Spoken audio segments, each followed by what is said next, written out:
Guess I'm getting an MP today. Poggers.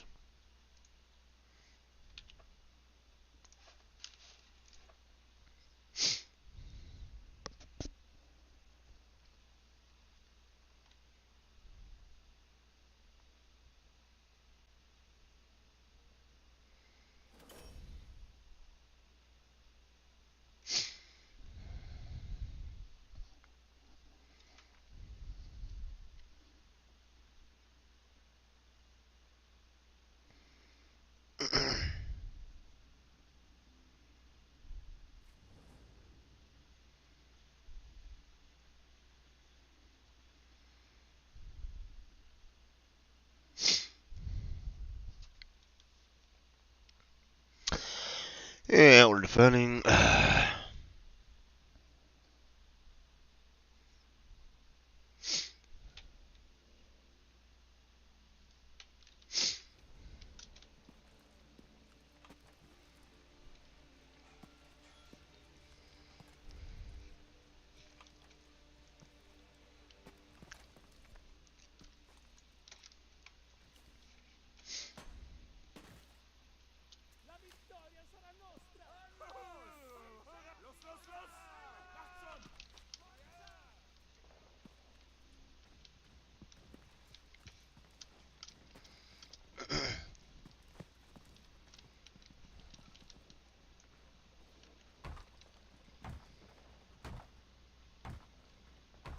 Wait, did someone else? I don't want mine to be like by someone else's feckin' whatever.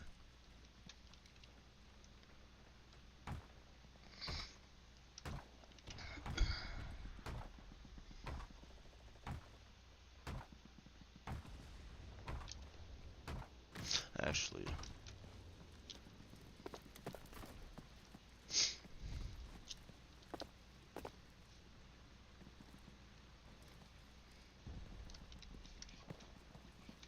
No, whatever.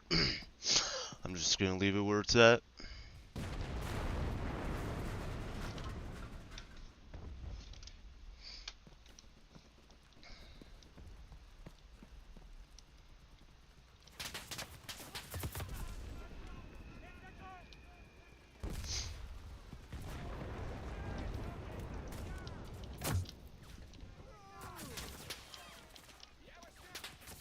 Come on, peek, peek.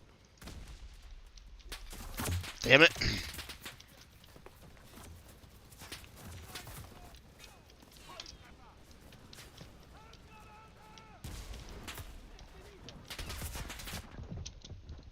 Well. Fucking well.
Wait.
God!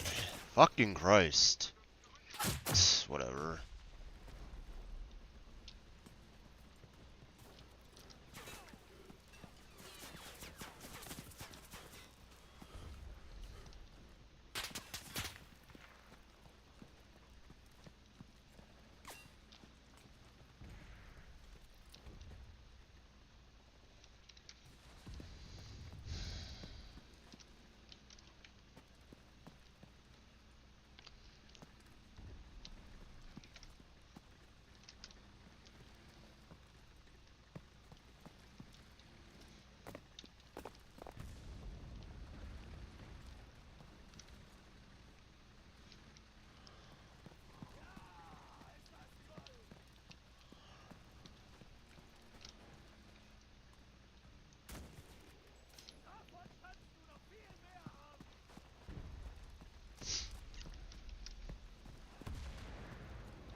Alright, I don't know. I'm just not even gonna try.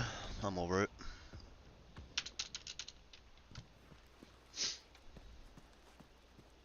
I hate defending so goddamn much.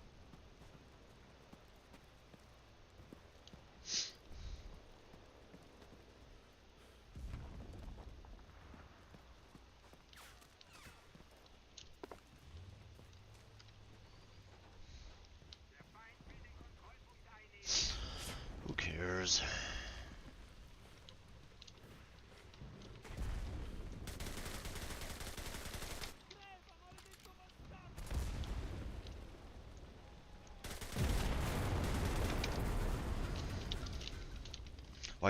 Why can't I fucking stand? So stupid. So sick of this fucking game.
I was too late.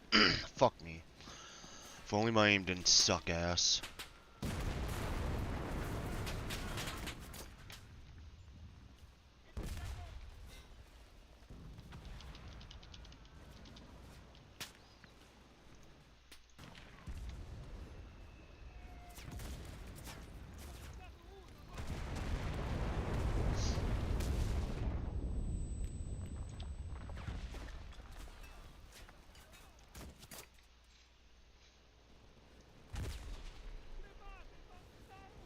Wait, I got a grenade kill? The fuck? Nice!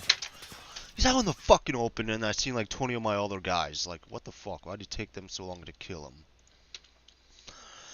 Whatever.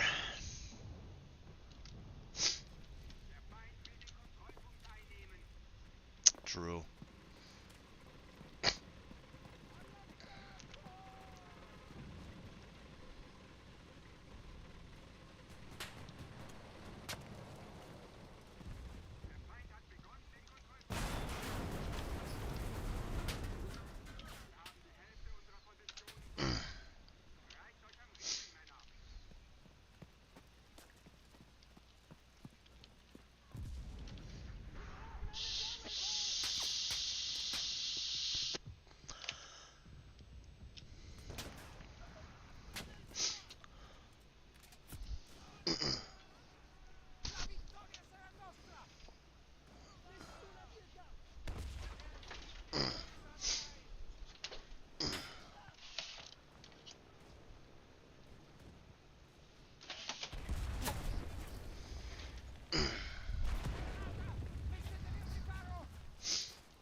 How? What?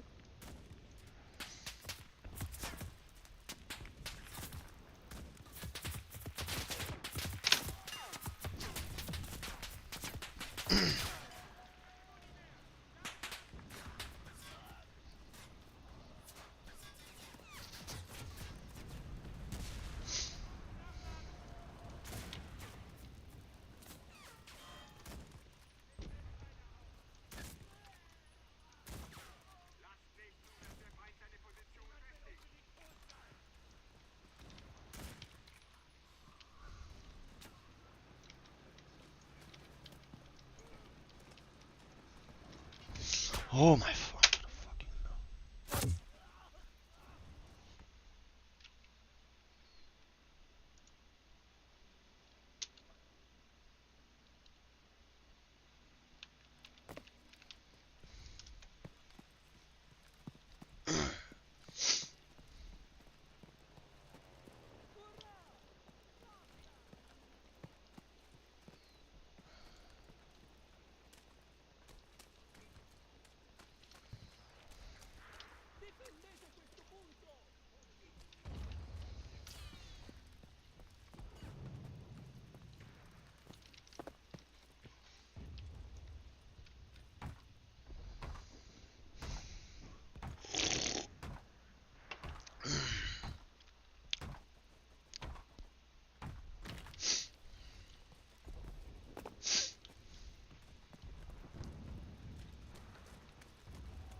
Oh well.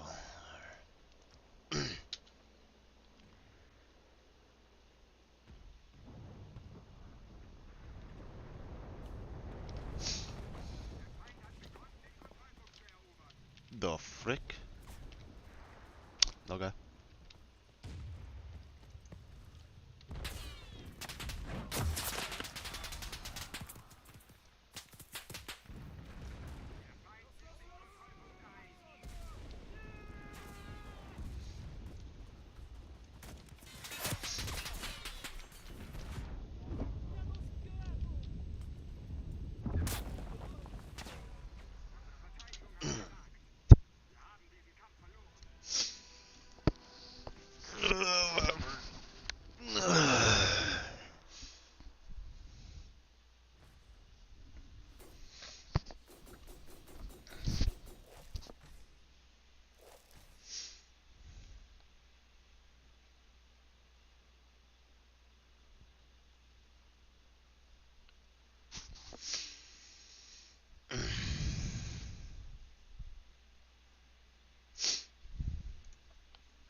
When you arise in the morning, think of what a precious privilege it is to be alive, to breathe, to think, to enjoy, to love.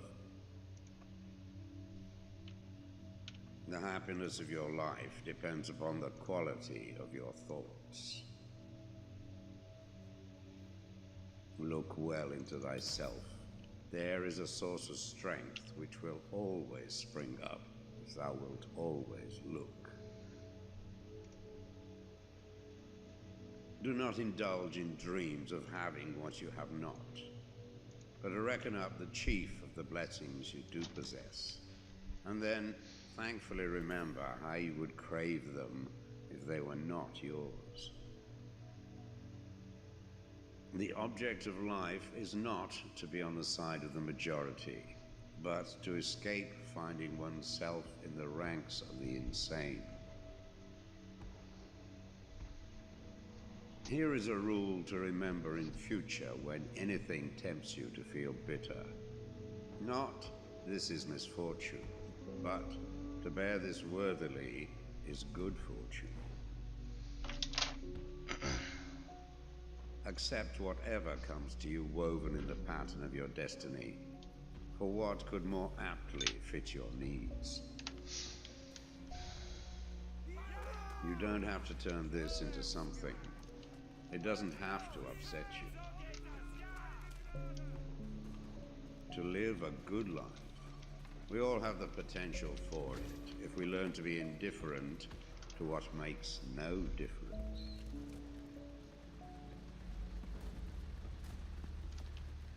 Think of yourself as dead. You have lived your life. Now, take what's left and live it properly. Death smiles at us all, but all a man can do is smile back. The best revenge is not to be like your enemy. Your mind will take the shape of what you frequently hold in thought. The human spirit is colored by such impressions. The impediment to action advances action. What stands in the way becomes the way. You have power over your mind, not outside events. Realize this and you will find strength. It is not death that a man should fear, but he should fear never beginning to live. Never let the future disturb you. You will meet it, if you have to, with the same weapons of reason which today arm you against the present. Very little is needed to make a happy life. It is all within yourself, in your way of thinking. Loss is nothing else but change, and change is nature's delight. And a man's true delight is to do the things he was made for.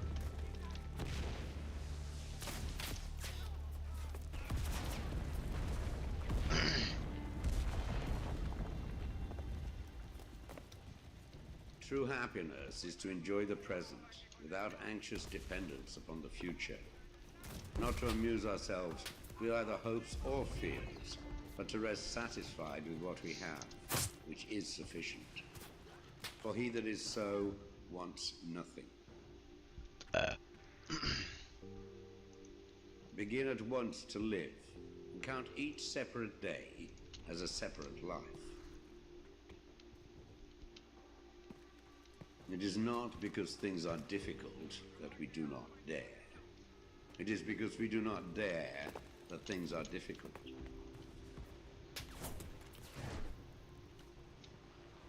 We all sorely complain of the shortness of time, and yet have much more than we know what to do with. Our lives are either spent in doing nothing at all, or in doing nothing to the purpose, or in doing nothing that we ought to do. We are always complaining that our days are few, and acting as though there would be no end of them. A gem cannot be polished without friction, nor a man perfected without trials. The bravest sight in the world is to see a great man struggling against adversity. Every night, before going to sleep, we must ask ourselves, what weakness did I overcome today? What virtue did I acquire? Throw me to the wolves, and I will return leading the pack. Life is never incomplete if it is an honorable one. At whatever point you leave life, if you leave it in the right way, it is whole. We suffer more often in imagination than in reality. You want to live, but do you know how to live? You are scared of dying, but tell me, is the kind of life you lead really any different to being dead?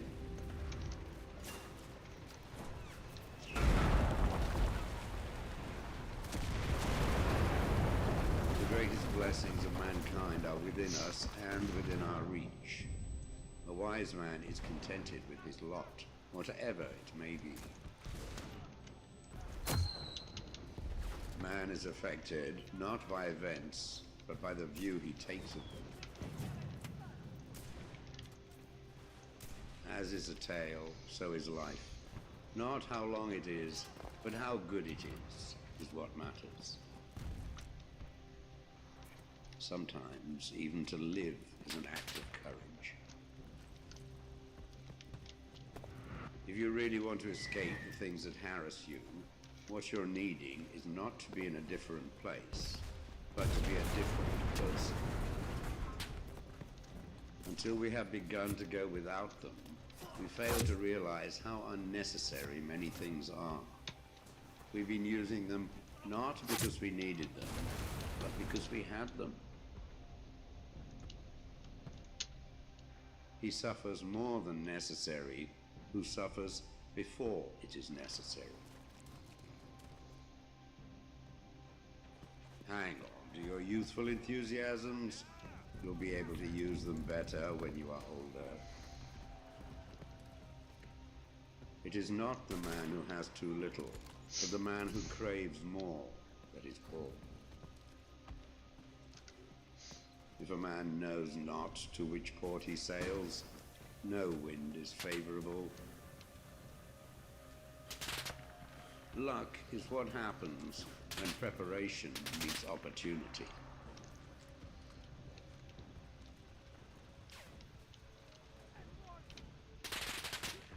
From this instant on, vow to stop disappointing yourself. Separate yourself from the mob. Decide to be extraordinary. And do what you need to do. Now. What ought one to say then, as each hardship comes? I was practicing for this. I was training for this. Fortify yourself with moderation, for this is an impenetrable fortress. If you want to improve, be content to be thought foolish and stupid. No great thing is created suddenly, any more than a bunch of grapes or a fig. If you tell me that you desire a fig, I will answer that there must be time. Let it first blossom, then bear fruit, then ripen. First, say to yourself what you would be, and then do what you have to do. When you are offended at any man's fault, turn to yourself and study your own failings. Then you will forget your anger. The trials you encounter will introduce you to your strengths. Remain steadfast, and one day you will build something that endures. Something worthy of your potential. The world turns aside to let any man pass who knows where he is going.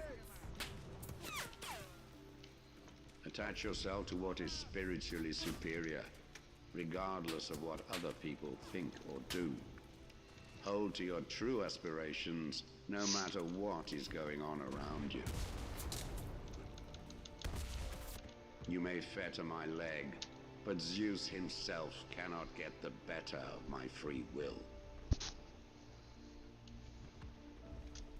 Seek not the good in external things. Seek it in yourselves. On the occasion of every accident that befalls you, remember to turn to yourself and inquire what power you have for turning it to use. It is the nature of the wise to resist pleasures, but the foolish to be a slave to them. Caretake this moment. Immerse yourself in its particulars. Respond to this person, this challenge, this deed. Quit evasions. Stop giving yourself needless trouble. It is time to really live. If you want to be a writer, write. The key is to keep company only with people who uplift you, whose presence calls forth your best. Be discriminating about what images and ideas you permit into your mind. No man is free who is not a master of himself. If anyone tells you that a certain person speaks ill of you, do not make excuses about what is said of you, but answer. He was ignorant of my other faults, else he would not have mentioned these alone. It is impossible to begin to learn that which one thinks one already knows.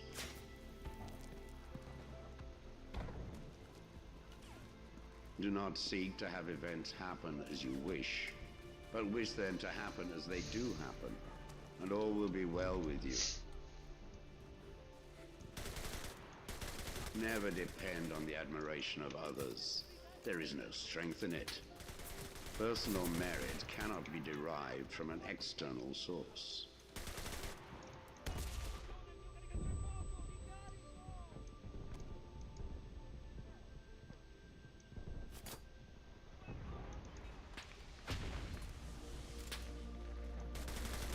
Marcus Aurelius.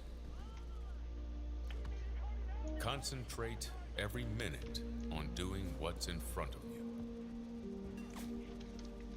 You don't have to turn this into something. it doesn't have to upset you. The present is all we have to live in, or to lose. Stop whatever you're doing for a moment and ask yourself, am I afraid of death because I won't be able to do this anymore? Let each thing you would do, say, or intend be like that of a dying person. The things you think about determine the quality of your mind. Your soul takes on the color of your thoughts. Today, I escaped anxiety. Or no, I discarded it because it was within me, in my own perceptions, not outside. You have to assemble your life yourself, action by action. The impediment to action advances action. What stands in the way becomes the way. The best revenge is not to be like your enemy. You can also commit injustice by doing nothing. Receive without pride. Let go without attachment. If it's endurable, then endure it. Stop complaining. Have I done something for the common good? Then I share in the benefits. It never ceases to amaze me. We all love ourselves more than other people, but care more about their opinion than our own. It's unfortunate that this has happened. No, it's fortunate that this has happened, and I've remained unharmed. If it is not right, do not do it. If it is not true, do not say it. You always own the option of having no opinion. Ask yourself at every moment, is this necessary? If something is humanly possible, it's attainable by you too. Think of yourself as dead. You have lived your life. Now take what's left and live it properly. Someone despises me. No, shit. That's their problem. Everything is born from change. You have power over your mind, not outside events. When jarred unavoidably by circumstance, revert at once to yourself and don't lose the rhythm more than you can help. You could leave life right now. Let that determine what you do, say, and think. Our life is what our thoughts make it. If you don't have a consistent goal in life, you can't live it in a consistent way. Get back up when you fail. Celebrate behaving like a human. Limit yourself to the present. The tranquility that comes when you stop caring what they say, or think, or do. Only what you do. Don't you see how much you have to offer, and yet you still settle for less? Mastery of reading and writing requires a master. The struggle is great, the task divine. to gain mastery, freedom, happiness, and tranquility. Do not let others hold you back.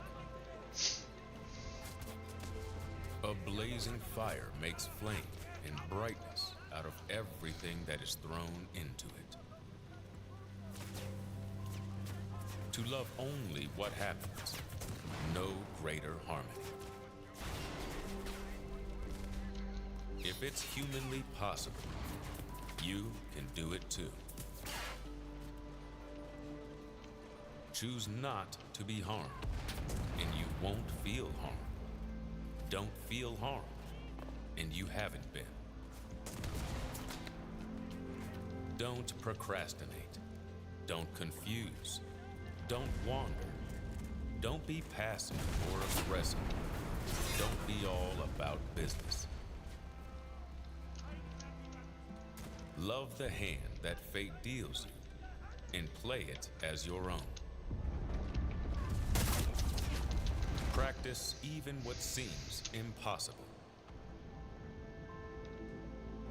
There is never any need to get worked up about things you can't control. People exist for one another. The nearer a man comes to a calm mind, the closer he is to strength. Seneca. We suffer more in imagination than in reality. Why? Difficulties strengthen the mind as labor does the body. Being poor is not having too little, it is wanting more. If a man knows not to which port he sails, no wind is favorable. It's better to conquer grief than to deceive it. Life is very short and anxious for those who forget the past, neglect the present, and fear the future. No man is more unhappy than he who never faces adversity, for he is not permitted to prove himself. Everything hangs on one's thinking. A man is as unhappy as he has convinced himself he is. It's not that we have a short time to live, but that we waste a lot of it. All cruelty springs from weakness. A gem cannot be polished without friction, nor a man perfected without trials. He who is everywhere is nowhere. As long as you live, keep learning how to live. It is not the man who has too little, but the man who craves more that is poor. Sometimes even to live is an act of courage. You can tell the character of every man when you see how he gives and receives praise.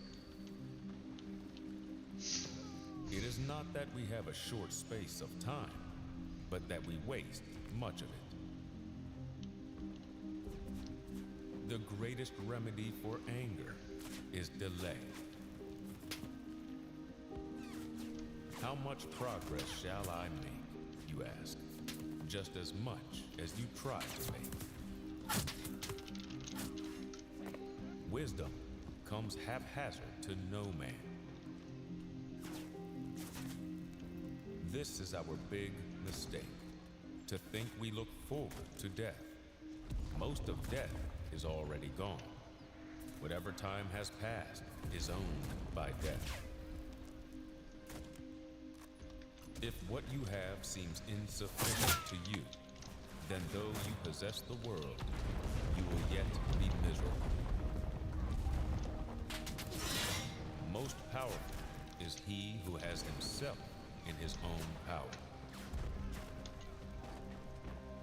It does not matter what you bear, but how you bear it.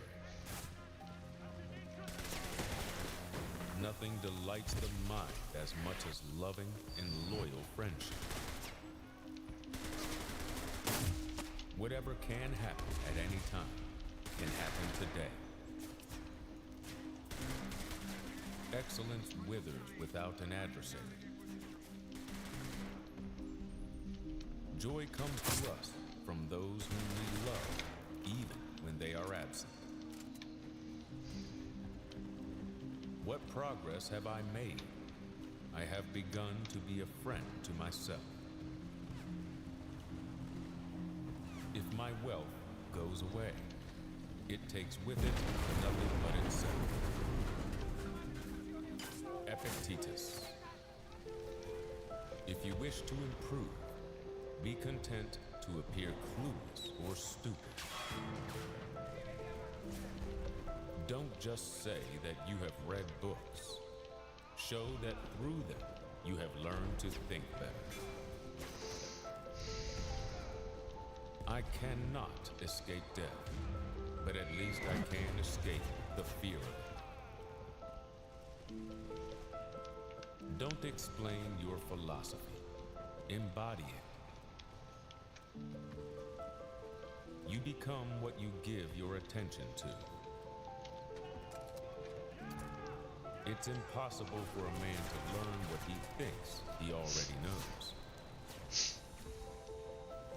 If you are ever tempted to look for outside approval, realize that you have compromised your integrity. If you need a witness, be your own. Thought my PC froze for a second or some shit. Before you demand the best for yourself. If your choices are beautiful, so too will you be. If someone succeeds in provoking you, realize that your mind is complicit in the provocation. It's not things that upset us, but our judgments about things. Circumstances don't make the man. They only reveal him to himself. Welcome events in whichever way they happen. This is the path to peace. The key is to keep company only with people who uplift you, whose presence calls forth your best. The essence of philosophy is that a man should so live that his happiness shall depend as little as possible on external things. No man is free who is not master of himself. The more we value things outside our control, the less control we have. You are hurt the moment you believe yourself to be. Wealth consists not in having great possessions, but in having few wants. Seek not the good in external things. Seek it in yourselves. Curb your desire. Don't set your heart on so many things, and you will get what you need. Devote the rest of your life to making progress.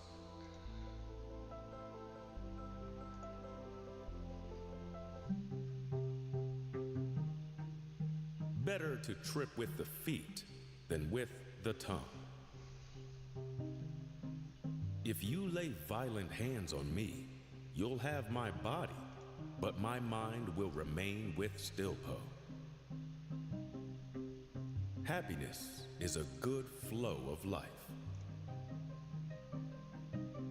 A bad feeling is a commotion of the mind repugnant to reason and against nature.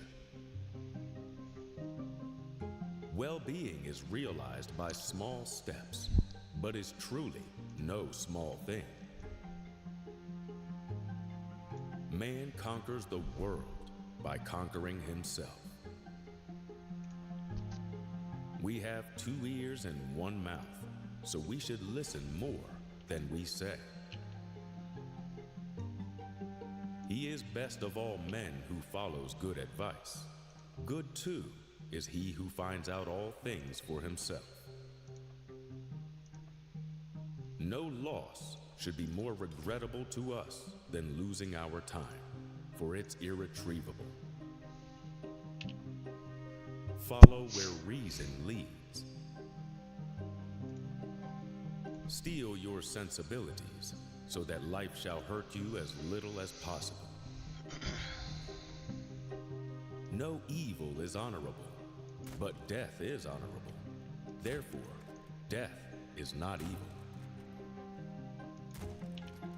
All the good are friends of one another. No one entrusts a secret to a drunken man, but one will entrust a secret to a good man. Therefore, the good man will not get drunk. All things are parts of one single system, which is called nature. The individual life is good when it is in harmony with nature. Seeing that the universe gives birth to beings that are animate and wise, should it not be considered animate and wise itself? The end may be defined as life in accordance with nature, or, in other words, in accordance with our own human nature, as well as that of the universe. When a dog is tied to a cart, if it wants to follow, it is pulled and follows, making its spontaneous act coincide with necessity. But if the dog does not follow, it will be compelled in any case. So it is with men too. Even if they don't want to, they will be compelled to follow what is destined. Fate is the endless chain of connection, whereby things are, the reason or principle by which the world goes on. Man seems to be deficient in nothing, so much as he is in time. I hope you like this video. I hope you subscribe. But what I really want you to subscribe to is our daily Stoic email. 1 bit of Stoic wisdom, totally for free to the largest community of Stoics ever in existence. You can sign up at dailystoic.com/email. There's no spam. You can unsubscribe at any time. I love sending it. I've sent it every day for the last 6 years, and I hope to see you there at dailystoic.com/email.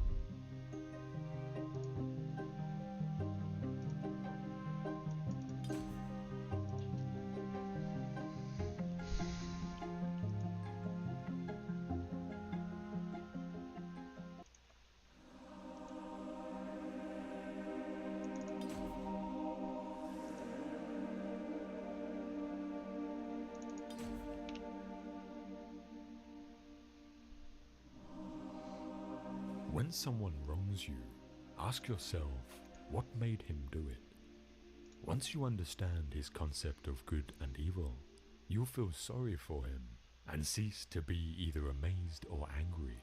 If his concept is similar to yours, then you will be bound to forgive him, since you would have acted as he did in similar circumstances. But if you do not share his ideas of good and evil, then you should find it even easier to overlook the wrongs of someone who is confused and in a moral muddle.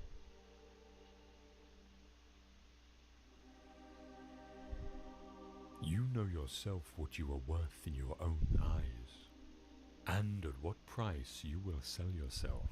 For men sell themselves at various prices. This is why when Florus was deliberating whether he should appear at Nero's shows, taking part in the performance himself, Agrippinus replied, "Appear by all means." And when Florus inquired, "But why do you not appear?" he answered, "Because I do not even consider the question." For the man who has once stooped to consider such questions, and to reckon up the value of external things, is not far from forgetting the manner of man he is.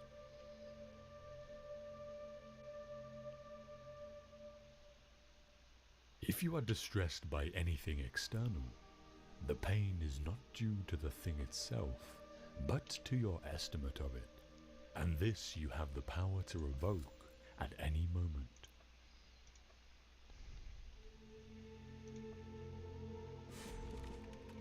The first and most important field of philosophy is the application of principles such as do not lie. Next come the proofs, such as why we should not lie. The third field supports and articulates the proofs by asking, for example, how does this prove it? What exactly is proof? What is logical inference? What is contradiction? What is truth? What is falsehood? Thus the third field is necessary because of the second, and the second because of the first. The most important, though, the one that should occupy most of our time, is the first. But we do just the opposite. We are preoccupied with the third field, and give that all our attention, passing the first by altogether. The result is that we lie, but have no difficulty proving why we shouldn't.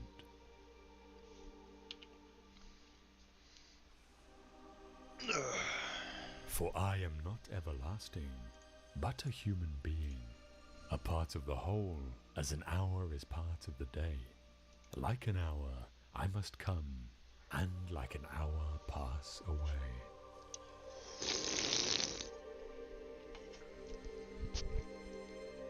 Remember that you must behave in life as at a dinner party. Is anything brought around to you? Put out your hand and take your share with moderation. Does it pass by you? Don't stop it. Is it not yet come? Don't stretch your desire towards it, but wait until it reaches you.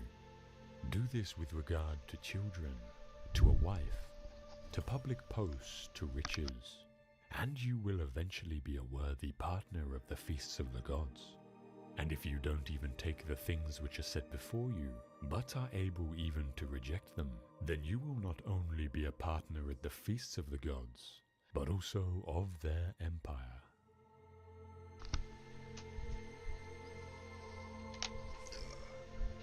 Remember that all we have is on loan from Defending, fortune, come on, man. which can reclaim it without our permission, indeed without even advanced notice. Thus we should love all our dear ones, but always with the thought that we have no promise that we may keep them forever, nay, no promise even that we may keep them for long.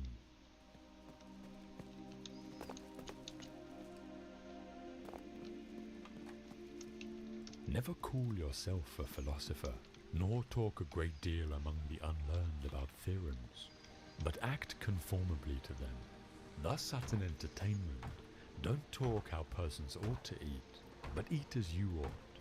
For remember that in this manner, Socrates also universally avoided all ostentation, and when persons came to him and desired to be recommended by him to philosophers, he took and recommended them. So well did he bear being overlooked, so that if any talk should happen among the unlearned concerning philosophic theorems, be ye for the most part silent. For there is great danger in immediately throwing out what you have not digested. And if anyone tells you that you know nothing, and you are not nettled at it, then you may be sure that you have begun your business. For sheep don't throw up the grass to show the shepherds how much they have eaten, but inwardly digesting their food, they outwardly produce wool. Thus therefore do you likewise not show theorems to the unlearned, but the actions produced by them, after they have been digested. Damn it.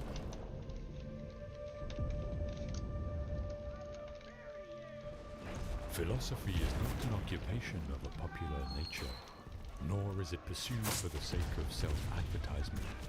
Its concern is not with words, but with facts. It is not carried on with the object of passing the day in an entertaining sort of way, and taking the boredom out of leisure. It molds and builds the personality, orders one's life, regulates one's conduct, shows one what one should do, and what one should leave undone, sits at the helm, and keeps one on the correct course as one is tossed about in perilous seas. Without it, no one can live a life free of fear or worry. Every hour of the day, countless situations arise that call for advice. And for that advice, we have to look to philosophy.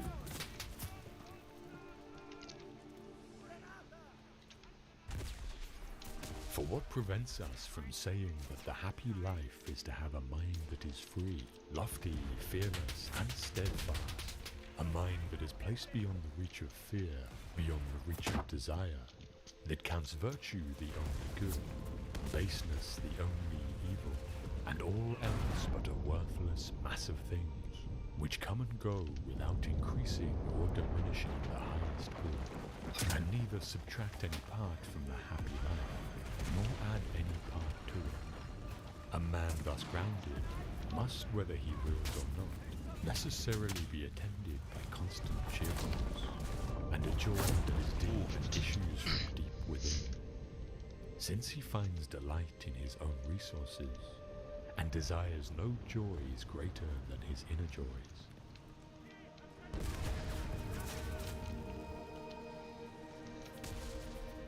My advice is really this. What we hear the philosophers saying, and what we find in their writing, should be applied in our pursuit of the happy life. We should hunt out the helpful pieces of teaching, and the spirited and noble-minded sayings, which are capable of immediate practical application, not far-fetched or archaic expressions of extravagant metaphors and figures of speech, and learn them so well that the words become works. No one, to my mind, lets humanity down quite so much as those who study philosophy, as if it were a sort of commercial skill, and then proceed to live in quite a different That guy's way on a from mission. the way they God tell damn. other people to live.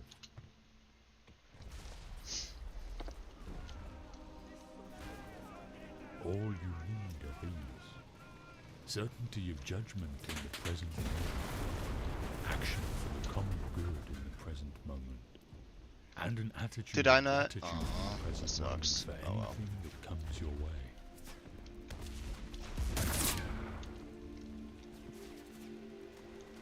Do not spoil what you have by desiring what you have not.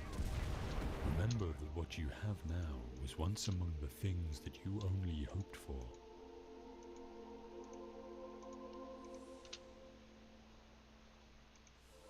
True happiness is to enjoy the present without anxious dependence upon the future, not to amuse ourselves with either hopes or fears, but to rest satisfied with what we have, which is sufficient.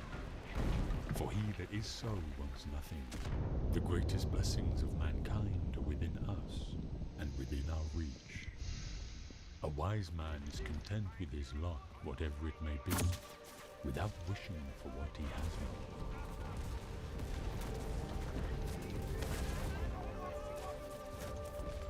Pass through this brief patch of time in harmony with nature, and come to your final resting place gratefully, just as a ripened olive might drop, praising the earth that nourished it, and grateful to the tree that gave it growth.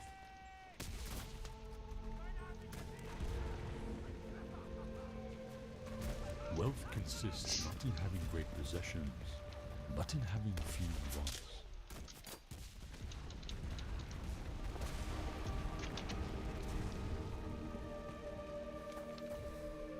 Gratitude is not only the greatest of virtues, but the parent of all others.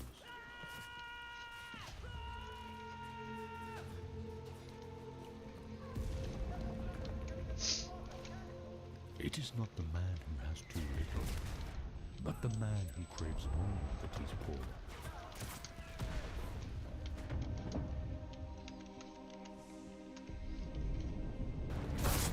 If you admit to having derived great pleasures, your duty is not to complain about what has been taken away, but to be thankful for what you have been given.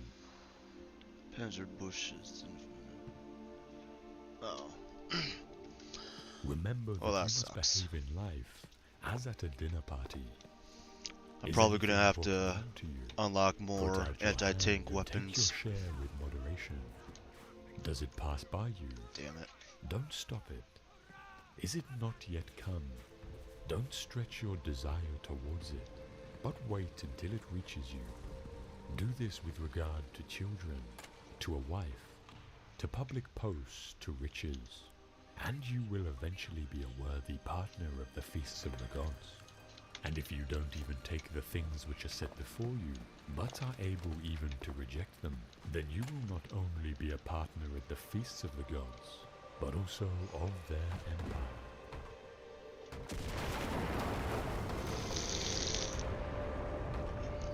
He is a wise man who does not grieve for the things which he has not, but rejoices for those which he has.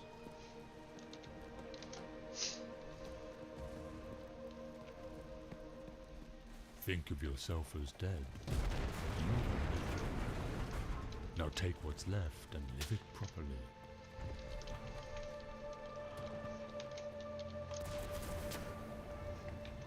We should try by all means to be as grateful as possible, for gratitude is a good thing for ourselves in the sense in which justice, that is commonly supposed to concern other persons, is not. Gratitude returns in large measure unto itself. There is not a man who, when he has benefited his neighbour, has not benefited himself.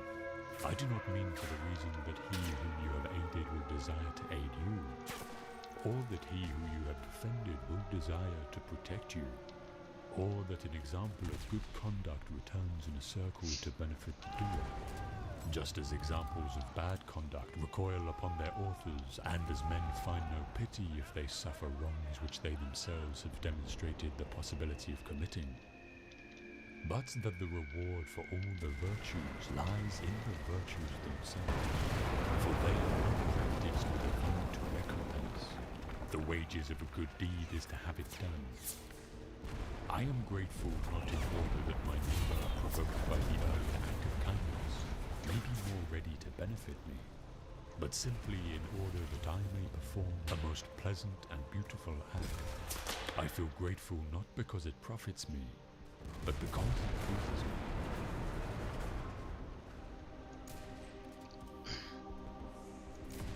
Cultivate the habit for being grateful for every good thing that comes to you, and to give thanks continuously. And because all things have contributed to your advancement, you should include all things in your gratitude.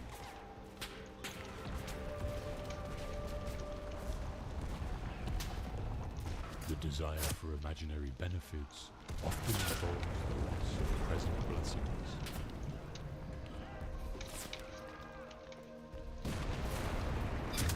When you arise in the morning, think of what a privilege it is to be alive, to think, to enjoy, to love.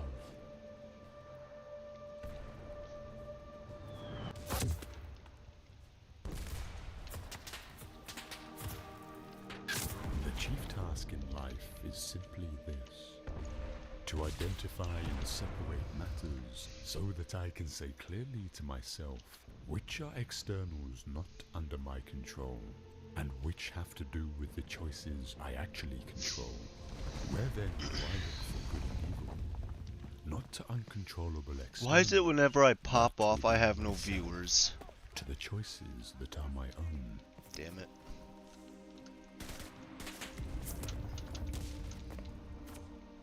When we are no longer able to change a situation, we are challenged to change ourselves.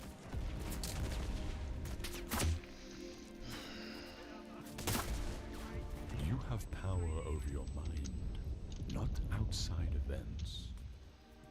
Realize this, and you will find strength.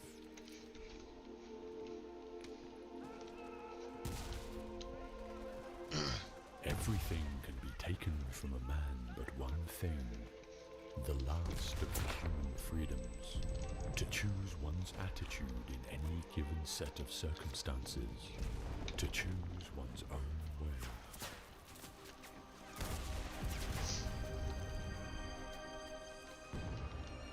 There is only one way to happiness, and that is to cease worrying about the things which are beyond the power of our will.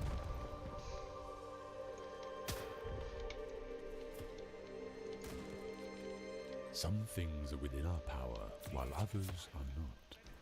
Within our power are opinion, motivation, desire, aversion, and, in a word, whatever is of our own doing. Not within our power are our body, our property, reputation, office, and, in a word, whatever is not of our own doing.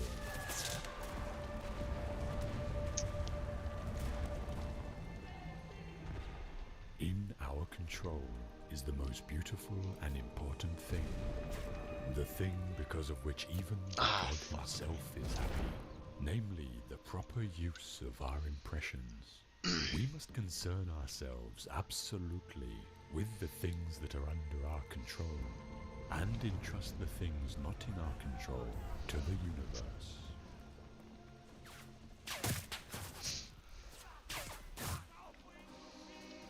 If you want your children and wife and friends to live forever, you are a fool, because you're wanting things that aren't within your power to be within your power, and the things that aren't your own to be your own.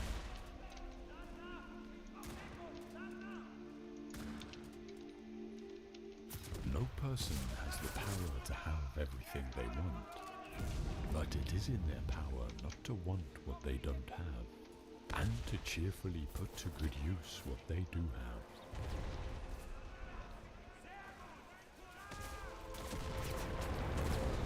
The content of your character is your choice. Day by day, what you choose, what you think, and what you do is what you become.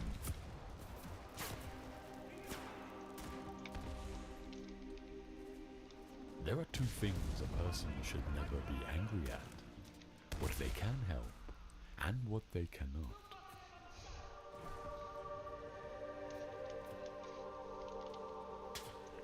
Make the best use of what is in your power, and take the rest as it happens. Damn it. Remember that among the things over which we have complete control are the goals we set for ourselves. I think that when a Stoic concerns himself with things over which he has some but not complete control, such as winning a tennis match, he will be very careful about the goals he sets for himself. In particular, he will be careful to set internal rather than external goals. Thus, his goals in playing tennis will not be to win a match, something external over which he has only partial control, but to play to the best of his ability in the match, something internal over which he has complete control. By choosing this goal, he will spare himself frustration and disappointment should he lose the match. Since it was not his goal to win the match, he will not have failed to attain his goal as long as he played his best. His tranquility will not be disturbed.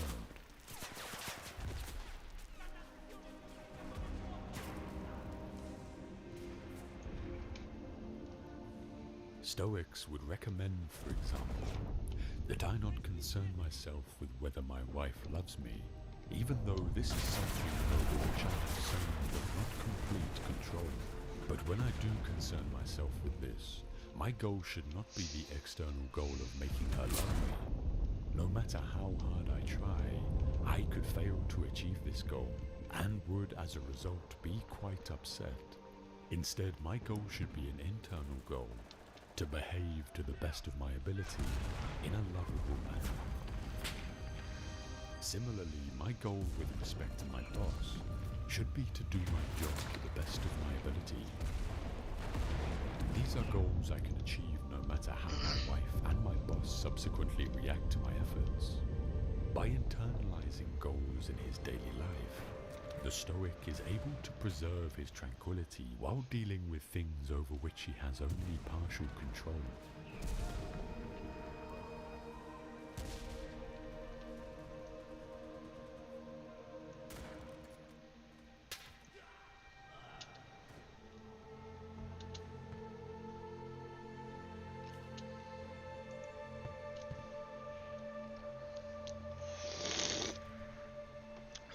Oh, what?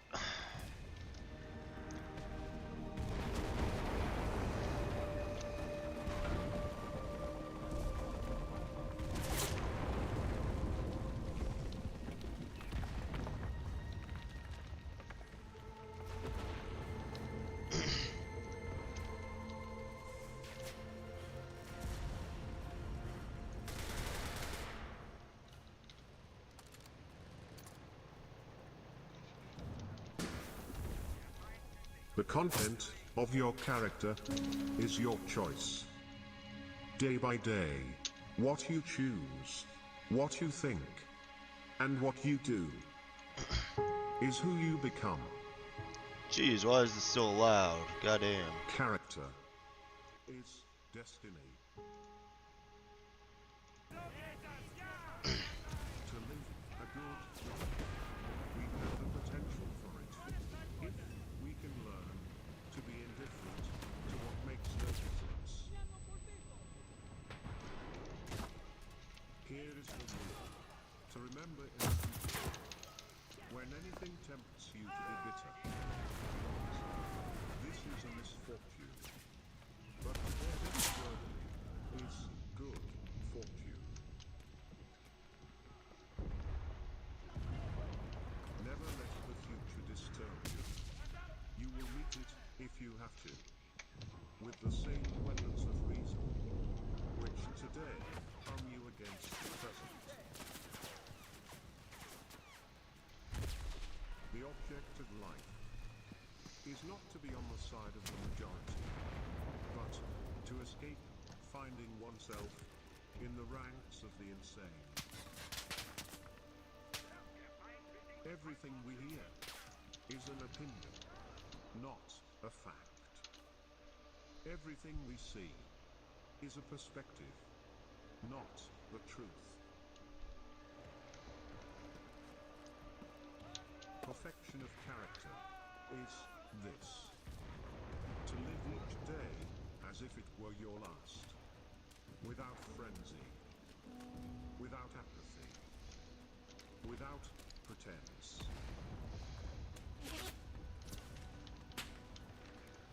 Dwell on the beauty of life, watch the stars, and see yourself running with them. Life is very short, and anxious for those who forget the past, neglect the present, and fear the future. We are more often frightened Damn it. Oofed. than from reality. True happiness is to enjoy the present without anxious dependence upon the future. It is not that we have a short time to live, but that we waste a lot of it. If you really want to escape the things that harass you, what you're needing is not to be in a different place, but to be a different person.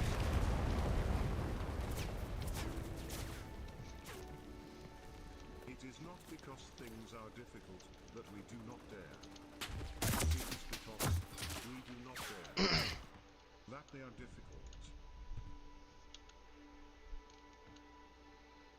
The greatest obstacle to living is expectancy, which hangs upon tomorrow and loses today. You are arranging what lies in fortune's control and abandoning what lies in yours. What are you looking at? To what goal are you straining? The whole future lies in uncertainty. Live, lead, think.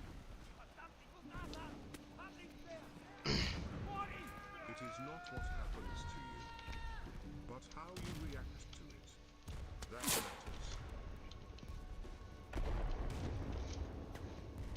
Progress is not achieved by luck or accident, but by working on yourself daily.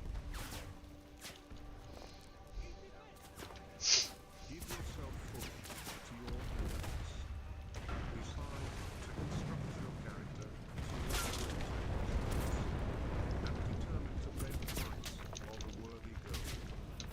The trials you encounter will introduce you. You fucking morons. God damn The it. greater the difficulty, the more glory in surmounting it. Skillful pilots gain their reputation from storms and tempests.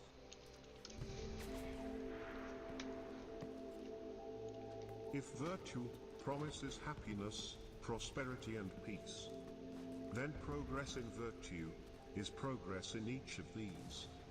For to whatever point the perfection of anything brings us, progress is always an approach toward it.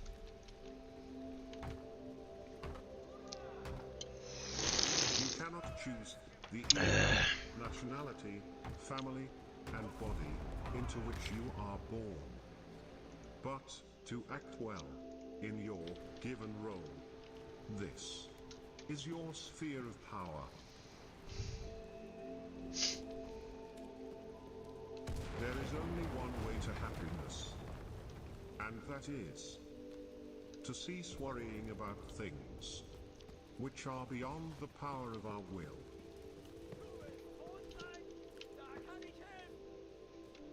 Do not wish that all things will go well with you, but that you will go well with all things. Oh, fuck me. Each time an obstacle arises, remind yourself of this truth. While it may hinder some part of you, it cannot constrain your true self.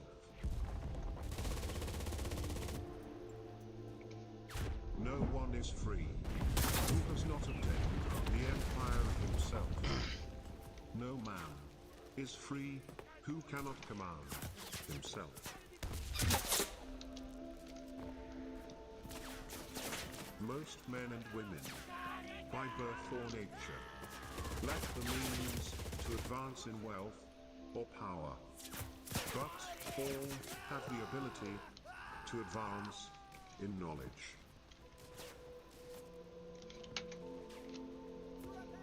He has the most, who is content with the least. By desiring little, a poor man makes himself rich. The goal of life is living in agreement with nature. The reason why we have 2 ears and only 1 mouth is that we may listen the more and talk the less. Be moderate in order to taste the joys of life in abundance. You don't develop courage by being happy in your relationships every day. Jesus. You develop it by surviving difficult times and challenging adversity. For times when you feel pain, see that it doesn't disgrace you or degrade your intelligence. Don't keep it from acting rationally or unselfishly. And in most cases, what Epicurus said should help. That pain is neither unbearable nor unending, as long as you keep in mind its limits and don't magnify them in your imagination.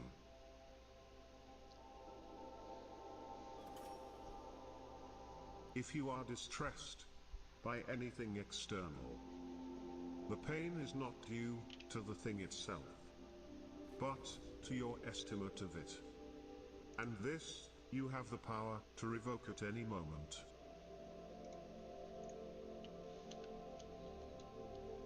People look for retreats for themselves in the country, by the coast, or in the hills.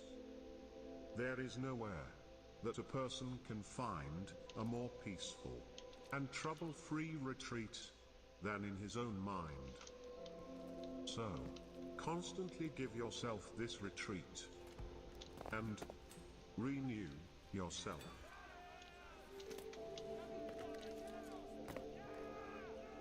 Look within. Within is the fountain of good, and it will ever bubble up. If thou wilt ever dig.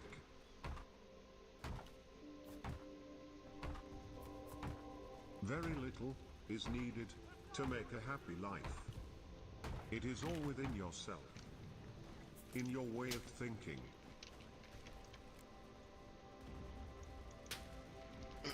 Do not indulge in dreams of having what you have not, but reckon up the chief of the blessings you do possess.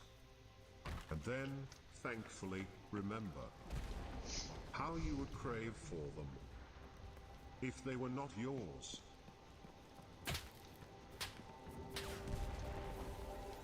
You have power over your mind, not outside events.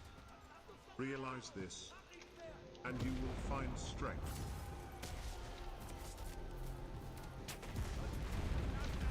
Do not act as if you were going to live 10,000 years.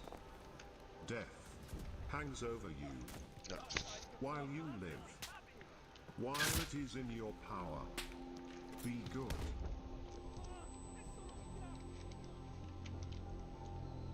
Withdraw into yourself as far as you can. Oh, wait. Associate God damn it, with the those fuck. who will make a better man of you. Welcome those whom you yourself can improve. The process is mutual, for men learn while they teach.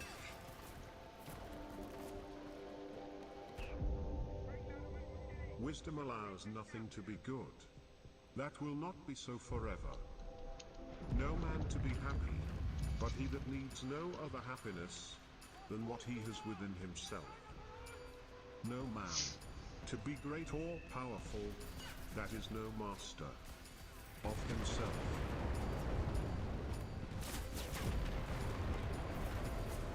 Luck is a matter of preparation, meeting opportunity.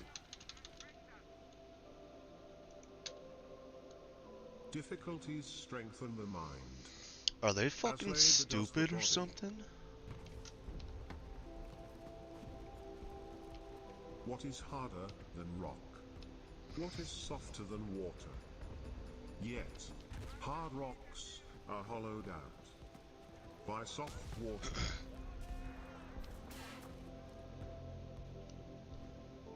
Don't explain your philosophy. Embody it.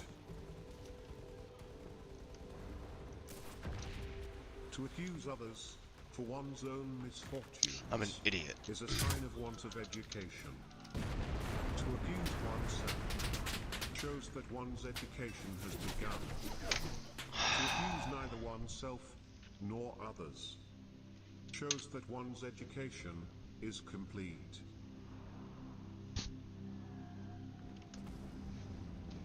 If you meet temptation, use self-control. If you meet pain, use fortitude. If you meet revulsion, use patience.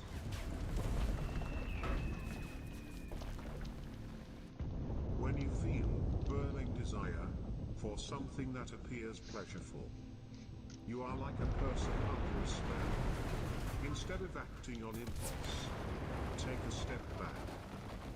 Wait till the enchantment fades, and you can see things as they are.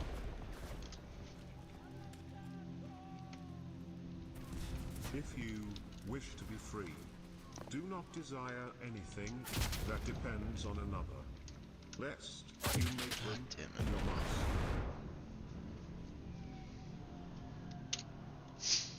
The secret of happiness, you see, is not found in seeking more, but in developing the capacity to enjoy less. I cannot teach anybody anything. I can only make them think. Strong minds discuss ideas. Average minds discuss events. Weak minds discuss people. True wisdom comes to each of us when we realize how little we understand about life, ourselves and the world around us. Sometimes you put walls up not to keep people out, but to see who cares enough to break them down.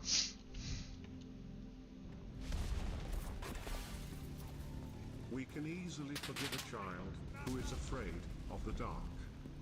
The real tragedy of life is when men are afraid of the light. No matter how hard you fight the darkness, every light casts a shadow, and the closer you get to the light, the darker that shadow becomes.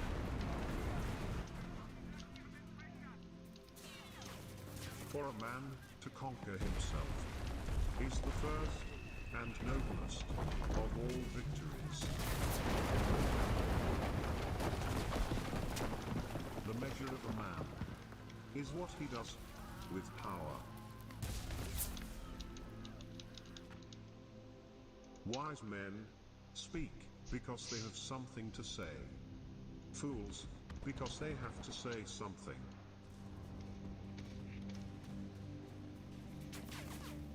Dignity does not consist in possessing honors, but in the consciousness that we deserve them. Excellence is never an accident. It is always the result of high intention, sincere effort, and intelligent execution. It represents the wise choice of many alternatives. Choice, not chance, determines your destiny.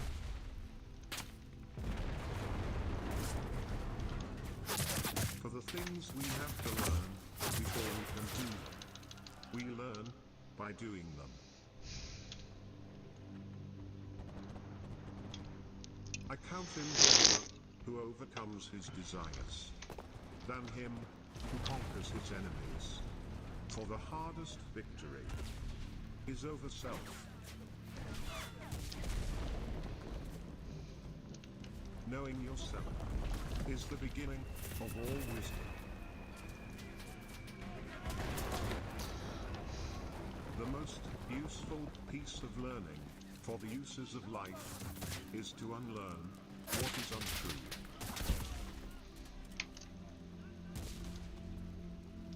He is the best man who, when making his plans, fears and reflects on everything that can happen to him, but in the moment of action is bold.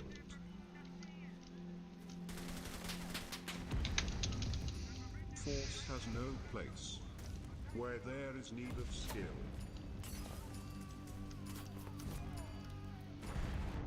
What you leave behind is not what is engraved in stone monuments, but what is woven into the lives of others.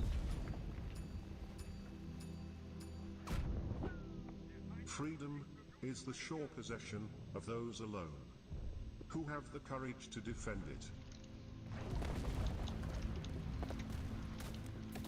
The secret to happiness is freedom, and the secret to freedom is courage. The best way to keep good acts in memory is to refresh them with new. The mind is not a vessel to be filled, but a fire to be kindled.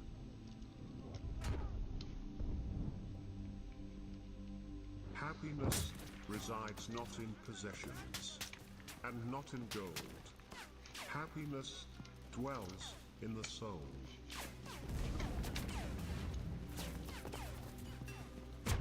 Everywhere, man blames nature and fate, yet his fate is mostly but the echo of his character and passion, his mistakes and his weaknesses.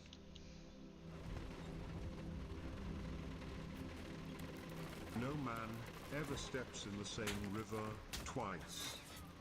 for it's not the same river, and he's not the same man. I was once a fortunate man, but at some point, fortune abandoned me.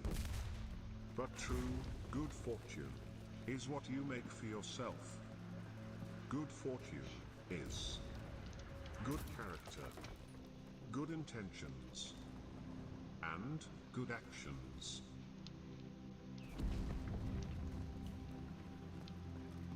In your actions, don't procrastinate. In your conversations, don't confuse. In your thoughts, don't wander. In your soul, don't be passive or aggressive. In your life, don't be all about business.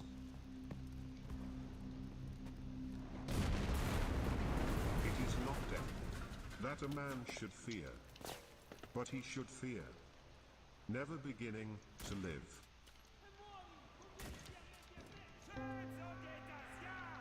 The happiness of your life depends upon the quality of your thoughts. Therefore, guard accordingly, and take care that you entertain no notions unsuitable to virtue and reasonable nature.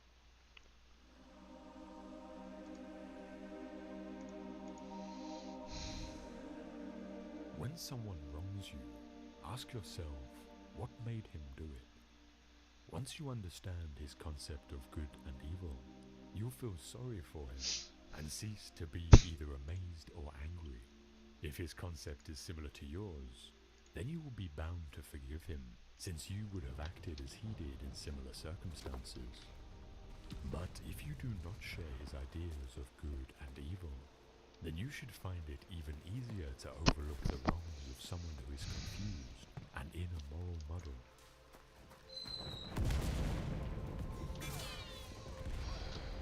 You know yourself what you are worth in your own eyes, and at what price you will sell yourself. For men sell themselves at various prices. This is why Florus was deliberating whether he should appear in Nero's shows, taking part in the performance himself. Agrippinus replied, "Appear by all means." And when Florus inquired, "But why do you not appear?" he answered, "Because I do not even consider the question." For the man who has once stooped to consider such questions, and to reckon up the value of external things, is not far from forgetting the manner of man he is.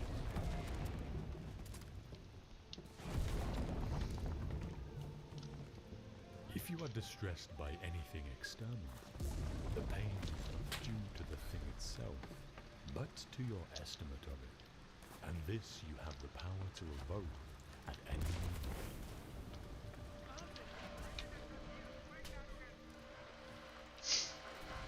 The first and most important field of philosophy is the application of principles such as good and evil.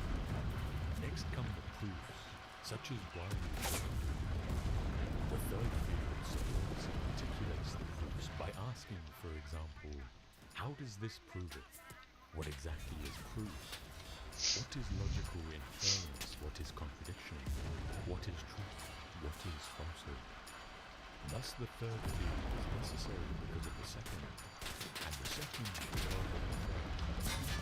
The most important though, the one which should occupy most of our time, is the first. But we do just the opposite. We are preoccupied with the third field, and give that all our attention, passing the class by. The result is that we learn, but however,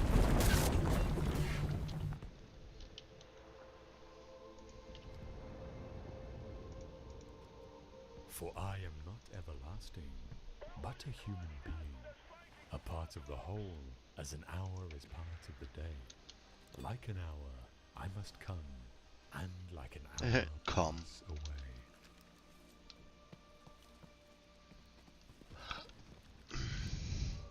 Remember that you must behave in life as at a dinner party. Is anything brought around to you? Put out your hand and take your share with moderation. Does it pass by you? Don't stop it. Is it not yet come? Don't stretch your desire towards it, but wait until it reaches you. Do this with regard to children, to a wife, to public posts, to riches, and you will eventually be a worthy partner of the feasts of the gods. And if you don't we already take listen the to this things one? which are set before you, but are able even to reject them, then you will not only be a partner of the feasts of the gods, but also of their empire.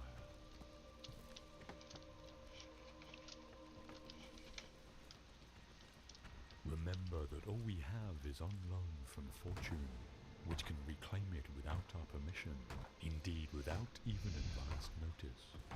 Thus we should love all our dear ones, but always with the thought that we have no promise that we may keep them forever, nay, no promise even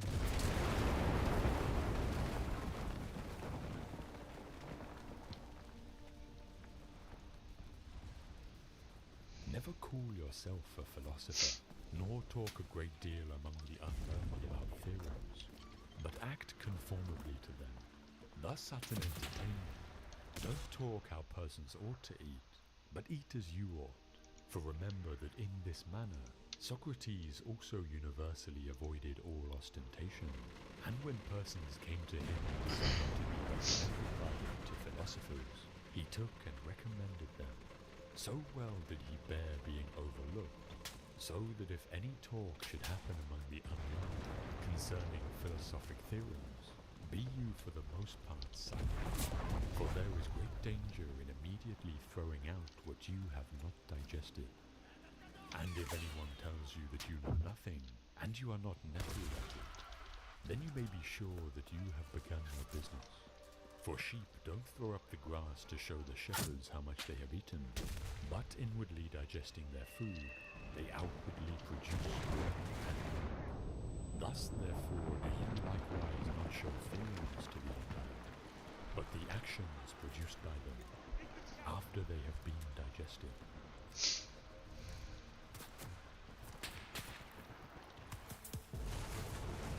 Philosophy is not an occupation of a popular nature, nor is it pursued for the sake of self-advertisement.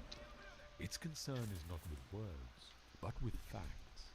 It is not carried on with the object of passing the day in an entertaining sort of way, and taking the boredom out of leisure. It molds and builds the personality, orders one's life, regulates one's conduct, shows one what one should do, and what one should leave undone, sits at the helm, and keeps one on the correct course as one is tossed about in perilous seas. Without it, no one can live a life free of fear or worry. Every hour of the day, countless situations arise that call for advice. And for that advice, we have to look to philosophy.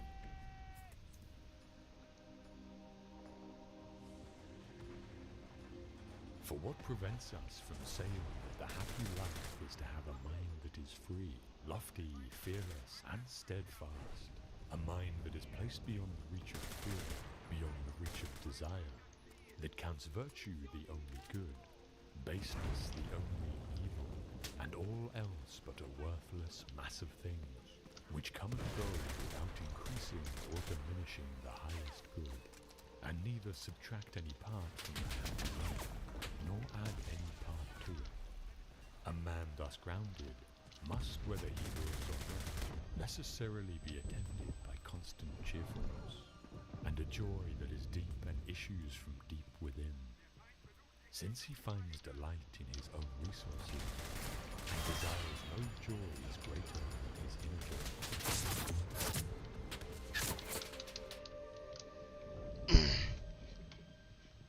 My advice is really this. What we hear the philosophers saying, and what we find in their writing, should be applied in our pursuit of the happy life.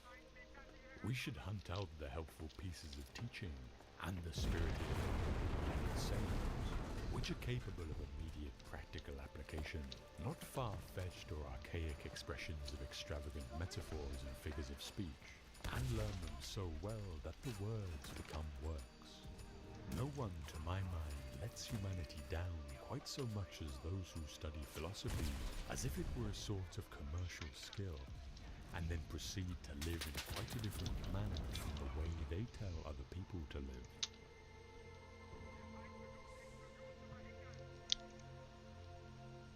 All you need are these: certainty of judgment in the present moment, action for the common good in the present moment, and an attitude of gratitude in the present moment for anything that comes your way.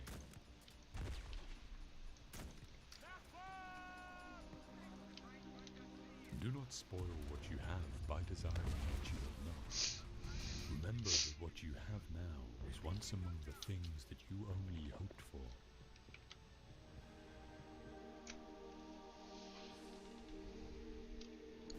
True happiness is to enjoy the present. God damn. Conscious dependence upon the future. Not to amuse ourselves with either hopes or fears, but to rest satisfied with what we have, which is sufficient. For he that is so wants nothing. The greatest blessings of mankind are within us, and within our reach. A wise man is content with his lot, whatever it may be, without wishing for what he has not.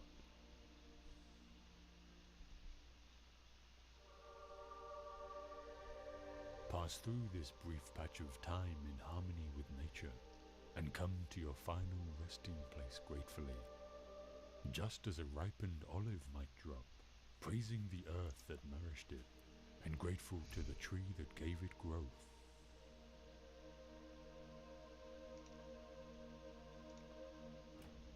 Wealth consists not in having great possessions, but in having few wants.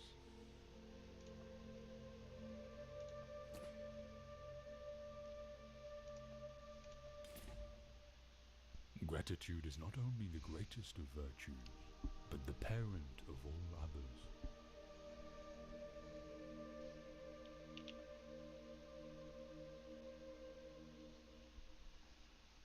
It is not the man who has too little, but the man who craves more that is poor.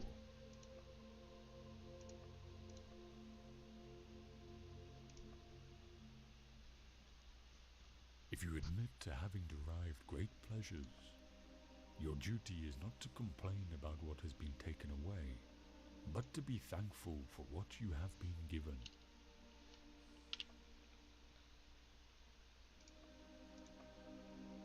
Remember that you must behave in life as at a dinner party. Is anything brought around to you? Put out your hand and take your share with moderation. Does it pass by you? Don't stop it. Is it not yet come? Don't stretch your desire towards it, but wait until it reaches you. Do this with regard to children, to a wife, to public posts, to riches, and you will eventually be a worthy partner at the feasts of the gods. And if you don't even take the things which are set before you, but are able even to reject them, then you will not only be a partner at the feasts of the gods, but also of their empire. They're already here? What the fuck? He is a wise man who does not grieve for the things which he has not, but rejoices for those which he has.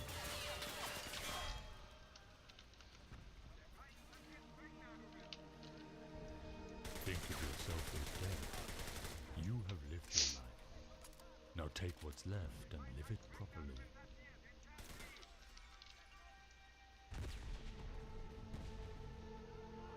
We should try by all means to be as grateful as possible, for gratitude is a good thing for ourselves in a sense in which justice, that is commonly supposed to concern other persons, is not. Gratitude returns in large measure unto itself. There is not a man who, when he has benefited his neighbor, has not benefited himself. I do not mean for the reason that he whom you have aided will desire to aid you. Oh, fuck did I not hit him? Bet. Fucking bet. Fuck this game, dude. Or that an example of good conduct returns in a circle to benefit the doer. Just as examples of bad conduct recoil upon their authors, and as men find no pity if they suffer wrongs which they themselves have demonstrated the possibility of committing, but that the reward for all the virtues lies in the virtues themselves, for they are not practiced with a view to recompense. The wages of a good deed is to have it done. I am grateful not in order that my neighbor, provoked by the earlier act of kindness, may be more ready to benefit me, but simply in order that I may perform a most pleasant and beautiful act. I feel grateful not because it profits me, but because it pleases me.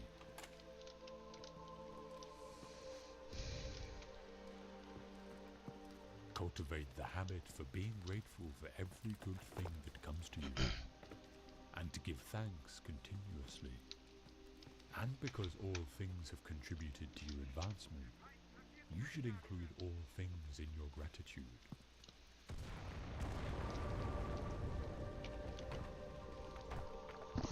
The desire for imaginary benefits often involves the loss of present blessings.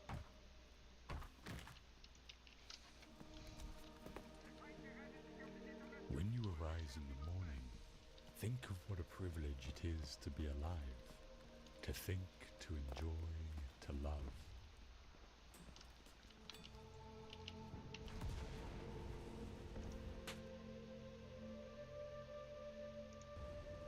The chief task in life is simply this: to identify and separate matters so that I can say clearly to myself which are externals not under my control and which have to do with the choices I actually control. Where then do I look for good and evil? Not to uncontrollable externals, but within myself, to the choices that are my own.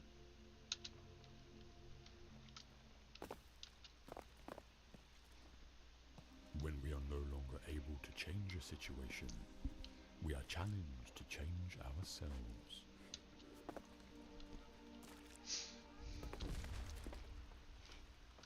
You have power over your mind, not outside events. Realize this, and you will find strength.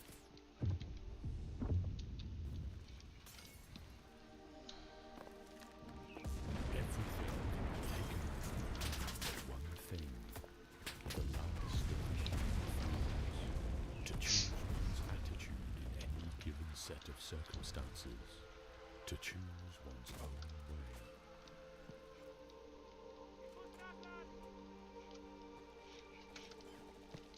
There is only one way to happiness, and that is to cease worrying about the things which are beyond the power of our will.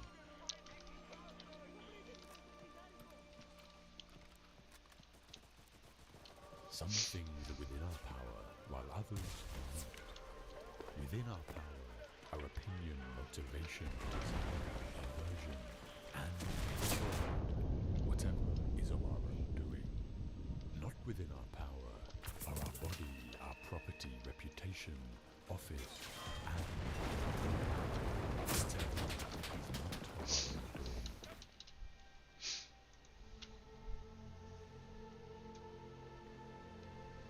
In our control is the most beautiful and important thing, the thing because of which even the God himself is happy, namely the proper use of our impression.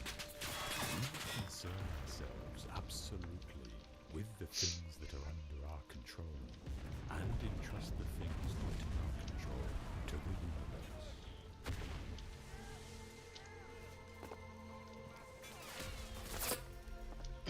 If you want your children, wife and friends to live forever, you are a fool, because you're wanting things that aren't within your power to be within your power, and the things that aren't your own to be your own.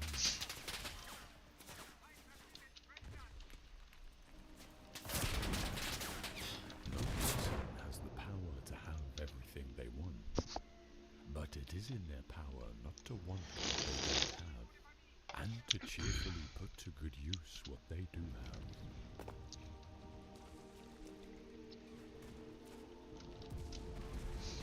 The content of your character is your choice. Day by day, what you choose, what you think, and what you do is what you become.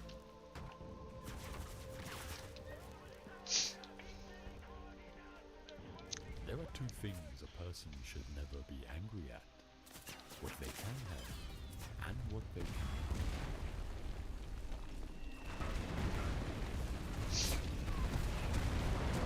Make the best use of what is in your power, and take the best as it comes.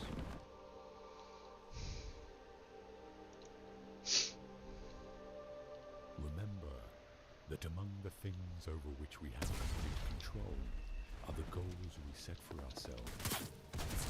I think that when a Stoic concerns himself with things over which he has some but not complete control, such as winning a tennis match, he will be very careful about the goals he sets for himself.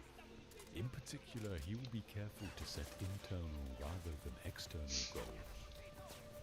Thus, his goals in playing tennis will not be to win a match, something external over which he has only partial control, but to play to the best of his ability in the match, something internal over which he has complete control. By choosing this goal, he will spare himself frustration and disappointment should he lose the match. Since it was not his goal to win the match, he will not have failed to attain his goal as long as he played his best.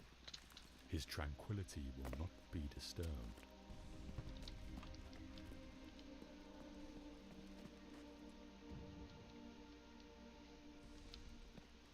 Stoics would recommend, for example, that I not concern myself with whether my wife loves me, even though this is something over which I have some but not complete control.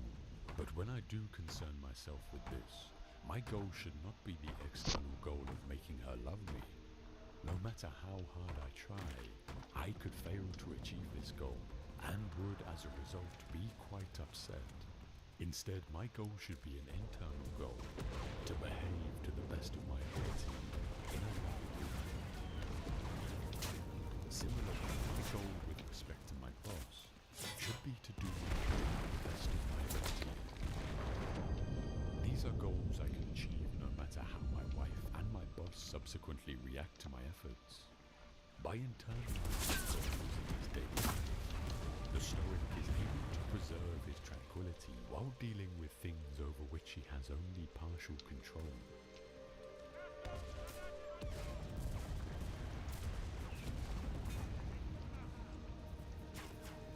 Nothing in the world is permanent, and we're foolish when we ask anything to last. But surely we're still more foolish not to take delight in it when we have it.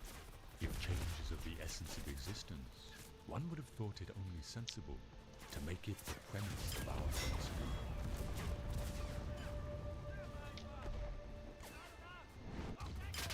A human being is a part of the whole, called by us the universe. A part limited in timeless space. He experiences himself, his thoughts and feelings, as something separate from the rest. A kind of optical delusion of his consciousness.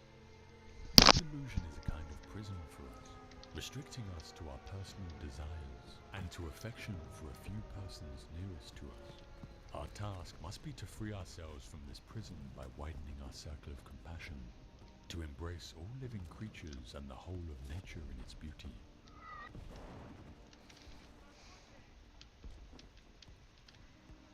I do nothing but go about persuading you all, old and young alike, not to take thought for your persons or your properties, but and chiefly to care about the greatest improvement of the soul. I tell you that virtue is not given by money, but that from virtue comes money, and every other good of man, public as well as private. This is my teaching, and if it is the doctrine that corrupts the youth, I am a mischievous person.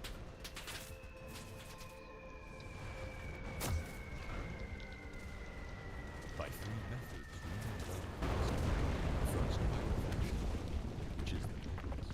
Second, by imitation, which is the easiest. And third, by experience, which is the bitterest.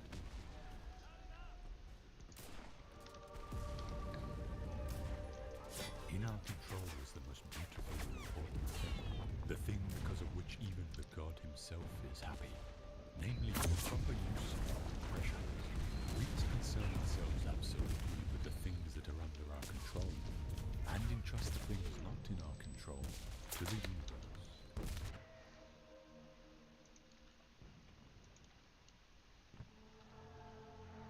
Therefore, the seeker after the truth is not one who studies the writings of the ancients, and following his natural disposition puts his trust in them, but rather the one who suspects his faith in them, and questions what he gathers from them.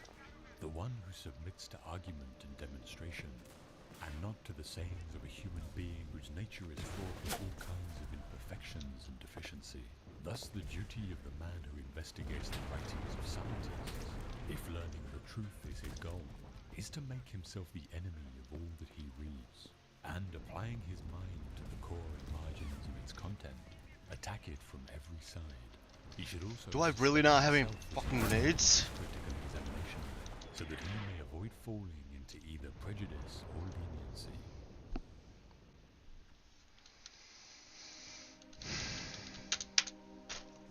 Yesterday I was clever, so I wanted to change the world. Today I am wise, so I am changing myself. Never mind, I'm done. Whatever, don't care. Fuck it. Just fuck it. Show that through them you have learned to think better, to be a more discriminating and reflective person. Books are the training weights of the mind. They are very helpful, but it would be a bad mistake to suppose that one has made progress simply by having internalized their contents.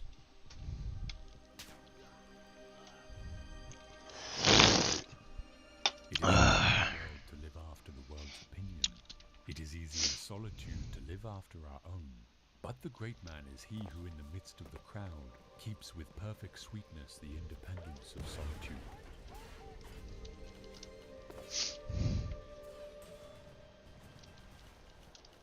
I think it's much more interesting to live not knowing than to have answers which might be wrong.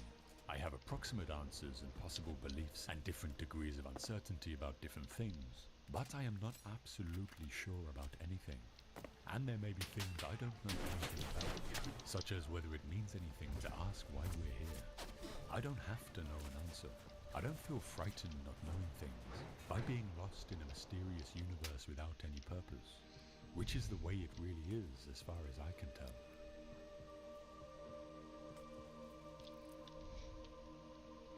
An intellectual is someone whose mind watches itself. I like this because I am happy to be both halves, the watcher and the watched. Can they be brought together? This is a practical question. We must get down to it. I despise intelligence really means I cannot bear my doubts.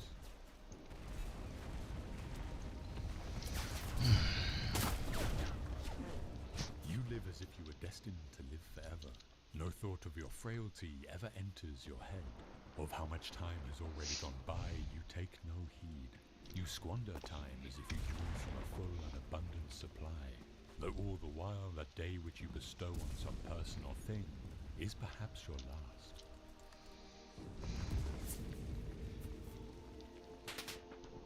To teach how to live with lucidity, and yet without being paralyzed by hesitation, is perhaps the chief thing that philosophy in our age can only do for those who study.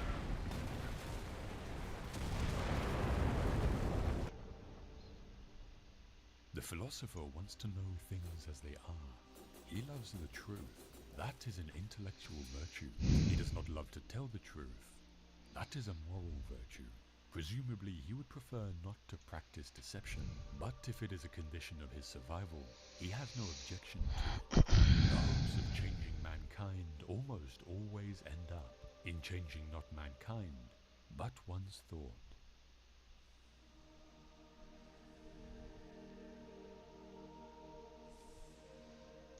A great many people think they are thinking when they are merely rearranging their prejudices.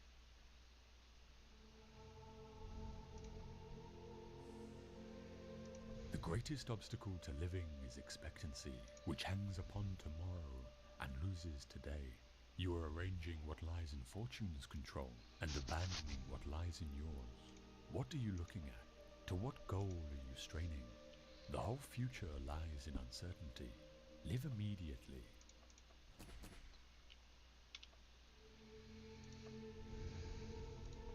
The reasonable man adapts himself to the world. The unreasonable one persists in trying to adapt the world to himself. Therefore, all progress depends on the unreasonable man.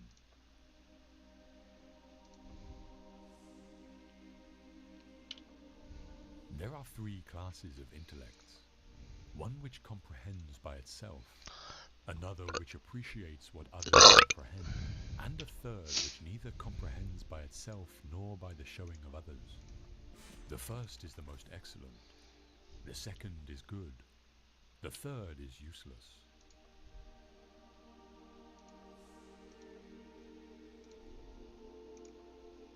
Look back over the past with its changing empires that rose and fell, and you can foresee the future too.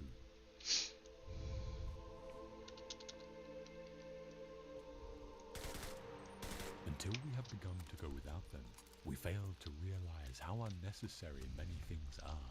We've been using them not because we needed them, but because we had them.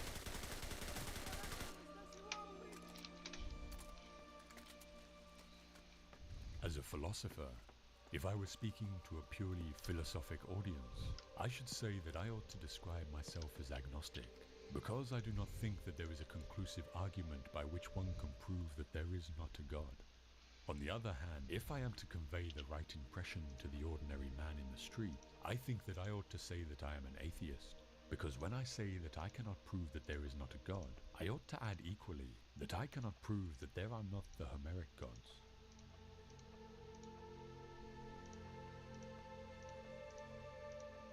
Words do not express thoughts very well. Everything immediately becomes a little different, a little distorted, a little foolish. And yet it also pleases me, and seems right that what is of value and wisdom of one man seems nonsense to another.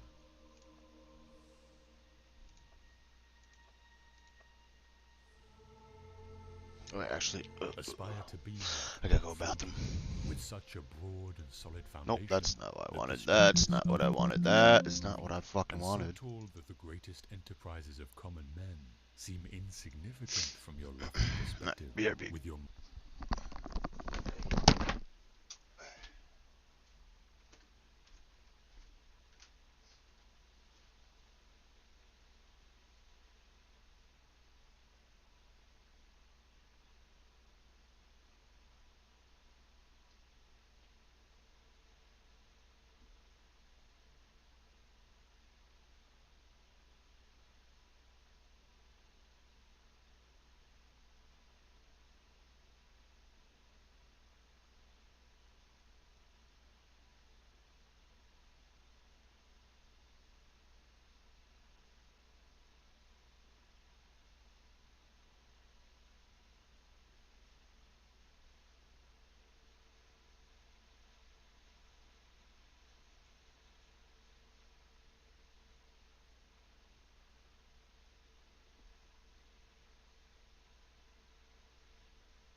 as high as Mount Fuji, you can see all things clearly, and you can see all the forces that shape events, not just the things happening near you.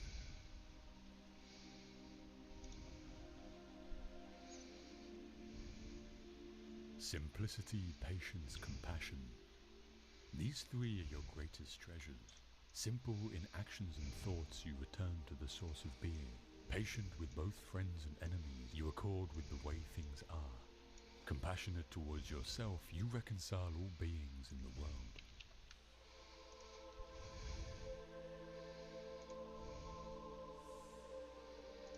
What you are basically deep, deep down, far, far in, is simply the fabric and structure of existence itself.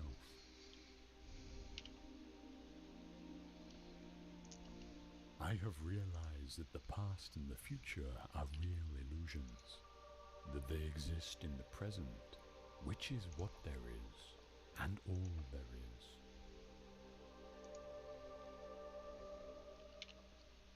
You are a function of what the whole universe is doing, in the same way that a wave is a function of what the whole ocean is doing.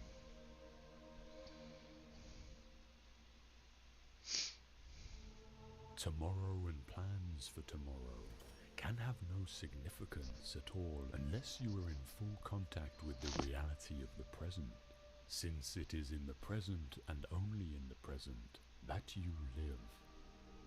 There is no other reality than present reality, so that even if one were to live for endless ages, to live for the future would be to miss the point everlastingly.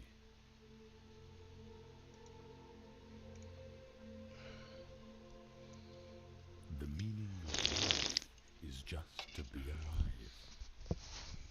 It is so plain and so obvious and so simple, and yet everybody rushes around in a great panic, as if it were necessary to achieve something beyond themselves.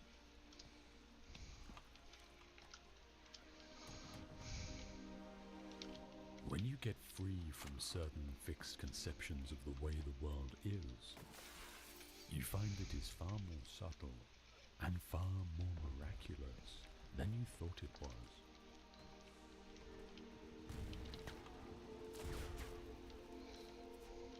You are an aperture through which the universe is looking at and exploring itself.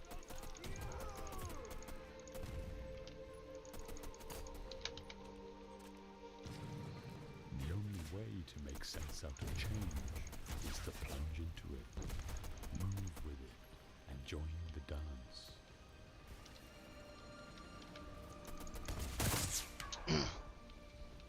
A scholar tries to learn something every day. A student of Buddhism tries to unlearn something every day.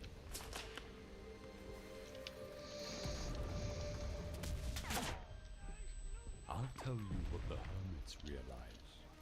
If you go off into a far, far forest and get very quiet, you'll come to understand that you're connected with everything.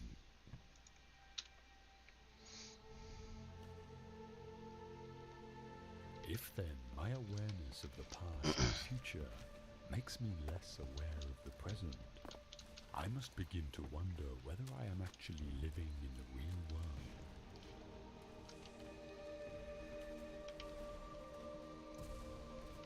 Meditation is the discovery that the point of life is always arrived at in the immediate moment.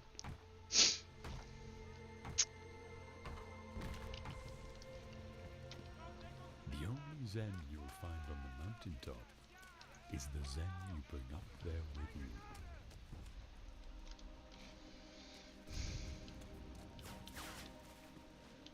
Muddy water is best cleared by leaving it alone.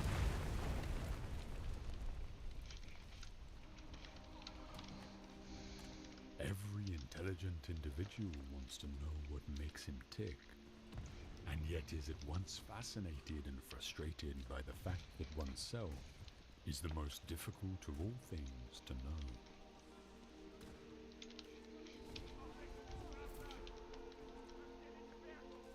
Problems that remain persistently insoluble should always be suspected as questions asked in the wrong way.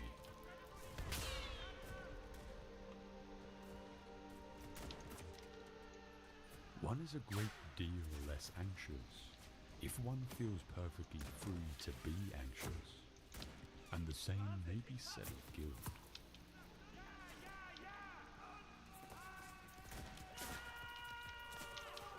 If you say that getting the money is the most important thing, you'll spend your life completely wasting it. You'll be doing things you don't like doing in order to go on living. That is to go on doing things you don't like doing, which is stupid.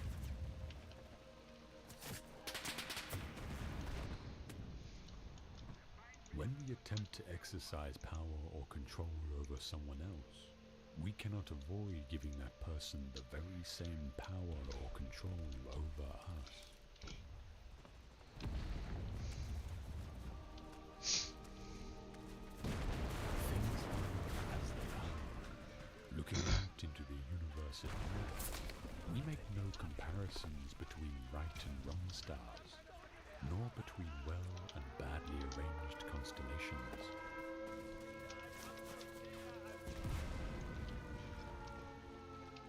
Philosophy is a man's expression of curiosity about everything and his attempt to make sense of the world, primarily through his intellect.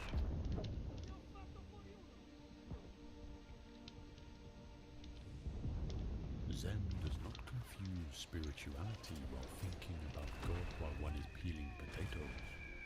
Zen spirituality is just peeling potatoes.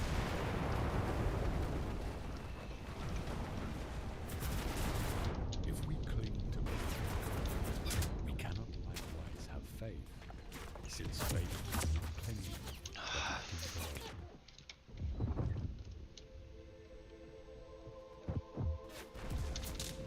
What we've forgotten is that thoughts and words are conventions, and that it is fatal to take conventions too seriously. A convention is a social convenience, as for example money. But it is absurd to take money too seriously, to confuse it with real wealth. In somewhat the same way, thoughts, ideas, and words are coins for real things.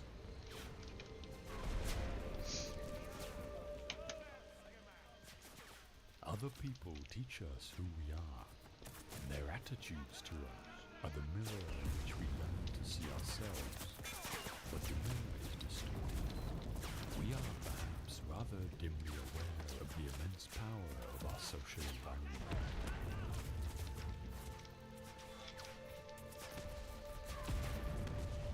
It's like you took a bottle of ink and threw it at the wall. Smash! And all the ink spread. And in the middle it is dense, isn't it? And as it gets out to the edge, the little droplets get finer and finer, and make more complicated patterns, see? So in the same way, there was a big bang at the beginning, and it spread.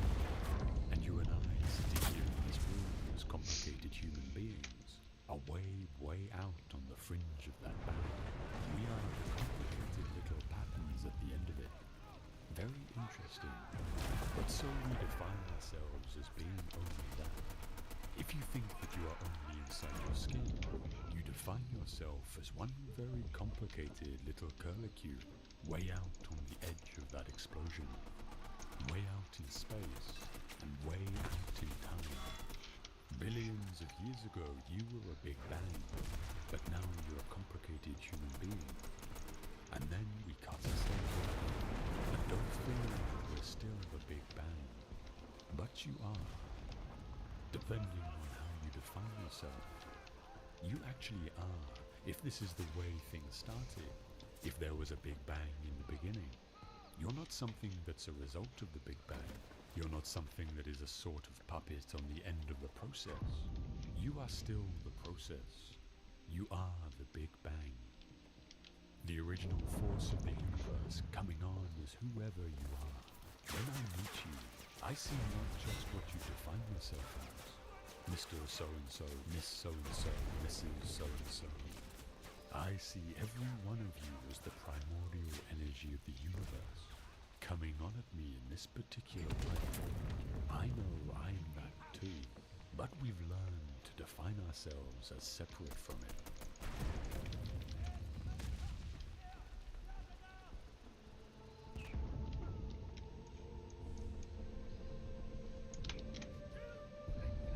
Excellence is never an accident. It is always the result of high intention, sincere effort, and intelligent execution. It represents the wise choice of many alternatives. Choice, not chance, determines your destiny.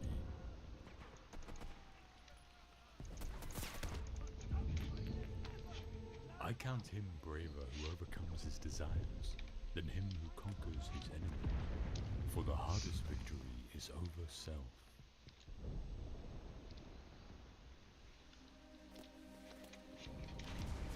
The high-minded man must care more for the truth than for what people think.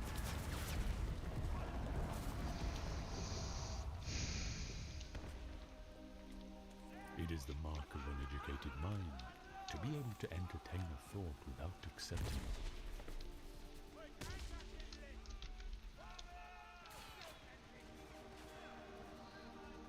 Anybody can become angry.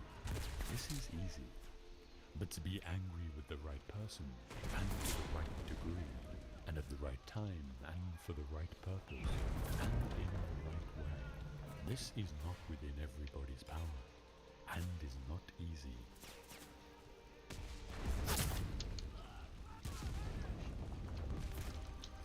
The self-indulgent man craves for all pleasant things, and is led by his appetite to choose these things at the cost of everything else.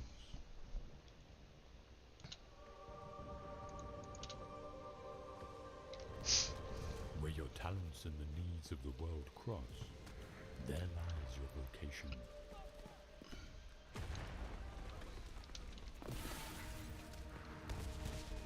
Happiness is a quality of the soul, not a function of one's material circumstances.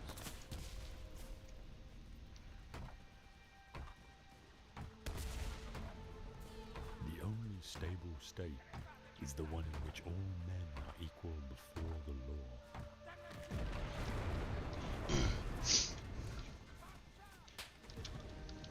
GG, well played. Is the beginning of all wisdom.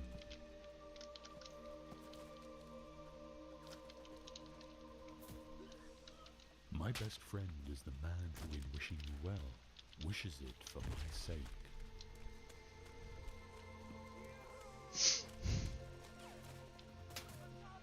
Learning is an ornament in prosperity, a refuge in adversity, and a provision in old age.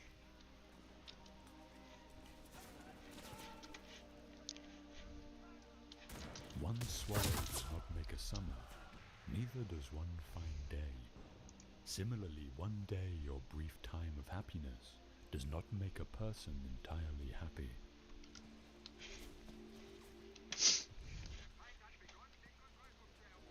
To write well, express yourself like the common people, but think like a wise man.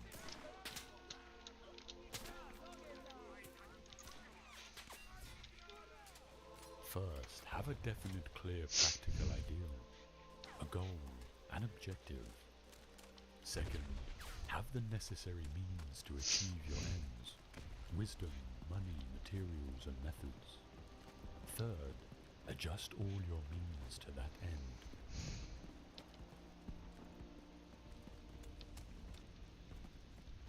It is in our darkest moments that we must focus to see the light.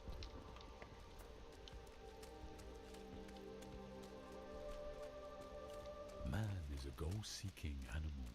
His life only has meaning if he is reaching out and striving for his goals.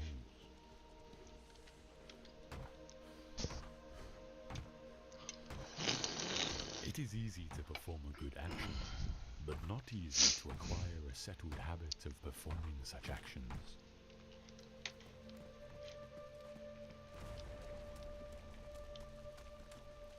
Democracy arose from men's thinking that if they are equal in any respect, They are equal absolutely.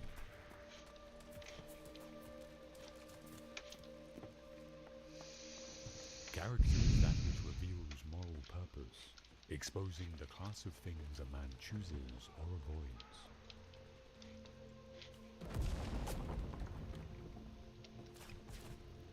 Poetry is finer and more philosophical than history, for poetry expresses the universal, and history only the particular.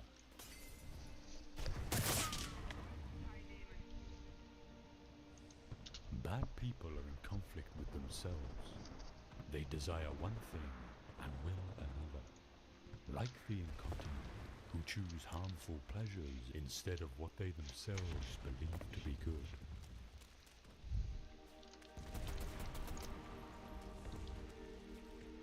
Man is by nature a social animal, an individual who is unsocial naturally and not accidentally, is either beneath our notice or more than human. Society is something that precedes the individual. Anyone who either cannot lead the common life or is so self-sufficient that he has to nurture, and therefore does not partake of society, is either a beast or a god. I'm gonna fucking rage.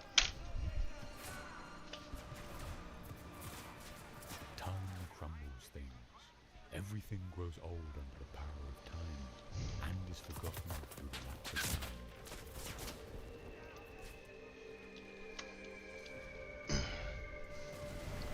I have gained this by philosophy.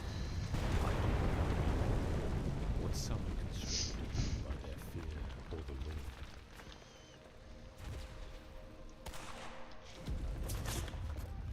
It is not enough to win a war. It is more important to organize the peace.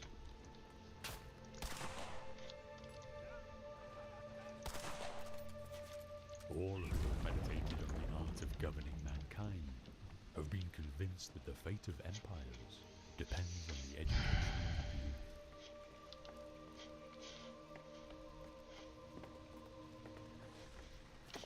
The wise man does not expose himself needlessly to danger, since there are few things for which he cares sufficiently.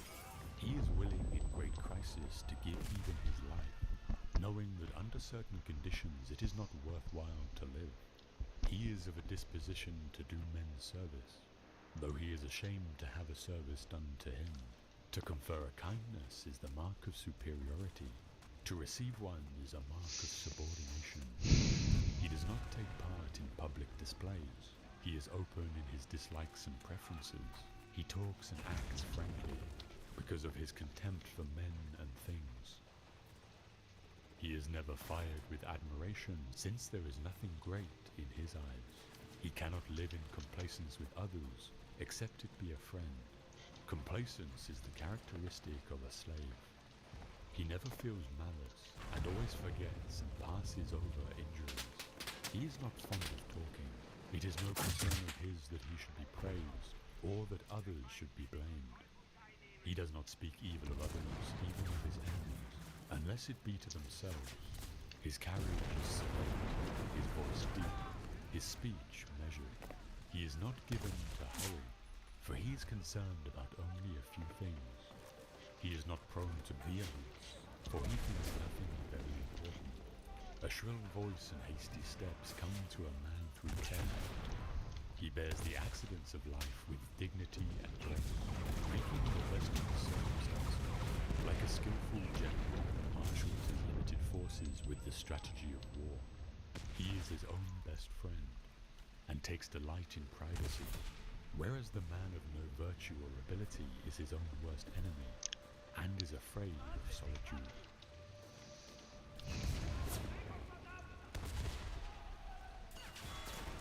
Knowledge of the facts differs from knowledge of the reason for the facts.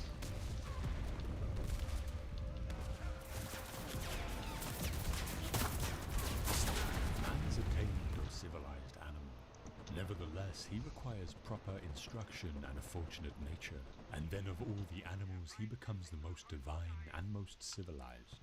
But if he be insufficiently or ill-educated, he becomes the most savage of earthly creatures.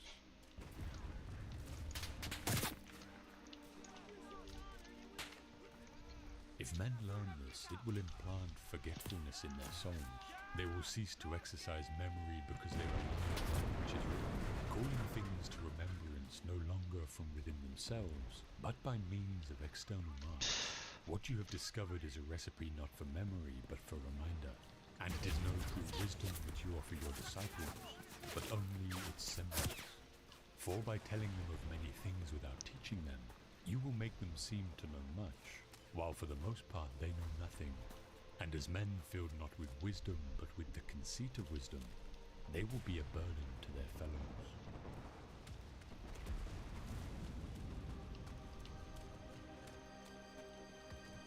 The man who finds that in the course of his life he has done a lot of wrong, often wakes up at night in terror, like a child with a nightmare, and his life is full of foreboding.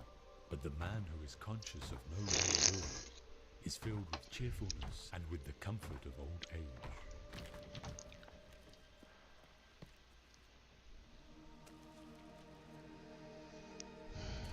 Knowledge is the food of the soul, and we must take care, my friend, that the sophist does not deceive us when he praises what he sells, like the dealers, wholesale or retail, who sell the food of the body, for they praise indiscriminately all of their goods, without knowing what are really beneficial or hurtful.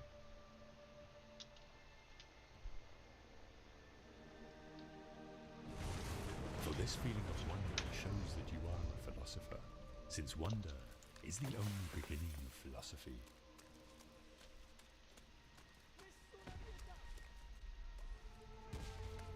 To be afraid of death is only another form of thinking that one is wise when one is not. It is to think that one knows what one does not know. No one knows with regard to death whether it is not really the greatest blessing that can happen to man, but people dread it as though they were certain it is the greatest evil.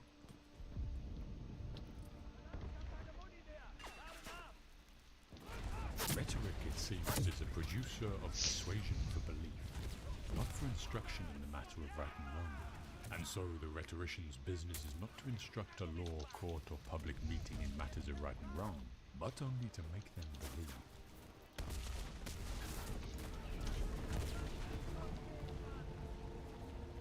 Then the case is the same in all other arts for the orator and his rhetoric. There is no need to know the truth of actual matters, but one merely needs to have discovered some device of persuasion which will make one appear to those who do not know, to know better than those who know.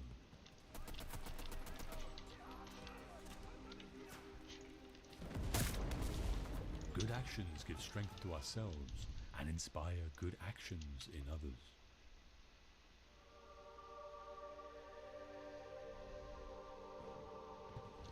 It would be better for me that multitudes of men should disagree with me, rather than that I, being one, should be out of harmony with myself.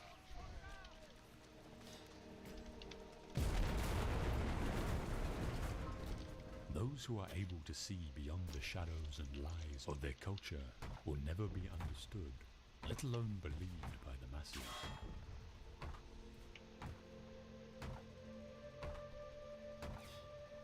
Since those who rule in the city do so because they own a lot, I suppose they're unwilling to enact laws to prevent young people who've had no discipline from spending and wasting their wealth, so that by making loans to them, secured by the young people's property, and then calling those loans in, they themselves become even richer and more honored.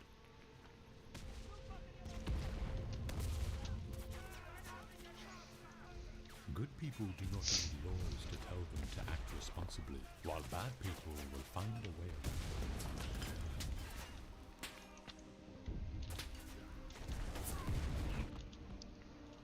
People are like dirt. They can either nourish you and help you grow as a person, or they can stunt your growth and make you wilt and die.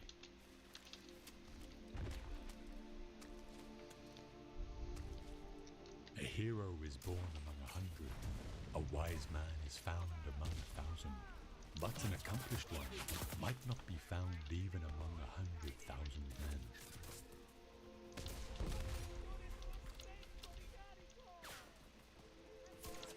You know that the beginning is the most important part of any work, especially in the case of a young and tender thing, for that is the time at which character is being formed, and the desired impression is more readily taken. Shall we just carelessly allow children to hear any casual tales which may be devised by casual persons, and to receive into their minds ideas for the most part the very opposite of those which we should wish them to have when they are grown up?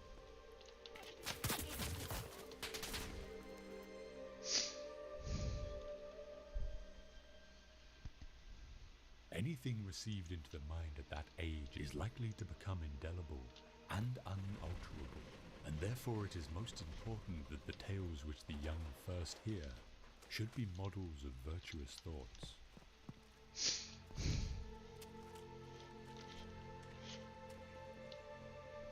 The inexperienced in wisdom and virtue, ever occupied with feasting and such, are carried downward, and there, as is fitting, they wander their whole life long, neither ever looking upward to the truth above them, nor rising toward it, nor tasting pure and lasting pleasures. Like cattle, always looking downward with their heads bent towards the ground and the banquet tables, they feed, fatten, and fornicate. In order to increase their possessions, they kick and butt with horns and hooves of steel and kill each other, insatiable as they are.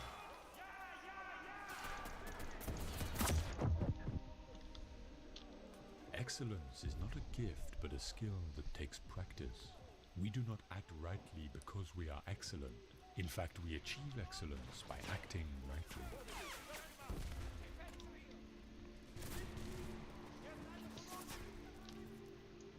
Human behavior flows from three main sources: desire, emotion, and knowledge.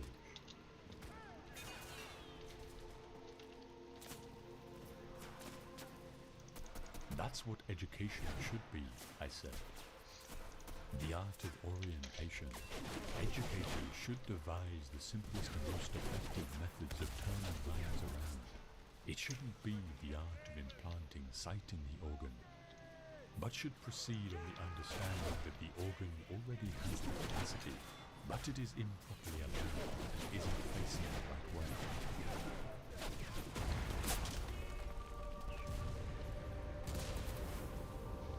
The price good men pay for indifference to public affairs is to be ruled by evil men.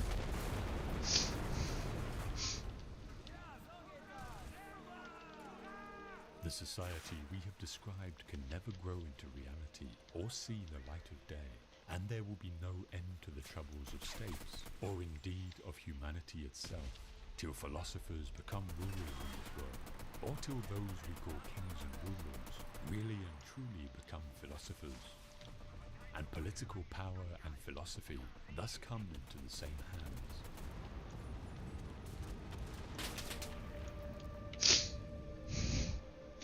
Never discourage anyone who continually makes progress, no matter how slow.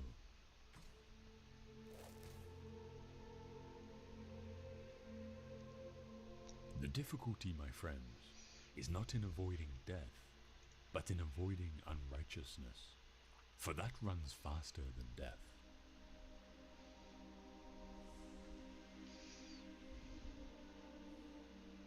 There are two things a person should never be angry at: what they can help and what they cannot.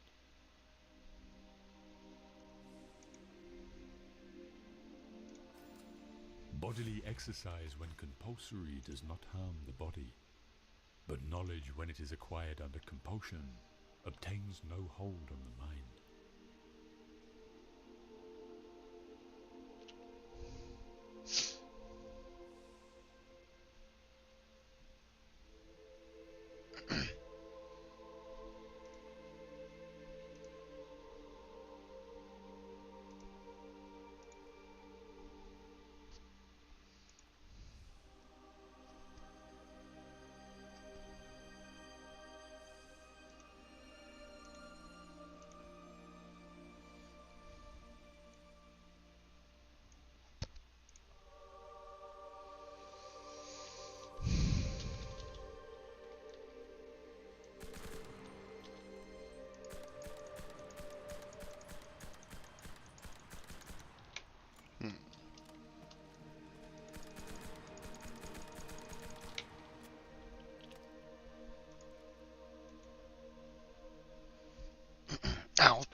There is only one way to happiness, and that is to cease worrying about the things which are beyond the power of our will.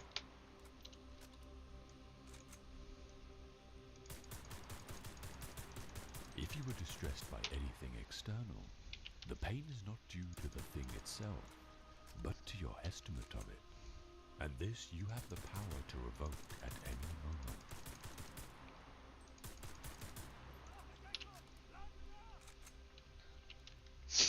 The greatest obstacle to living is expectancy, which hangs upon tomorrow and loses today.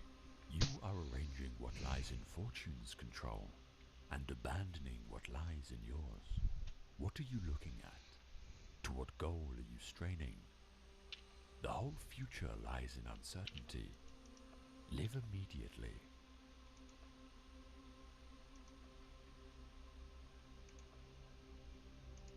Men are disturbed not by things, but by the views which they take of things.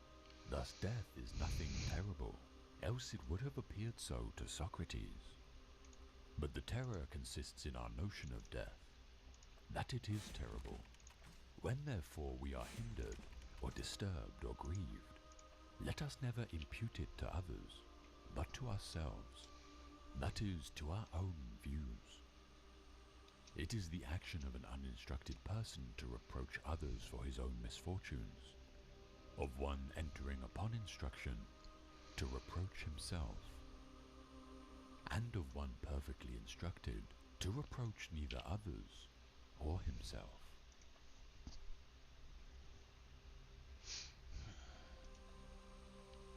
They lose the day in expectation of the night, and the night in fear of the dawn.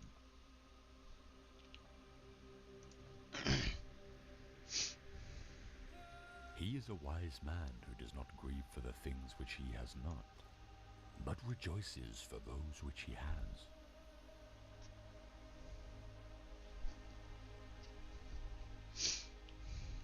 Live a good life. If there are gods and they are just, then they will not care how devout you have been, but will welcome you based on the virtues you have lived by. If there are gods, but unjust, then you should not want to worship them. If there are no gods, then you will be gone, but will have lived a noble life that will live on in the memories of your loved ones.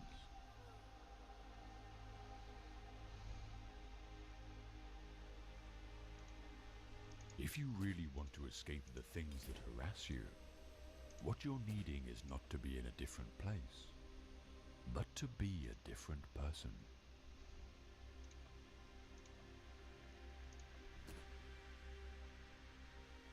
True happiness is to enjoy the present without anxious dependence upon the Wait a future. minute. Wait, no. Not to amuse ourselves with either hopes or fears, but to rest satisfied with what we have, which is sufficient. For he that is so wants nothing. The greatest blessings of mankind are within us, and within our reach.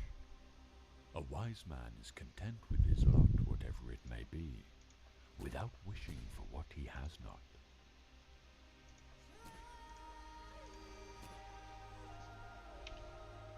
For what prevents us from saying that the happy life is to have a mind that is free, lofty, fearless and steadfast, a mind that is placed beyond the reach of fear, beyond the reach of desire, that counts virtue the only good, baseness the only evil, and all else but a worthless mass of things which come and go without increasing or diminishing the highest good, and neither subtracting any part from the happy life, nor add any part to it.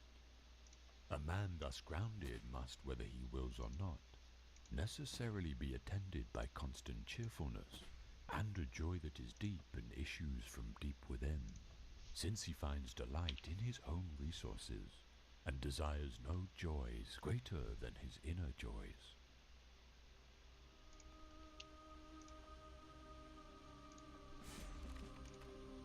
When someone wrongs you, ask yourself what made him do it.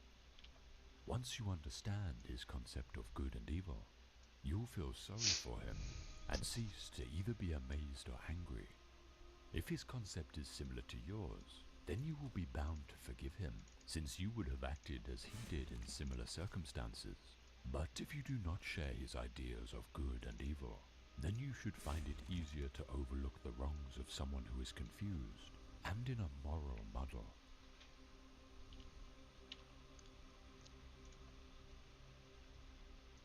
Wealth consists not in having great possessions, but in having few wants.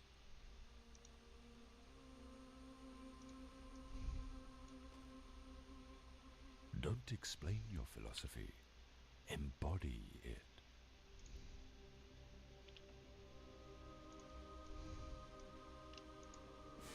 First say to yourself what you would be, and then do what you have to do.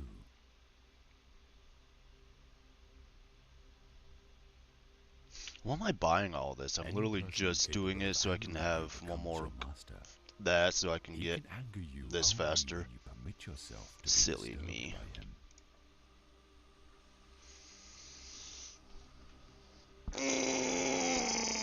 Fuck. Circumstances don't make the man. They only reveal him to himself.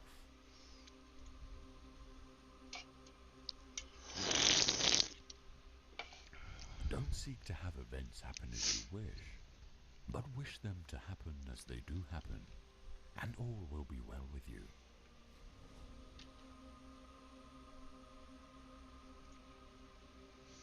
God has entrusted me with myself. No man is free who is not master of himself. A man should live so that his happiness should depend as little as possible on external things.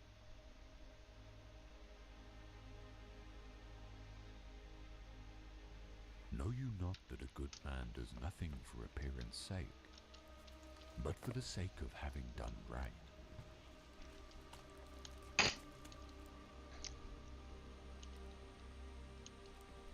If you live in harmony with nature, you will never be poor. If you live according to what others think, you will never be rich.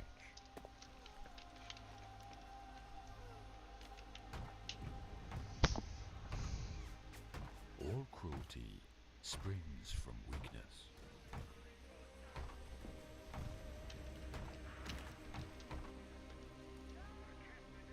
Nothing, to my way of thinking, is a better proof of a well-ordered mind than a man's ability to stop just where he is and pass some time in his own company.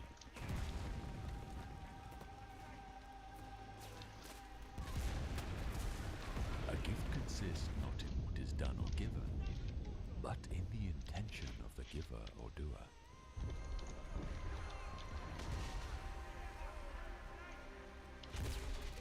You act like mortals in all that you fear, and like immortals in all that you desire.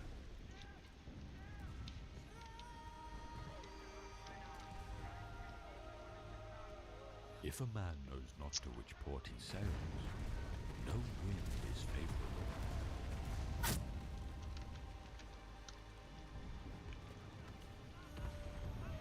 You live as if you were destined to live forever.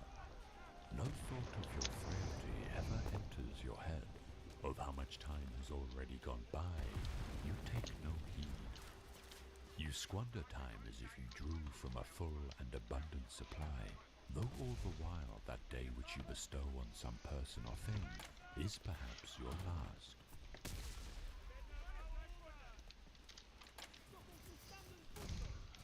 The soul becomes dyed with the color of its thoughts.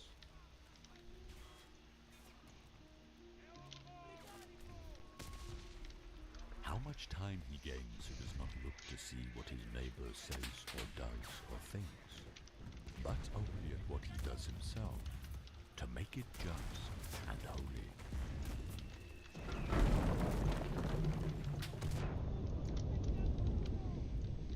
Begin each day by telling yourself, I shall be met with interference, ingratitude, insolence, disloyalty, ill will, and selfishness, all of them due to the offender's ignorance of what is good or evil.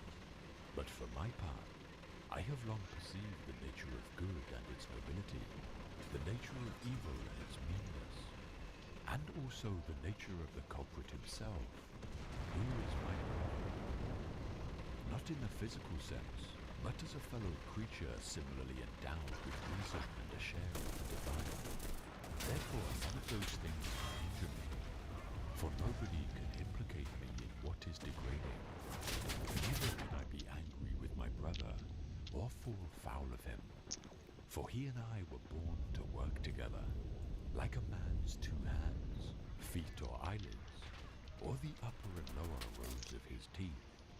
To obstruct each other is against nature's law, and what is irritation or aversion but a form of obstruction?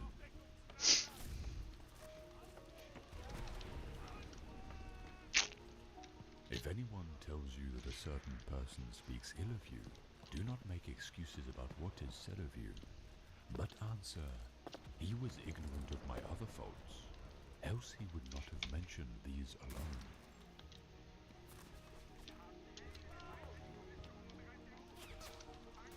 It seems to often do more harm than good to live in resentment and disdain for the world around us. The world we find ourselves in, its past and present, its people, and the rise and fall of its cultures and practices are all the way they are. They are not the way we personally want them to be. When we resist the reality of the world around us, and instead project onto it our expectation about how the world should be, we are often met with a certain level of internal resistance. Resistance that can cause us to suffer. And the greater the distance between reality and our expectation, the greater the resistance. The world is what it is. It is not what we expect it to be. Learn to accept life. Learn to love fate and all that it brings. This is the Stoic principle of amor fati. To love fate. After all, fate has given us the ability to live and to experience life. Unfortunately, amor fati often gets confused with a passive, defeatist acceptance of the world around us. To accept the wrongs of the world and to lie down as we observe the passing of things we don't agree with, or the wrongdoing we see being committed. But I believe this is a misunderstanding of the Stoic principle. Acceptance of reality does not mean to submit to it. It is simply learning the ability to see it objectively, and accepting that in this moment that is the state of the world. It is the ability to look at the things around us clearly, not through the lens of our own bias and expectation.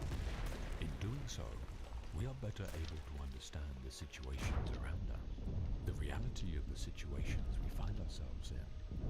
Unblinded by the lens of our own bias and expectations, we then are able to more clearly understand what is within our control and what is not, and then look to leverage that control to effect change first in ourselves, and then, if possible, in the world around us for the better.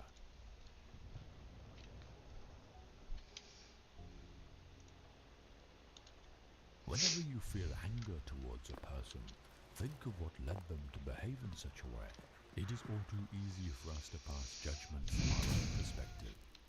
But it is a very different thing to try and put yourself in the shoes of the wrongdoer, and try to understand what hardship they have gone through, what burden they might carry, or how life has treated them leading up to the moment which you found so offensive. Most people are trying to do the best they can with what they have, and while we all are responsible for our actions, there is often a line to draw between a person's experience and their behavior.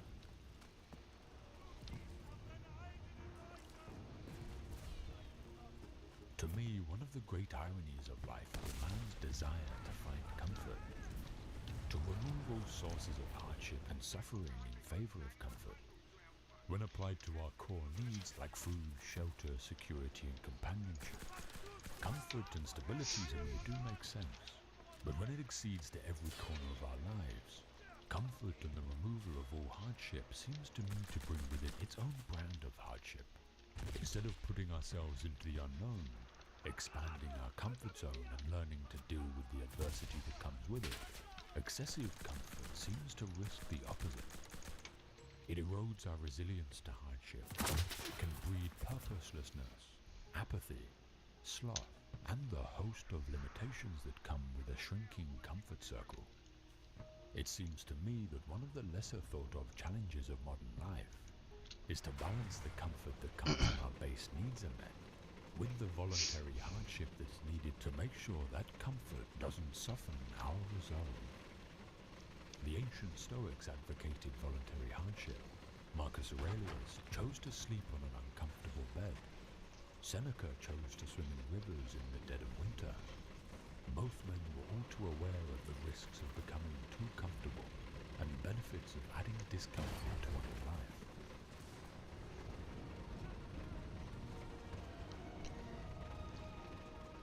Day to day, we often distance ourselves from death, often thinking that it is something that happens to others, or to us many million years from now. But the truth is that death is on our shoulder every day, an ever-present fact of life. Today may very well be your last. Living with this as a reminder brings with it a deep gratitude for many of the things we take for granted, knowing that whatever it is may be one of the last few times we are able to experience it, whether that be sound of leaves in the wind, the company of those we love, or simply the taste of good food. To the Stoics, this was the practice of memento mori, the practice of remembering death.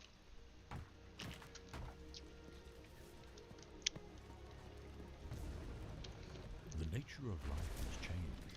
From the very first shifts of the universe, the most simple of elements gathered together to produce clouds, and then solid bodies, bodies that began to form the very first ingredients for life.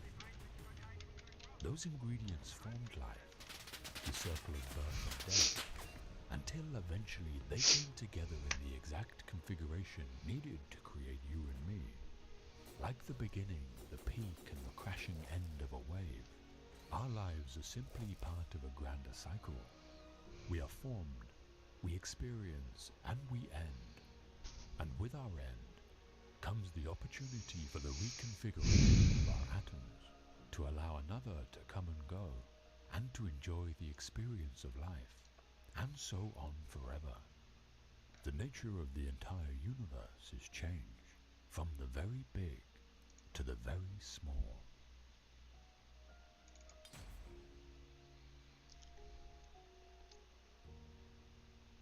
Lives are often not made better in the accomplishments of lofty goals, or the collection of expensive things, so much as they are improved by the small day-to-day changes of one's habits. The decisions to wake up a little earlier, get out of the house a little more often, go for a run, read that book that's been gathering dust, or try to be more present in the company of the things and people we love.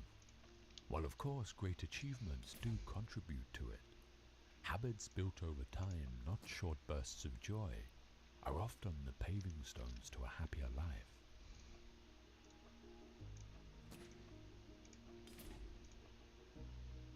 There is a delicate balance to be had when looking to the future and the past. The future is necessary for long-term planning and preparation for events that seem likely to happen. However, look too long towards the horizon, and it's easy to let life slip by and miss the very thing you spent all that time planning and preparing for. Similarly, the past can be used as a tool to learn, but looking back to what was may also mean that you miss the life into which you've taken all the lessons of the past. The future can be used to plan and prepare. The past can be used to learn. But life only happens in the present.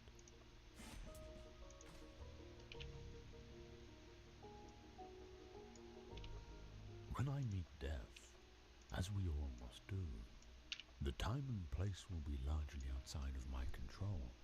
If tomorrow, then I will die tomorrow. And if a year from now, or 20 years from now, then I will meet it then. It is in the very nature of a living thing to die, regardless of how much we resist it. However, for now, I am alive, so I will put to use what is within my control, and decide what to do with the time that is given to me.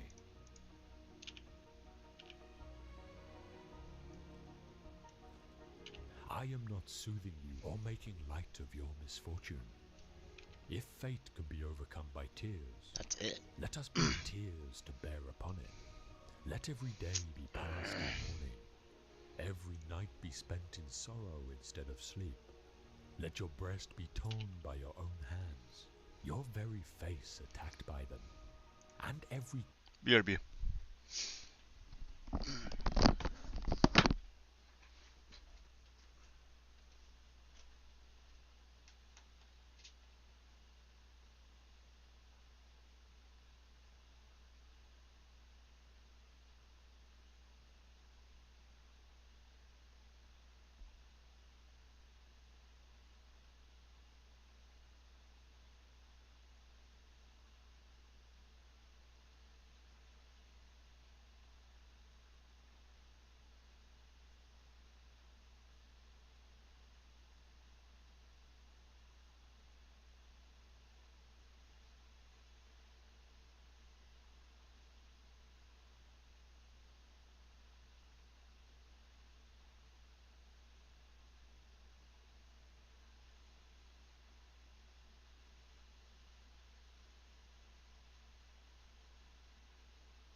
kind of cruelty be practiced by your grief, if it will profit you. But if the dead cannot be brought back to life, however much we may beat our breasts, if destiny remains fixed and immovable forever, not to be changed by any sorrow however great, and death does not loose his hold on anything that he has once taken away, then let our futile grief be brought to an end. Let us then steer our own course, and no longer allow ourselves to be driven to leeward by the force of our misfortune. He is a sorry pilot who lets the waves wring his rudder from his grasp, who leaves the sails to fly loose, and abandons the ship to the storm. But he who boldly grasps the helm, and clings to it until the sea closes over him, deserves praise, even though he be shipwrecked.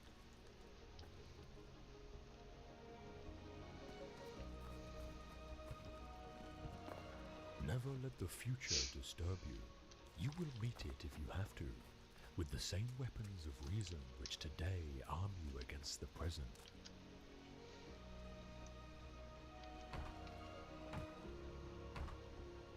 There are misfortunes which strike the sage, without incapacitating him, of course, such as physical pain, infirmity, the loss of friends or children, or the catastrophes of his country when it is devastated by war. I grant that he is sensitive to these things, for we do not impute to him the hardness of rock or of iron, There is no virtue in putting up with that which one does not feel.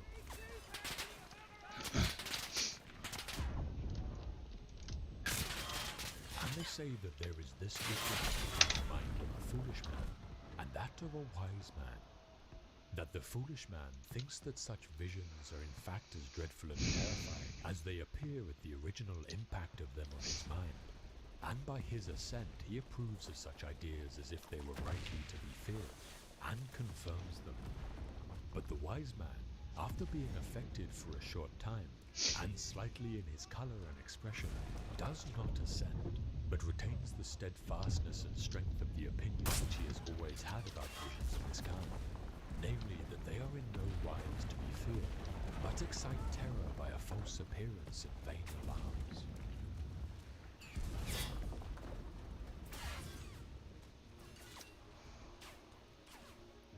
Don't you know life is like a military campaign? One is serve on watch, another in reconnaissance, another on the front line. So it is for us. Each person's life is a kind of battle, and a long and varied one too. You must keep watch like a soldier, and do everything commanded. You have been stationed in a key post, not some lowly planet, and not for a short time, but for life.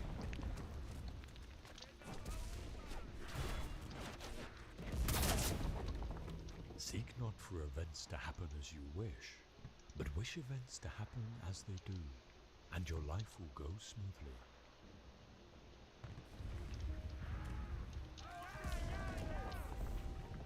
The chief task in life is simply this: to identify and separate matters so that I can say clearly to myself which are externals not under my control, and which have to do with the choices I actually control.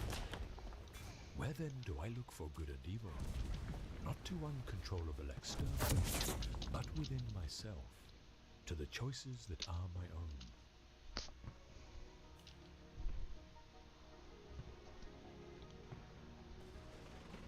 One ought to seek out virtue for its own sake, without being influenced by fear or hope, or by any external influence. Moreover, that in that does happiness consist.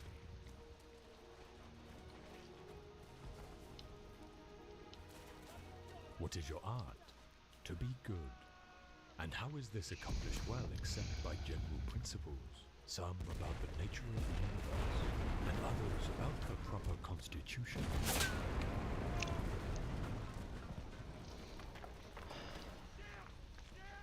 In our control is the most beautiful and important thing, the thing because of which even the God himself is happy, namely the proper use of our impressions. We must concern ourselves absolutely with the things that are under our control, and entrust the things not in our control to the universe.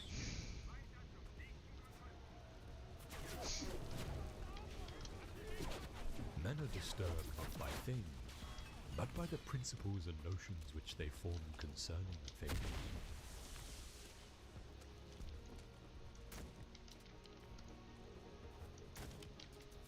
It is the act of an ill-instructed man to blame others for his own bad conditions.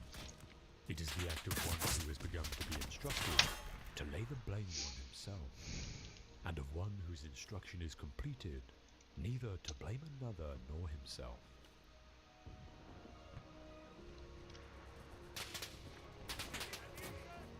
One who knows not who he is, and to what end he was born. What kind of world is this, and with whom he is associated therein?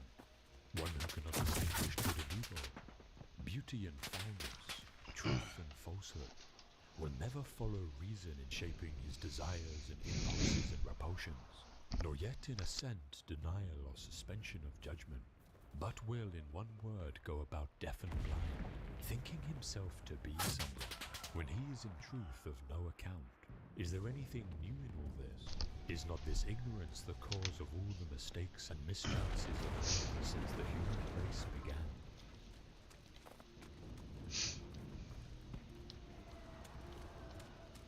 We are all chained to fortune. The chain of one is made of gold and wide, while that of another is short and rusty. But what difference does it make? The same prison surrounds all of us, and even those who have bound others bound themselves. Unless perchance you think that a chain on the left side is lighter. Honors bind one man, wealth another. Nobility oppresses some, humility others. Some We're are held winning? in subjection The by an fuck? external power, while others obey the tyrant within. Banishments keep some in place, the priesthood others. All life is slavery. Therefore Gross. each one must accustom himself to his own condition, and complain about it as little as possible, and lay hold to whatever good is to be found near him. Nothing is so bitter that a calm mind cannot find comfort in it. Small tablets, because of the writer's skill, have often served for many purposes, and a clever arrangement has often made a very narrow piece of land habitable. Apply reason to difficulties. Harsh circumstances can be softened, narrow limits can be widened, and burdensome things can be made to press less severely on those who bear them cleverly.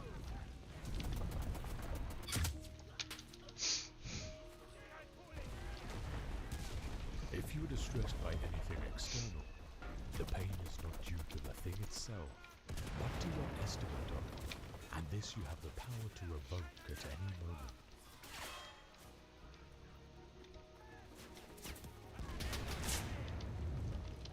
These reasonings are unconnected. I am richer than you, therefore I am better. I am more eloquent than you, therefore I am better. The connection is rather this. I am richer than you, therefore my property is greater than yours. I am more eloquent than you, therefore my style is better than yours. But you, after all, are neither property nor style.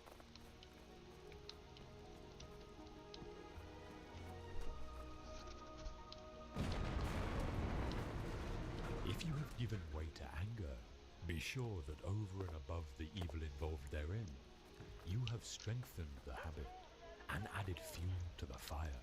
If overcome by a temptation of the flesh, do not reckon it a sin, but that you have also strengthened your dissolute habits. Habits and faculties are necessarily affected by the corresponding acts. One who has had flavor, even when it has left him, is not in the same condition of health as before, unless indeed his cure is complete. Something of the same sort is true also of diseases of the mind.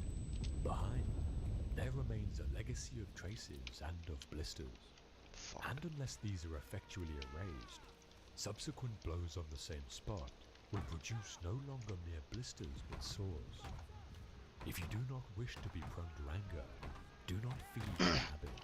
Give it Yay. nothing which may tempt its increase. At first, keep quiet and count the days when you were not angry. I used to be angry every day, then every other day, next every 2, next every 3 days, and if you succeed in passing 30 days, sacrifice to the gods in thanksgiving.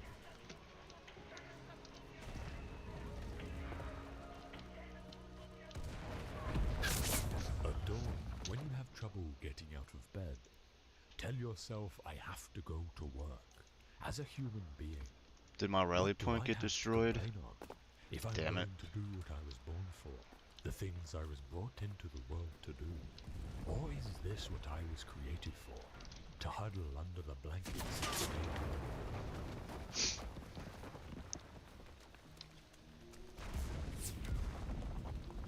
Until we have begun to go without them, we fail to realize God how damn it. unnecessary many things are. We've been using them not because we needed them, but because we had them.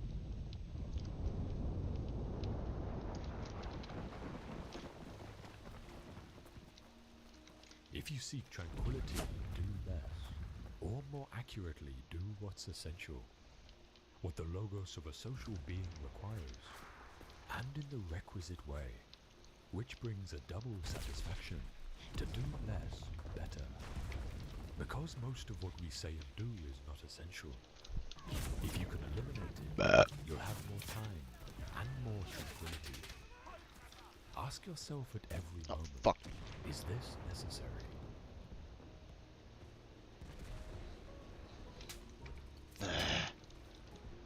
Witches are a cause of evil, not because of themselves they do any evil, but because they goad men on so that they are ready to do evil.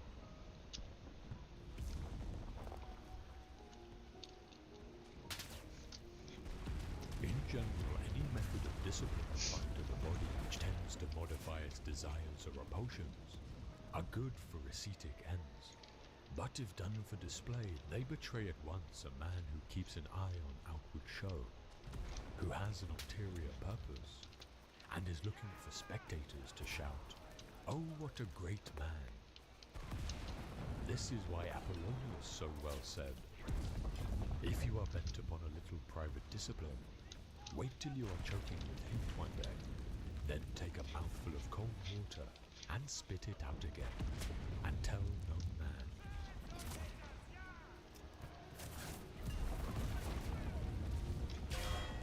What is not good for the beehive cannot be good for the bees.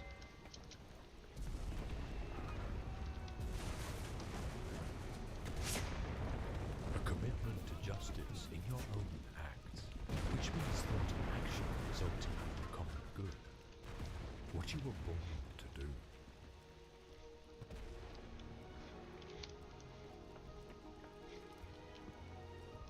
Men do not care how nobly they live, but only how long, although it is within the reach of every man to live nobly, but within no man's power to live long.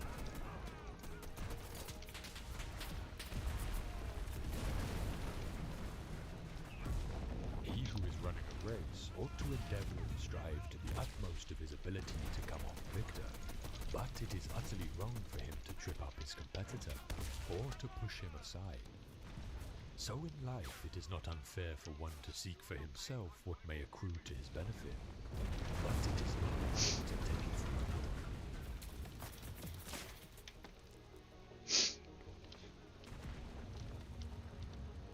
For mankind, evil is injustice, cruelty, and indifference to a neighbour's trouble, while virtue is brotherly love, and goodness and justice, and beneficence and concern for the welfare of your neighbour.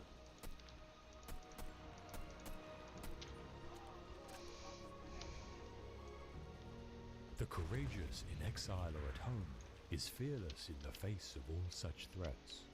For that reason, they've the courage to say what they think, equally at home or in exile.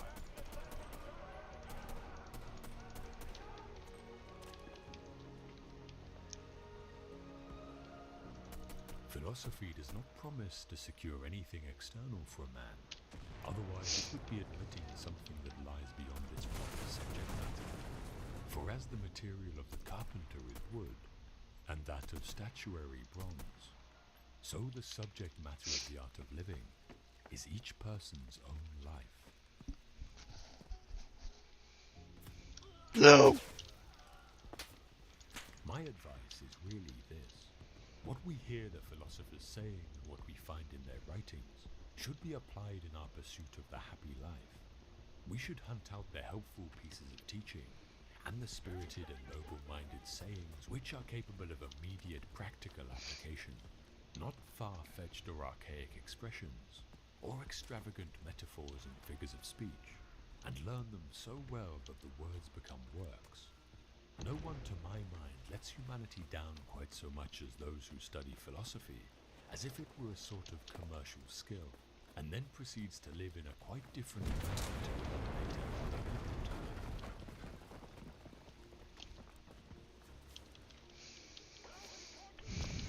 It does not matter what you bear, but how you bear it.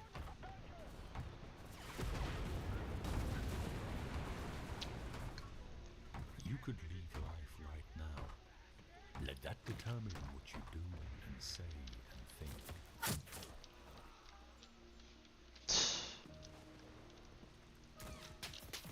The chief task in life is simply this: to identify and separate the matters so that I can say clearly to myself which are externals not under my control, and which have to do with the choices I actually control. Where then do I look for good and evil, not to uncontrollable externals, but within myself, to the choices that are my own.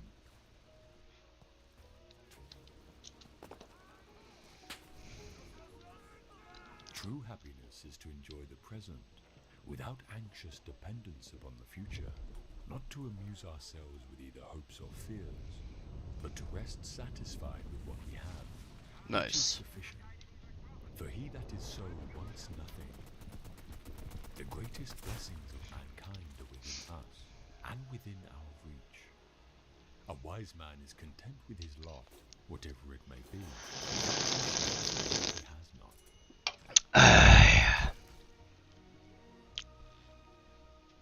Don't seek for everything to happen as you wish it would, but rather wish that everything happens as it actually will. Then your life will flow well.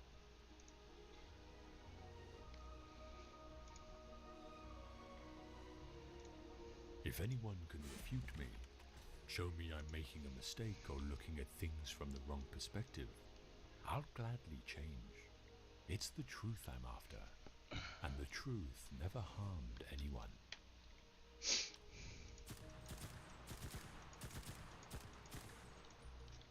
If you accomplish something good with hard work, the labor passes quickly, but the good endures. If you do something shameful in pursuit of pleasure, the pleasure passes quickly, but the shame endures.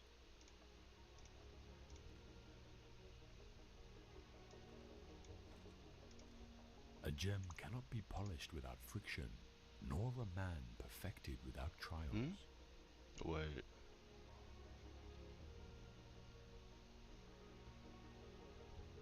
Be tolerant with others, and strict with yourself. Oh, son of a bitch. Wait. Can I? No person has the power to I can't have undo everything this? they want. But it is in their power not to want what they don't have, and to cheerfully put to good use what they do have.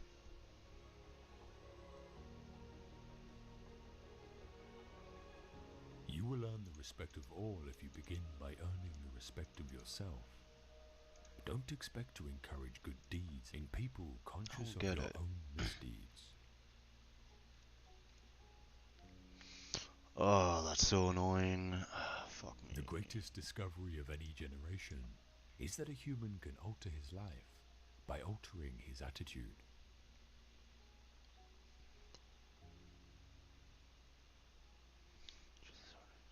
Excellence is never an accident. It is always the result of high intention, What? sincere effort, and intelligent execution. It represents the wise choice of many alternatives. Choice, not However. choice, determines your destiny. Cool.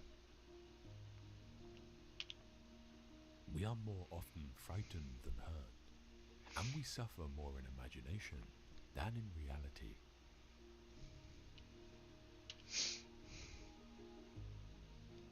Man conquers the world by conquering himself. Damn it. That's hella annoying. How does it help to make troubles heavier by bemoaning them?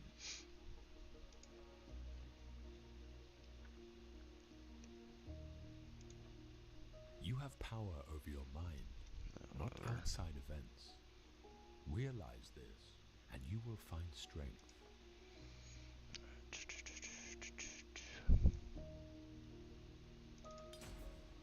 If it is not right, do not do it.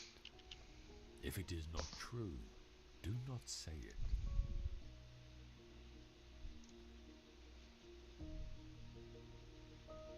You should live in such a way that there is nothing which you could not as easily tell your enemy as keep to yourself.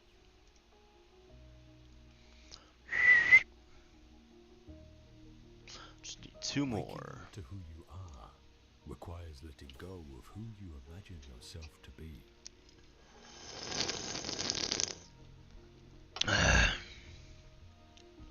The high-minded man must care more for the truth than for what people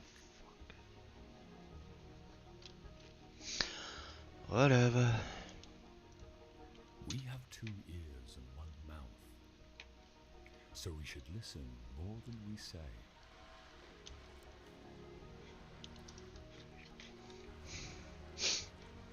impediment to action advances action. What stands in the way becomes the way.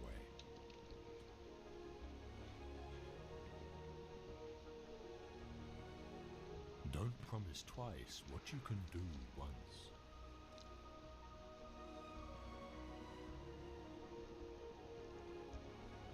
A man who has committed a mistake and doesn't correct it is committing another mistake.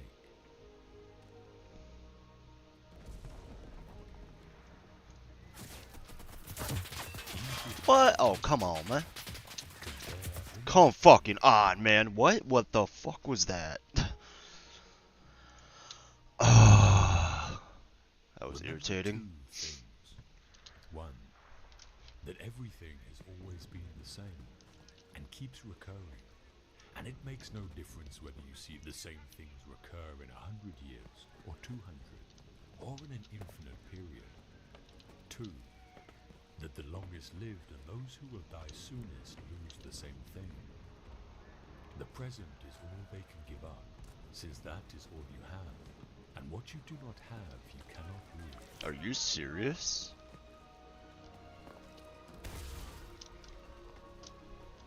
Ultimately, man should not ask what the meaning of his life is, but rather he must recognize that it is he who is asked. In a word, each man is questioned by life, and he can only answer to life by answering for his own life. To life, he can only respond by being responsible.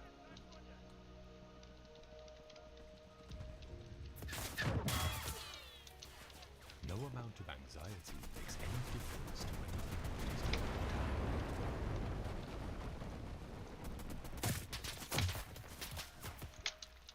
The happiness of your life depends upon the quality of your thoughts.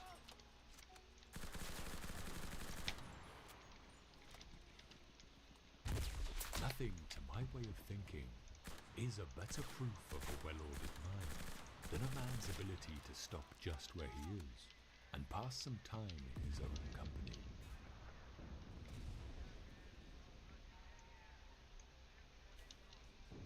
The greatest weapon against stress is our ability to choose one thought over another.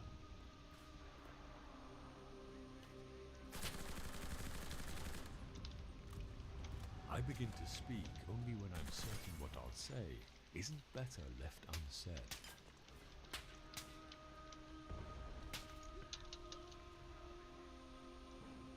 All Hellenistic schools seem to define wisdom in approximately the same terms, first and foremost as a state of perfect peace of mind. From this viewpoint, philosophy appears as a remedy for human worries, anguish, and misery brought about for the cynics by social constraints and conventions, for the Epicureans by the quest for false pleasures, for the Stoics by the pursuit of pleasure and egotistic self-interest, and for the skeptics by false opinions. Whether or not they lay claim to the Socratic heritage, all Hellenistic philosophers agreed with Socrates that human beings are plunged into misery, anguish, and evil because they exist in ignorance. Evil is to be found not within things, but in the value judgments which people bring to bear upon things. People can therefore be cured of their ills only if they are persuaded to change their value judgments. And in this sense, all these philosophies wanted to be therapeutic.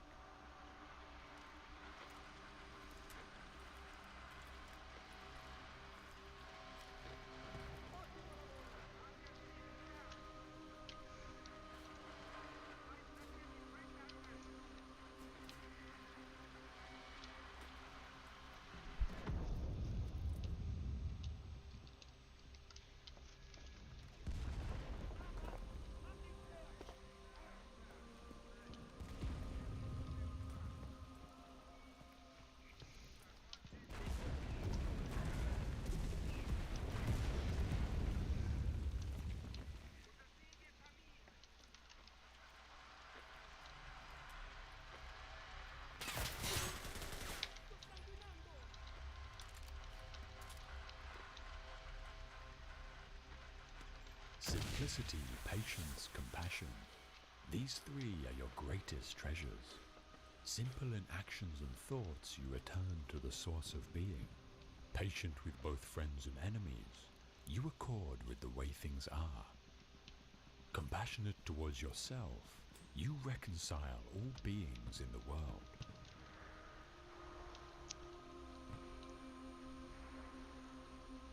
Taoism is the art of being in the world, for it deals with the present, ourselves.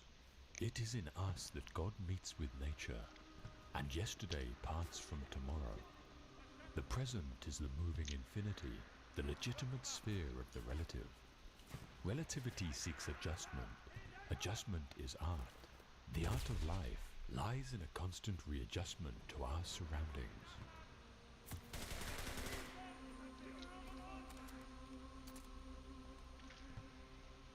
Be content with what you have.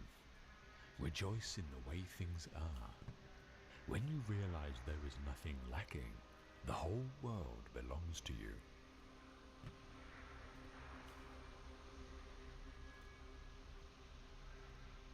Let your eyes see what they see, not what others want you to see. Let your ears hear what they naturally hear, not what others want you to hear. Let your mouth speak your mind freely, and not be constrained by other people's approval or disapproval. Let your mind think what it wants to think, and not let other people's demands dictate your thoughts. If your senses and your mind are not allowed to do what they want to do naturally, you are denying them their rights. When you cannot think, sense, feel, or act freely, then your body and mind are injured. Break these oppressions, and you will cultivate life.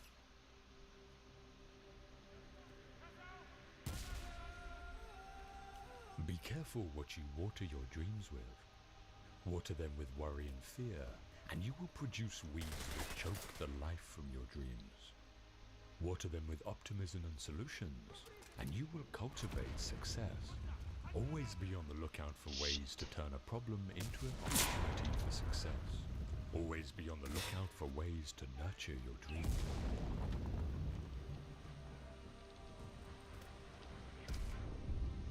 Strength should always be complemented by softness. If you resist too much, you will break. Thus, the strong person knows when to use strength and when to yield. And good fortune and disaster depend on whether you know how and when to yield.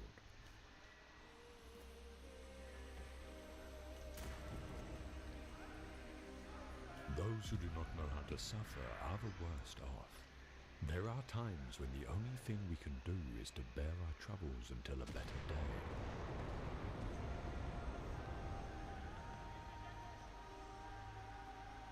To solve a problem, you need to remove the cause, not the symptom.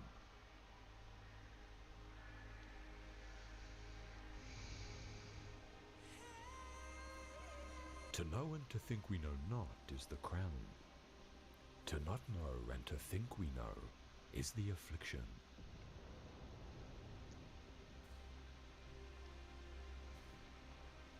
Knowing others is intelligence. Knowing yourself is true wisdom. Mastering others is strength. Mastering yourself is true power.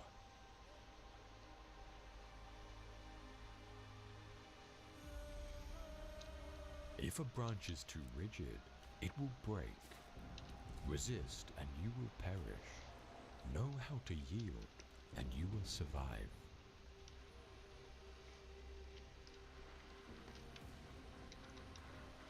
Only he who has no use for the empire is fit to be entrusted with it.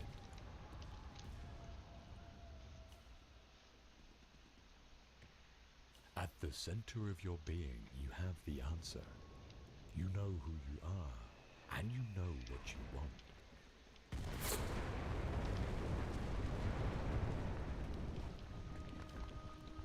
Life is a series of natural and spontaneous changes. Don't resist them. That only creates sorrow. Let reality be reality.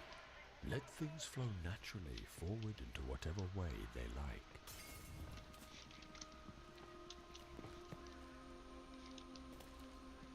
Kindness in words creates confidence. Kindness in thinking creates profoundness. Kindness in giving creates love.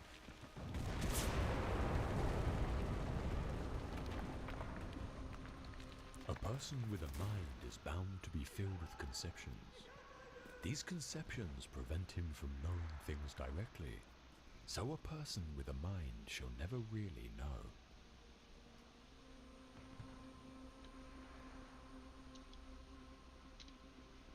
Trying to explain Zen is like trying to catch wind in a box. The moment you close the lid, it ceases to be wind, and in time becomes stagnant air.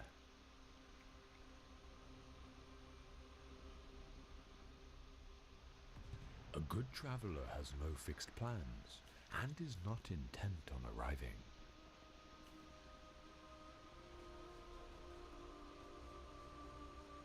When you are content to simply be yourself, and don't compare or compete, everyone will respect you.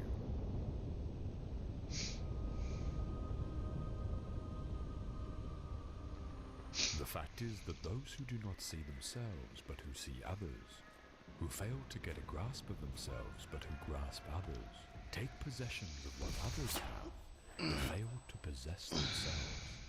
They are attracted to what others enjoy, but fail to find enjoyment in themselves.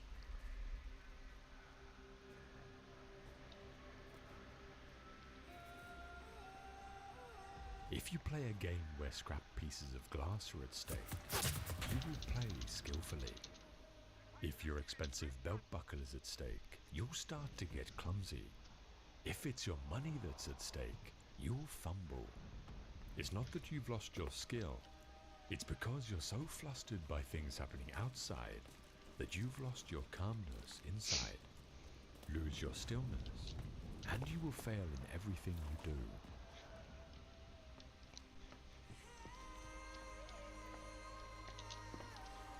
A man with outward courage dares to die. A man with inner courage dares to live.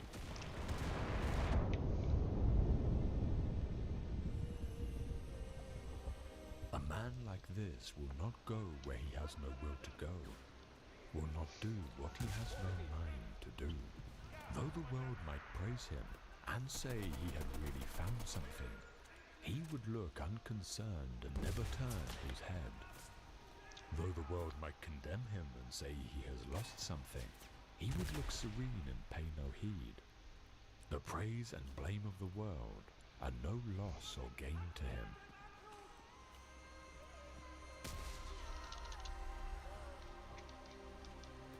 Things joined by profit when pressed by misfortune and danger will cast each other aside.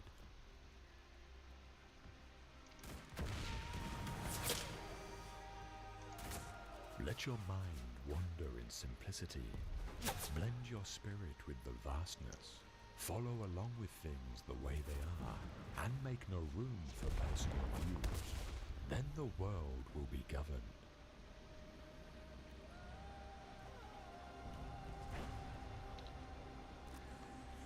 A beam or pillar can be used to batter down a city wall, but it is no good for stopping up a little hole.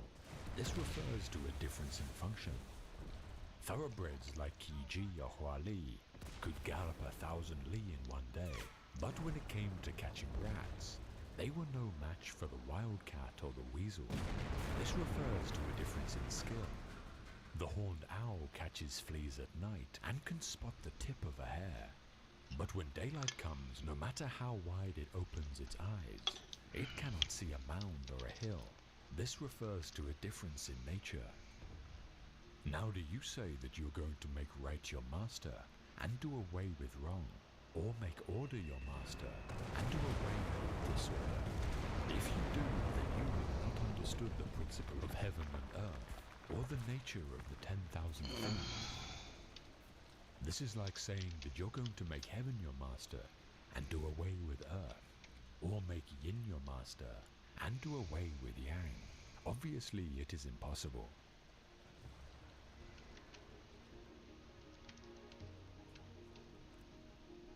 We may be floating on Tao, But there is nothing wrong with steering. If Tao is like a river, it is certainly good to know where the rocks are.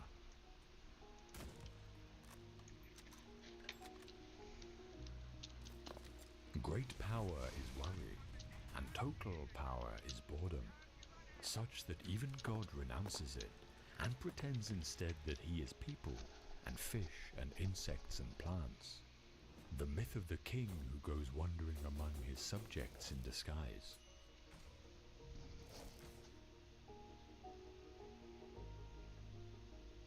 Travel is such a wonderful experience, especially when you forget you are traveling.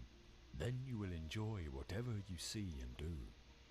Those who look into themselves when they travel will not think about what they see.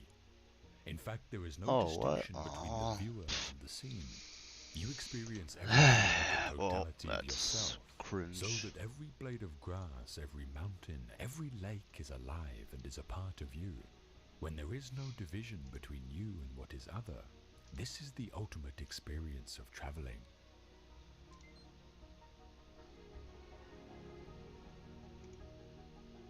To attain knowledge, add things every day. To attain wisdom, remove things every day.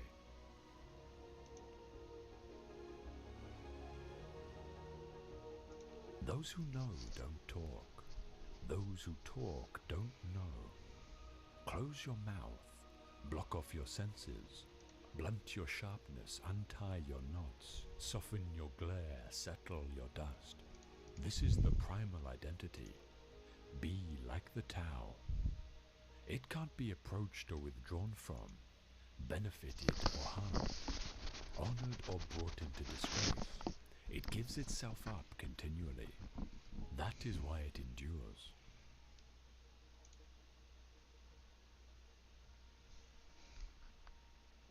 You have only to rest in inaction, and things will transform themselves. Smash your form and body. Spit out your hearing and eyesight. Forget you are a thing among other things, and you might join in great unity with the deep and boundless.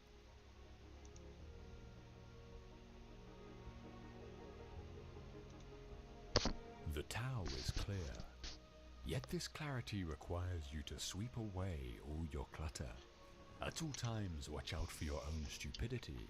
Be careful of how your mind jumps around. When nothing occurs to involve your mind, you return to true awareness. When unified mindfulness is purely real, you comprehend the great restoration. The ridiculous ones are those who try to cultivate quietude. As long as body and mind are unstable, it is madness to go into the mountains.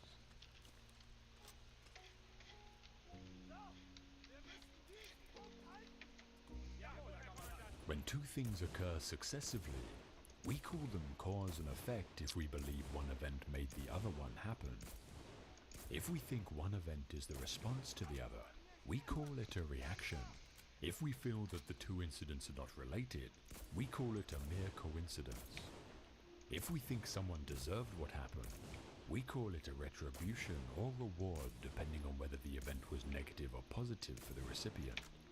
If we cannot find a reason for the two events occurring simultaneously, or in close proximity, we call it an accident. Therefore, how we explain coincidences depends on how we see the world. Is everything connected so that events create resonances like ripples across a net? Or do things merely co-occur and we give meaning to these co-occurrences based on our belief system? Lao Tzu's answer, it's all in how you think.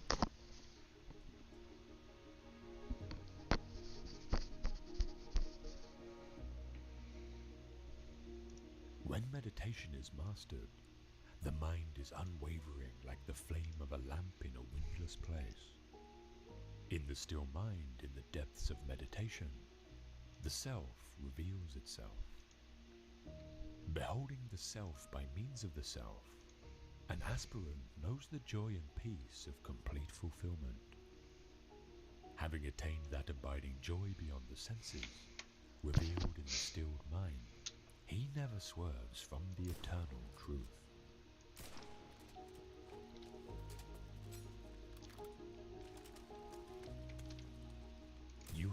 like to work, but for the work's sake only.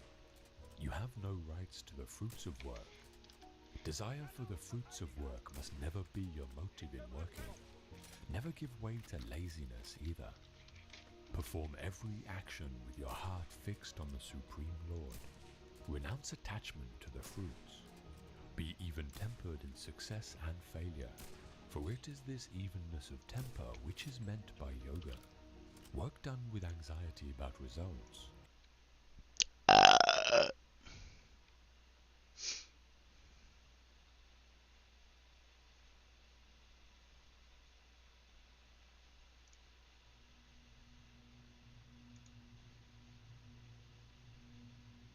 When you arise in the morning, think of what a precious privilege it is to be alive, to breathe, to think, to enjoy, to love. The happiness of your life depends upon the quality of your thoughts. Look well into thyself. There is a source of strength which will always spring up if thou wilt always look. Do not indulge in dreams of having what you have not, but reckon up the chief of the blessings you do possess, and then thankfully remember how you would crave them if they were not yours. The object of life is not to be on the side of the majority, but to escape finding oneself in the ranks of the insane. Here is a rule to remember in future when anything tempts you to feel bitter. Not, this is misfortune, but to bear this worthily is good fortune. Accept whatever comes to you woven in the pattern of your destiny, for what could more aptly fit your needs? You don't have to turn this into something. It doesn't have to upset you. To live a good life, we all have the potential for it if we learn to be indifferent to what makes no difference.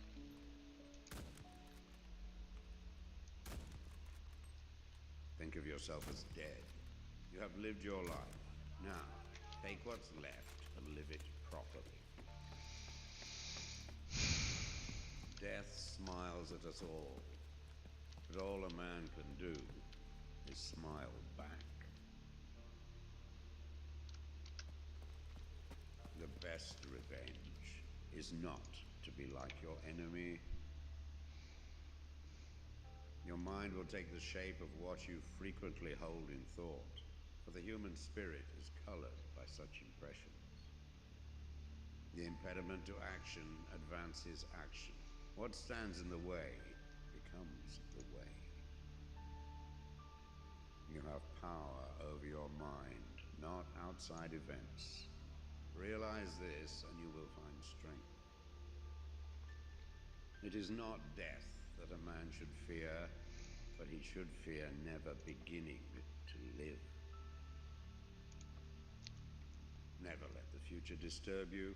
You will meet it, if you have to, with the same weapons of reason which today arm you against the present. Very little is needed to make a happy life. It is all within yourself, in your way of thinking.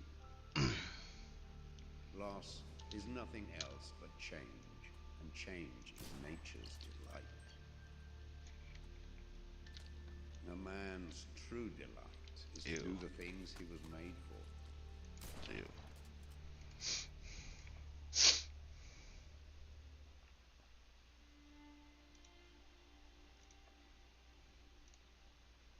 True happiness is to enjoy the present without anxious dependence upon the future.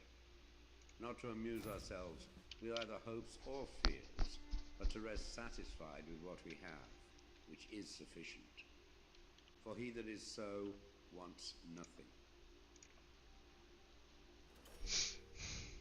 Begin at once to live, and count each separate day as a separate life. It is not because things are difficult that we do not dare. It is because we do not dare that things are difficult.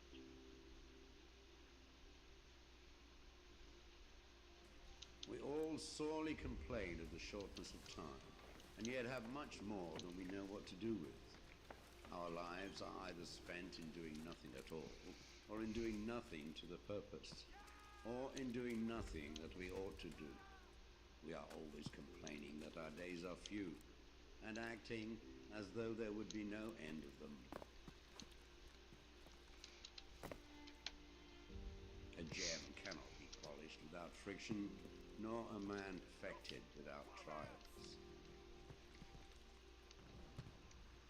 The bravest sight in the world is to see a great man struggling against adversity.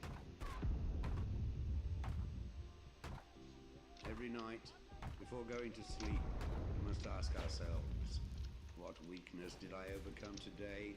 What virtue did I acquire? Throw me to the wolves, and I will return leading the pack. Life is never incomplete if it is an honorable one.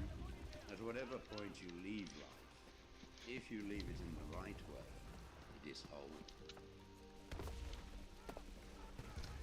We suffer more often in imagination than in reality. You want to live, but do you know how to live? You are scared of dying, but tell me, is the kind of life you lead really any different to being dead?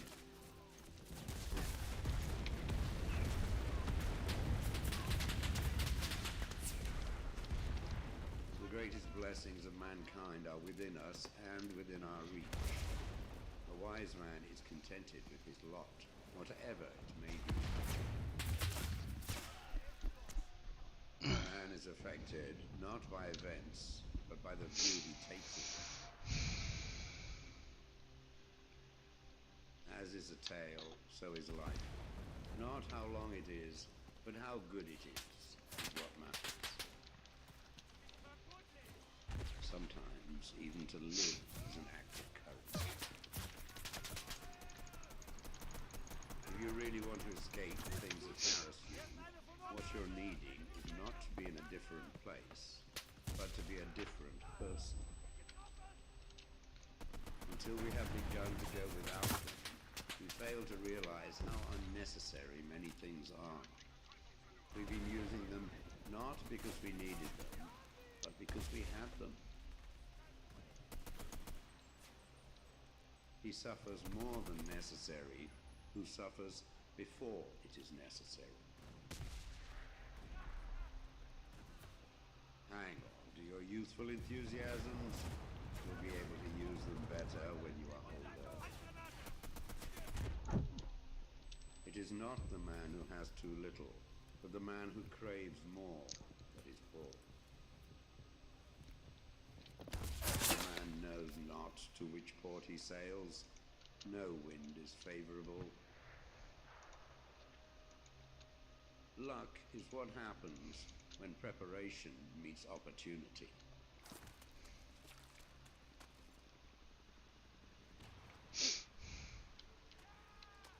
From this instant on, vow to stop disappointing yourself. Separate yourself from the mob. Decide to be extraordinary.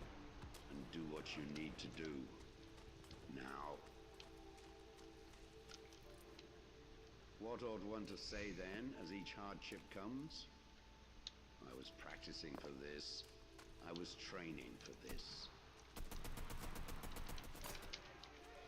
Fortify yourself with moderation, for this is an impenetrable fortress. If you want to improve, be content to be thought foolish and stupid.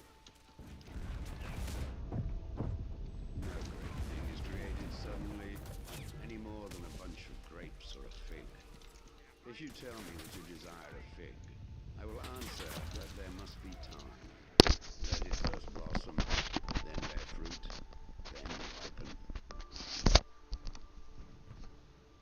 First, say to yourself what you would be, and then do do what you have to do. When you are offended at any man's fault, turn to yourself and study your own failings. Then you will forget your anger. The trials you encounter will introduce you to your strengths. Remain steadfast, and one day you will build something that endures, something worthy of your potential. The world turns aside to let any man pass who knows where he is going. Attach yourself to what is spiritually superior, regardless of what other people think or do. Hold to your true aspirations, no matter what is going on around you. You may fetter my leg, but Zeus himself cannot get the better of my free will. Seek not the good in external things. Seek it in yourselves. On the occasion of every accident that befalls you, remember to turn to yourself and inquire what power you have to use. It is the nature of the wise to resist pleasures, but the foolish to be a slave to them. Caretake this moment. Immerse yourself in its particulars. Respond to this person, this challenge, this deed. Quit evasions. Stop giving yourself needless trouble.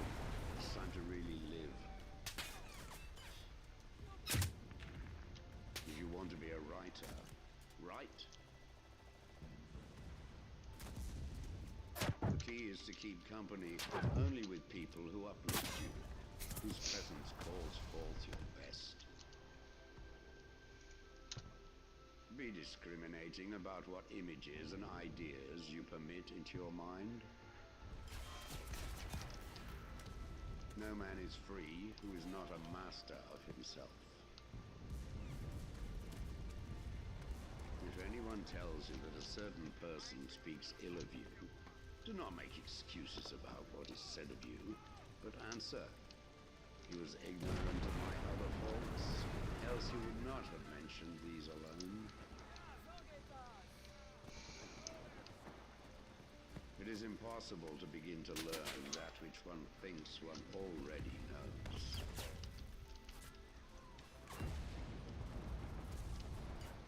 Do not seek to have events happen as you wish, but wish them to happen as they do happen, and all will be well with you. Never depend on the admiration of others. There is no strength in it. Personal merit cannot be derived from an external source.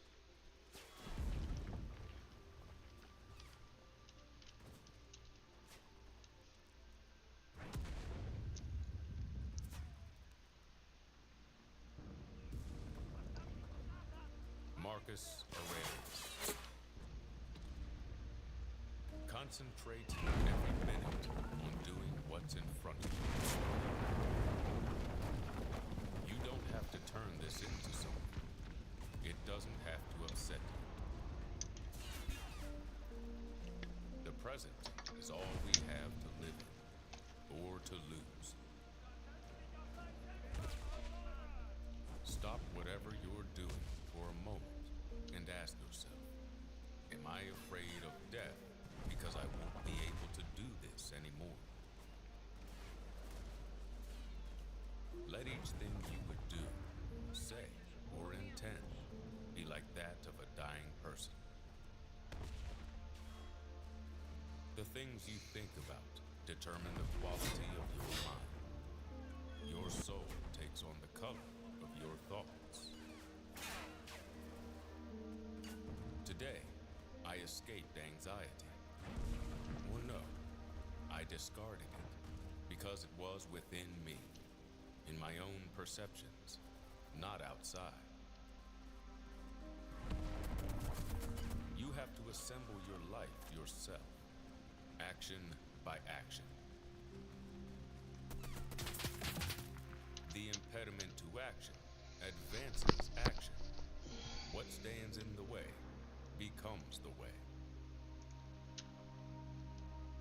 The best revenge is not to be like your enemy. You can also commit injustice by doing nothing. Receive without pride. Let go without attachment. If it's endurable, then endure it. Stop complaining. Have I done something for the common good? Then I share in the benefits. It never ceases to amaze me. We all love ourselves more than other people, but care more about their opinion than our own. It's unfortunate that this has happened. No, it's fortunate that this has happened, and I've remained unharmed. If it is not right, do not do it. If it is not true, do not say. Nej. BRB.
You always own the option of having no opinion.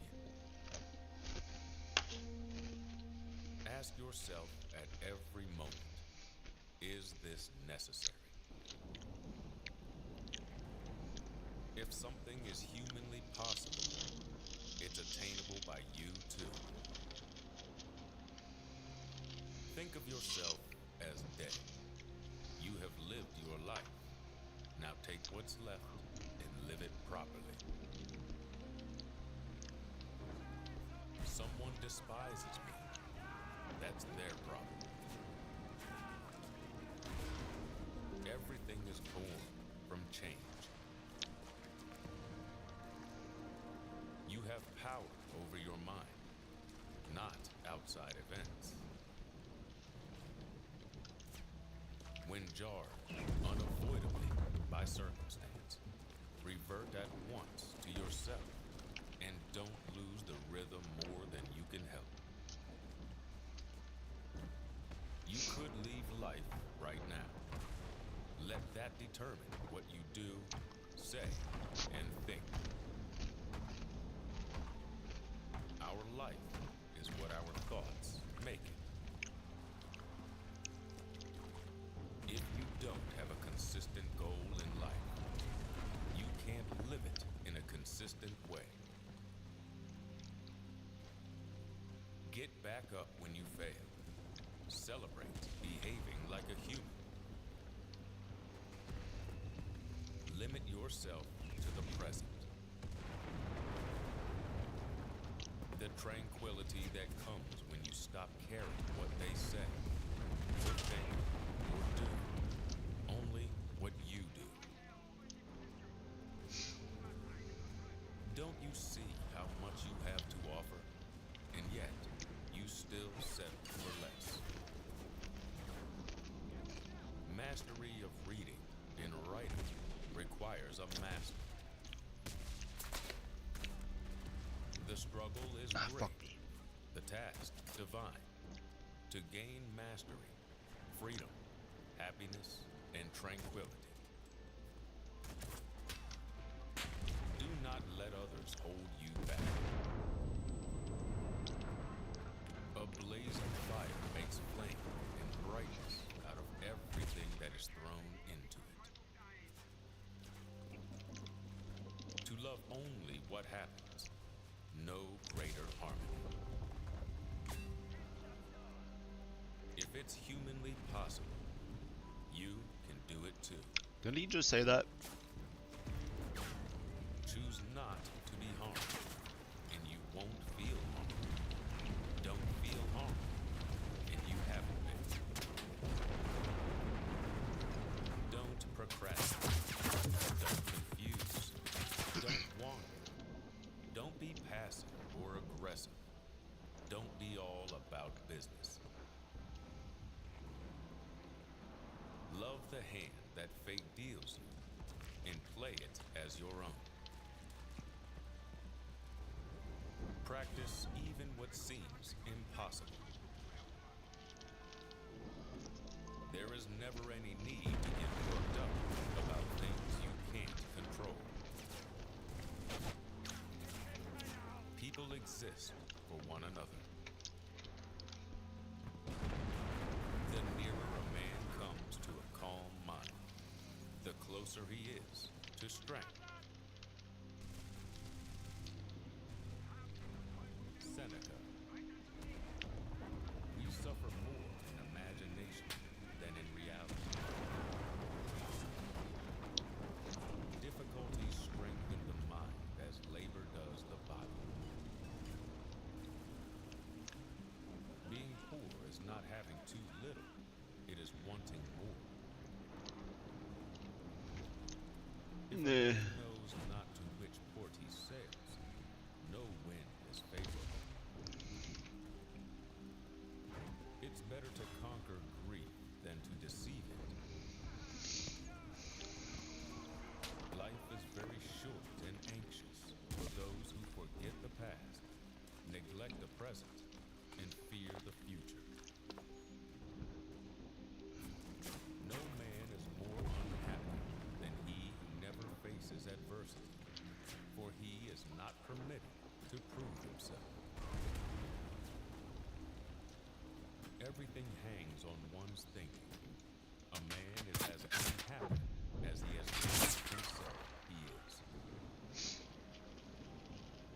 It's not that we have a short time to live, but that we waste a lot of it. All cruelty springs from weakness. A gentleman perfected without trials. He who is everywhere is nowhere. As long as you live, keep learning how to live. It is not the man who has too little, but the man who craves more that is poor. Sometimes even to live is an act of courage.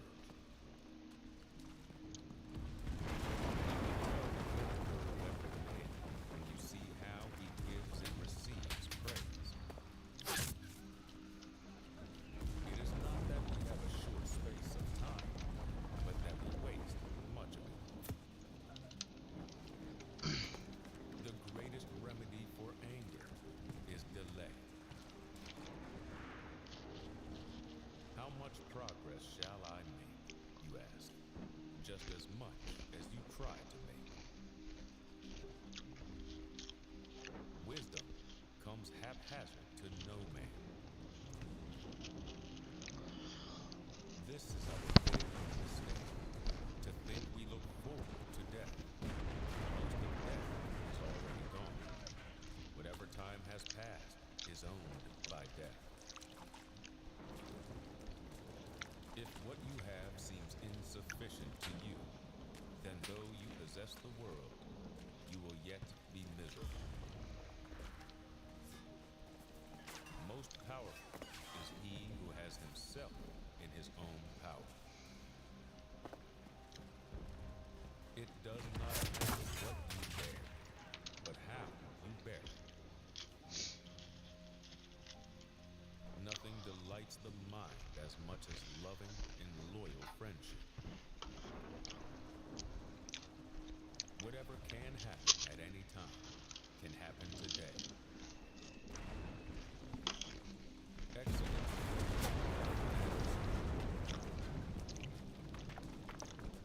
Joy comes to us from those whom we love, even when they are absent. What progress have I made? I have begun to be a friend to myself. If my wealth goes away, it takes with it nothing but itself. Epictetus. If you wish to improve, be content to appear wise or stupid.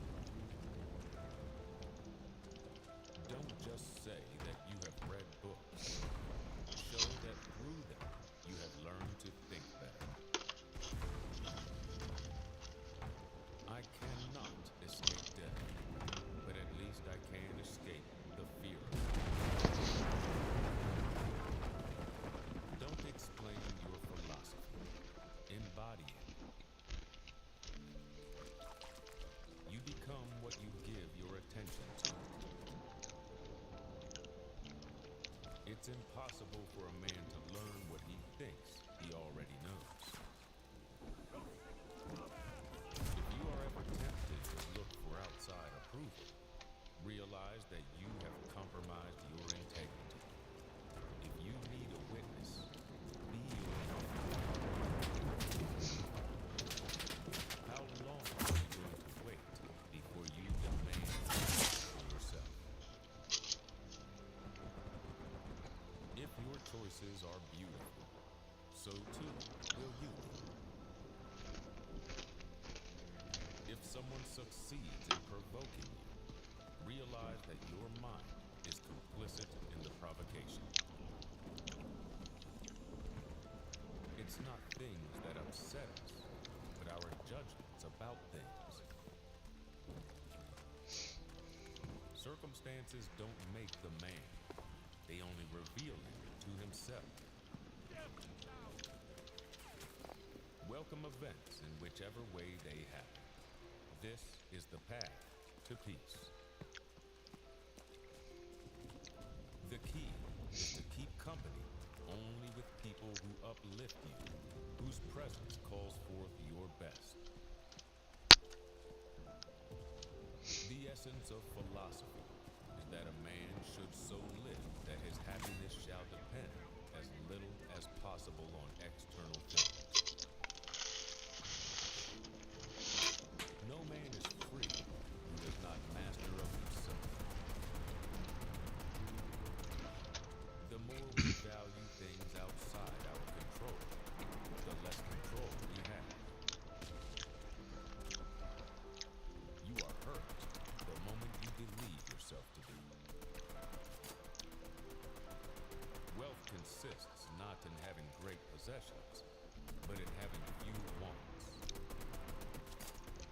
Seek not the good in external things. Seek it in yourselves.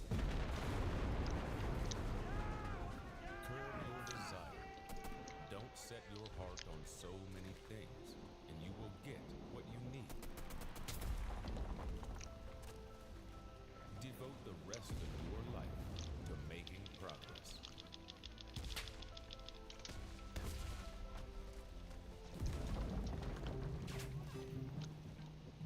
Better to trip with the feet than with the tongue.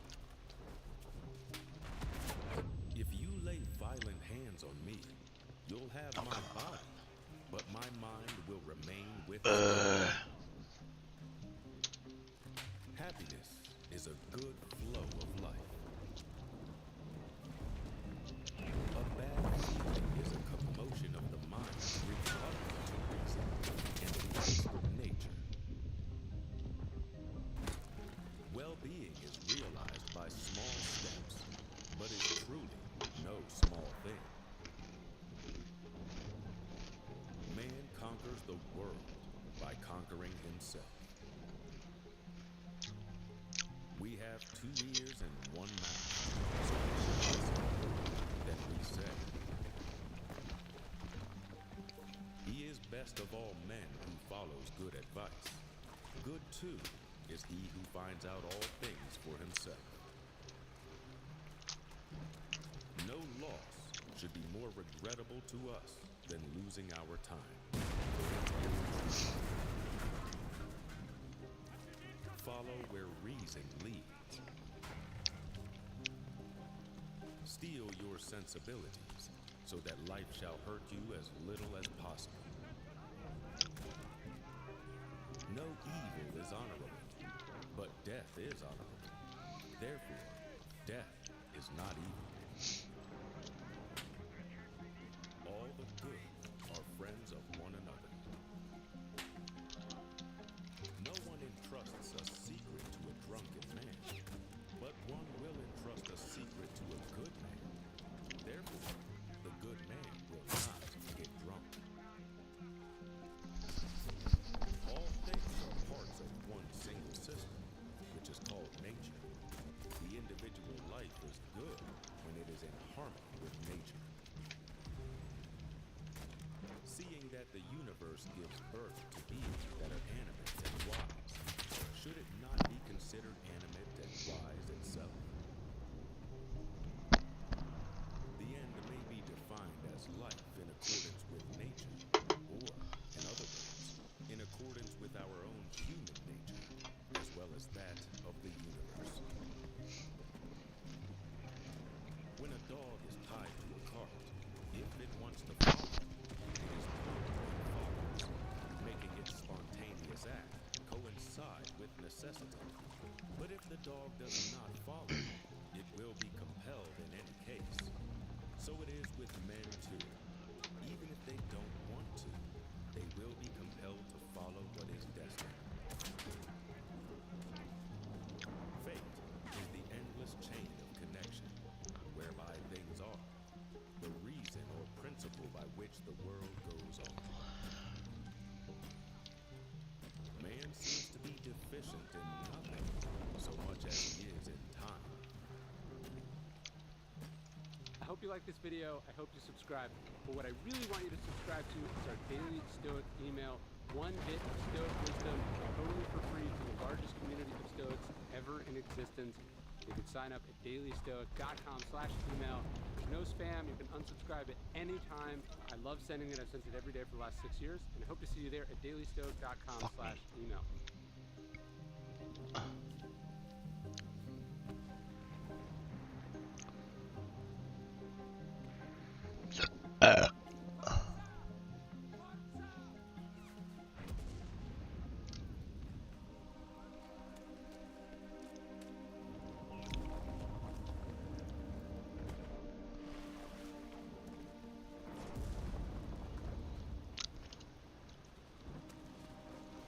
When someone wrongs you, ask yourself, what made him do it?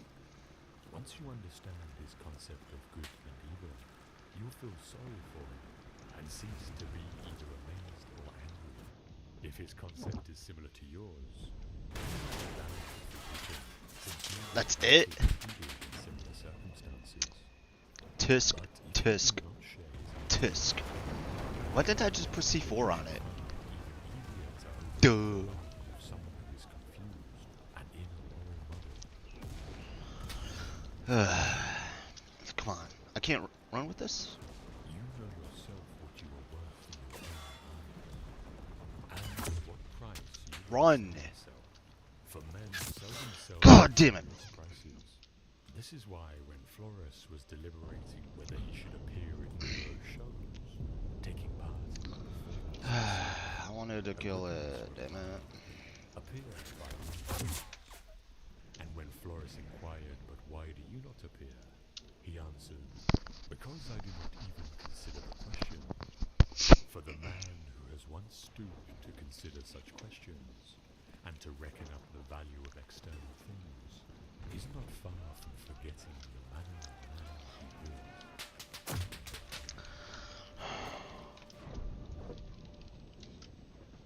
If you are distressed by anything external, the pain is not due to the thing itself, but to your master. And this you have the power to revoke at any moment.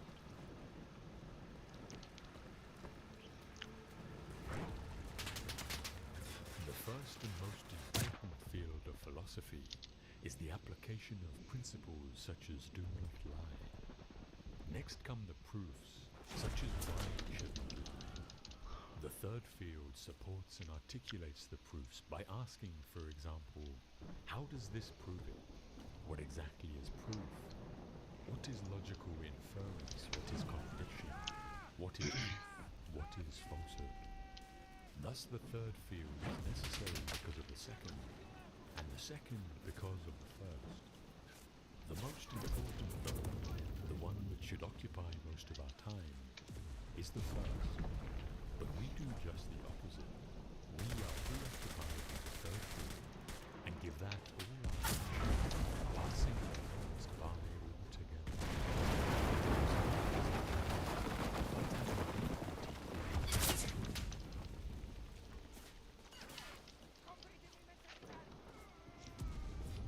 For I am not everlasting, but a human being, a part of the whole, as an hour is part of the day. Like an hour, I must come, and like an hour pass away.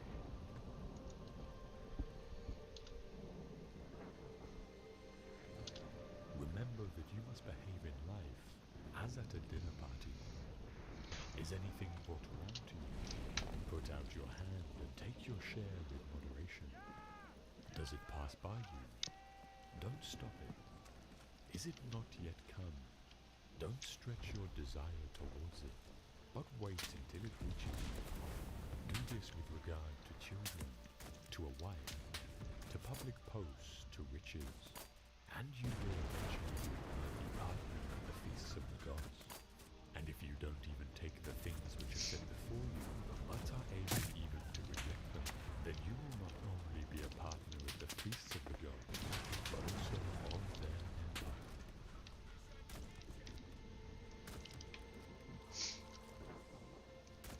Remember that all we have is on loan from fortune, which can reclaim it without our permission, indeed without even advance notice. Thus we should love all our dear ones, but always with the thought that we have no promise that we may keep them forever, nay, no promise even that we may keep them for long.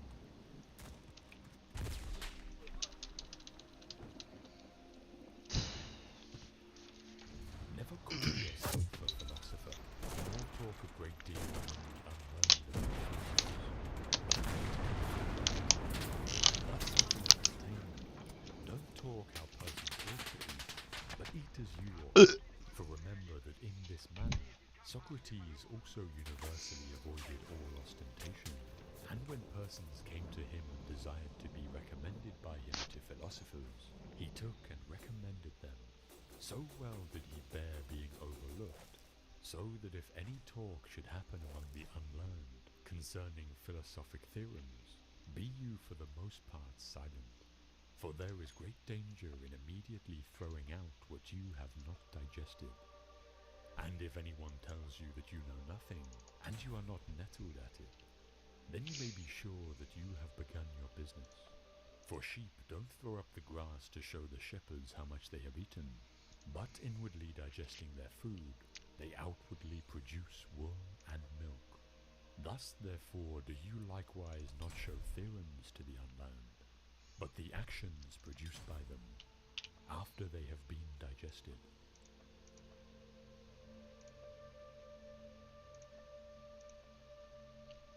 Philosophy is not an occupation of a popular nature, nor is it pursued for the sake of self-advertisement. Its concern is not with words, but with facts. It is not carried on with the object of passing the day in an entertaining sort of way and taking the boredom out of leisure.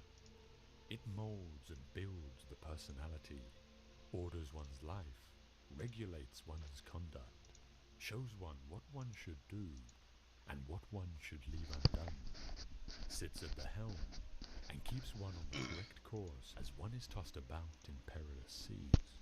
Without it, no one can live a life free of fear or worry.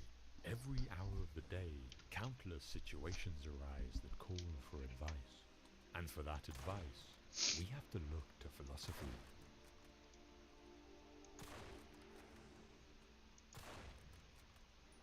For what prevents us from saying that the happy life is to have a mind that is free, lofty, fearless, and steadfast, a mind that is placed beyond the reach of fear, beyond the reach of desire, that counts virtue the only good, baseness the only evil, and all else but a worthless mass of things, which come and go without increasing or diminishing the highest good, and neither subtract any part from the happy life, nor add any part to it.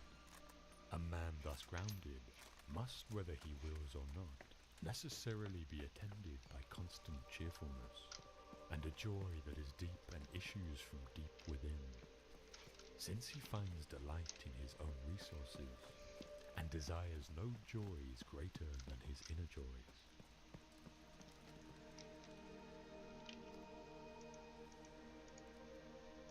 My advice is really this. What we hear the philosophers saying, and what we find in their writing, should be applied in our pursuit of the happy life. We should hunt out the helpful pieces of teaching, and the spirited and noble-minded sayings, which are capable of immediate practical application, not far-fetched or archaic expressions of extravagant metaphors and figures of speech, and learn them so well that the words become works. No one, to my mind, lets humanity down quite so much as those who study philosophy, as if it were a sort of commercial skill, and then proceed to live in quite a different manner from the way they tell other people to live.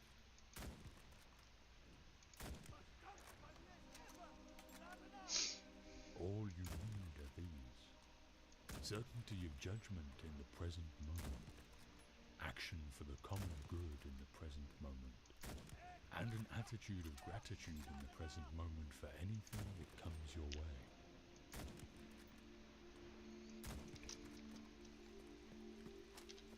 Do not spoil what you have by desiring what you have not. Remember that what you have now is once among the things that you only hoped for.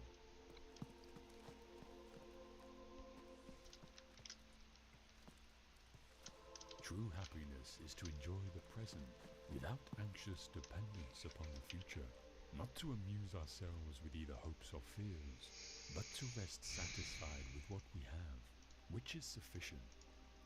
For he that is so wants nothing. The greatest blessings of mankind are within us, and within our reach.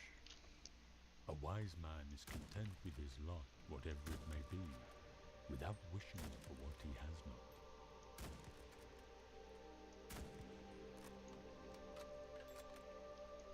Pass through this brief patch of time in harmony with nature, and come to your final resting place gratefully, just as a ripened olive might drop, praising the earth that nourished it, and grateful to the tree that gave it growth.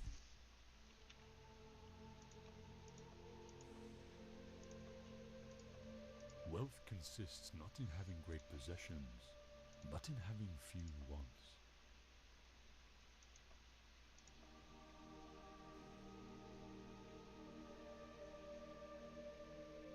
Gratitude is not only the greatest of virtues, but the parent of all others.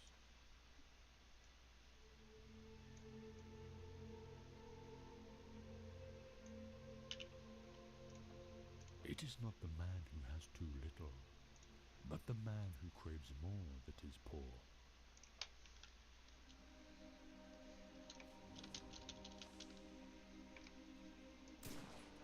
If you admit to having derived great pleasures, your duty is not to complain about what has been taken away, but to be thankful for what you have been given.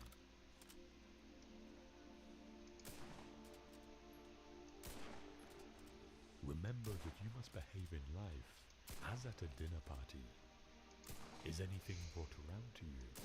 Put out your hand and take your share with moderation. Does it pass by you? Don't stop it. Is it not yet come? Don't stretch your desire towards it, but wait until it reaches you. Do this with regard to children, to a wife, to public posts, to riches, and you will eventually be a worthy partner of the feasts of the gods. And if you don't even take the things which are set before you, but are able even to reject them, then you will not only be a partner at the feasts of the gods, but also of their empire.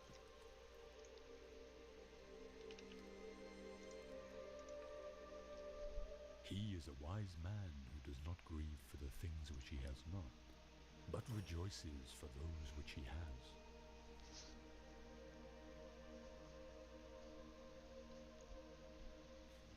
Think of yourself as dead. You have lived your life. Now take what's left and live it properly.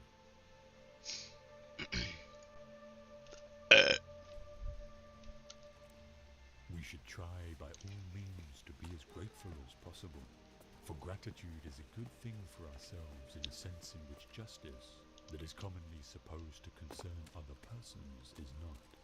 Gratitude returns in large measure unto itself. There is not a man who, when he has benefited his neighbor, has not benefited himself. I do not mean for the reason that he whom you have aided will desire to aid you, or that he who you have defended will desire to protect you, or that an example of good conduct returns in a circle to benefit the doer, just as examples of bad conduct recoil upon their authors, and as men find no pity if they suffer wrongs which they themselves have demonstrated the possibility of committing. But that the reward for all the virtues lies in the virtues themselves, for they are not practiced with a view to recompense. The wages of a good deed is to have it done. I am grateful not in order that my neighbor, provoked by the earlier act of kindness, may be more ready to benefit me, but simply in order that I may perform a most pleasant and beautiful act. I feel grateful not because it profits me, but because it pleases me.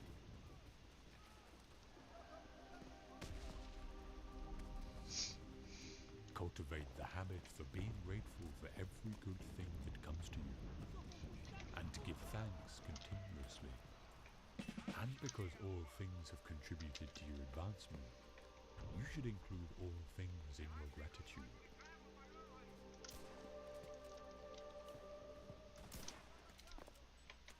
The desire for imaginary benefits often involves the loss of present blessings.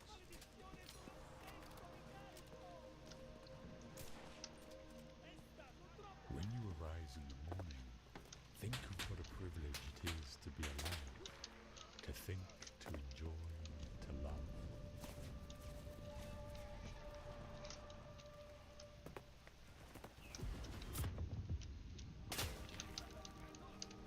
The chief task in life is simply this: to identify and separate matters so that I can say clearly to myself which are externals not under my control, and which have to do with the choices I actually control. Where then do I look for good and evil? Not to uncontrollable externals, but within myself. to the choices that are my own.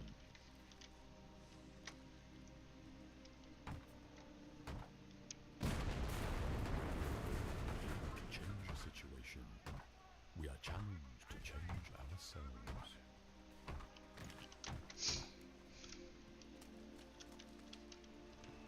You have power over your mind, not yourself. And you will find strength.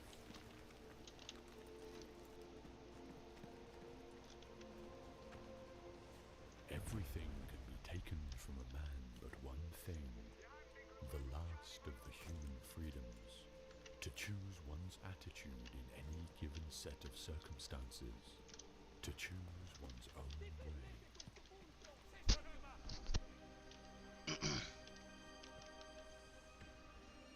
There is only one way to happiness, and that is to cease worrying about the things which are beyond the power of our will.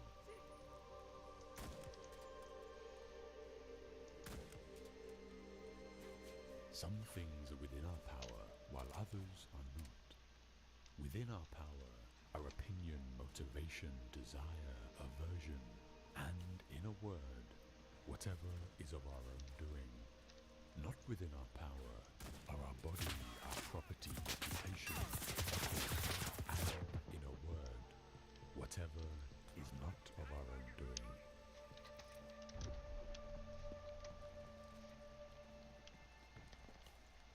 In our control is the most beautiful and important thing, the thing because of which even the God himself is happy, namely the proper use of our impressions. We must concern ourselves absolutely with the things that are under our control, and entrust the things not in our control to the universe.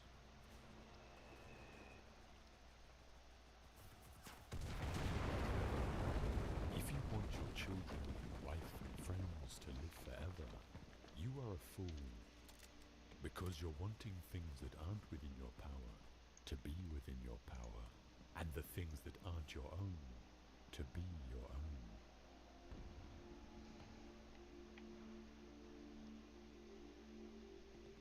No person has the power to have everything they want, but it is in their power not to want what they don't have, and to cheerfully put to good use what they do have.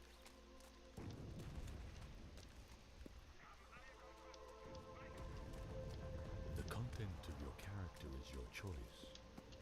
Day by day, what you choose, what you think, and what you do is what you become.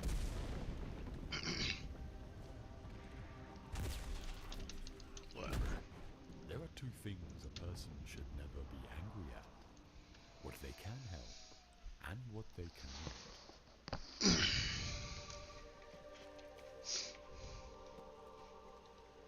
Make the best use of what is in your power, and take the rest as it happens. Mm-hmm. Remember that among the things over which we have complete control are the goals we set for ourselves. I think that when a Stoic concerns himself with things over which he has some but not complete control, such as winning a tennis match, he will be very careful about the goals he sets for himself. In particular, he will be careful to set internal rather than external goals. Thus, his goals in playing tennis will not be to win a match, something external over which he has only partial control, but to play to the best of his ability in the match, something internal over which he has complete control. By choosing this goal, he will spare himself frustration and disappointment should he lose the match. Since it was not his goal to win the match, he will not have failed to attain his goal as long as he played his best. His tranquility will not be disturbed.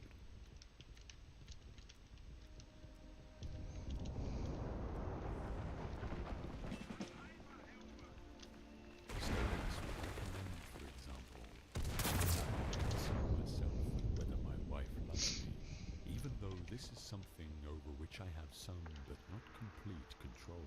But when I do concern myself with an internal goal, to behave to the best of my ability in a lovable manner.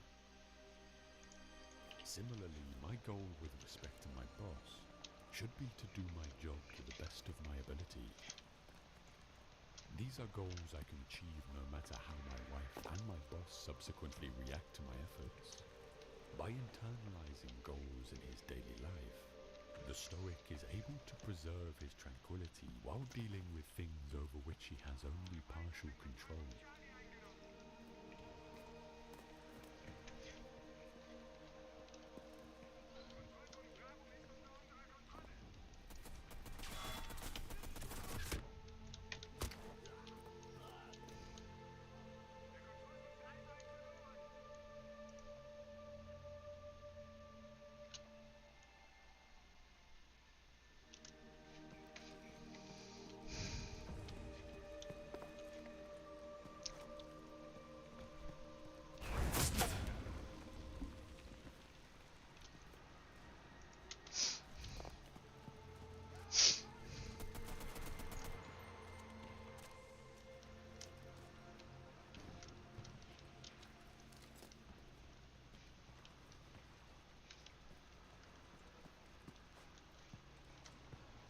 The content of your character is your choice.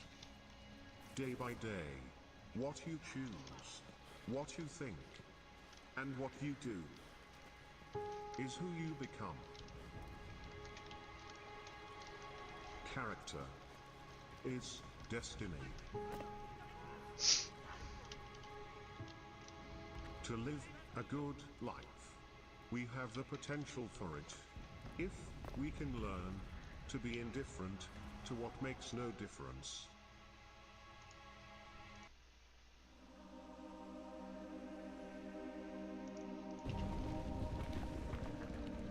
When someone wrongs you, ask yourself, what made him do it? Once you understand his concept of good and evil, you'll feel sorry for him and cease to be either amazed or angry.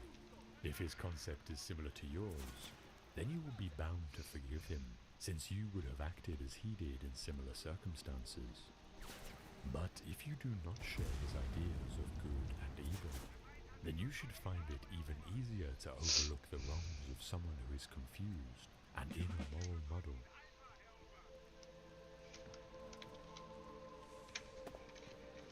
You know yourself what you are worth in your own eyes, and at what price you will sell yourself. For men sell themselves at various prices.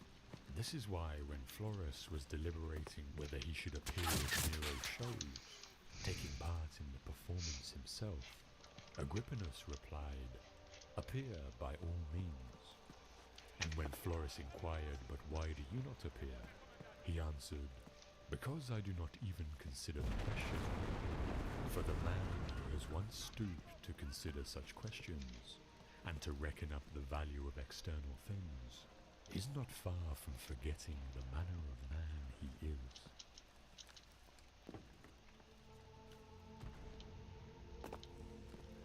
If you are distressed by anything external, the pain is not due to the thing itself, but to your estimate of it, and this you have the power to revoke at any moment.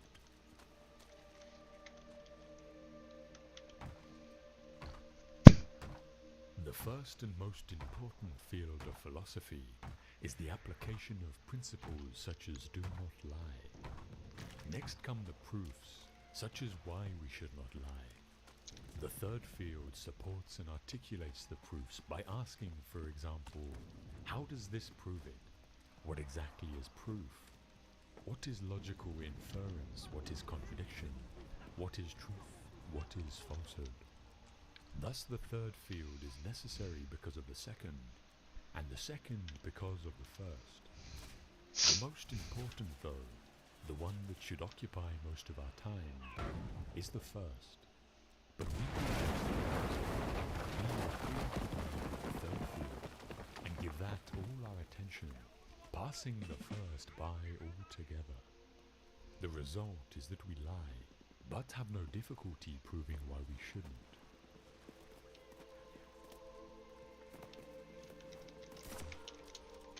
For I am not everlasting, but a human being, a part of the whole, as an hour is part of the day. Like an hour, I must come, and like an hour pass away.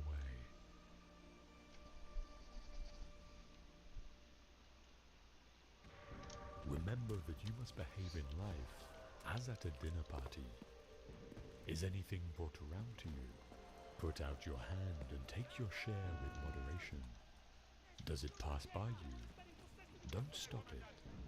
Is it not yet come? Don't stretch your desire towards it, but wait until it reaches you. Do this with regard to children, to a wife, to public posts, to riches, and you will eventually be a worthy partner of the feasts of the gods. And if you don't even take the things which are set before you, but are able even to reject them, then you will not only be a partner at the feasts of the gods, but also of their empire.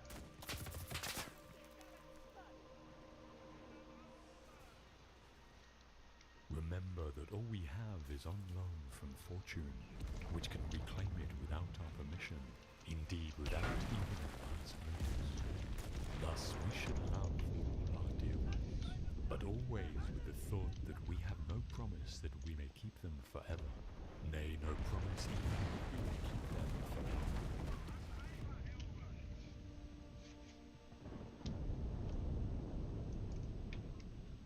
Never call yourself a philosopher, nor talk a great deal among the unlearned about theorems, but act conformably to them. Thus at an entertainment, don't talk how persons ought to eat, but eat as you ought. For remember that in this manner, Socrates also universally avoided all ostentation, and when persons came to him and desired to be recommended by him to philosophers, he took and recommended them.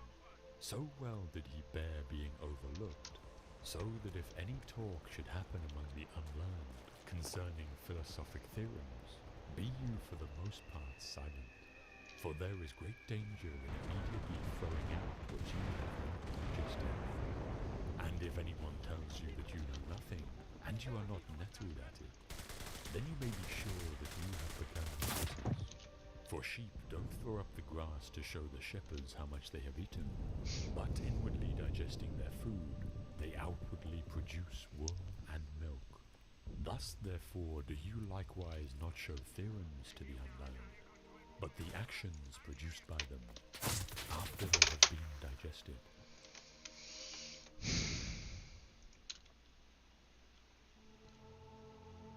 Philosophy is not an occupation of a popular nature, nor is it pursued for the sake of self-advertisement. Its concern is not with words, but with facts.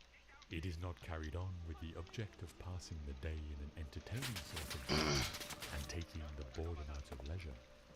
It molds and builds the personality, orders one's life, regulates one's conduct, shows one what one should do and what one should leave undone, sits at the helm, and keeps one on a correct course as one is tossed about in perilous seas. Without it, no one can live a life free of fear or worry. Every hour of the day, countless situations arise that call for advice, and for that advice, we have to look to philosophy.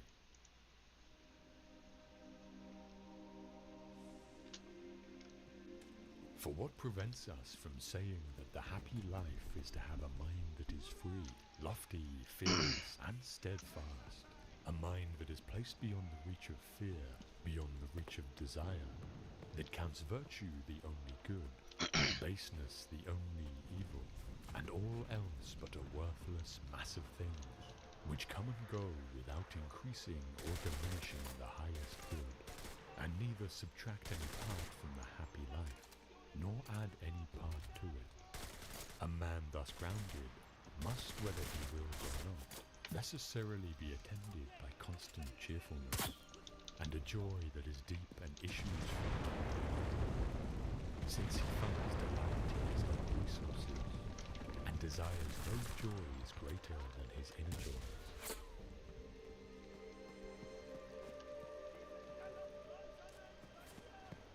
My advice is really this: What we hear the philosophers saying, and what we find in their writing, should be applied in our pursuit of the happy life.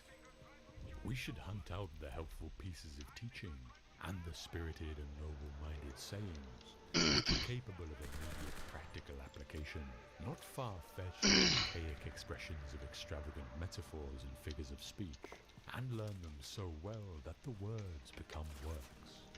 No one, to my mind, lets humanity down quite so much as those who study philosophy, as if it were a sort of commercial skill, and then proceed to live in quite a different manner from the way they tell other people to live.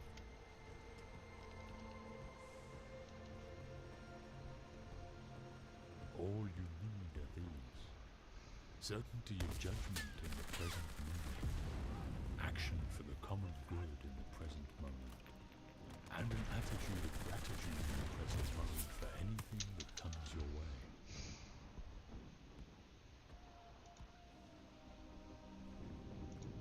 Do not spoil what you have by desiring what you have not. Remember that what you have now was once among the things that you only hoped for.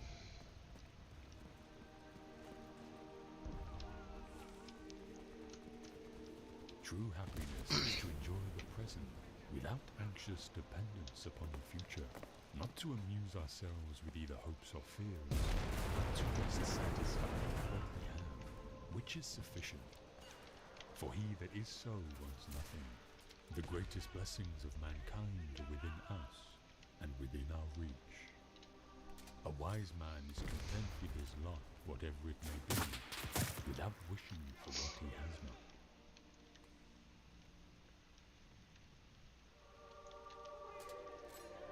Pass through this brief patch of time in harmony with nature, and come to your final resting place gratefully, just as a ripened olive might drop, praising the earth that nourished it, and grateful to the tree that gave it growth.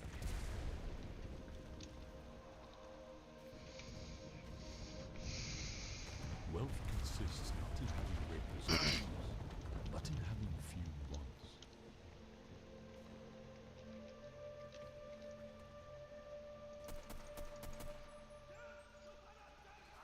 Gratitude is not only the greatest of virtues, but the parent of all others.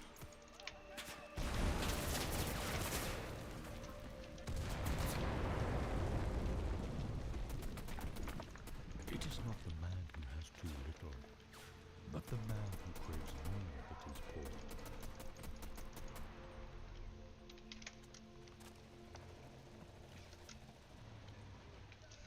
If you admit to having derived great pleasures, your duty is not to complain about what has been taken away, but to be thankful for what you have been given.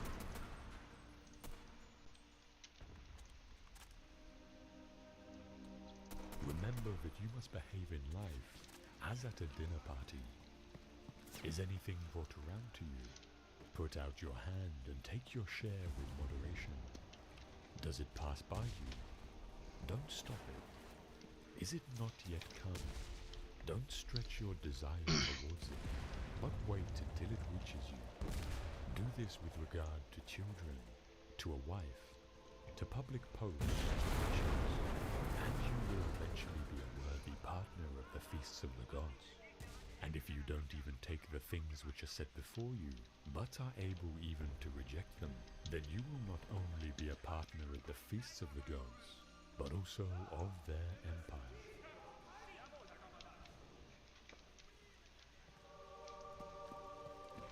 He is a wise man who does not grieve for the things which he has not, but rejoices for those which he has.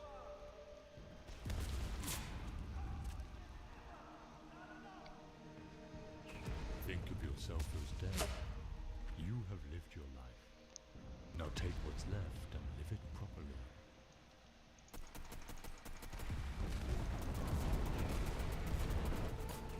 We should try by all means to be as grateful as possible, for gratitude is a good thing for ourselves in a sense in which justice, that is commonly supposed to concern other persons, is not.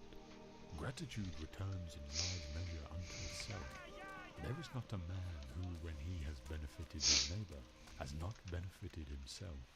I do not mean for the reason that he whom you have aided will desire to aid you, or that he who you have defended will desire to protect you, or that an example of good conduct returns in a circle to benefit the doer, just as examples of bad conduct recoil upon their authors, and as men find no pity if they suffer wrongs which they themselves have demonstrated the possibility of committing, but that the reward for all the virtues lies in the virtues themselves, for they are not practiced with a view to recompense. The wages of a good deed is to have it done. I am grateful not in order that my neighbor, provoked by the earlier act of kindness, may be more ready to benefit me, but simply in order that I may perform a most pleasant and beautiful act. I feel grateful not because it profits me, but because it pleases me.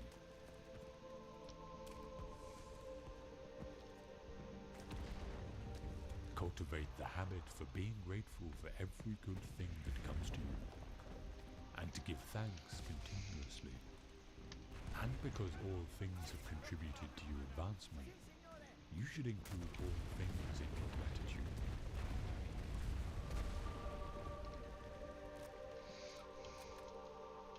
The desire for imaginary benefits often involves the loss of present blessings.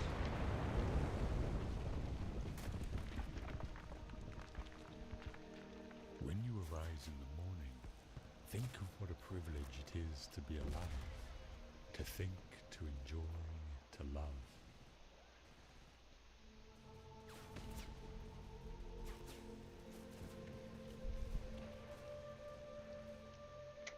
The chief task in life is simply this: to identify and separate matters so that I can say clearly to myself which are externals not under my control, and which have to do with the choices I actually control. Where then do I look for good and evil?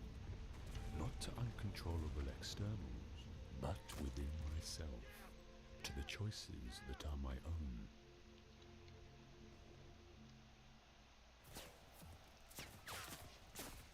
When we are no longer able to change a situation, we are challenged to change ourselves.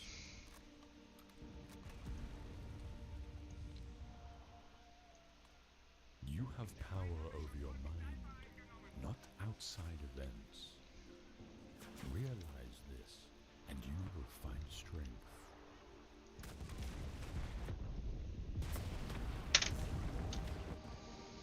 Everything can be taken from a man but one thing, the last of the human freedoms, to choose one's attitude in any given set of circumstances, to choose one's own way.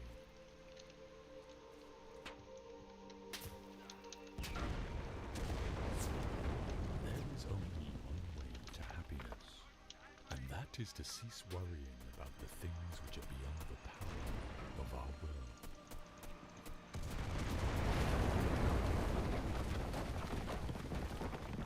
Some things are within our power, while others are not. Within our power are opinion, motivation, desire, aversion, and, in a word, whatever is of our own doing. Not within our power are our body, our property, reputation, office, and, in a word, whatever is not of our own doing.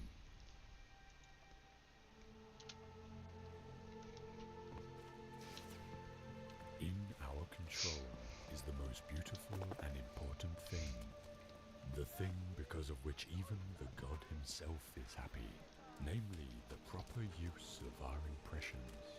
We must concern ourselves absolutely with the things that are under our control, and entrust the things not in our control to the universe.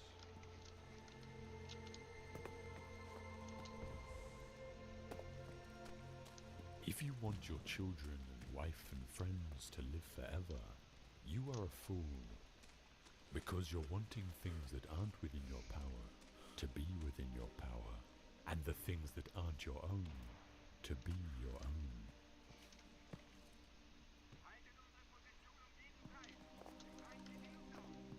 No person has the power to have everything they want, but it is in their power not to want what they don't have, and to cheerfully Jesus Christ. produce what they do have. Wait. The content of your character is your choice. Day by day, what you choose, what you think, and what you do is what you become.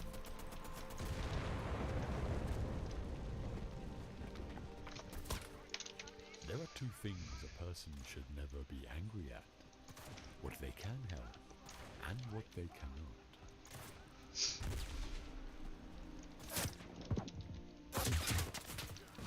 Make the best use of what is in your power and take the rest as it happens.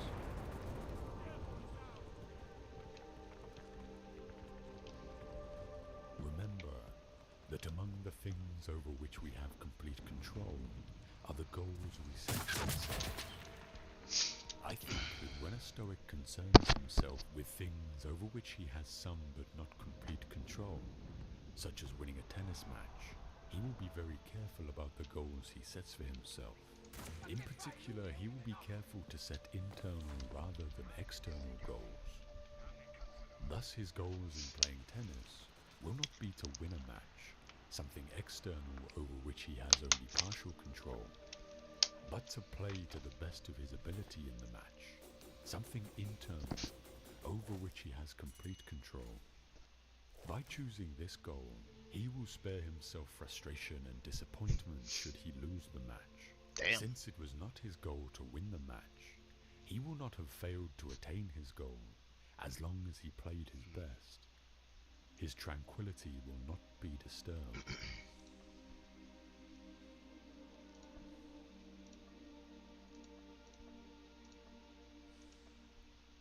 Stoics would recommend, for example, that I not concern myself with whether my wife loves me, even though this is something over which I have some but not complete control. Nothing in the world is permanent, and we're foolish when we ask anything to last. But surely we're still more foolish not to take delight in it when we have it.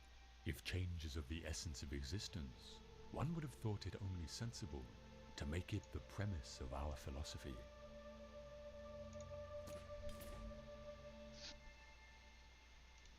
A human being is a part of the whole, called by us the universe, a part limited in time and space. He experiences himself, his thoughts and feelings, as something separate from the rest, a kind of optical delusion of his consciousness.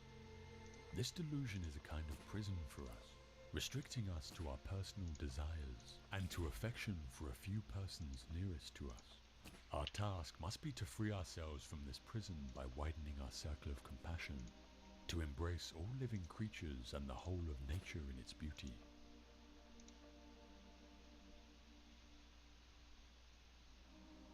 I do nothing but go about persuading you all, old and young alike, not to take thought for your persons or your properties, but and chiefly to care about the greatest improvement of the soul. I tell you that virtue is not given by money, but that from virtue comes money, and every other good of man, public as well as private. This is my teaching, and if it is the doctrine that corrupts the youth, I am a mischievous person.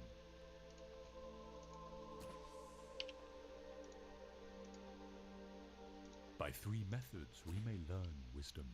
First, by reflection, which is the noblest. Second, by imitation, which is the easiest. And third, by experience, which is the bitterest.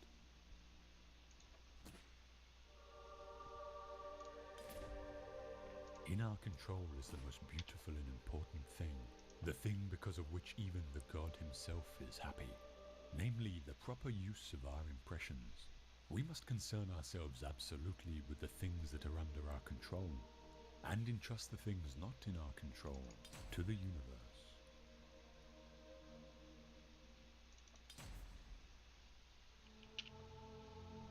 Therefore, the seeker after the truth is not one who studies the writings of the ancients, and following his natural disposition puts his trust in them, but rather the one who suspects his faith in them, and questions what he gathers from them.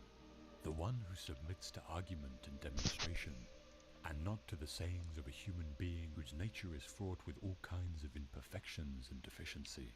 Thus the duty of the man who investigates the writings of scientists, if learning the truth is his goal, is to make himself the enemy of all that he reads, and applying his mind to the core and margins of its content. BRB.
Attack it from every side.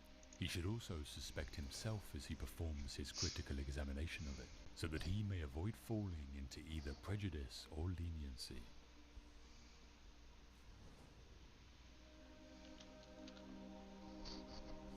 Yesterday I was clever, so I wanted to change the world. Today I am wise, so I am changing myself.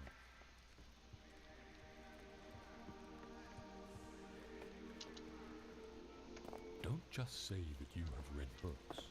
Show that through them you have learned to think better, to be a more discriminating and reflective person. Books are the training weights of the mind. They are very helpful, but it would be a bad mistake to suppose that one has made progress simply by having internalized their contents.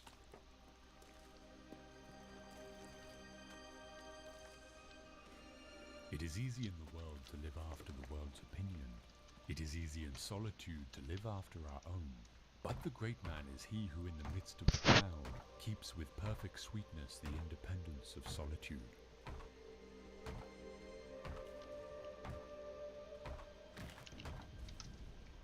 I think it's much more interesting to live not knowing than to have answers which might be wrong. I have approximate answers and possible beliefs and different degrees of uncertainty about different things, but I am not absolutely sure about anything. And there may be things I don't know anything about, such as whether it means anything to ask why we're here. I don't have to know an answer. I don't feel frightened not knowing things, by being lost in a mysterious universe without any purpose, which is the way it really is as far as I can tell.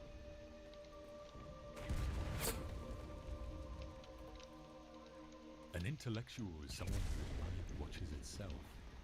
I like this because I am happy to be both halves, the watcher and the watched. Can they be brought together? This is a practical question. We must get down to it. I despise intelligence really means I cannot bear my doubts.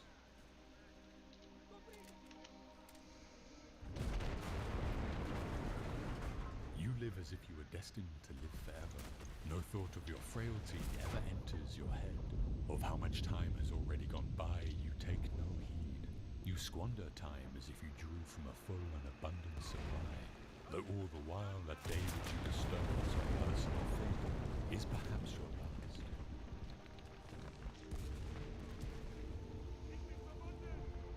To teach how to live without certainty, and yet without being paralyzed by hesitation, is perhaps the chief thing of philosophy in our age. can still do for those who study it.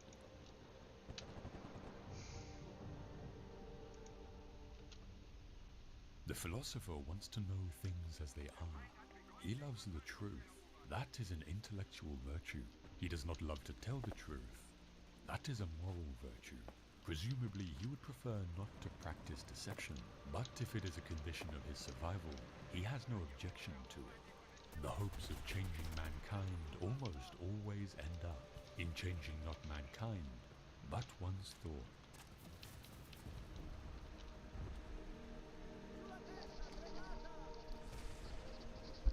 A great many people think they are thinking when they are merely rearranging their prejudices.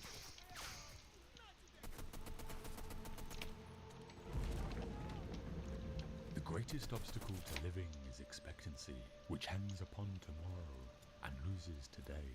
You are arranging what lies in fortune's control and abandoning what lies in your own. What are you looking at? To what goal are you straining? The whole future lies in uncertainty. Live immediately.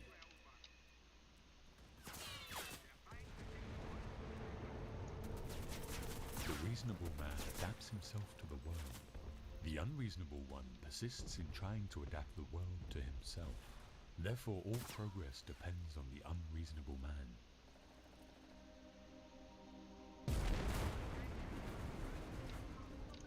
There are three classes of intellects. One which comprehends by itself, another which appreciates what others comprehend, and a third which neither comprehends by itself nor by the showing of others. The first is the most excellent, the second is good, the third is useless.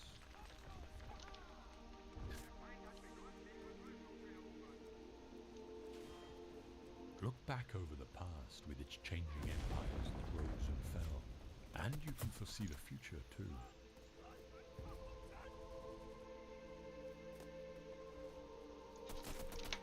Until we have begun to go without them, we fail to realize how unnecessary many things are.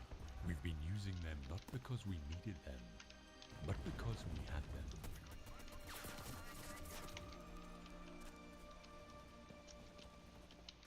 As a philosopher, if I were speaking to a purely philosophic audience, I should say that I ought to describe myself as agnostic, because I do not think that there is a conclusive argument by which one can prove that there is not a God. On the other hand, if I am to convey the right impression to the ordinary man in the street, I think that I ought to say that I am an atheist, because when I say that I cannot prove that there is not a God, I ought to add equally that I cannot prove that there are not the Homeric gods.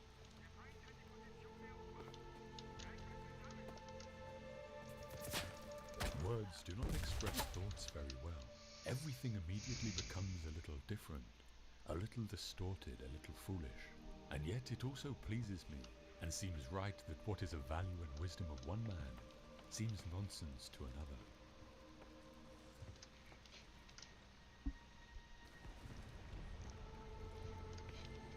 Aspire to be like Mount Fuji, with such a broad and solid foundation that the strongest earthquake cannot move you, and so tall that the greatest enterprises of common men seem insignificant from your lofty perspective.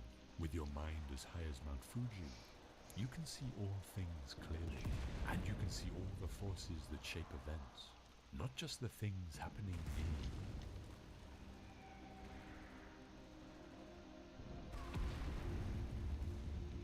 Simplicity, patience, compassion. These three are your greatest treasures. Simple in actions and thoughts, you return to the source of being. Patient with both friends and enemies, you accord with the way things are. Compassionate towards yourself. Why? you Why? reconcile your Why? being to Why? the world. Fucking why? Why?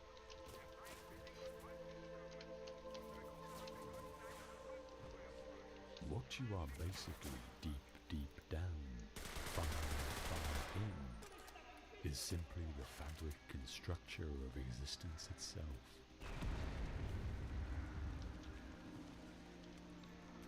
I have realized that the past and the future are mere illusions, that they exist in the present, which is what there is, and all there is.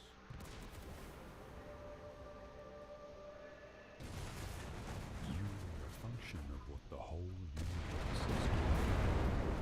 In the same way that a wave is a function of what the whole ocean is doing.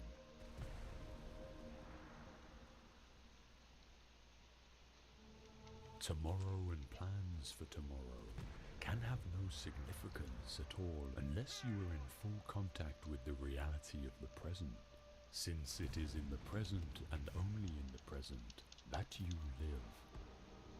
There is no other reality than present reality, so that even if one were to live for endless ages, to live for the future would be to miss the point everlastingly.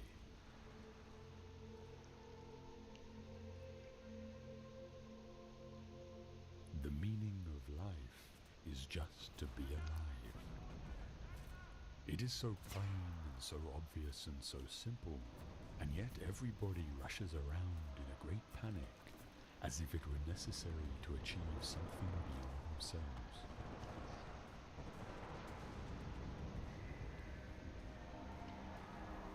When you get free from certain fixed conceptions of the way the world is, you find it is far more subtle and far more miraculous than you thought it was.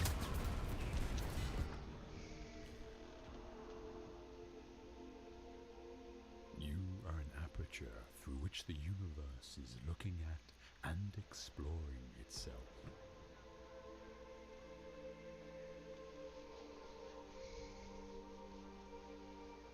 The only way to make sense out of change is to plunge into it, move with it, and join the dance.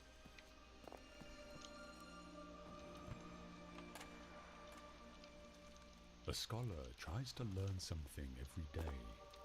A student of Buddhism tries to unlearn something every day.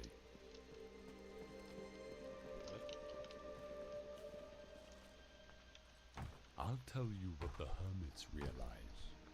If you go off into a far, far forest and get very quiet, you'll come to understand that you're connected with everything.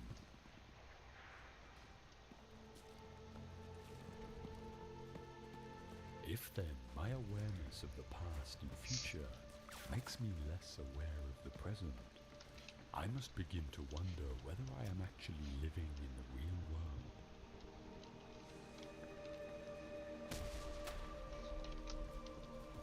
Meditation is the discovery that the point of life is always arrived at in the immediate moment.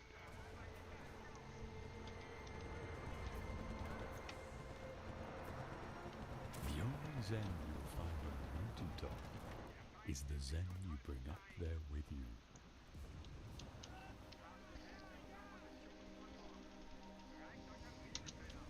Muddy water is best cleared by daylight.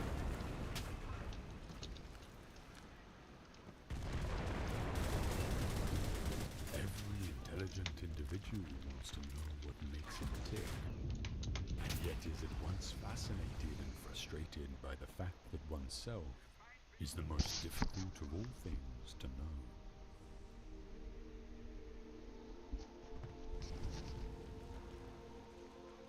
Problems that remain persistently insoluble should always be suspected as questions asked in the wrong way.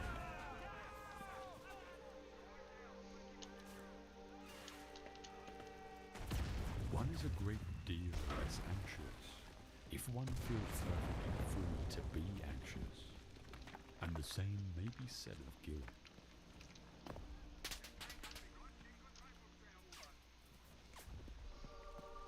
If you say that getting the money is the most important thing, you'll spend your life completely wasting your time.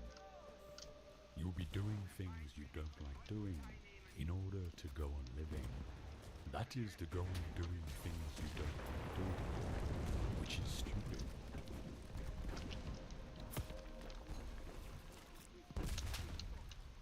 When we attempt to exercise power or control over someone else, we cannot avoid giving that person the very same power or control over us.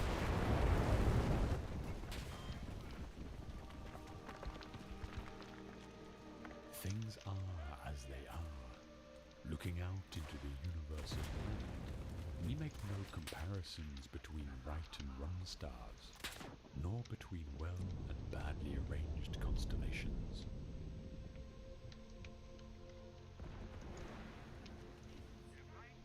Philosophy is a man's expression of curiosity about everything, and his attempt to make sense of the world, primarily through his intellect.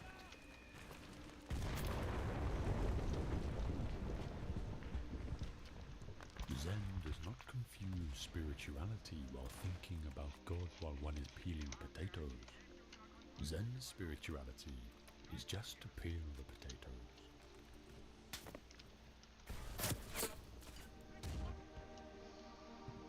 If we cling to belief in God, we cannot likewise have faith, since faith is not clinging, but letting go.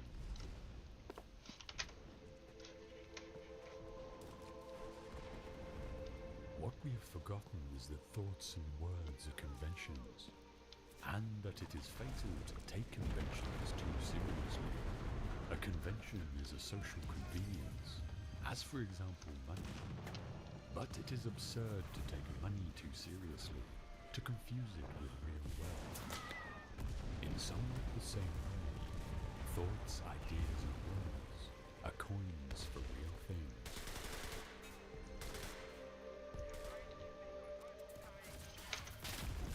Other people teach us who we are. Their attitudes to us are the mirror in which we learn to see ourselves, but the mirror is distorted. We are perhaps rather dimly aware of the immense power of our social environment.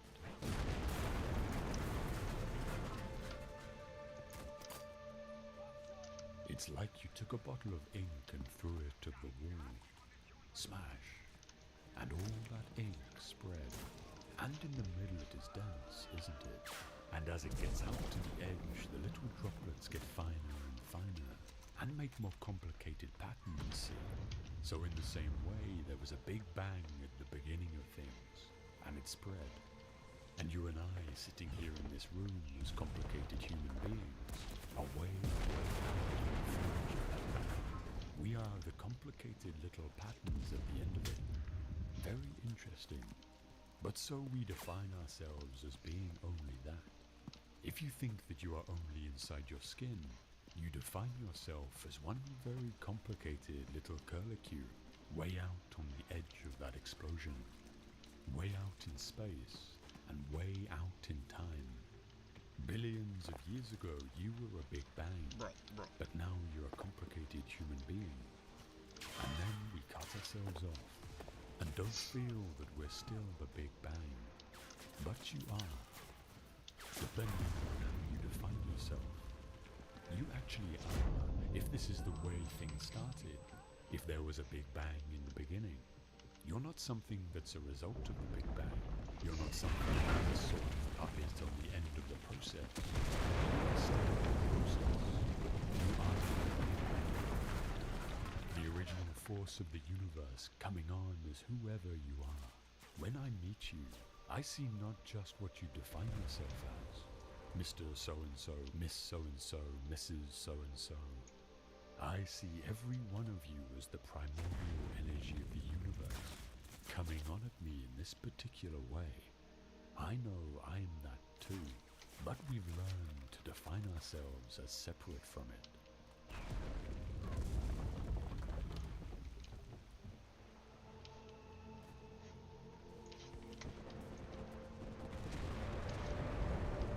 Excellence is never an accident. It is always the result of high intention, sincere effort, and intelligent execution. It represents the wise choice of many alternatives. Choice, not chance, determines your destiny.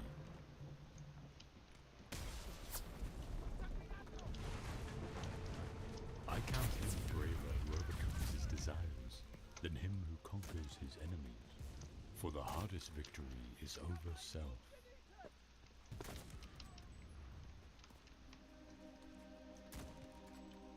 The high-minded man must care more for the truth than for what people think.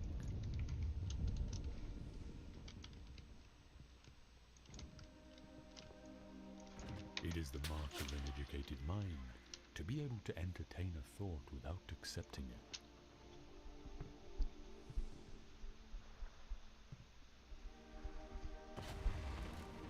Anybody can become angry. This is easy. But to be angry with the right person, and to the right degree, and at the right time, and for the right purpose, and in the right way, this is not within everybody's power, and is not easy.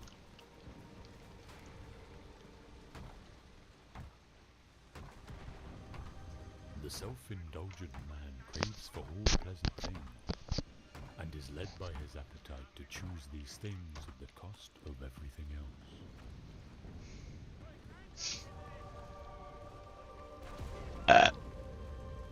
Where your talents and the needs of the world cross, there lies your vocation.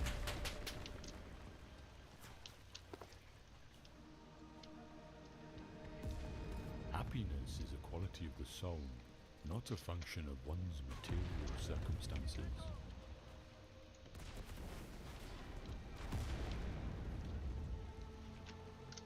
The only stable state is the one which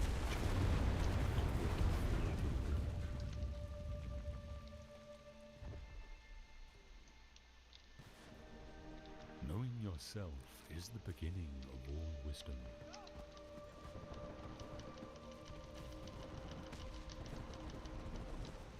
My best friend is the man who, in wishing me well, wishes it for my sake.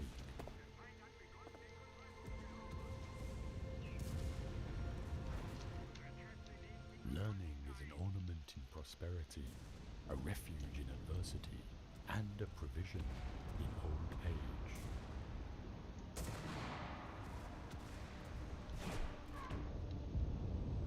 One swallow does not make a summer, neither does one fine day. Similarly, one day or brief time of happiness does not make a person entirely happy.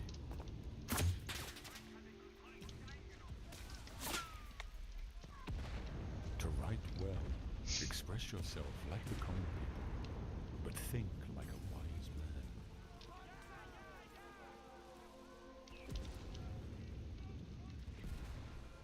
First, have a definite, clear, practical ideal, a goal, an objective. Second, have the necessary means to achieve your ends, wisdom, money, materials, and methods. Third, adjust all your means to that end.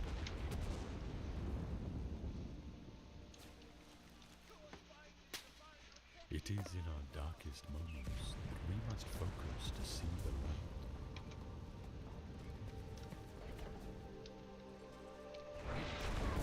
Man is a goal-seeking animal. His life only has a meaning if he is reaching out and striving for his goal.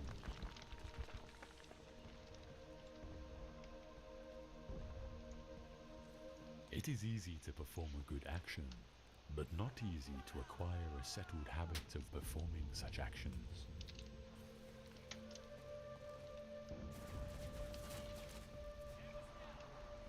Democracy arose from men's thinking that if they are equal in any respect, they are equal absolutely.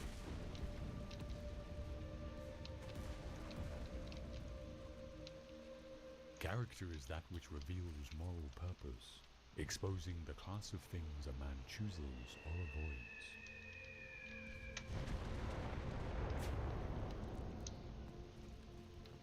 Poetry is finer and more philosophical than history, for poetry expresses the universal, and history only the particular.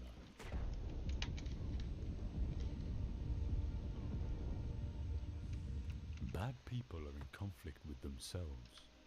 They desire one thing and will another, like the incontinent, who choose harmful pleasures instead of what they themselves believe to be good.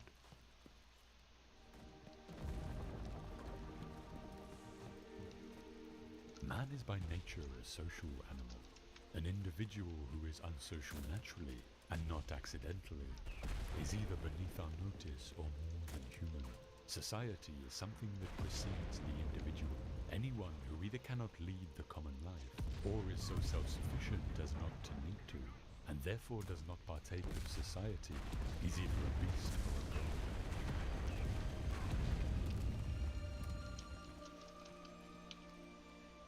Time crumbles. Society. Everything grows old under the power of time. Cringe. And is forgotten through the lapse of time.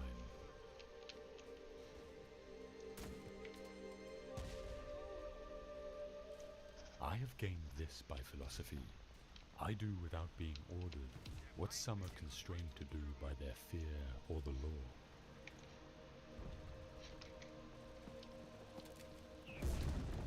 It is not enough to win a war. It is more important to organize the peace.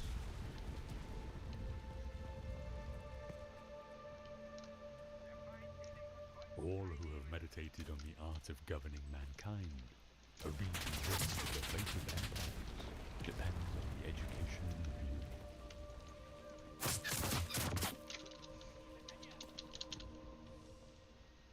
The wise man does not expose himself needlessly to danger. Since there are few things for which he cares sufficiently, he is willing in great crisis to give even his life, knowing that under certain conditions it is not worthwhile to live. He is of a disposition to do men service, though he is ashamed to have a service done to him. To confer a kindness is the mark of superiority. To receive one is a mark of subordination. He does not take part in public displays. He is open in his dislikes and preferences. He talks and acts frankly because of his contempt for men and things. He is never fired with admiration, since there is nothing great in his eyes. He cannot live in complacence with others, except to be a friend. Complacence is the characteristic of a slave. He never feels malice, and always forgets and passes over ignorance. He is not fond of cooking. It is no concern of his that he should be praised, or that others should be blamed. He does not speak evil of others, even of his enemies, unless it be to themselves. His carriage is sedate, his voice deep, his speech measured. He is not given to hurry, for he is concerned about only a few things. He is not prone to vehemence, for he thinks nothing very important. A shrill voice and hasty steps come to a man through care. He bears the accidents of life with dignity and grace, making the best of his circumstances, like a skillful general who marshals his limited forces with the strategy of war.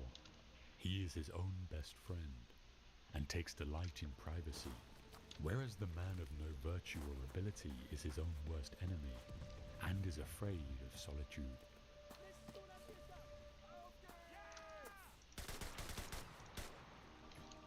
Knowledge of the facts differs from knowledge of the reason for the facts.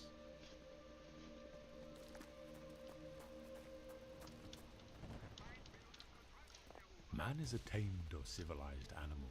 Nevertheless, he requires proper instruction and a fortunate nature, and then of all the animals he becomes the most divine and most civilized. But if he be insufficiently or ill-educated, he becomes the most savage of earthly creatures.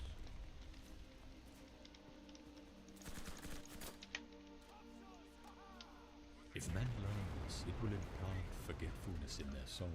They will cease to exercise memory because they rely on that which is written, calling things to remembrance no longer from within themselves, but by means of external marks. What you have discovered is a recipe not for memory, but for reminder.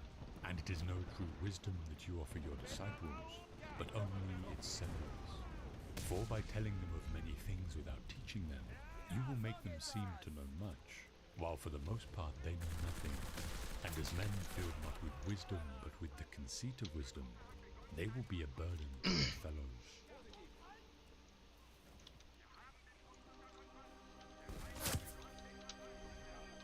The man who finds that in the course of his life he has done a lot of wrong, often wakes up at night in terror, like a child with a nightmare, and his life is full of foreboding.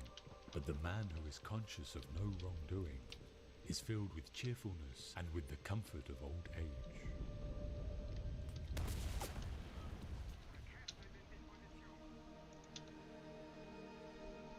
Knowledge is the food of the soul, And we must take care, my friend, that the sophist does not deceive us when he praises what he sells. Like the dealers, wholesale or retail, who sell the food of the body, for they praise indiscriminately all of their goods, without knowing what are really beneficial or hurtful.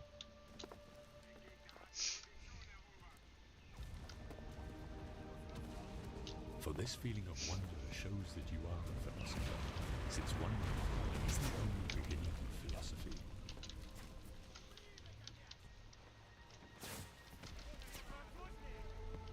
To be afraid of death is only another form of thinking that one is wise when one is not. It is to think that one knows what one does not know. No one knows with regard to death whether it is not really the greatest blessing that can happen to man. But people dread it as though they were certain it is the greatest evil.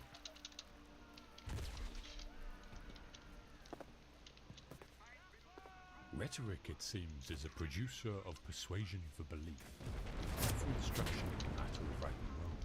And so the rhetorician's business is not to instruct a law, court, or public meeting in matters of right and wrong, but only to make them believe.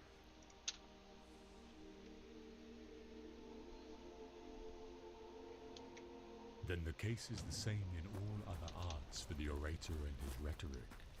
There is no need to know the truth of actual matters, but one merely needs to have discovered some device of persuasion which will make one appear to those who do not know, to know better than those who know.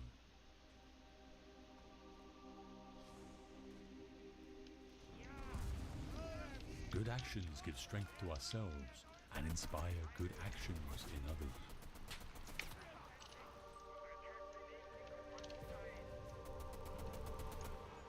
It would be better for me that multitudes of men should disagree with me, rather than that I, being one, should be out of harmony with myself.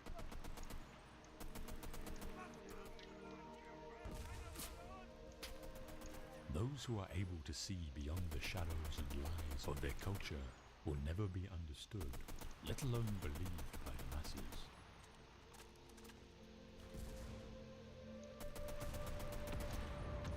Since those who rule in the city do so because they own a lot, I suppose they're unwilling to enact laws to prevent young people who've had no discipline from spending and wasting their wealth, so that by making loans to them, secured by the young people's property, and then calling those loans in, they themselves become even richer and more honored.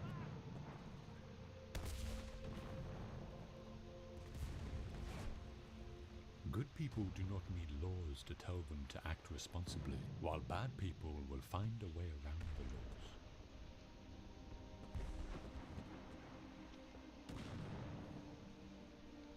People are like dirt. They can either nourish you and help you grow as a person, or they can stunt your growth and make you wilt and die.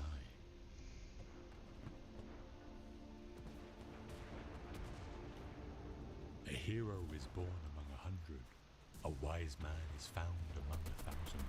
But an accomplished one might not be found even among 100,000 men.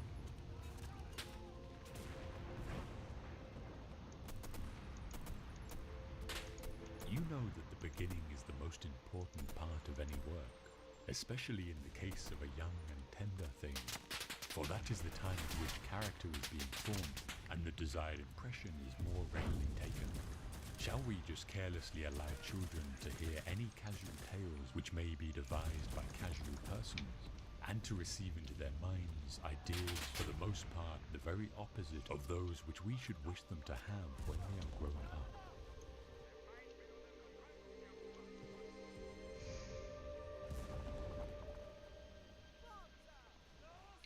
Anything received into the mind at that age is likely to become indelible and unalterable, and therefore it is most important that the tales which the young first hear should be models of virtuous thoughts.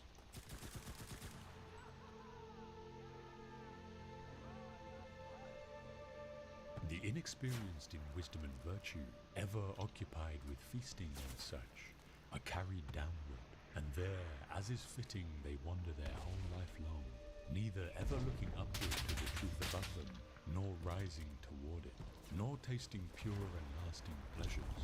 Like cattle, always looking downward with their heads bent towards the ground and the banquet tables. They feed, fatten, and fornicate.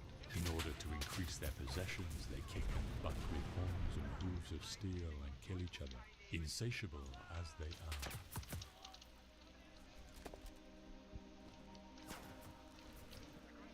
Excellence is not a gift, but a skill that takes practice. We do not act rightly because we are excellent. In fact, we achieve excellence by acting rightly.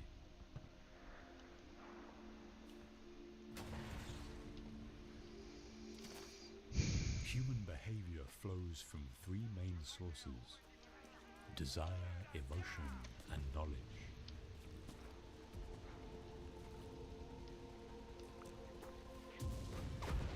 That's what education should be, I said. The art of orientation. Educators should devise the simplest and most effective methods of turning minds around. It shouldn't be the art of implanting sight in the organ, but should proceed on the understanding that the organ already has the capacity, but it is improperly aligned and isn't facing the right way.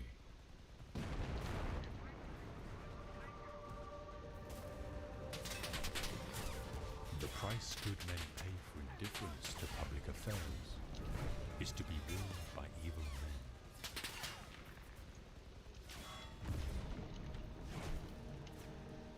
The society we have described can never grow into reality or see the light of death, and there will be no end to the troubles of states, or indeed of humanity itself, till philosophers become rulers in this world, or till those we call kings and rulers really and truly become philosophers.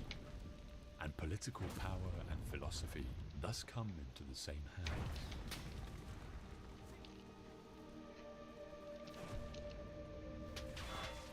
Never discourage anyone who continually makes progress, no matter how Is it a slow. dog guy? Nice. Huh. The difficulty, my friends, Easy. is not in avoiding death, but in avoiding unrighteousness, for that runs faster than death. Holy fuck. There are two things a person should never be angry at: what they can help and what they cannot. Nice.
Alright, BRB.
morning. Molly.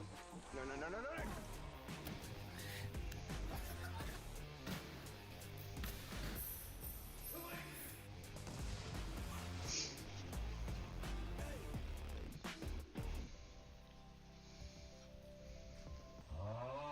Morning, Sleepy. Oh, no. That's right. It's another day of filming content with your best friends. What did you do last night? Nothing. What do you look so... Right there. Man, I can't keep my eyes open without them stinging. What did you do last night? Filmed a video.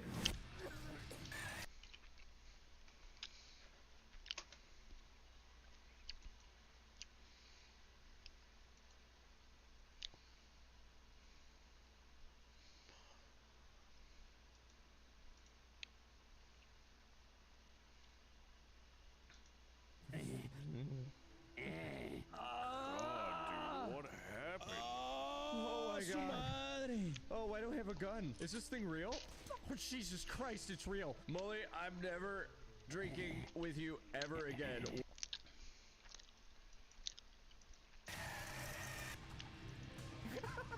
Jesse, what are you doing, bro? Stop. What the fuck?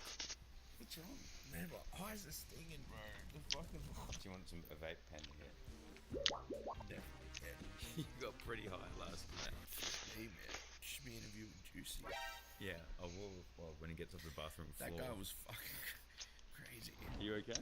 He was really tired.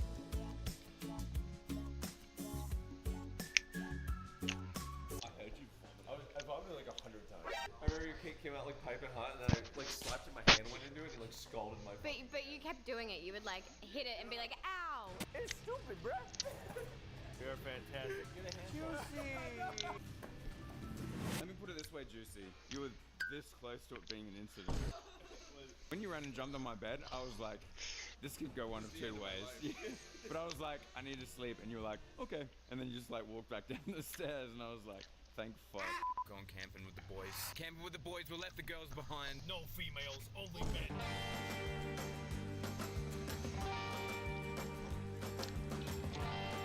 Boys only. No boobs on the camping trip. No siree. We're gonna go out in the woods. We're gonna hunt Bigfoot. I'm pretty sure he's Juicy's cousin. He won't tell me if it is true or not, but I have a sneaking suspicion. Can we just get a little closer? Okay, that's to do it. That's close enough. Juicy real. Yes! All right, let's go. Thank you, Papa. No fucking way. I don't want to get stuck. It's not a fucking inmate in a prison, bro. Whoa. One. Josh, what are you doing? Don't drive my way. Keep you up here. Gary. Good morning. I should probably mute myself while I eat.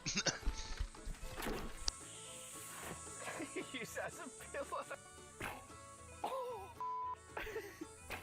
Oh god, peanut butter. What the peanut? Oh, who did this to peanut butter? We survived camping. How you feeling, Molly? When was the last time you shared? 2.5 days ago.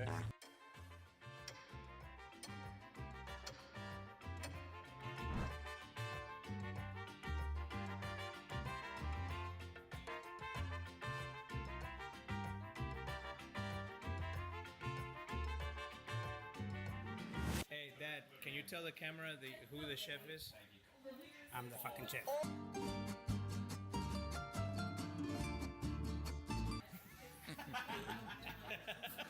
I'm the fucking chef. What are you doing? I make a habanero salsa. Ah, he's cooking, bro. He's cooking. Yeah. The chef is cooking. All right. This is the fucking chef. That's right. The original Eduardo. This is my spawn point. Yeah, this is the spawn point. This is me. Can I try some? Poquito. Muchos. Ellos no pueden comer tanto. It's got a big kick to it. Yeah. Yeah. Rocks for dinner. You want a beer? You think, Ollie? Very spicy. You know, I was about to eat my thing. I was about here, and he's like, "How's it taste?" What do you think? What? Of the thing in your hand? It's good. Did you like it? His eye went crazy, dude. It's good. Just say it's spicy. It is spicy. Both of your eyes blinked at different times, man.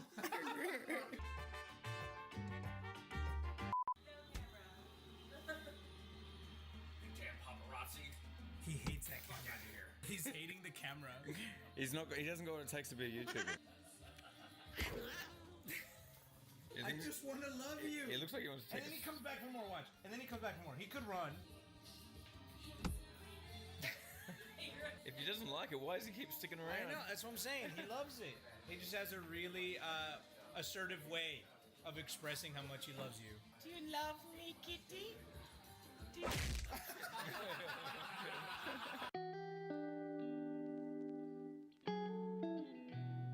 So you're gonna help us blow up this house, you reckon?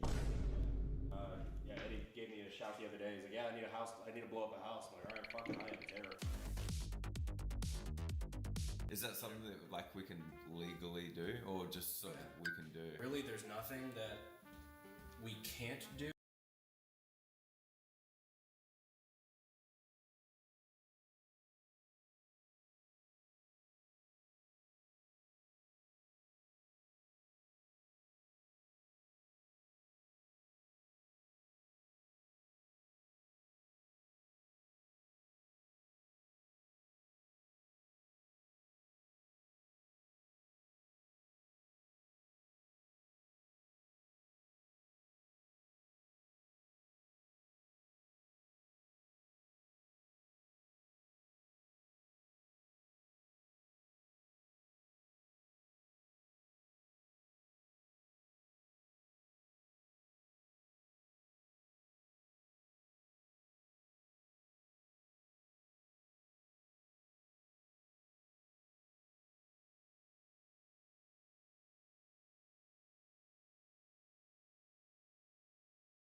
Alright.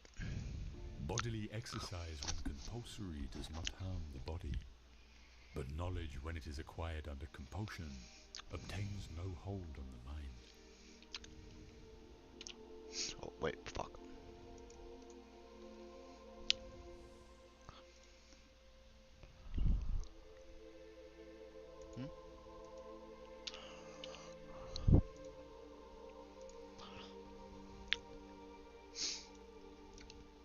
This is the one I just unlocked, right? 25. Let's go.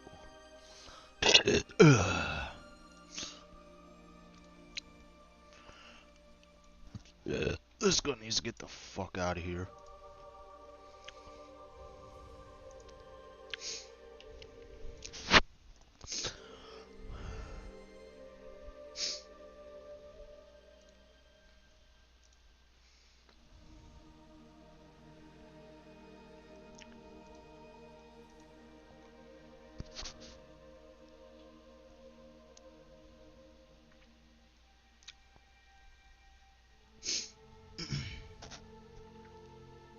Huh.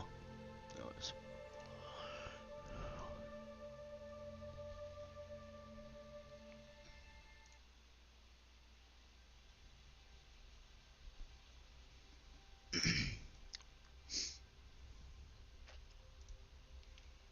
These reasonings are unconnected. I am richer than you, therefore I...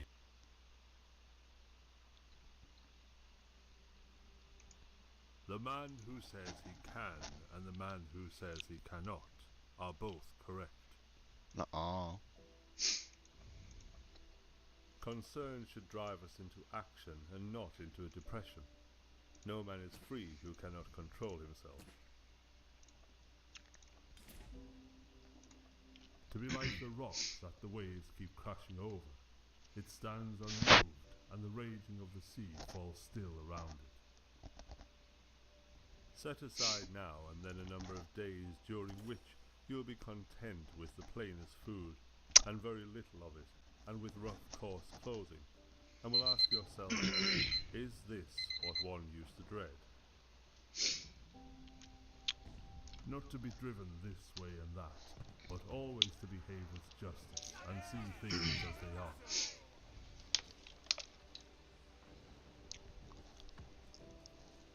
Dignity does not consist of possessing honors, but in deserving them.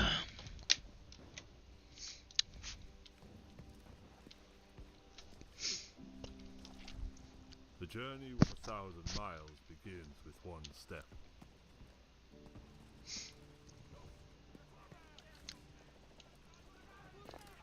Character is destiny.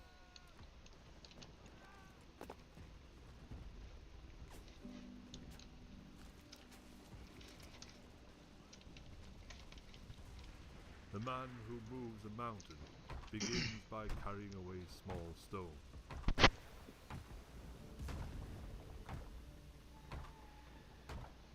Worthless people live only to eat and drink.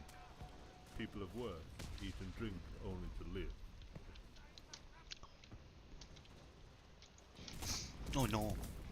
Concentrate every minute like a Roman, like a man, on doing with precise and genuine seriousness, tenderly, willingly with justice, and on freeing yourself from all of the distractions. Yes, you can, if you do everything as if it were the last thing you were doing in your life, and stop being aimless, stop letting your emotions override what your mind tells you, stop being hypercritical, self-centered, irritable. You see how few things you have to do to live a satisfying and reverent life. If you can make this, that's all even the gods can ask of you.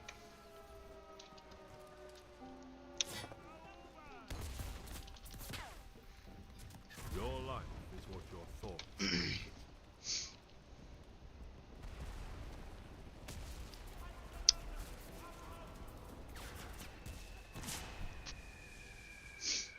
He who is not a good servant will not be a good master.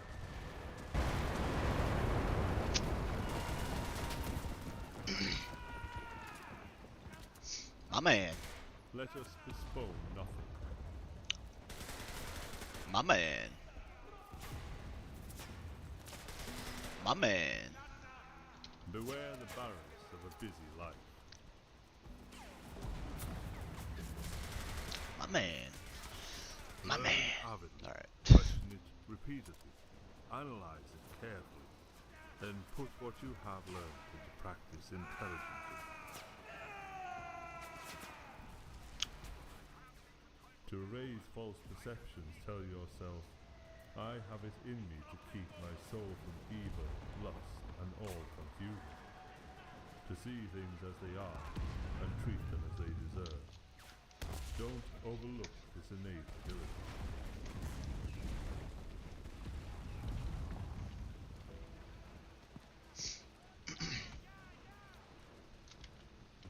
To go beyond is as wrong as to fall short. Never give a sword to a man who can't dance. We should feel sorrow, but not sink under its oppression. Imagination is more important than knowledge. When you know a thing, to hold that you know it. And when you do not know a thing, to allow that you do not know it. This is knowledge.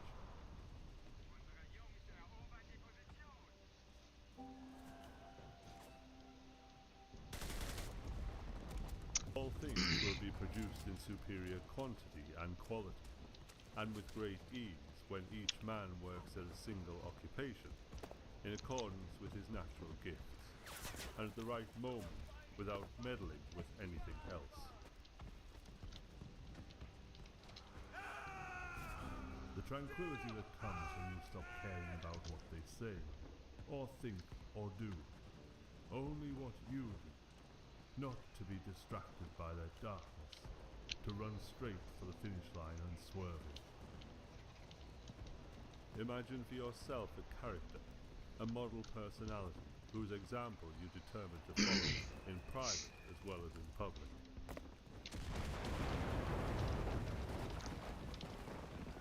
Real knowledge is to know the extent of one's ignorance.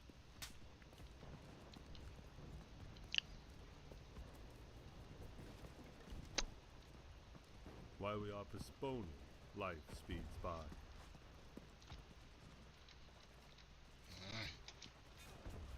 Looking at small advantages prevents great affairs from being accomplished.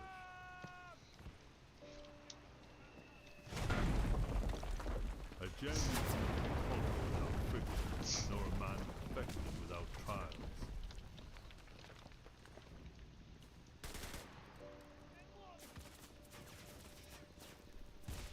People are like dirt.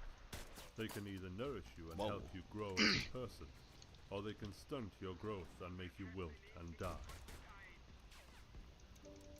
God damn it. Suffering becomes beautiful when anyone bears great calamities with cheerfulness, not through insensibility, but through greatness of mind. Those who cannot forgive others break the bridge over which they themselves must pass. The superior man does not, even for the space of a single meal, act contrary to virtue. In moments of haste, in seasons of danger, he cleaves to it.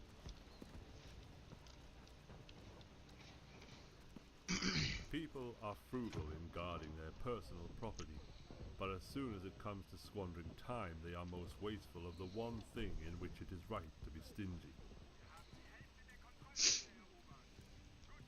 It's normal to feel pain in your hands and feet if you're using your feet as feet and your hands as hands. And for a human being to feel stress is normal if he's living a normal human life. And if it's normal, how can it be bad?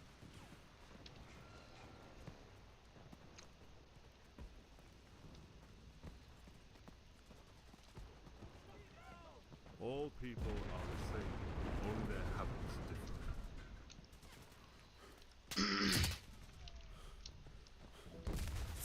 Good character is not formed in a week or a month. It is created little by little, day by day. Protracted and patient effort is needed.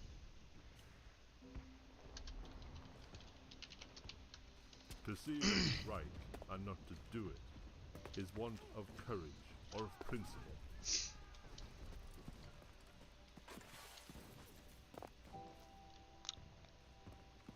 When anger rises, think of the consequences.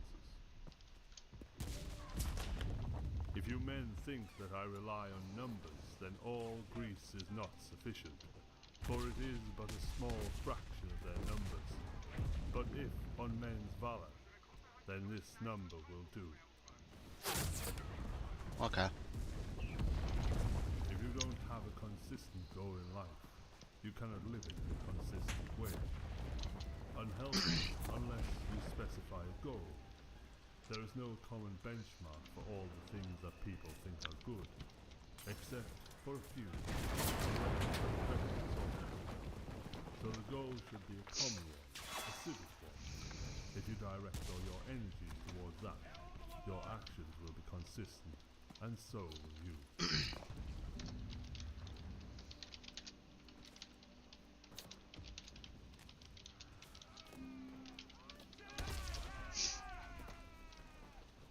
There has been a constant war, a war with fear. Those who have the courage to conquer it are made free, and those who are conquered by it are made to suffer, until they have the courage to defeat it.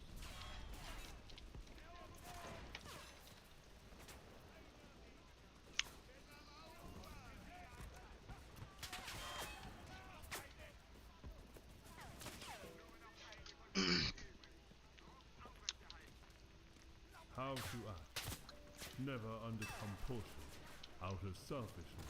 Fuck me, didn't mean to do that. With misgiving. Don't gussy up your thoughts. No surplus words or unnecessary actions. Let the spirit in you represent a man, an adult, a citizen, a Roman, a ruler. Take up his post like a soldier and patiently await his recall from life. Needing no oath or witness. Jesus! Without requiring other people's help or serenity supplied by others. To stand up straight, not straightened.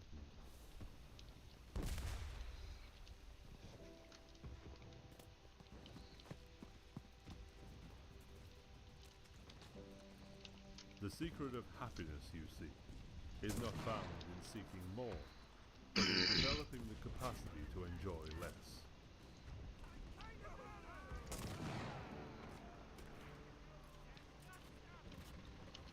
Nope, that's okay. Well,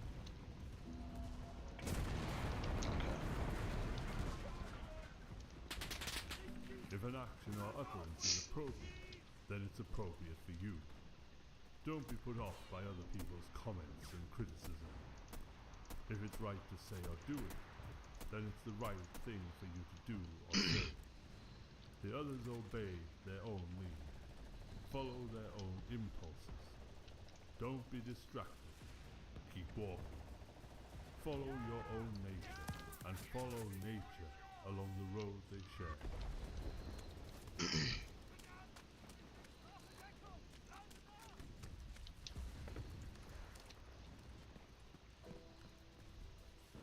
Let us balance life's books each day.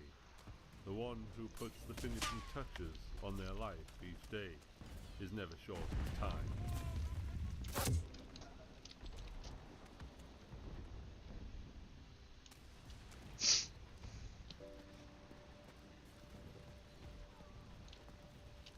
We have 2 lives, and the second begins when we realize we only have one.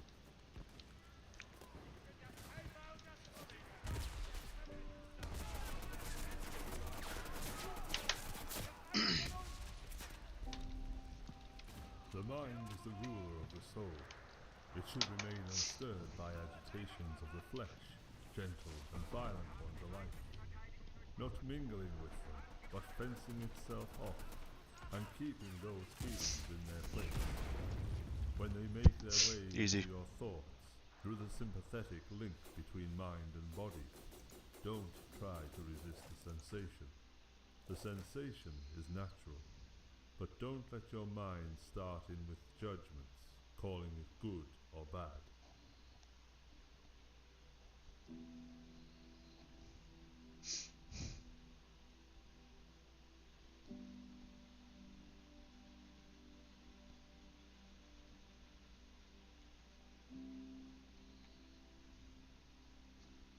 Worry not that no one knows you.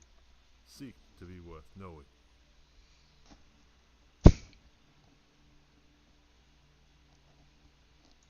You will never do anything in this world without courage. It is the greatest quality of the mind next to honor.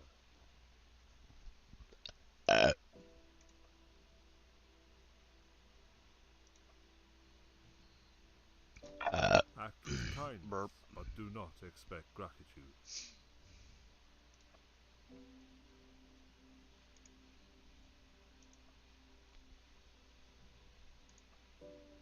Everywhere at each moment, you have the option to accept this event with humility, to treat this person as he should be treated, to approach this thought with care, so that nothing irrational creeps in.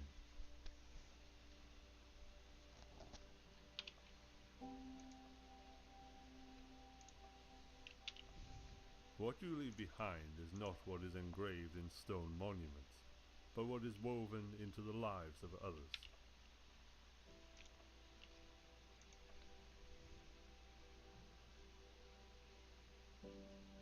If you are the smartest person in the room, then you are in the wrong room.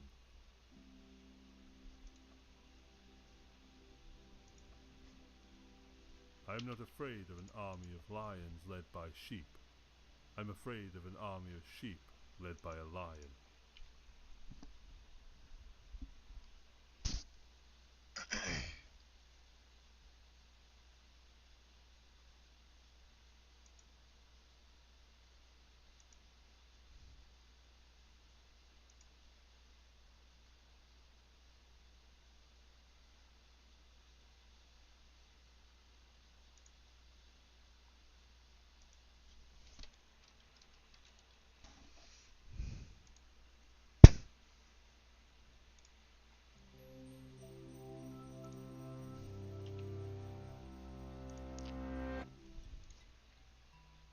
you've been stranded thousands of miles from home with no money or possessions. Such a predicament would make many people despair and curse their awful fate.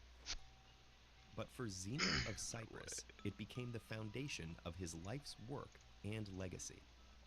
The once wealthy merchant lost everything when he was shipwrecked in Athens around 300 BCE. With not much else to do, he wandered into a bookshop, became intrigued by reading about Socrates, and proceeded to seek out and study with the city's noted philosophers. As Zeno began educating his own students, he originated the philosophy known as Stoicism, whose teachings of virtue, tolerance, and self-control have inspired generations of thinkers and leaders.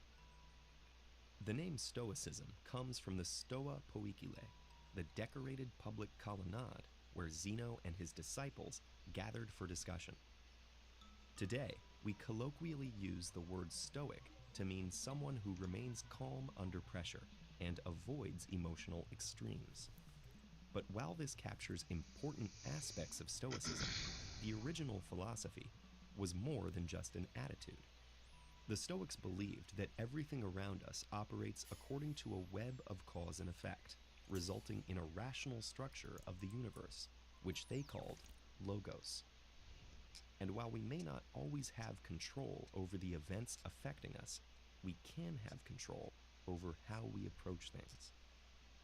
Rather than imagining an ideal society, the Stoic tries to deal with the world as it is, while pursuing self-improvement through 4 cardinal virtues. Practical wisdom, the ability to navigate complex situations in a logical, informed, and calm manner. Temperance, the exercise of self-restraint and moderation in all aspects of life. Justice, treating others with fairness even when they have done wrong. And courage, not just in extraordinary circumstances, but facing daily challenges with clarity and integrity. As Seneca, one of the most famous Roman Stoics, wrote, "Sometimes even to live is an act of courage." But while Stoicism focuses on personal improvement, it's not a self-centered philosophy. At a time when Roman laws considered slaves as property, Seneca called for their humane treatment and stressed that we all share the same fundamental humanity. Nor does Stoicism encourage passivity. The idea is that only people who have cultivated virtue and self-control in themselves can bring positive change in others. One of the most famous Stoic writers was also one of Rome's greatest emperors. Over the course of his 19-year reign, Stoicism gave Marcus Aurelius the resolve to lead the empire through 2 major wars while dealing with the loss of many of his children. Centuries later, Marcus's journals would guide and comfort Nelson Mandela through his 27-year imprisonment during his struggle for racial equality in South Africa. After his release and eventual victory, Mandela stressed peace and reconciliation, believing that while the injustices of the past couldn't be changed, his people could confront them in the present and seek to build a better, more just future. Stoicism was an active school of philosophy for several centuries in Greece and Rome. As a formal institution, it faded away, but its influence has continued to this day. Christian theologians such as Thomas Aquinas have admired and adopted its focus on the virtues, and there are parallels between Stoic ataraxia, or tranquility of mind, and the Buddhist concept of nirvana. One particularly influential Stoic was the philosopher Epictetus, who wrote that suffering stems not from the events in our lives, but from our judgments about them. This has resonated strongly with modern psychology and the self-help movement. For example, rational emotive behavioral therapy focuses on changing the self-defeating attitudes people form about their life circumstances. There's also Viktor Frankl's logotherapy. Informed by Frankl's own time as a concentration camp prisoner, logotherapy is based on the Stoic principle that we can harness our willpower to fill our lives with meaning, even in the bleakest situations.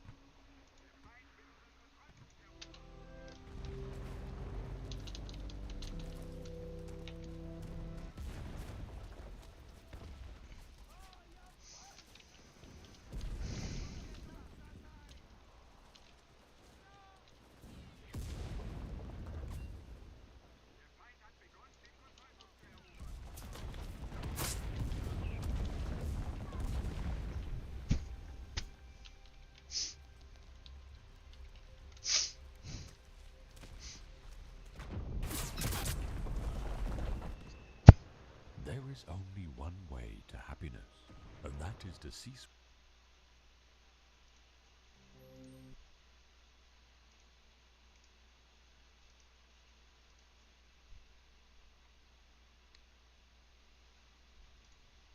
And the universe and This episode of After School.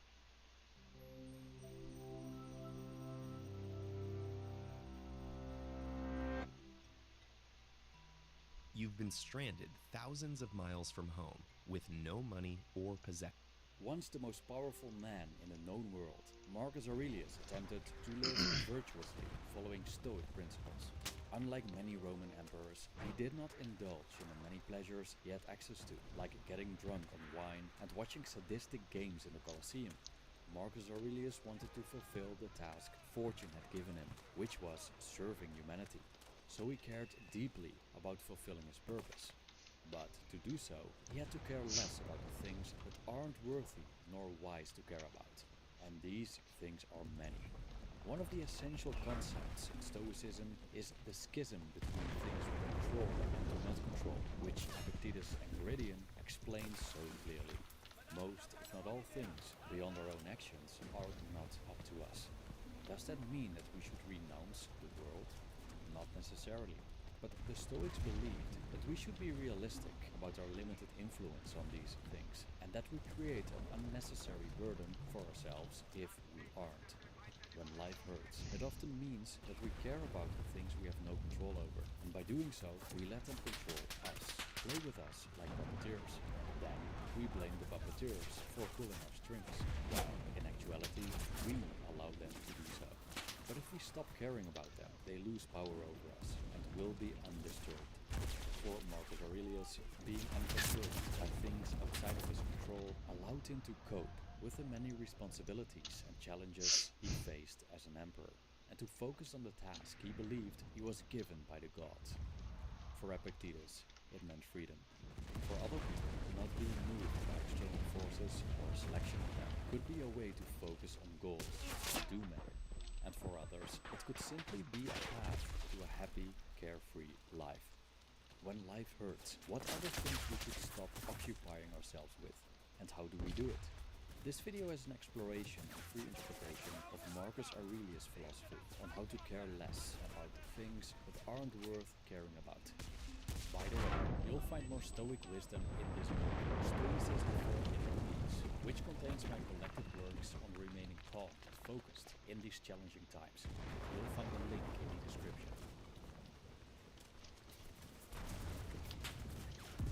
In his meditations, Marcus Aurelius repeatedly differentiates between the present, past, and future. In each category, the ancient Roman emperors valuable things to say about how we either care too much about them or in the wrong ways. For clarity and structure, this essay is subdivided into these categories, starting with the future. As Seneca once stated, we suffer more in our imagination than in reality, implying that our thoughts are the source of our suffering. When it comes to the future, our imagination often goes wild, inventing countless scenarios of what could happen but probably never will. Beforehand, we think of ways to handle possible outcomes while shivering because of the idea of not knowing how the future will eventually play out. In some instances, what happens is what we anticipate, but in many other instances, fortune surprises us, overwhelming us with events we couldn't have anticipated. For example, we could have spent years preparing for a well-earned retirement, only to receive, right before the first day of our twilight years, a deadly cancer diagnosis that gives us just a few months to live. The possibility of such events leads many to continuous worry. The best could happen, but the worst as well. And what if the Third World War breaks out? What if I lose all my money? Such adverse outcomes are very well possible, but as long as they aren't happening in the present, we cannot deal with them, as these events simply aren't happening. At least, not yet. They only exist in our thoughts. The future only bothers us because we think about it, as it does not exist outside our mind. Marcus Aurelius wrote that it's not the weight of the future pressing upon us, but that of the present alone. It's not the future that hurts us, but how we deal with it in the present. The misery of the future happens in the present. And ironically, it's not the future unfolding in the present, as when we encounter it, it's already present. The misery of the future is our worrying about it now. When we care too much about future events, life eventually begins to hurt as we suffer them in our imagination, letting them dictate our present.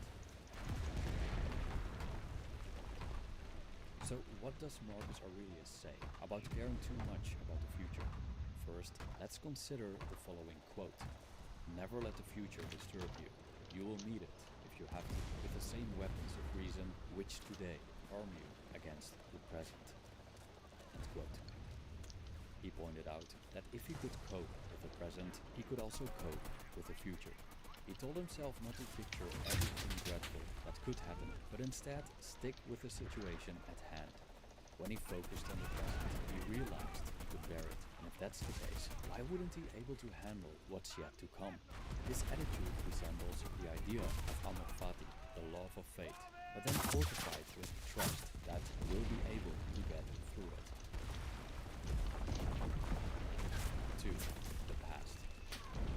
Marcus Aurelius reminded himself of how fast existence passes by and disappears in the infinite beyond our grasp. The past, as the future, is a realm we cannot operate in. What's gone is gone. And unless we invent the time machine, we can't change anything about it. Marcus Aurelius stated, and I quote, "Remember that man lives only in the present, in this fleeting instant. All the rest of his life is either past and gone or not yet revealed. Sure, before is a man's life, and narrow the corner of the earth wherein he dwells." Quote. Despite the narrowness of our lives, which only occurs in the present moment, we're often overly occupied with these areas that lie outside of it. It cannot be entered. The future and the past. Marcus Aurelius stated that the past signifies as much as nothing and is at present indifferent. It's not that the events that have happened in the past don't influence our present, or that we cannot learn from past events. It's just that we cannot work with the past, as it's out of our reach. And often, our memories of the past are scrambled, and ways to verify what exactly happened are limited. We rely on our reflections, our personal perspectives, and the different viewpoints of ourselves and others. So the past is not only out of our reach, our remembrance of it is most likely inaccurate. Yet, we keep caring about past events, often repeating them in our minds, re-experiencing the pain they caused us. Some believe that by thinking about the past, we may have some control over it, but that's an illusion. The past is gone. All we try to control are our thoughts, and something that's been flushed away never. I wish I could have done this differently, many people say, but they wish for the impossible. Nothing can be gained from such thoughts, as they evoke desires we can never fulfill.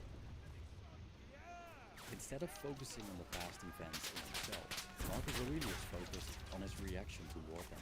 We cannot control past events. Most likely, we also couldn't prevent them when they occurred in the present. But we can control how we position ourselves toward these events. Initially, we might consider the past unfortunate. We might have had difficult childhoods, or experienced the ending of friendships, or failed business ventures. But according to Marcus Aurelius, the nature of these events isn't so important. What counts is how we handle them. He stated, "It's unfortunate that this has happened. No, it's fortunate that this has happened. I've remained unharmed by it, not shattered by the present or frightened of the future. It could have happened to anyone, but not everyone could have remained unharmed by it. Why treat the one as a misfortune rather than the other as fortune? Can you really call something a misfortune that doesn't violate human nature? Or do you think something that is not against nature's will can violate it? But you know what its will is. Does what's happened keep you from acting with justice, generosity, self-control, sanity, prudence, honesty, humility, straightforwardness, and all the other qualities that allow a person's nature to fulfill itself?" End quote. Interestingly enough, Marcus Aurelius doesn't discard the value of the past entirely. He believed we could learn from the past by looking at its rhythm, how things come and go, repeating themselves, so we can extrapolate the future. 3. The present. Marcus Aurelius frequently mentions that the present moment is all we have. It's a narrow field we've access to. From the present, we can stare into the endless abyss of the past and the impenetrable darkness of the future. Marcus Aurelius encouraged himself to stick with what was in his control, this moment.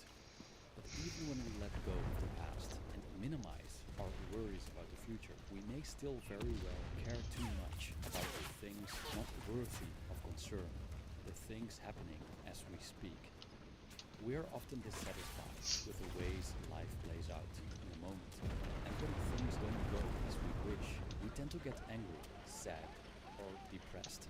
But according to Marcus Aurelius, being emotionally disturbed by what fortune throws at us is pointless. How the world around us unfolds itself is not up to us. How we react to it is. Yet, we tend to get disturbed because we don't like what's happening, or what we want to do doesn't happen. Marcus Aurelius stated that we shouldn't fight what we're compelled to. He compared people who struggle with fortune to pigs, kicking and squealing when sacrificed. It's no use, as we can't avoid what the gods have in store. We cannot stop people from wanting to fight wars. We cannot stop natural disasters from happening. We cannot prevent our bodies from aging. In the same way, we cannot force the world to grant our wishes. We're not guaranteed that the people we're attracted to are also attracted to us, nor assured that all human beings have the same shots at life. It's just not possible. Yet, we spend a lot of time and energy resisting what is, what we cannot change through any means in our arsenal. We're angry because we don't have what we want, sad because we have occurred what we don't like, and thus the present moment becomes a torture chamber in which we suffer at fortune's every whim. Or conversely, we're so enamored with the present moment that we cling to it. We're afraid to lose what we have, so again we let fortune control us. But from our total entanglement in all around us, fleeting and ungovernable, we're often unable to see what's truly up to us, our choices, actions, and opinions. Marcus Aurelius saw the law of nature as our master. If we run from it, or feel grief or anger about it, we're nothing more than deserters and fugitives.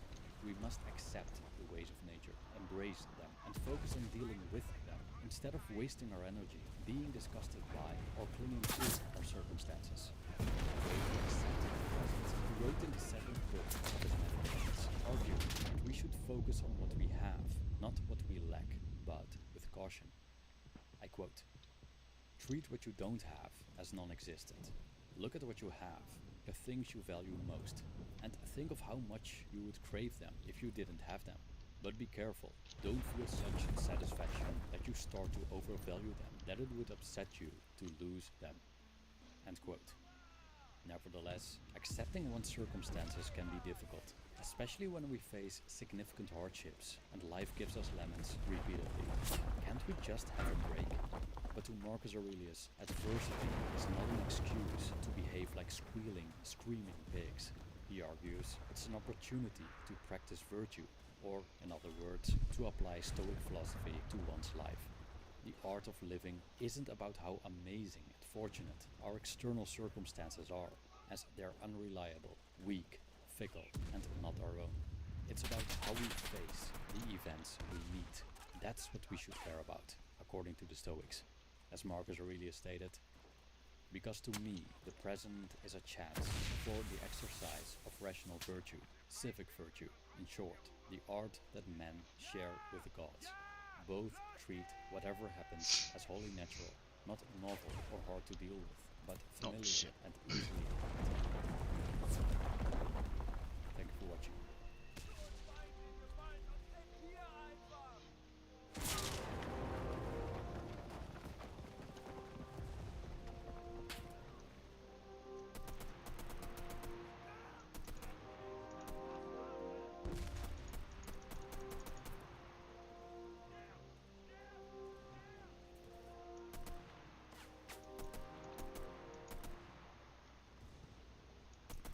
This episode of After School was written by Einzelgänger.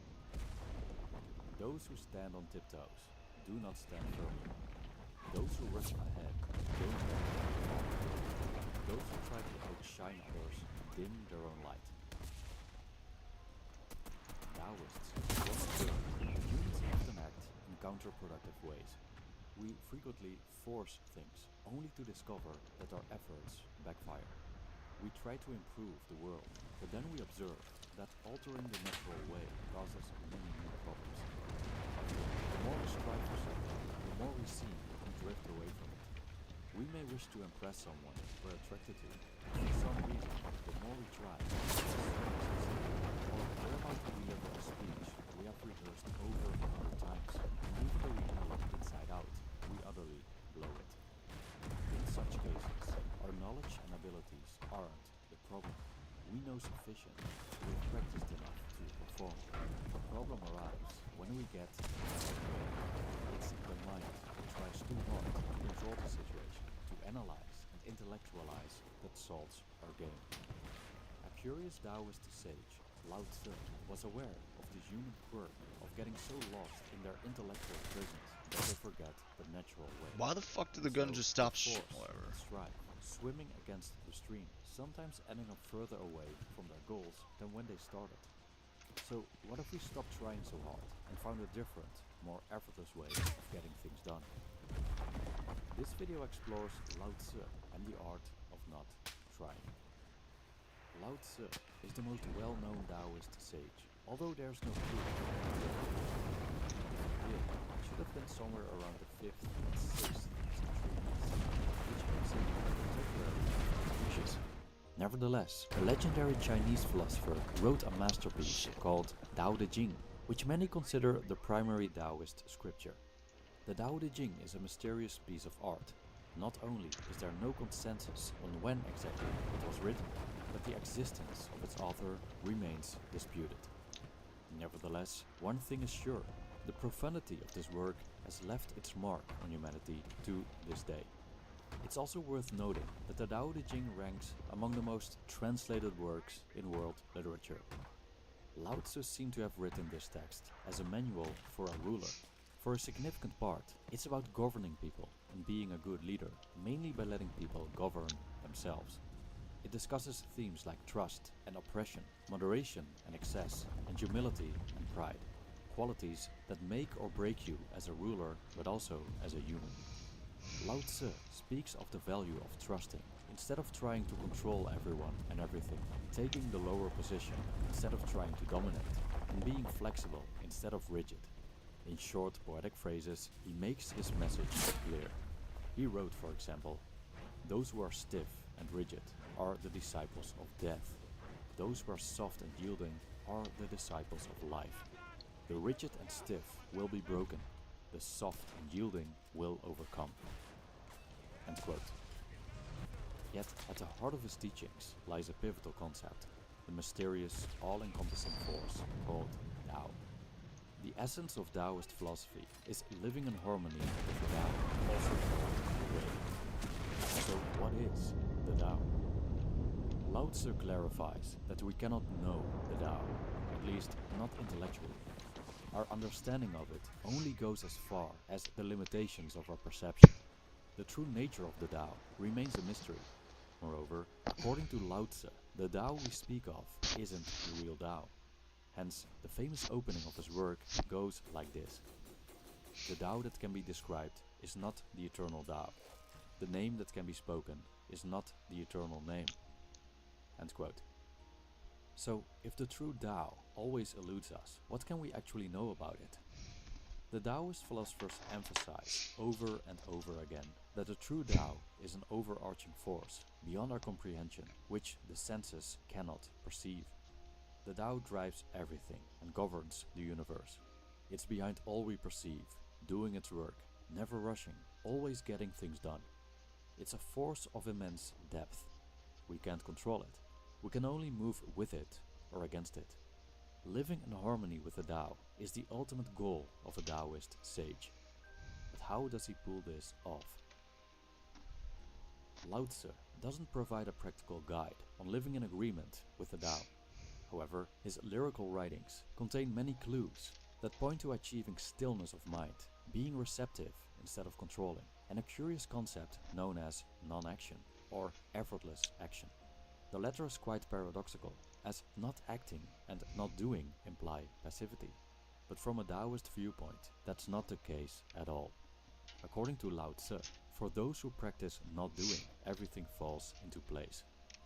So how can we achieve something by not doing? How can we act effortlessly and still get everything done? The answer? Wu Wei. The Chinese concept of Wu Wei, or not doing, is central to Taoism. It can be translated as non-action, effortless action, or the paradoxical action of non-action. Wu Wei is multifaceted. There are different forms of non-action. Lao Tzu's writings embody Wu Wei. He teaches softness over hardness, allowing over forcing, and flowing along over striving. He wants us to stop trying so hard, stop pushing beyond nature's limits, and use the Tao to our advantage by going along with it instead of fighting it. Practicing Wu Wei aligns us with the Tao. Take, for example, the idea of non-intervention. Lao Tzu speaks about this concept, which particularly applies to the ruler. Instead of ruling by trying to control and dominate, a ruler should trust and allow as many processes as possible without unnecessary intervention. The world and its people are largely self-governing. If he intervenes too much, he disrupts the natural flow and things only worsen. We can also see this with overly controlling managers. Their efforts may stem from a desire to do well, but their constant meddling is often counterproductive. Lao Tzu wrote that great leaders lead from a place of non-action. They only act when necessary. They trust in the process. They let nature do its work. Many problems simply solve themselves. Many things fall into place without intervening. Imagine how much time and energy such an attitude saves. Lao Tzu wrote, "Do you want to rule the world and control it? I don't think it can ever be done. The world is a sacred vessel, and it cannot be controlled. You will only make it worse if you try. It may slip through your fingers and disappear." End quote. Non-action also shines through when Lao Tzu talks about the futility of fixed knowledge and rigid moral code. We often try to be good based on predetermined ideas of goodness, or achieve success as societal standards dictate. But what are goodness and success really? Can we, for example, speak of definitive concepts of good and evil in a complex and ever-changing universe? Trying to impose good on the world often makes things worse. Alan Watts, a fervent scholar of Taoism, once pointed out that the goody-goodies of society are the biggest troublemakers. Their must-save-the-world attitude often disrupts the natural course, simply because they seek to enforce artificial ideas on what's good and evil, which may not align with the nuanced realities of life. Another form of Wu Wei is the idea of effortless action, also called being in the zone, referring to a free-flowing spontaneity during which one merges with the act. Dr. Wu Lin Chong, philosopher and sinologist, explains her interpretation in a Dutch book about Taoist philosophy, emphasizing the element of emptiness or openness. She describes the essence of practicing Wu Wei as follows, and I quote, "And so the whole practitioner is able to, from the clarity of his egoless center, observe all relevant forces in a certain situation in their being, undistorted, so that he can respond to them flawlessly." End quote. From this viewpoint, Wu Wei is not just about letting go, going along with the flow of nature, allowing the universe to do its job. It's a much bolder move, for which we need a lot of courage. We must be brave enough to escape our intellectual prisons of assumptions, concepts, and categories, and engage with the world as it presents itself. The sage must become what Lao Tzu called an uncarved block, which is a simpler, undistorted state of being. As uncarved blocks, we can engage in what Dr. Wu Lin Chong describes as this ultimate receptive and responsive way of action, from a crystal clear openness in yourself, one with the breathing of the cosmos. So, how does this work in practice? The importance of escaping our intellectual prisons is especially true for effortless action.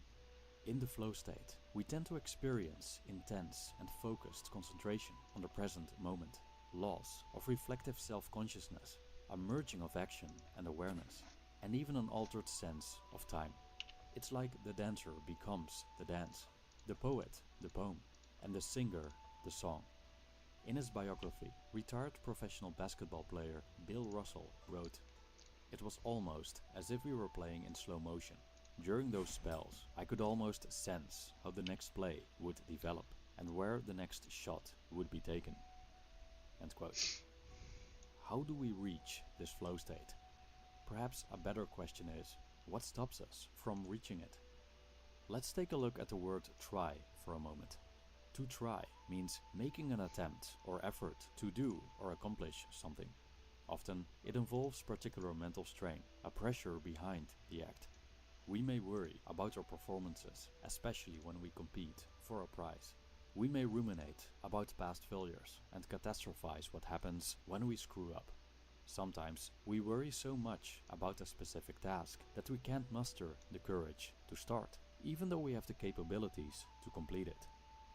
Lao Tzu's idea of returning to the uncarved block makes sense here.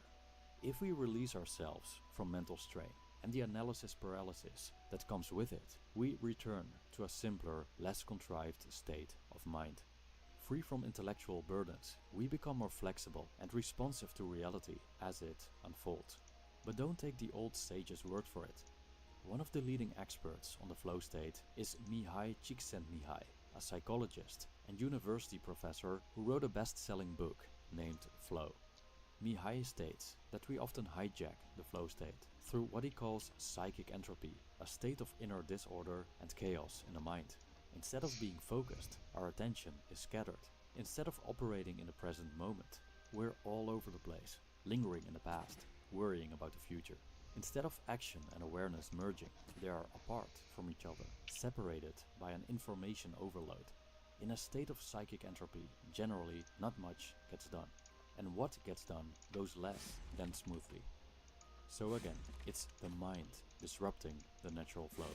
The creations of the mind, whether worries, ruminations, concepts, or ideas, seem to be the main reason we don't act effortlessly. Mastery of the world is achieved by letting things take their natural course, wrote Lao Tzu. But of course, letting go of the reins is hard for a controlling mind. It requires trust. And in trust, there's no trying. You trust or you don't. Thank you for watching this episode of After School. If you like this video, please check out Einzelgänger, a channel dedicated to exploring various topics and ideas.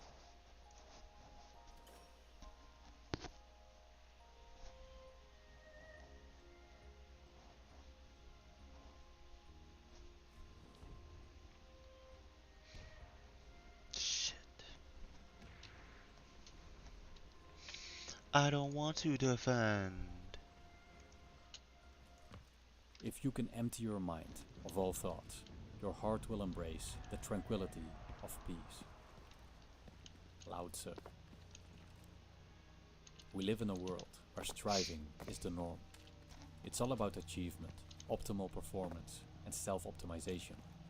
We have become our own taskmasters, continuously pushing ourselves to achieve more and move faster. We live in a world where stress, burnout, depression, and anxiety have become embedded in the fabric of our daily lives.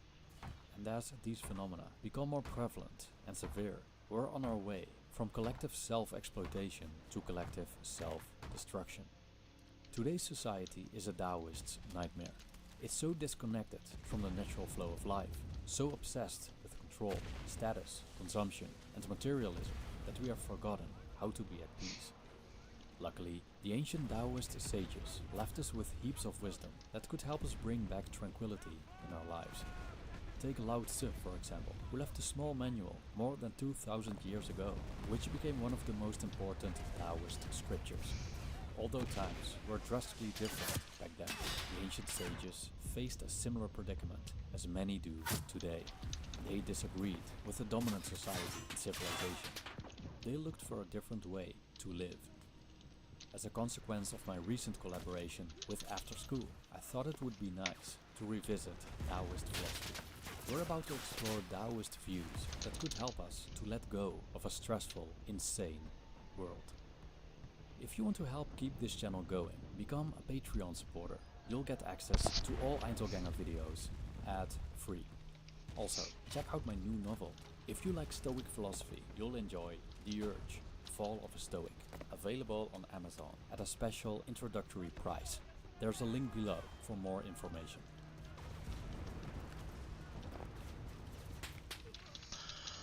Today's world is stressful.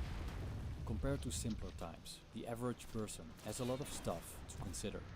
Just look at the abundance of choices we have, the many forms of entertainment to choose from, and the many ways we could live our lives.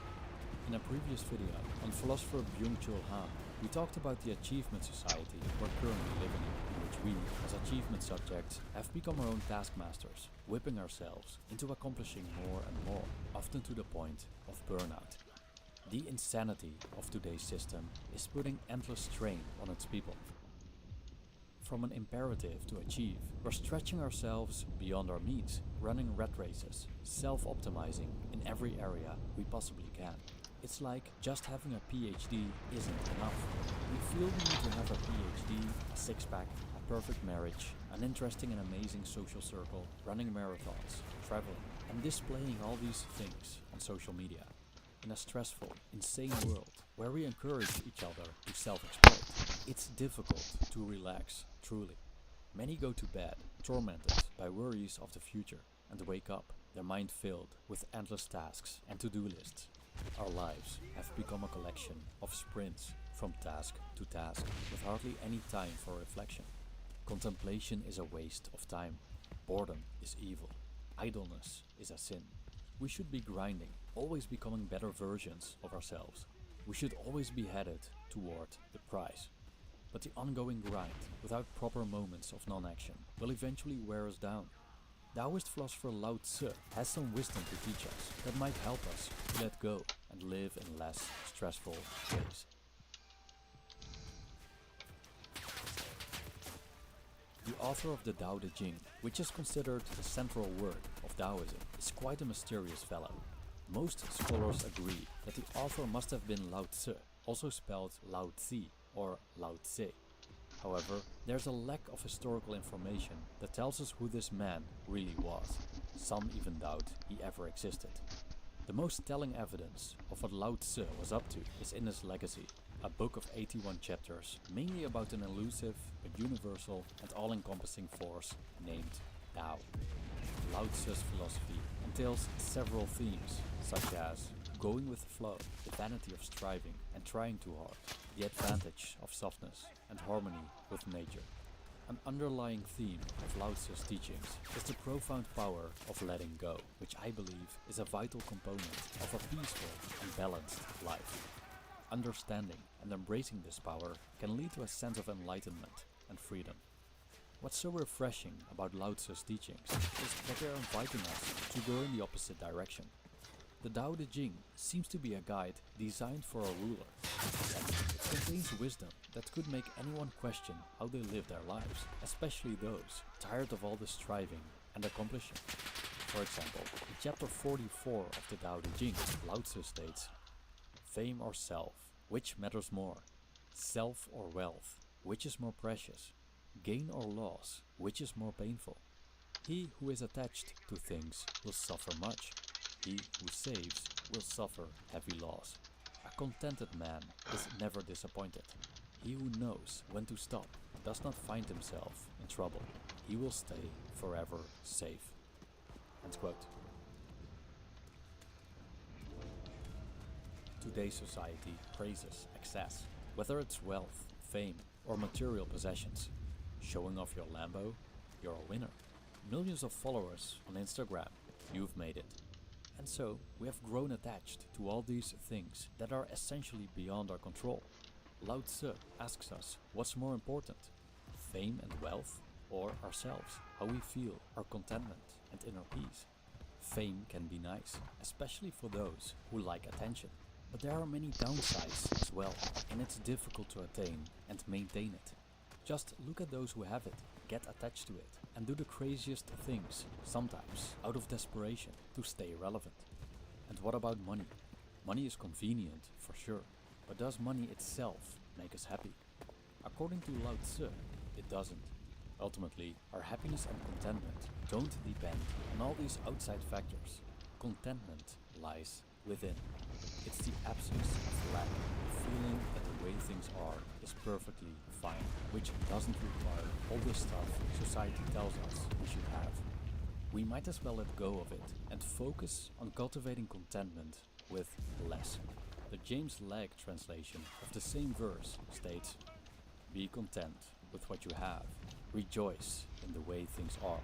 When you realize there's nothing lacking, the whole world belongs to you. It's no surprise that we're always so busy. Our world offers so many possibilities, so many paths to take, and so many ways to improve ourselves, achieve more, attain more, buy more, and experience more. The paradox of choice alone is already a source of stress and exhaustion. Let's contemplate the following words by Lao Tzu. If you overesteem talented individuals, people will become overly competitive. If you overvalue possessions, people will begin to steal. Do not display your treasures, or people will become envious. End quote.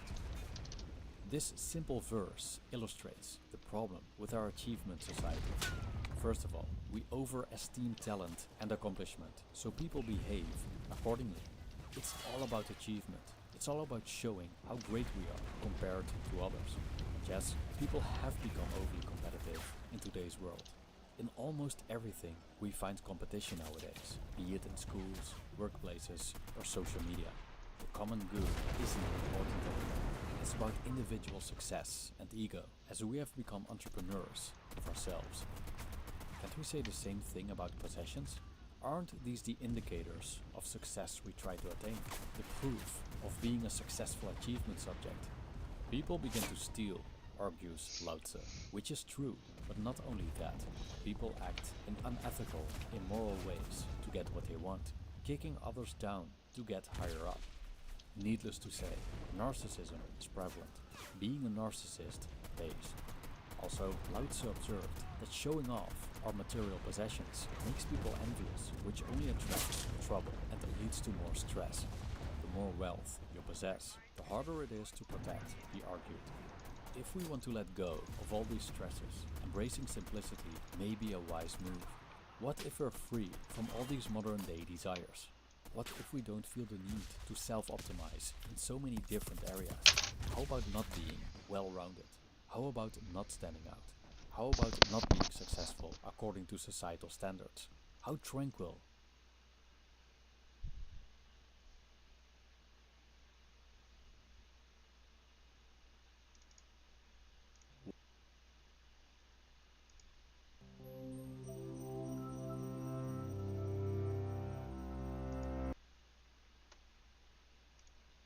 Once the most powerful man in the known world, Marcus Aurelius attempted to live virtuously, following Stoic principles.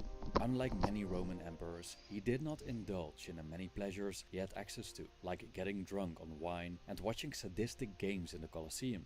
Marcus Aurelius wanted to fulfill the task fortune had given him, which was serving humanity.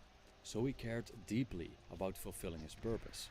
But to do so, he had to care less about the things that aren't worthy nor wise to care about. And these things are many. One of the essential concepts in Stoicism is the schism between things we control and do not control, which Epictetus and Caridian explained so clearly. Most, if not all things, beyond our own actions are not up to us. Does that mean that we should renounce the world? Not necessarily. But the Stoics believed that we should be realistic about our limited influence on these things, and that we create an unnecessary burden for ourselves if we aren't. When life hurts, it often means that we care about things we have no control over, and by doing so, we let them control us, play with us like puppeteers. We blame the puppeteers for pulling our strings, while in actuality, we allow them to do so. But if we stop caring about them, they lose power over us and will be undisturbed. For Marcus Aurelius, being unperturbed by things outside of his control allowed him to cope with the many responsibilities and challenges he faced as an emperor, and to focus on the task he believed he was given by the gods. For Epictetus, it meant freedom. For other people, not being moved by external forces or a selection of them could be a way to focus on goals that do matter. And for others, it could simply be a path to a happy, carefree life. When life hurts, what are the things we should stop occupying ourselves with? And how do we do it? This video is an exploration and free interpretation of Marcus Aurelius' philosophy on how to care less about things that aren't worth caring about. By the way, you'll find more Stoic wisdom in this book, Stoicism for Inner Peace, which contains my collected works on remaining calm and focused in these challenging times. You'll find a link in the description. In his meditations, Marcus Aurelius repeatedly differentiates between present, past, and future. In each category, the ancient Roman emperor has valuable things to say about how we either care too much about them, or in the wrong ways, or about the wrong things. For clarity and structure, this essay is subdivided into these categories, starting with the future. As Seneca once stated, we suffer more in our imagination than in reality, implying that our thoughts are the source of our suffering. When it comes to the future, our imagination often goes wild, inventing countless scenarios of what could happen but probably never will. Beforehand, we think of ways to handle possible outcomes while shivering because of the idea of not knowing how the future will eventually play out. In some instances, what happens is what we anticipate, but in many other instances, fortune surprises us, overwhelming us with events we couldn't have anticipated. For example, we could have spent years preparing for a well-earned retirement, only to receive, right before the first day of our twilight years, a deadly cancer diagnosis that gives us just a few months to live.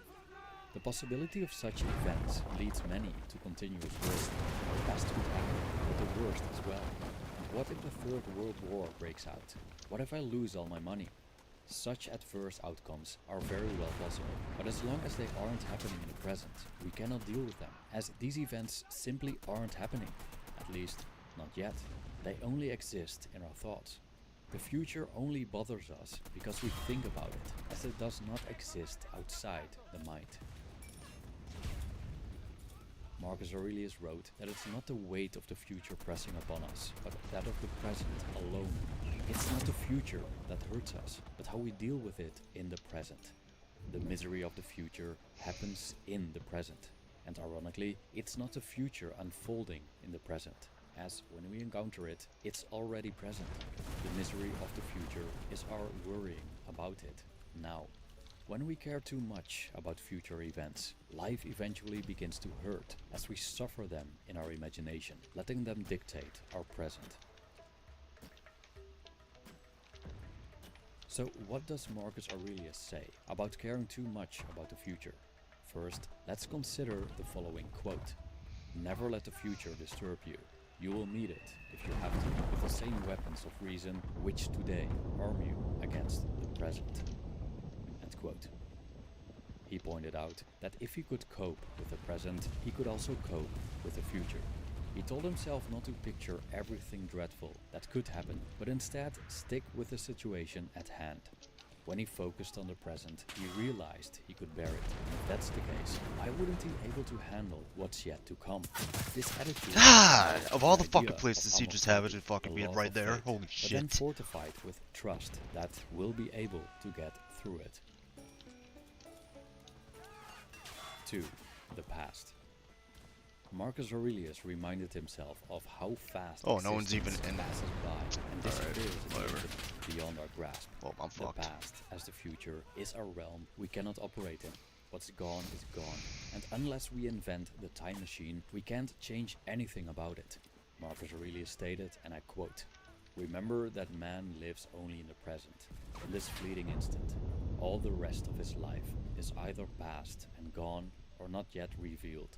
Short, therefore, is a man's life, and narrow the corner of the earth wherein he dwells." Despite the narrowness of our lives, which only occurs in the present moment, we're often overly occupied with these areas that lie outside of it and cannot be entered: the future and the past. Marcus Aurelius stated that the past signifies as much as nothing and is at present indifferent. It's not that the events that have happened in the past don't influence the present, or that we cannot learn from past events. It's just that we cannot work with the past, as it's out of our reach. And often, our memories of the past are scrambled, and ways to verify what exactly happened are limited.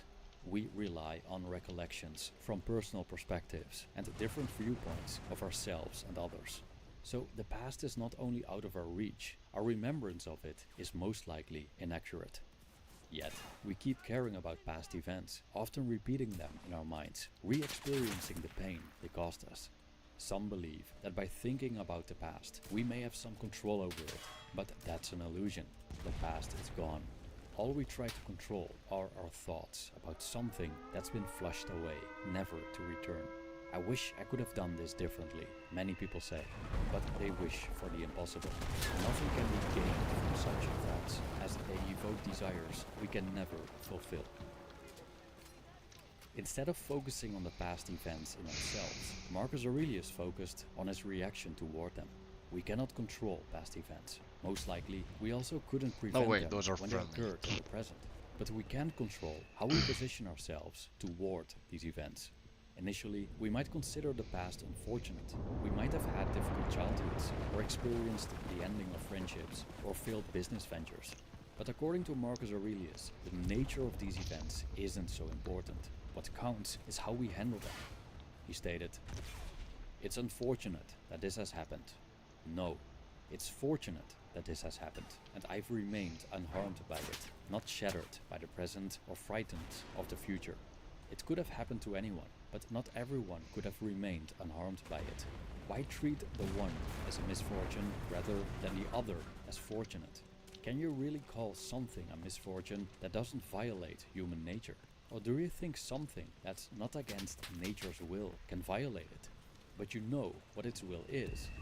Does what's happened keep you from acting with justice, generosity, self-control, sanity, prudence, honesty, humility, straightforwardness, and all the other qualities that allow a person's nature to fulfill itself?" End quote. Interestingly enough, Marcus Aurelius doesn't discard the value of the past entirely. He believed we could learn from the past by looking at its rhythm, how things come and go, repeating themselves, so we can extrapolate the future. 3. The present. Marcus Aurelius frequently mentions that the present moment is all we have. It's the narrow field we have access to. From the present, we can stare into the endless abyss of the past and the impenetrable darkness of the future. Marcus Aurelius encouraged himself to stick with what was in his control, this moment. But even when we let go of the past and minimize our worries about the future, we may still very well care too much about things not worthy of concern, the things happening as we speak. We are often dissatisfied with the ways life plays out in the moment. And when things don't go as we wish, we tend to get angry, sad, or depressed. But according to Marcus Aurelius, being emotionally disturbed by what fortune throws at us is pointless. How the world around us unfolds itself is not up to us. How we react to it is. Yet, we tend to get disturbed because we don't like what's happening, or what we want to happen doesn't happen. Marcus Aurelius stated that we shouldn't fight what we're compelled to. He compared people who struggle with fortune to pigs, kicking and squealing when sacrificed. It's no use, as we can't avoid what the gods have in store. We cannot stop people from wanting to fight wars. We cannot stop natural disasters from happening. We cannot prevent our bodies from aging. In the same way, we cannot force the world to grant our wishes. We're not guaranteed that the people we're attracted to are also attracted to us, nor assured that all human beings have the same shots at life. no. It's just not possible. Yet, we spend a lot of time and energy resisting what is, and what we cannot change through any means in our arsenal. We're angry because we don't have what we want, and sad because we have occurred what we don't like, and thus the present moment becomes a torture chamber in which we suffer at fortune's every whim. Or reversely, we're so enamored with the present moment that we cling to it. We're afraid to lose what we have, so again we let fortune control us.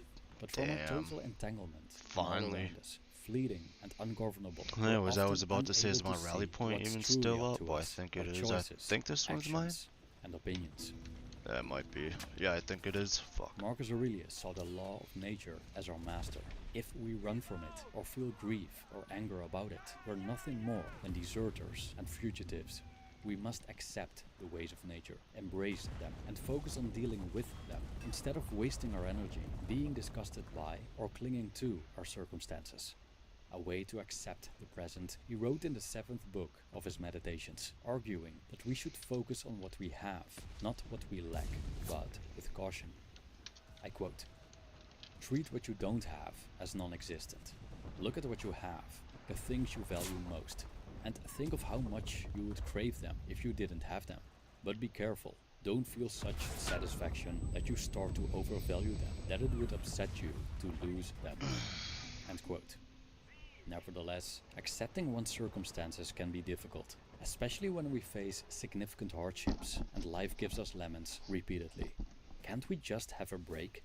But to Marcus Aurelius, adversity is not an excuse to behave like squealing, screaming pigs. He argues it's an opportunity to practice virtue, or, in other words, to apply Stoic philosophy to one's life. The art of living isn't about how amazing and fortunate our external circumstances are, as they're unreliable, weak, fickle, and not our own. It's about how we face the events we meet. That's what we should care about, according to the Stoics. As Marcus Aurelius stated, "Because to me the present is a chance for the exercise of rational virtue, civic virtue, in short, the art that men share with the gods.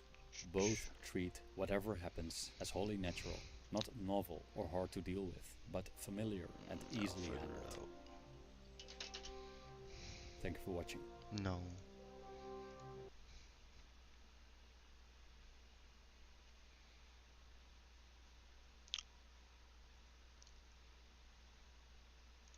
Marcus Aurelius pointed out that regardless of the severity of circumstances, there's always a choice in how we judge them.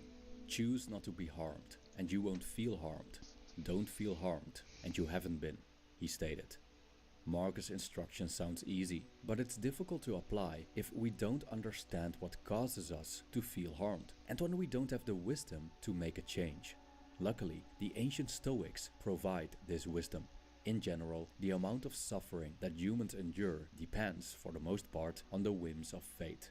But it varies per person to what degree fate affects them. The Stoics argued again and again that someone with a robust inner faculty would suffer less than someone whose emotional well-being is entirely dependent on outside circumstances. Some circumstances can be harmful to one person but don't affect another. Also, many people tend to experience certain past events as hurtful for many years, while others shake off their negative experiences and don't let the past ruin the present and future. And at least as typical are those who feel continually harmed by things that haven't even happened yet, which may sound ridiculous, but it's precisely what chronic worriers do. It's not the outside world and the events that take place in it, our bodies included, that hurt us, but our thoughts, memories, and fantasies regarding them. Thus, the key to resilience lies within the inner faculty, which is the only place of the human experience that we have complete control over. The philosophy of Stoicism concerns itself with strengthening the mind, rather than strengthening anything outside of it, which is secondary and should have as little influence on our well-being as humanly possible. But what tools does Stoicism provide for this? The work Meditations by Marcus Aurelius contains several ideas that shed another light on the experiences we usually consider harmful. His writings allow us to see our lives differently and change the way we think about the hardships we face, so we can be, as he wrote it, like the rock that the waves keep crashing over. This video expands upon several passages from the Meditations that could help us feel less harmed.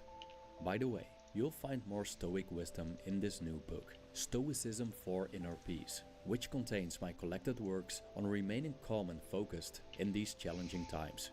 For more information, you'll find a link in the description.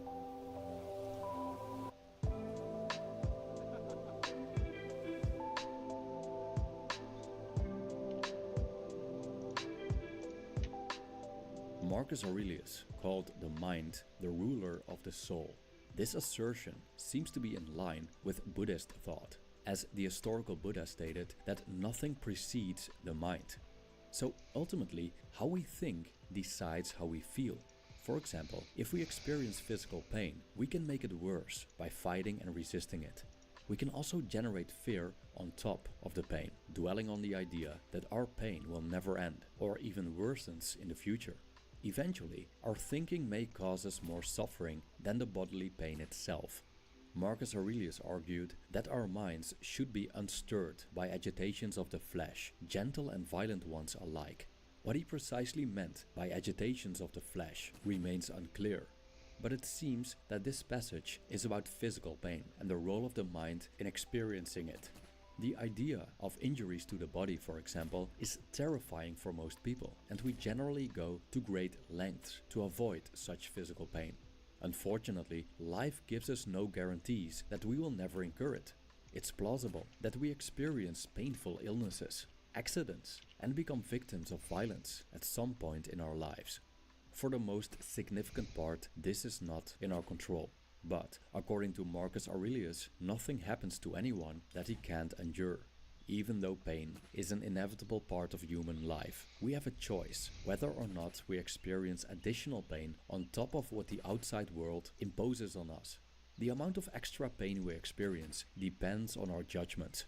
I quote, "When they make their way into your thoughts through the sympathetic link between mind and body, don't try to resist the sensation. The sensation is natural, but don't let the mind start in with judgments, calling it good or bad." End quote. Marcus Aurelius makes a distinction here between sensations and actual suffering. The first is natural, the mind creates the latter. He tells himself not to resist the pain itself, but refrain from judging it. We could say that the sensation of pain itself isn't necessarily suffering if we don't consider it as something terrible, but accept it as a natural phenomenon that is neither good nor bad. Pain is inevitable, suffering is optional, so goes the saying. Or we could say that the pain in itself is bad enough. Why make it worse by resisting it through judgment?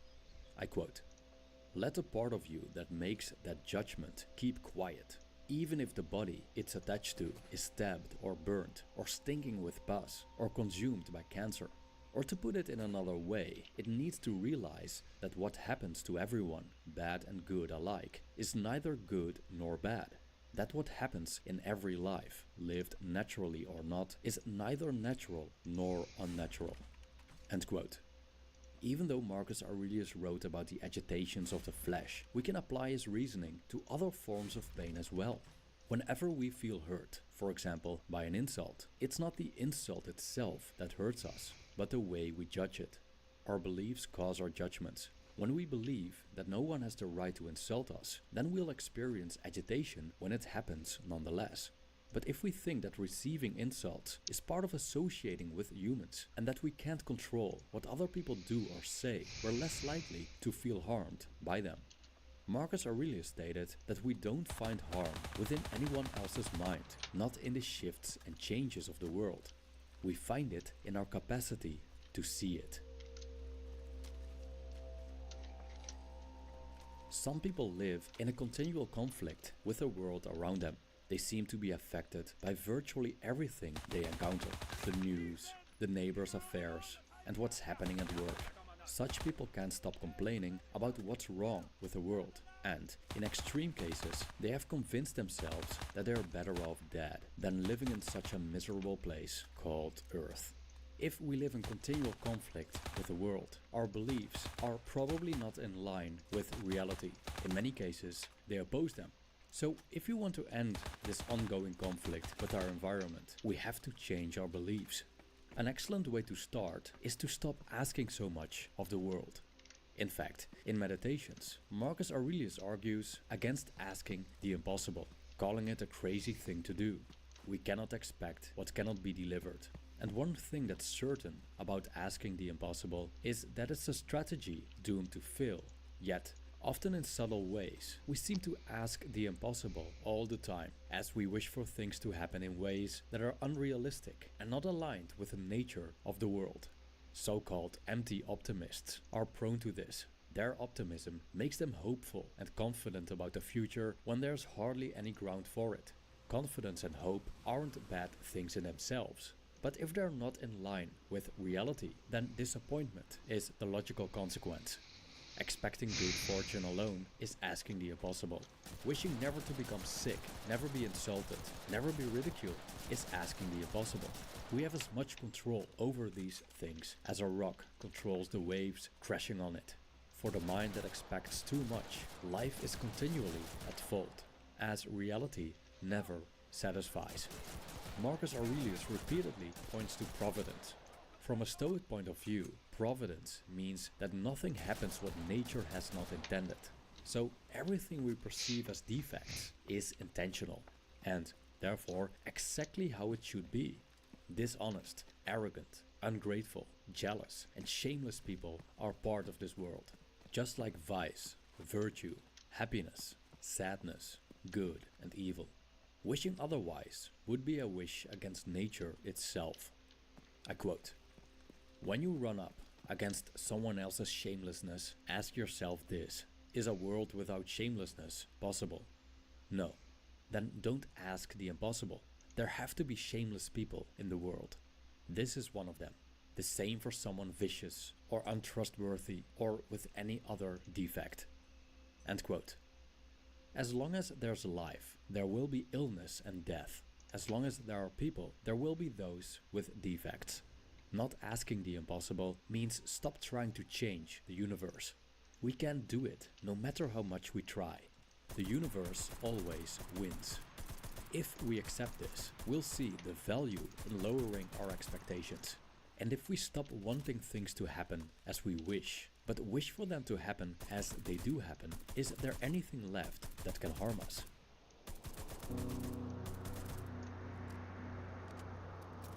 There's beauty in decay and imperfection. We only have to look at the cracks in an old wall or the crookedness of trees, and we'll notice that these things intrigue us. Marcus Aurelius wrote about loaves of bread split open on top in the oven, and how the ridges, a byproduct of baking, are pleasing and rouse the appetite. He pointed out that nature's recklessness has its own charm. An aging face, a wrinkled apple, the ruins of a city we often consider beautiful, even though they have been subject to decay. I quote, "And so, if a man has a feeling for, or a deeper insight into the processes of the universe, there's hardly one but will somehow appear to present itself pleasantly to him, even among mere attendant circumstances. Such a man also will feel no less pleasure in looking at the actual jaws of wild beasts than at the imitations which painters and sculptors exhibit, and he will be enabled to see in an old woman or an old man a kind of freshness and bloom." End quote. So why don't we treat life's adversities the same way? Life overall has a rough side to it. Many things happen that don't resemble our expectations. For example, a fiery romance between two people may arouse fantasies of a beautiful future together, but may end up in a vale of tears instead. Or a promising career, backed up by significant experience in the field and various degrees, may come to an end because of illness. And even when our lives are without hardship and everything plays out as we had hoped for, we'll eventually end up sick and dead.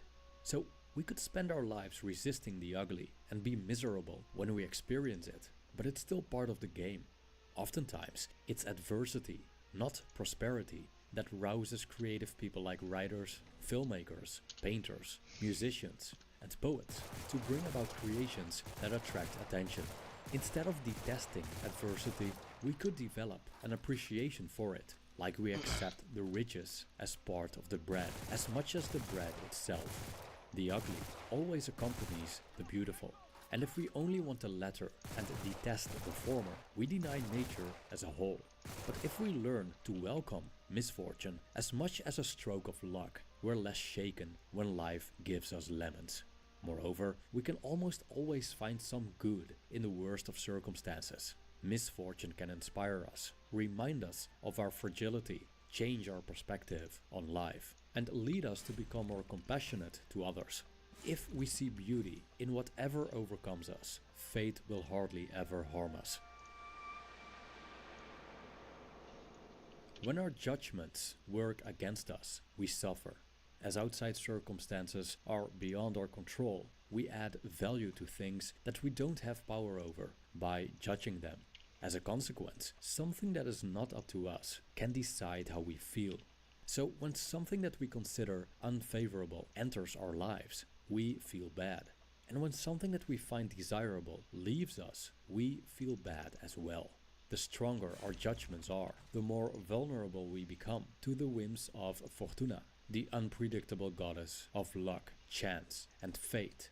But Fortuna cannot harm us unless we let her. Not letting Fortuna damage us doesn't mean that we can somehow control fate. Fate will do whatever it wants, and there's nothing we can do about it. But we do control how we position ourselves towards it.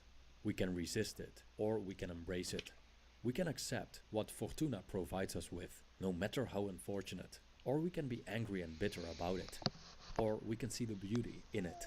When it comes to being harmed, there isn't much we can do about the actions of those around us. But it's entirely in our power to focus on ourselves and practice becoming more resilient to the world, instead of being in conflict with it or trying to control it. According to Marcus Aurelius, it's not our problem when, for example, people hate or despise us.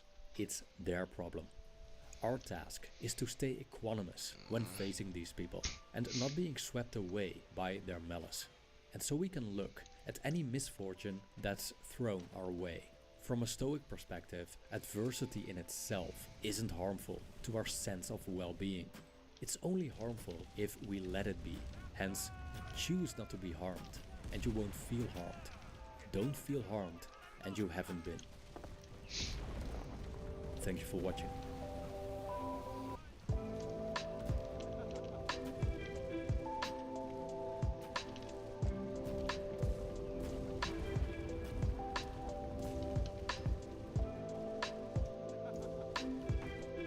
Wait, what? Wait, what?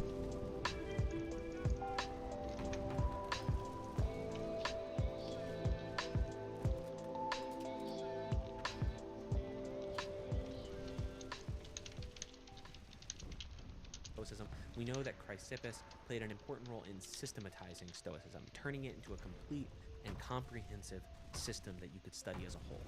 Chrysippus basically took Stoicism, which had previously had been maybe some disconnected but very interesting and related teachings, and tried to turn it into a philosophy that was about life, and the universe, and everything. Now the Stoa continued after Chrysippus, and in fact there would be many other heads of the school and many other Stoic writers. But typically when people say the Stoics believed, they're often referring to Chrysippus's systemization of the earlier teachings from people like Zeno and Cleanthes. Sometimes we talk about a group called the Middle Stoics. This would be other Greek Stoics like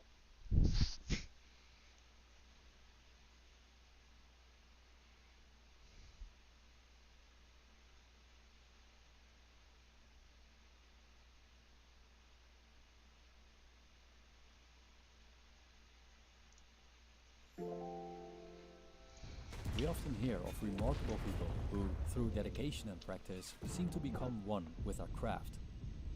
An example of such a person is Cao Fu, a character from Taoist literature who wished to become a skilled charioteer. So he seized the opportunity to apprentice under an expert widely known for his exceptional mastery. Years passed, and Cao Fu served his master without receiving any instruction or lesson. He just worked and followed commands. But rather than becoming disheartened, he displayed commitment, convincing the charioteer that he was worthy of his teachings. One day, the master finally offered him a lesson, but it wasn't what Cao Fu expected. Instead of jumping straight into charioteering, the master put a couple of wooden posts on the ground and had Cao Fu jump from one post to another repeatedly. After much practice, he could glide effortlessly across the wooden post, and so the master revealed the essence of the practice.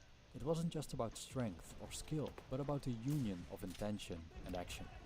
With the reins, hands, body, and mind in harmony, the chariot felt like an extension of Cao Fu himself. The action was effortless as he found himself in a flow state. The master stated, "When your mind is clear and your body is relaxed. You can control 6 bridles without confusion, and 24 hooves will step where you want them. Then the wheels of your chariot will move forward and in reverse, and turn left and right with precision and control. You can drive on mountain roads with the same ease as you would on the plains. Your driving will not be different whether your horses are stepping close to the edge of a cliff or running on flat grassland. That is all I have to teach, so remember it well." End quote. The flow state, or being in the zone, is a mysterious thing. It's an optimal state of performance, an idea our minds are fond of, but, ironically, aren't able to create at will. We can't will ourselves into the flow state. On the contrary, the more you force it, the less likely you'll get it. And the more frustrated you become by not getting it, the farther it gets out of reach, until you're so done with trying that you give up entirely and focus on something else. But precisely in those moments, it appears like a fish approaching the fisherman's hook just after he gave up trying. The flow state is unreachable, not outside of reach. You can't grasp it, it grasps you, but only if you let it. I've been dedicating quite some words to the flow state on this channel, mainly from a Taoistic philosophical viewpoint, including a concept named Wu Wei, which translates to effortless action. With this video, I want to revisit the flow state. This time, I focus on a psychological dimension. What's happening in our brain when we're in the flow state? What does academic research say about it? Why is it so elusive? And perhaps most interestingly, what can we do to achieve it? This video explores the psychology of flow. By the way, if you enjoy reading, check out my 2 anthologies, where ancient thought meets the musings of a modern mind.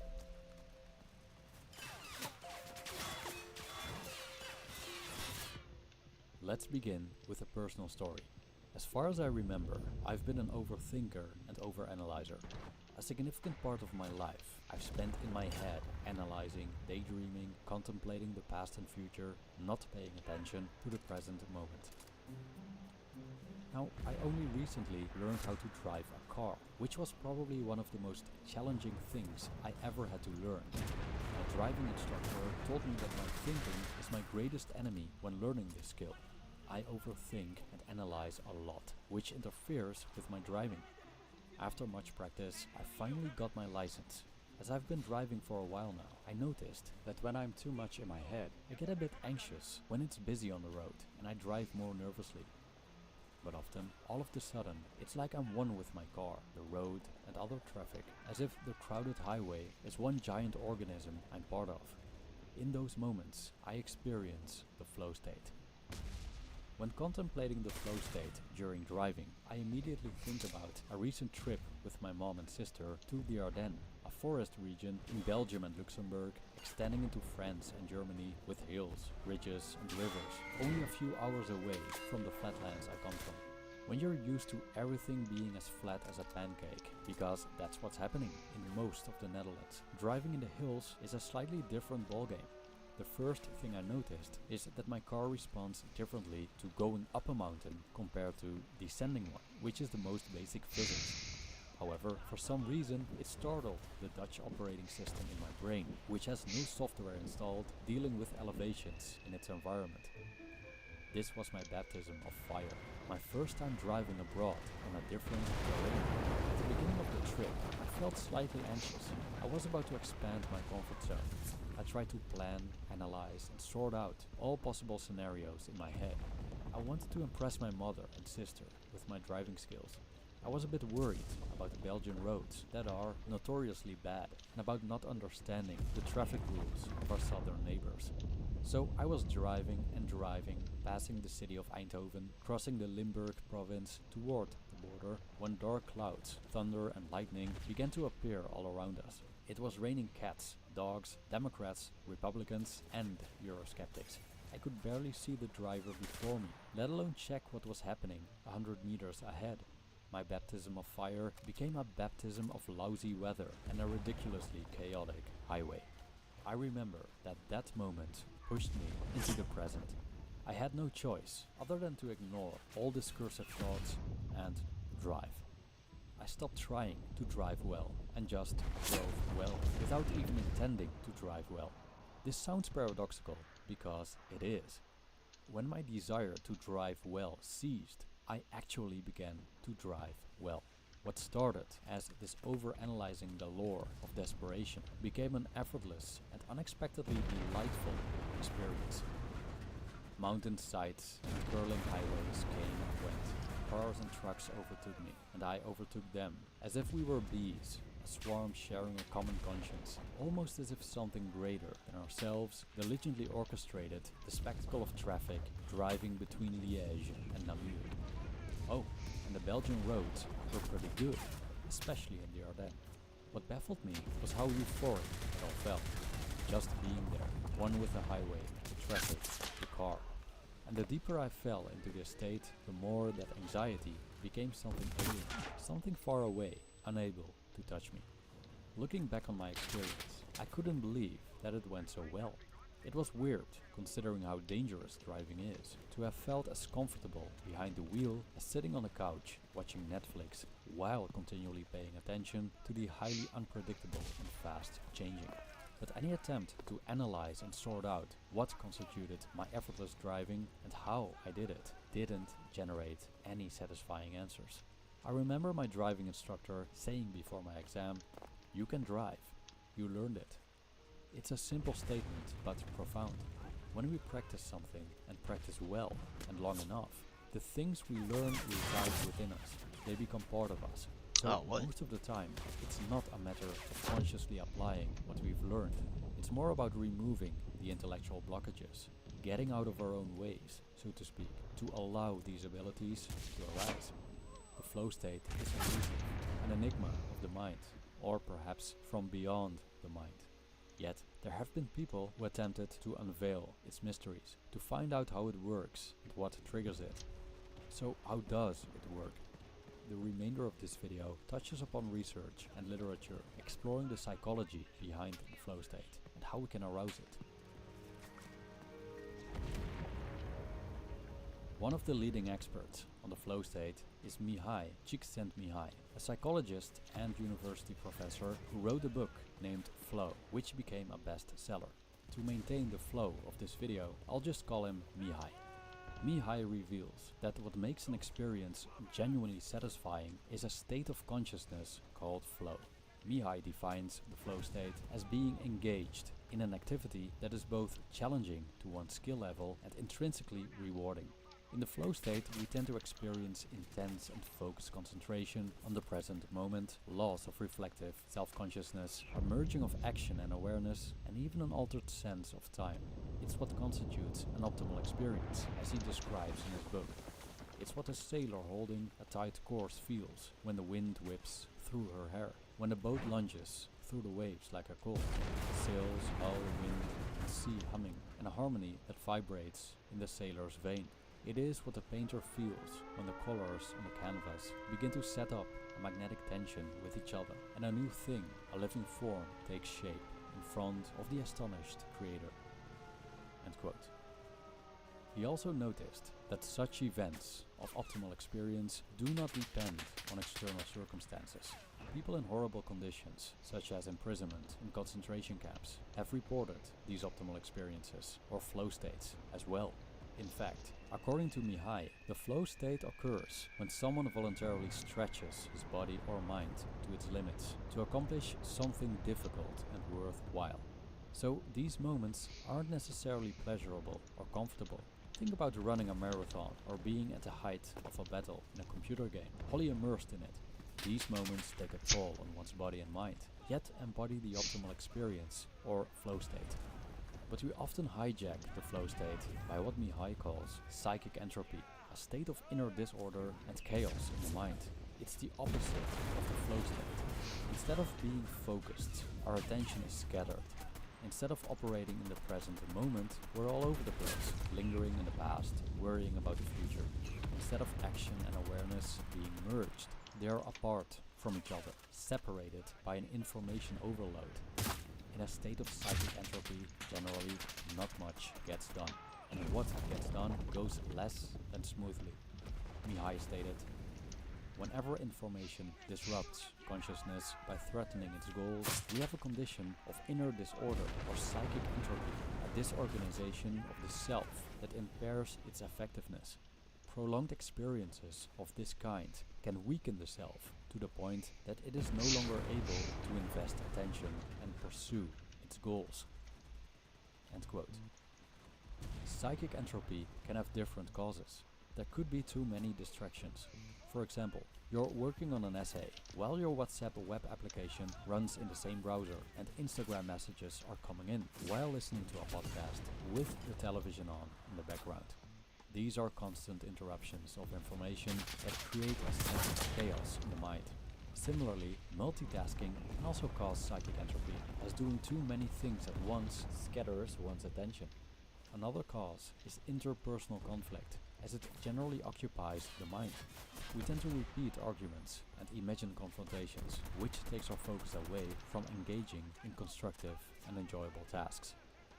Whatever the cause is, it always comes down to excessive information flooding one's consciousness. A prevalent example of this is worrying. When we worry, we try to impose order onto chaos and the unknown. The moments before I drove to the Ardennes, worrying about unfamiliar terrain, Belgian traffic rules, impressing my mom and sister, and the weather conditions caused my psychic entropy. Essentially, I only had one task, driving from point A to point B. But an overload of information overflowing my mind interfered with that one task, leading to anxiety and scattered attention. And amid the psychic entropy behind the wheel, I tried hard to drive well, forcing that smooth and effortless experience on the road, something that initially didn't happen, causing me frustration, which added another layer to my psychic entropy. All this trying to drive as well as possible through analysis ironically led to paralysis. I was standing in my own way. The action was taking place on the road. My awareness was taking place in my thoughts. Something needed to happen, some kind of sudden awakening, some kind of proverbial slap with a stick shocking me out of my head into the midst of action. The satisfying challenge of navigating my car through the storm and the unfamiliar Belgian roads did that pretty well. The problem with the flow state is that it's impossible to force it. You can't will yourself into a flow state using effort. It's as if the more we try to be in a flow state, the less likely we enter it. And that only when we stop trying to conceptualize the flow state. Using the intellect to attain it, it may grasp us by surprise, without us even realizing it. So it seems, as from my driving experiences, it's not something to attain, but rather something to allow. But does that make the flow state something consciously unattainable, purely elusive, a random experience that may occur when we're lucky? According to Mihai, the emergence of the flow state isn't entirely random.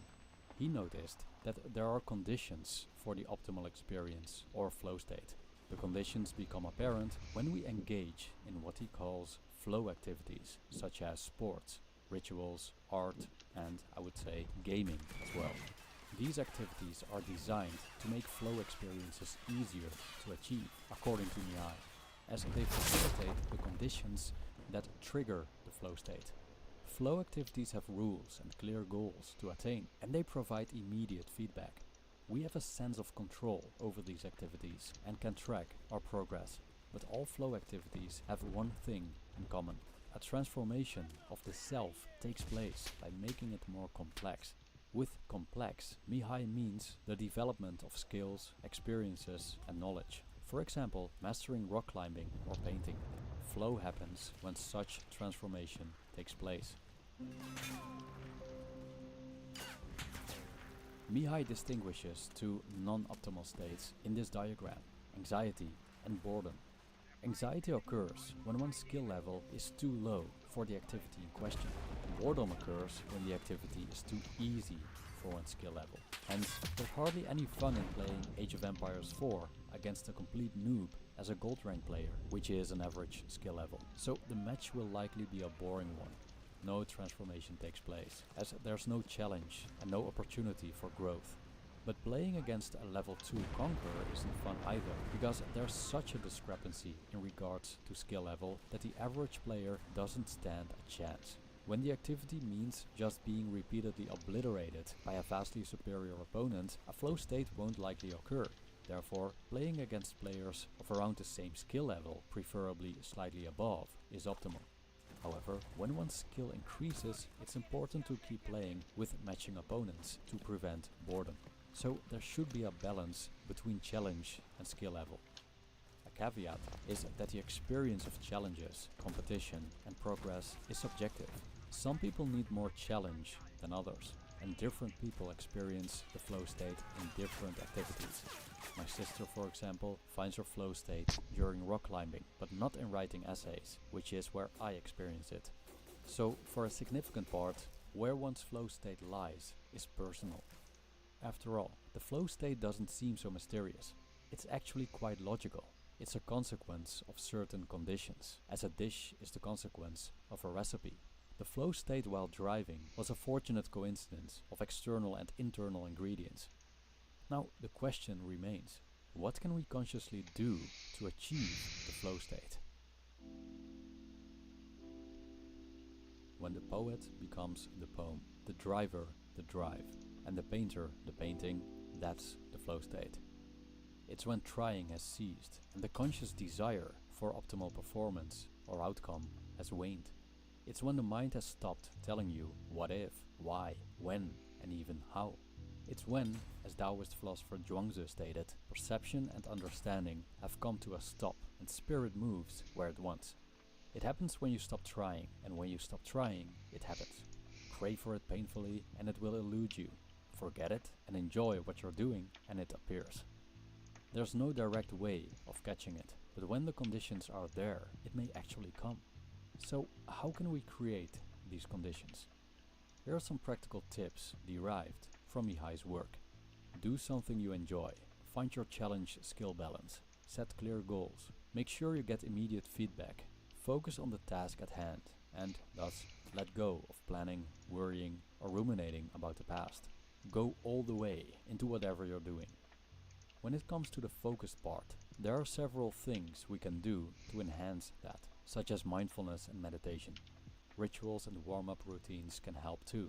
They make the mind ready to engage in the task, which becomes more effective when they become habitual and when they include an activity that reduces discursive thinking.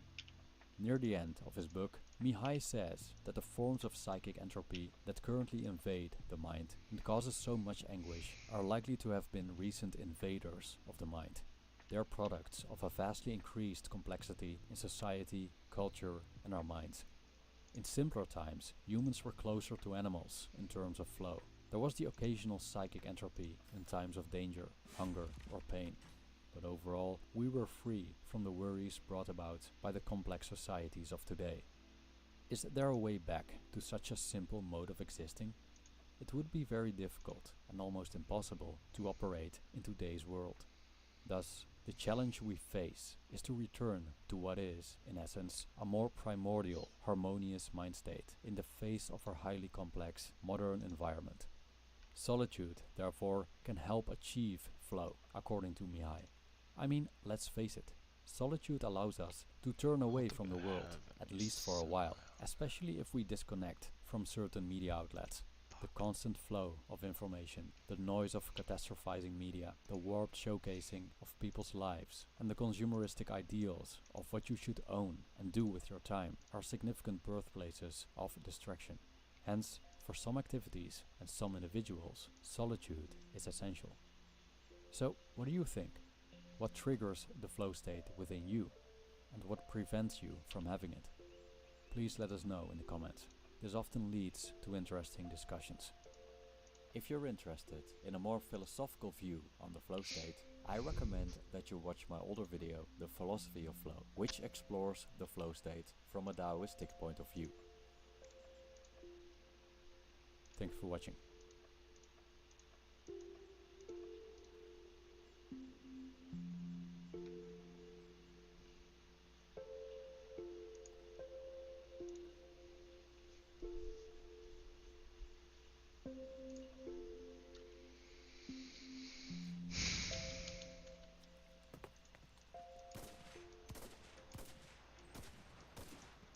This episode of After School was written by Einzelgänger. Those who stand on tiptoes do not stand firmly. Those who rush ahead don't get very far. Those who try to outshine others dim their own light. Taoists have long observed that humans often act in counterproductive ways. We frequently force things only to discover that our efforts backfire. We try to improve the world, but then we observe that altering the natural way causes many new problems. Often, the more we strive for something, the more we seem to drift away from it. We may wish to impress someone we're attracted to, but for some reason, the more we try, the less we succeed. Or we're about to deliver a speech we have rehearsed over 100 times, and even though we know it inside out, we utterly blow it.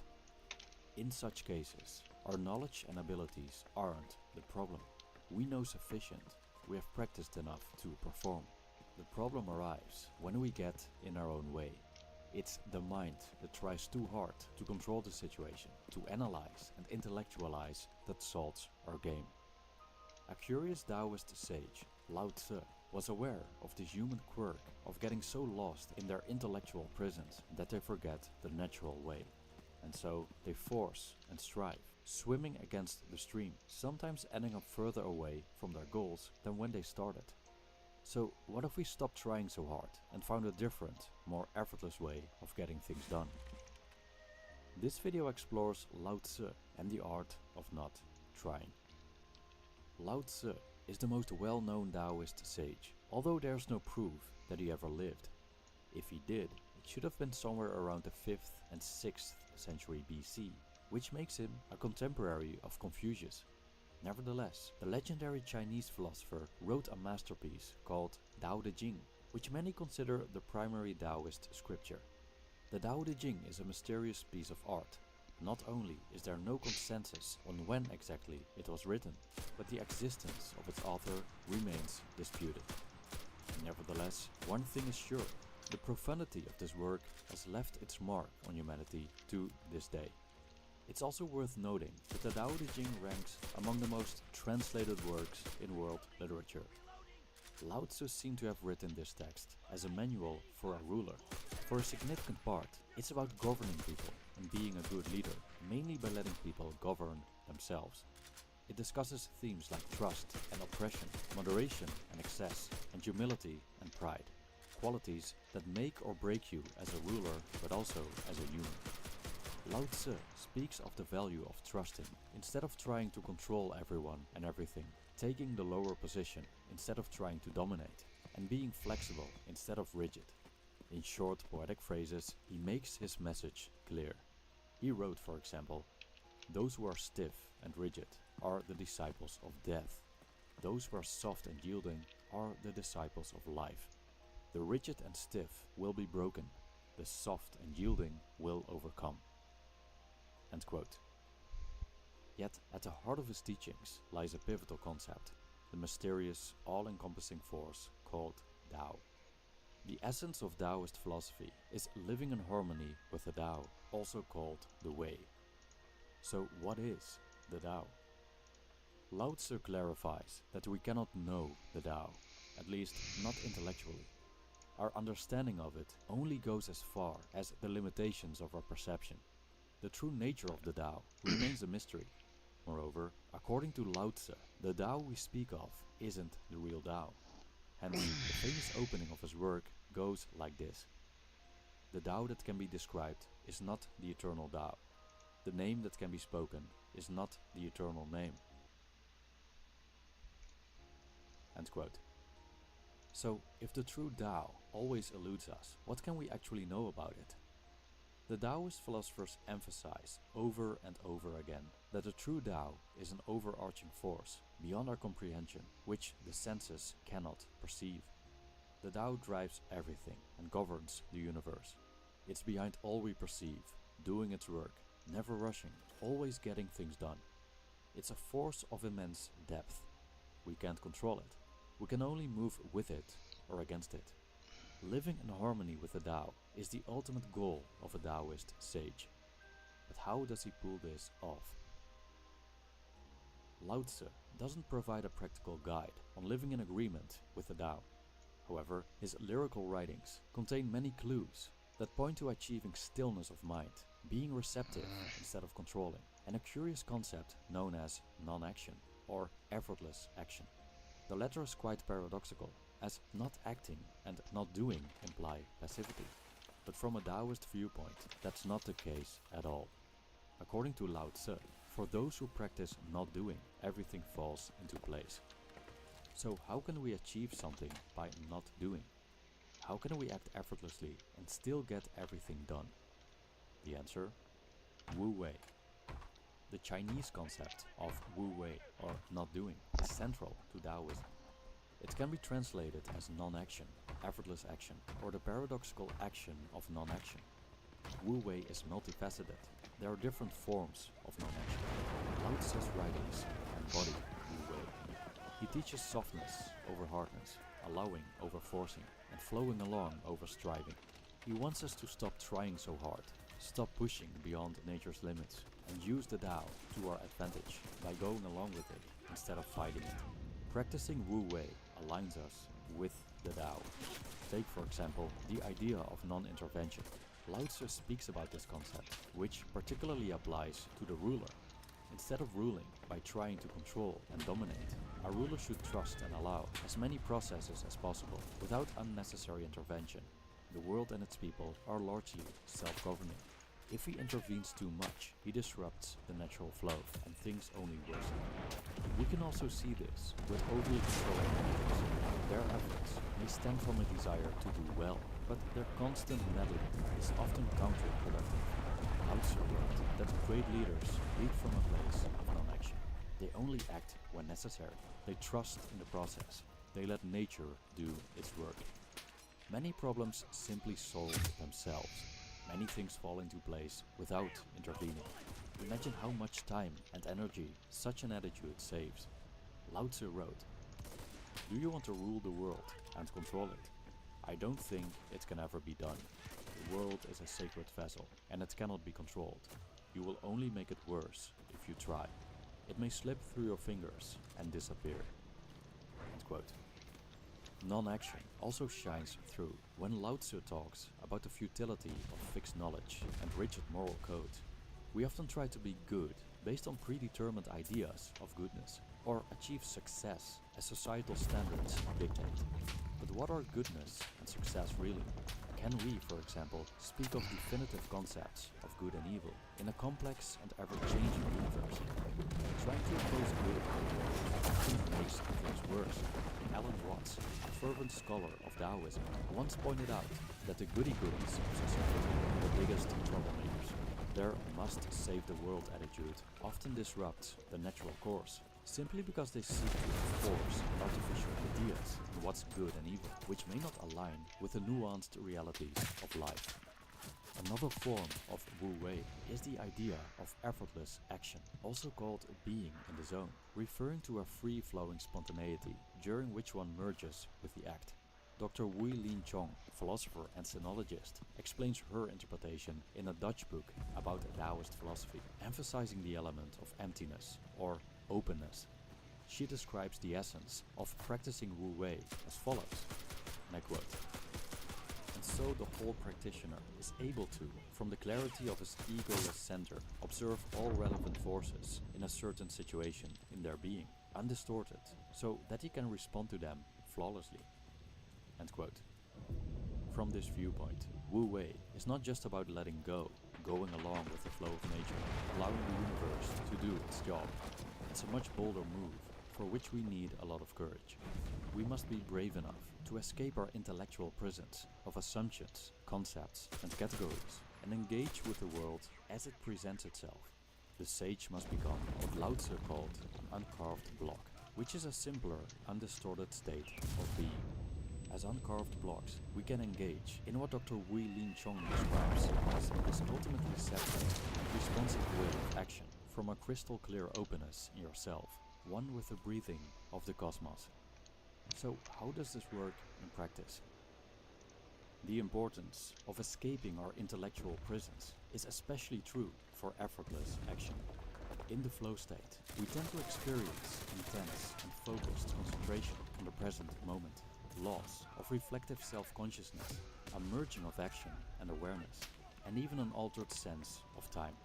It's like the dancer becomes the dance, the poet the poem, and the singer the song. In his biography, retired professional basketball player Bill Russell wrote, "It was almost as if we were playing in slow motion. During those spells, I could almost sense how the next play would develop and where the next shot would be taken." End quote. How do we reach this flow state? Perhaps a better question is, what stops us from reaching it? Let's take a look at the word try for a moment. To try means making an attempt or effort to do or accomplish something. Often, it involves particular mental strength and pressure behind the act. We may worry about our performances, especially when we compete for a prize. We may ruminate about past failures and catastrophize what happens when we screw up. Sometimes we worry so much about a specific task that we can't muster the courage to start, even though we have the capabilities to complete it. Lao Tzu's idea of returning to the uncarved block makes sense here. If we release ourselves from mental strain and the analysis paralysis that comes with it, we return to a safer, less contrived state of mind. We become more flexible and responsive to reality as it unfolds. But don't take the old sage's word for it. One of the leading experts on the flow state is Mihai Csikszentmihalyi, a psychologist and university professor who wrote a best-selling book called Flow. Mihai states that we often hijack the flow state through what he calls psychic entropy, a state of inner disorder and chaos in the mind. Instead of being focused, our attention is scattered. Instead of operating in the present moment, we're all over the place, lingering in the past, worrying about the future. Instead of action and awareness merging, they are apart from each other, separated by an information overload. In a state of psychic entropy, generally not much gets done, and what gets done goes less than smoothly. So again, it's the mind disrupting the natural flow. The creations of the mind, whether worries, ruminations, concepts, or ideas, seem to be the main reason we don't act effortlessly. Mastery of the world is achieved by letting things take their natural course, wrote Lao Tzu. But of course, letting go of the reins is hard for a controlling mind. It requires trust, and in trust, there's a try. You trust, or you don't. Thank you for watching this episode of After School. If you like this video, please check out Einzelgänger, a channel dedicated to exploring various topics and ideas.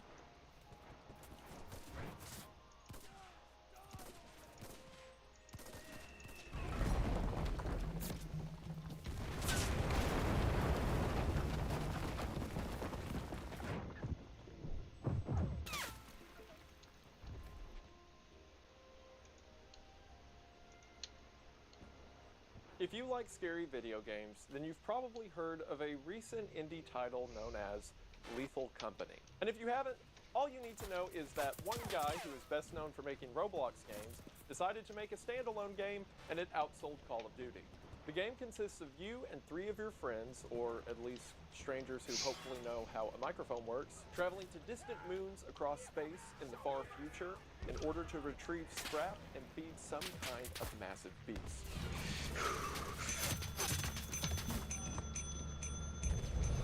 Oh my god! Oh my... This format allows for scenarios that can be as terrifying as they can be hilarious, which is a large reason for the game's success. However, I think another reason that the game has been so successful, at least in the lasting impact it leaves with people who play it, is the mystery. See, everything I just described is pretty much everything we know for a fact. You are traveling to moons, it's at some point in the future, you're collecting scrap, and there's a lot of monsters. Everything else about the game is called into question. Why are we collecting this scrap for the monster? Who is the company that is forcing us into these dangerous scenarios? What happened to everyone else? Why is everywhere we visit an abandoned mine or an abandoned mansion? Why does it seem that in the universe of the game, something really bad happened to the people that used to live here? And if so, why do you keep telling us that we have to go back? That's what I want to talk about today. Entire corners of the internet, from YouTubers to modding communities, have been built up around this game. And in just focusing on the lore and hidden story, I don't want to overwrite them or act that the mystery of the game is its only founding point. Regardless of what you learn in this video, Lethal Company is a fantastic game that's enjoyable by yourself or especially with friends. There will be a link to the Steam page in the description, and if you somehow haven't heard about this game before this video, then I can't recommend it enough. But what I want to do in this video is go over the locations, the monsters, the lore, the hidden logs, the hidden moons, and everything the game has to offer in order to ask the question, what is this all about? And hopefully with that we can piece together my theory, at least, for the story of Lethal Company. So if that sounds interesting to you, then stick around after the ad as we talk about a lot of awful ways that a ton of people died and a lot of horrible monsters that want to kill us.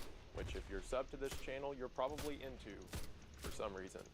And another thing that can sometimes be miserable is eating healthy. Because often the healthier option is harder to get a hold of, harder to make, or just more expensive than the unhealthy option.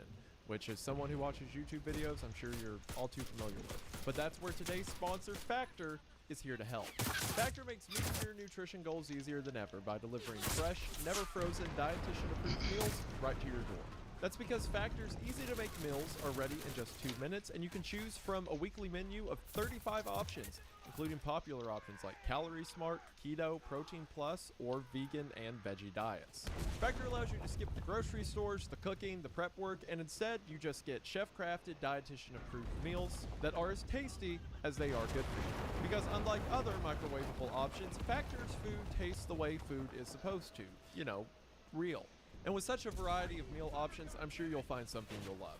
There's this one Factor meal that's like a rice kind of queso Tex-Mex mix that whenever it comes in, my wife and I immediately fight for it in the package because we both love it so much.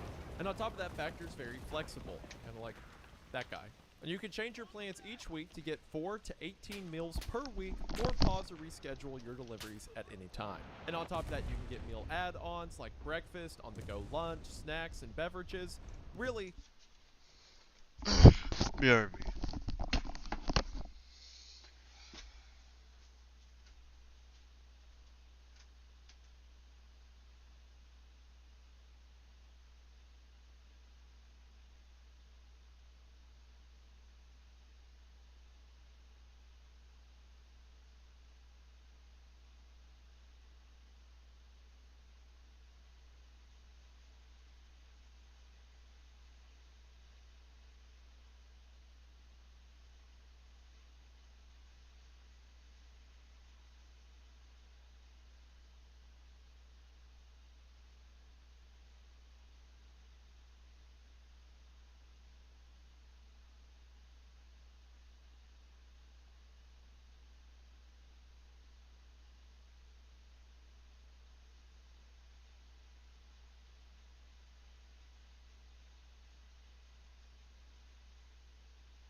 there's nothing to not love. And if you want to be a part of this delicious, healthy meal option, then there's never been a better time to offer so much of the. Now, when you boot up the game for the first time, in recent updates, you're going to see a cutscene. We'll talk about those cutscenes later. For now, let's just get to your first day on the job. I think one of the things that makes Lethal Company so effective is how immersive the game is once you get into it. Oh, I know. Because as soon as you join a lobby, you immediately load into the dropship you'll be using for the duration of the game. And you'll also be presented with this catchy jingle. Welcome to your first day on the job. This is your very own autopilot shift, where you will eat and sleep for the duration of your contract. On this dropship, we'll see a bunch of items that will become mainstays for the rest of our journey. Among the terminals, bunk beds, and a storage locker, we'll see some posters that kind of give a setting to the world we're in. Things like a poster encouraging us to ration our food for the benefit of our fellow man, as well as a post-it note tells us we're in too deep and gives us a secret code to use on the terminal, but all that for later. What we'll quickly find out is that the world of Lethal Company takes place far, far into the future, after humanity has began its expeditions into the stars. And one of my favorite things about Lethal Company is whereas a lot of space exploration stories will place their narrative at the beginning or in the midst of humanity colonizing outer planets, instead Lethal Company seems to take place in the remnants of that. This is at first made apparent by the ship itself. Despite being set in the far, far future, the ship we find ourselves on only contains the bare minimum. The setting itself contains no luxuries, not even a window. It's something more akin to a submarine than a far future spaceship. And where this becomes especially apparent is on the moons that we visit. The only directive that we are given is that the company wants us to land on these moons that at some point had a level of society or civilization built into them, but now everyone's gone. We'll get into the specific locations in a moment, but across the board, every exterior we visit looks like a fallout shelter. Every exterior has a tone of a very brutalist architecture, with heavy cement walls and metal doors. It seems that the people who built these locations were doing everything in their power to make the structures secure from things on the outside that want to come in. God, I hate this gun. As we'll see when we get to the monsters, that was probably a good call. Some of the moons that you'll visit are just that. It is a structure that you can enter into, and then maybe something like a walkway or a bridge that leads to the front door. And on planets where there's more structures than just the primary building, every structure that we see is something industrial. It's either train tracks or warehouses. It points to the idea that people that were living on these moons weren't doing so passively. And it implies that all of the infrastructure we see was just intended to be the first level of a society. Either the construction that took place on these moons was intended to lead to more construction that would eventually be communities, housing, things like that, or these moons exclusively existed as resource gathering for other moons or other places people were living. But again, considering we're the only ones here, doesn't look like they got that far. But if we're here being sent by the company to collect scrap on these planets, then that means humanity still has to be existing somewhere out in space, right? We'll get to that. For now, all we need to know is that the company is sending us to these abandoned planets to collect scrap. And if you're not familiar with the game, you're probably thinking, well, that makes sense. A lot of these planets were mining colonies or industry colonies. There's probably a lot of expensive technology and equipment like that, right? Well, probably that's not what the company has us collecting. The company has us collecting junk, quite literally junk in a lot of cases. Some of the most common scrap you'll find is tattered sheet metal or empty bottles. Other times you'll find seemingly useless items like laser pointers or a whisk, or sometimes, quite hauntingly, children's toys. So that doesn't make a lot of sense, right? Why would a company be investing however much money they're investing? I mean, space travel can't be that cheap. Why are they investing this much money to send us to these abandoned planets to collect rubber duckies? That is a great question. But before we answer that, let's talk about a few of the specific locations we'll be sent to, as well as a few of the specific things we'll run into while we're there. Going to the ship's terminal allows you to pick what moon you and your crew are going to land at. This is one of the things I mean about the game is so immersive once you're playing it, because other than hitting the pause menu to adjust your settings, every menu within the game is a part of the game itself. This touch is something known as diegetic UI, which is another way to say that the interface the user is playing with is a part of the actual in-game world. Think about how in games like Dead Space, your health and ammo are displayed on the character itself. Now, Lethal Company doesn't fully commit to the bit. There are some elements of a heads-up display, like the character's health, that aren't completely baked into the world itself, but little touches like this help immerse the player. On the ship terminal, you can not only pick what moon you go to, but read information about said moon. And it's here we get the first clues of the world that our game takes place in. The primary moons, or essentially levels of Lethal Company, are broken into 3 different difficulties: easy, medium, and hard. Or easy, intermediate, expert, whatever. When you land on different moons, the game will show you what the ranking for that moon is as far as difficulty is concerned, but I wouldn't give a ton of thought to it because outside of the very hard moons that exist in the final tier, you can pretty much consider these subjective. Like how some of the desert planets are ranked higher than some of the forest planets because they contain things like blind dogs and earth leviathans, but I die to the forest keeper all the time, so I don't know what it's talking about. The moon that is typically agreed upon to be the easiest in the game, as well as the one most new players will come across, is the first map listed in the game, Experimentation. Now, every moon will spawn one of 3 different types of interior areas, but for now we're just talking about the exterior of the map. On the ship's terminal, Experimentation is described as abandoned, as are the other moons we come across in the game. The environment of Experimentation seems to be a kind of dry desert area, but the front of the facility itself looks to be an old industrial yard. We see train tracks and train yards, things that kind of look like old water towers, as well as several other structures around the facility that we explore in the game. The ship's terminal tells us that Experimentation is not only abandoned, but also was used in secret. Now this implies a lot of things. It's one thing for future societies to go to far-off moons and planets and begin to develop industry and technology. It's another if those future societies are so large that parts of those societies can build secret moon bases.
From other parts of societies, especially with the breadth of construction we just see in the little view of Experimentation that we have. This implies that there's several other moons just like this, and other societies that for some reason, some would want to keep development of a moon secret from another. In comparison, there's not a lot to say about our second moon, Assurance, which is described in the terminal as being a twin to Experimentation and was discovered not long before Experimentation. By comparison, Assurance seems to be much less developed, but again, if it was discovered before, it's probably safe to assume that the little corner of the planet we see isn't all of the development that happened on this moon. I'm probably going to goof up and use the word planet to describe some of these environments like I just did. Everything that we land on, at least so far in Lethal Company, is considered a moon, but you get it, big floating rock in space, moon, planet, whatever. All of the Wendigoon astronomers are going to be livid in the comment section. However, things change up a bit with the last moon in the easy category, a moon known as Val. Whereas the previous two moons seem to be arid, desert-like conditions, Val looks like a forest. And whereas it, along with two other moons we'll talk about in a minute, are considered the Green Witches, we can assume that this greenery extends around the moon's entire surface. Similar to the previous two moons, after the ship lands and you walk for a little bit through the landscape, you get to a large concrete structure that contains a door and allows you to enter the interior. However, it is the description of this moon that calls some things into question. The history of the planet, according to the ship's terminal, says Val appears to have been inhabited by several colonies across its continents, but there is now no sign of life, and they have become a mystery. Now, this is strange. For one, this confirms the suspicion that there are several different societies living over seemingly the entire habitable surface of these moons, and that several of these colonized moon planets exist across space. However, for one, how big is the population of, people if an entire moon's worth of humans can just vanish and it is chalked up as a mystery? It reminds me of legends like the lost colony of Roanoke, right? The English colony in the now United States that just disappeared and no one knows where they went. There's a bunch of legends and stories about what happened to the colony of Roanoke. So imagine that same story, but it is blown up to a planet's population of people. For one, it goes to show the sheer population of humanity in Lethal Company's world, but it also begs the question, what could have wiped out an entire moon's worth of people?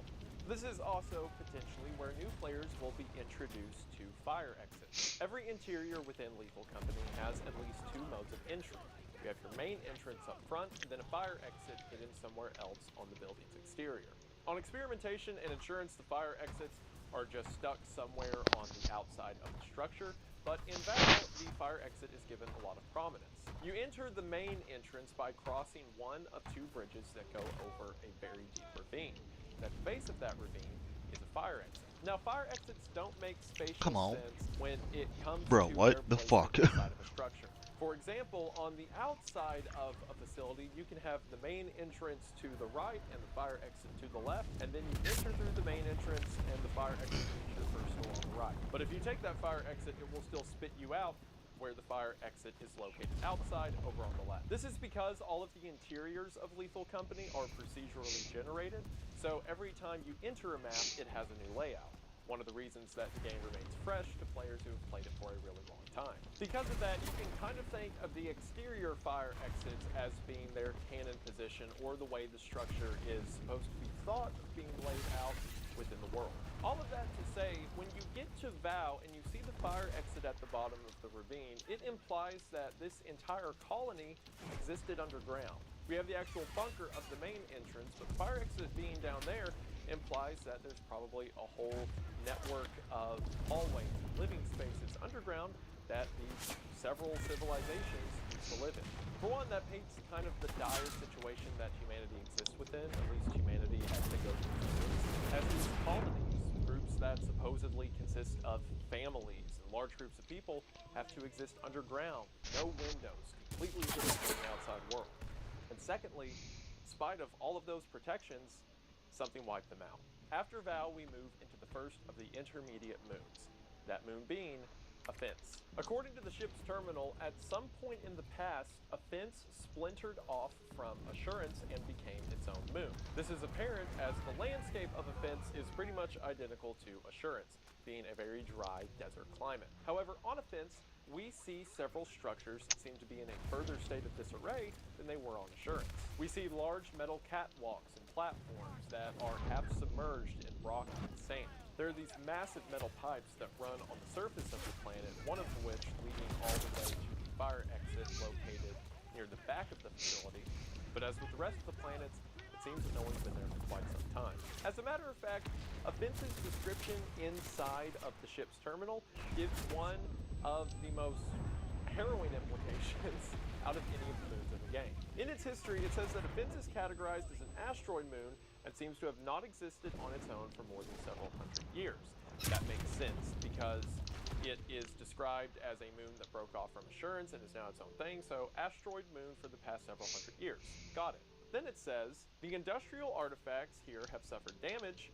It's believed they were built long before Offense. God damn, what the fuck?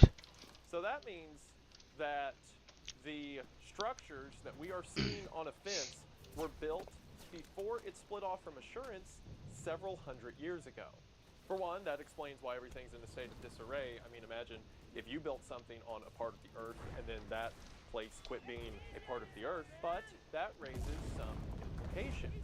Like, for one, what do you mean is believed to be? Not only the fact that the ruins we are going over are hundreds of years since abandoned, which is a really long time when it comes to, human history and all that, but also believed to be. So in other words, we don't know who actually built these things, implying that the breadth of humanity is so large and so many things have happened to it that we can't even keep track of what group or when this stuff was built. And also, if several hundred years is considered recently to have broken off, then what does a long time ago mean? Does that mean these structures were built 1,000, 2,000 years ago? And if that's the case, why are we just now going through them in 4-man crews to look for scrap?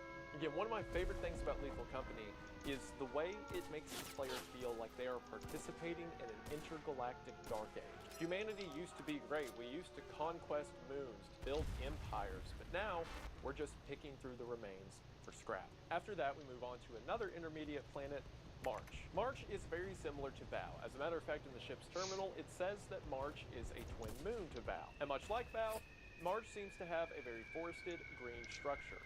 March does have a unique feature compared to other moons, and that is more than one fire exit.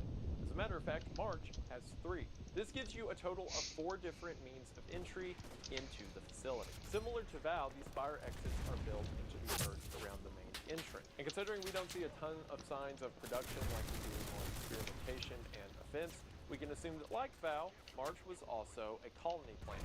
Or the moon itself was at least used for colonies and people as much as it was for industrialization or something.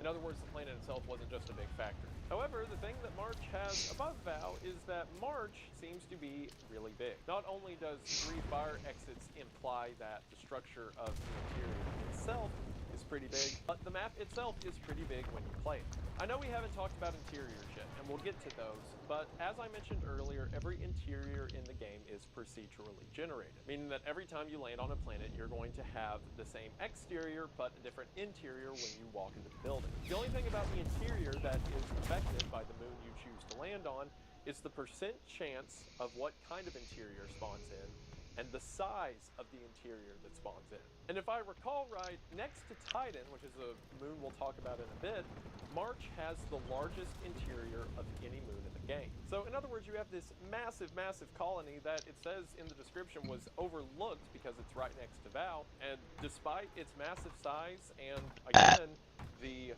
formidableness of how the structure was built, how secure it seemed to be built, no one's there. The final intermediate planet that we can travel to is a planet known as Adamance. This is the third of the Green Witches, and similar to Vow and March, has a forested exterior. The only real unique structure that seems to be connected to the facility itself is a large tower that can be seen off in the distance to the right of the facility that you can actually get to with a jetpack, but nothing's up there. However, underneath the main bridge that allows you to pass over a gap to the main entrance of the facility, there is a small cottage. If the player has a key to unlock the door to the cottage, in the back room they can find spray painted on the wall 68 art, which is something we will talk about later. We now move into the 3 hard or highest difficulty in the game. And it's here where the environment gets a little bit interesting. What separates these moons from the rest is, for one, the intensity of the, we'll call it, wildlife that can appear on the planet, but again, we'll get to in a minute. But also the fact that these 3 planets require money to even visit them. Money that you have to acquire by selling scrap you get from the previous 6 planets mentioned. So you have to play for a while to build up enough money in the previous 6 moons that I've mentioned to even get to these 3. The first of these hard planets is Rin, and Rin gives us a considerable change in scenery. That's because as soon as you'll land on Rin, you will see that it is an ice-covered, snowy moon. As a matter of fact, the blizzards are so intense that your visibility is incredibly limited. As a matter of fact, the ship's terminal says that it's highly unlikely for complex life to exist there. But if you've played the moon, you know that's a lie. In the ship's terminal, it says that several famous travelers went missing here, giving it some reputation.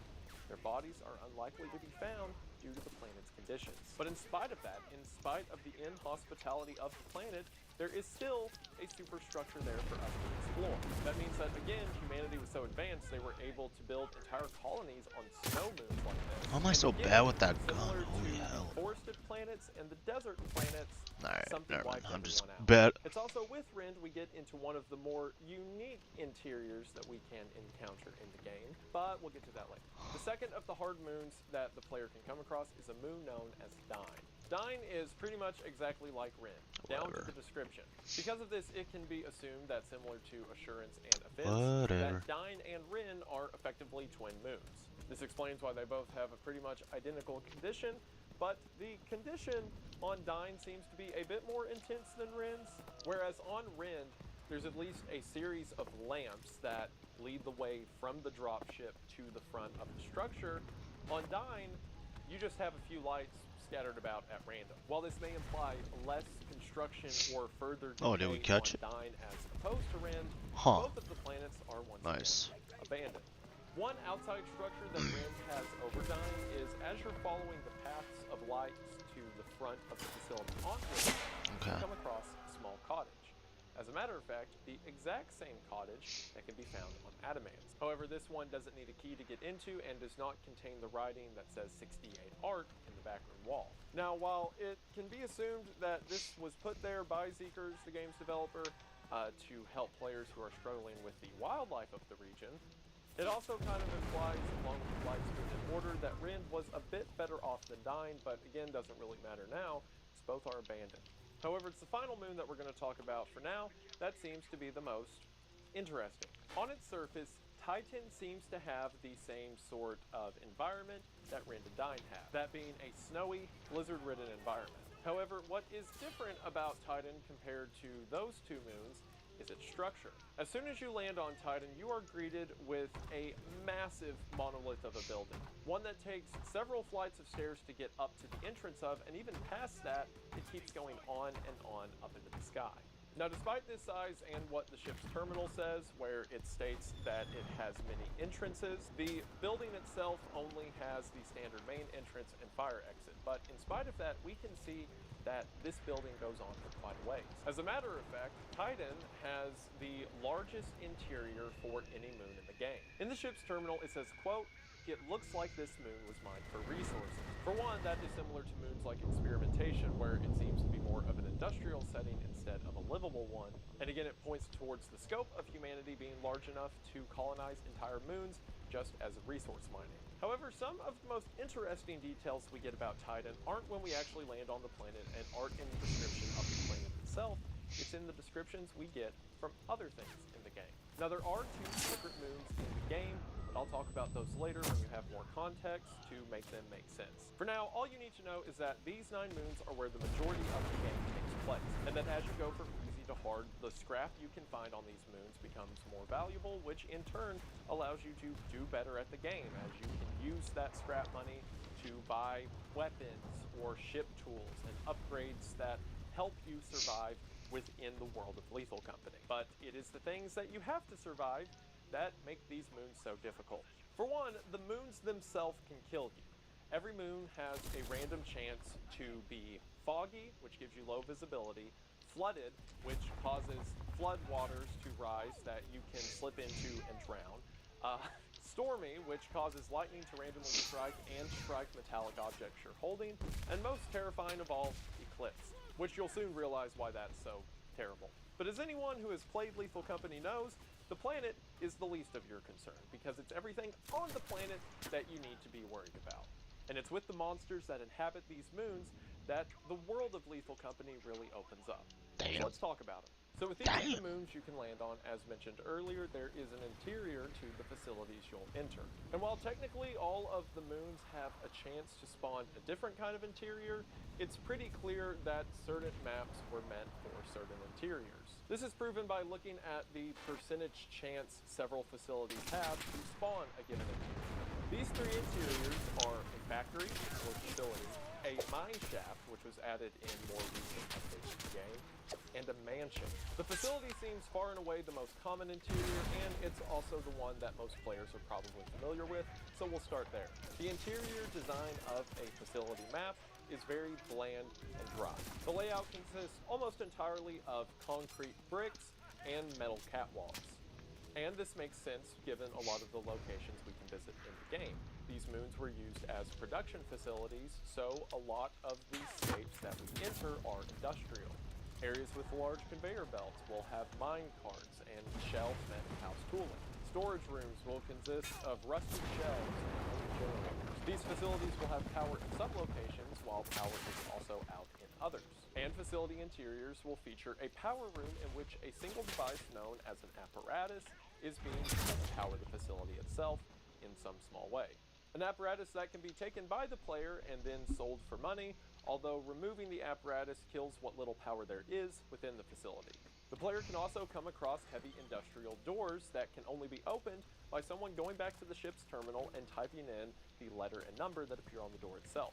And doors throughout the facility may occasionally be locked, but can be unlocked with keys that can also be found within the facility. These harsh textures mixed with a lack of living quarters that we see while exploring the facility give the entire air of this future humanity's conquest of industry a very cold, isolated feeling. But you may not have time to think about that, given all of the things that really want to kill you while you're there. And again, to clarify, pretty much any of the creatures in the game can spawn on any map. They just have higher or lower percentage chance to spawn depending on what moon you're on. But I'm going to start with the creatures that you are most likely to see early game within facility interiors. One of the early game creatures you may run into is something known as the snare flea. The snare flea is effectively a giant centipede that clings to the ceiling, and whenever you walk under it, the flea drops down and begins to suffocate you. The snare flea is very terrifying to new players because one second they will be walking around oblivious as can be, and then the next, a giant bug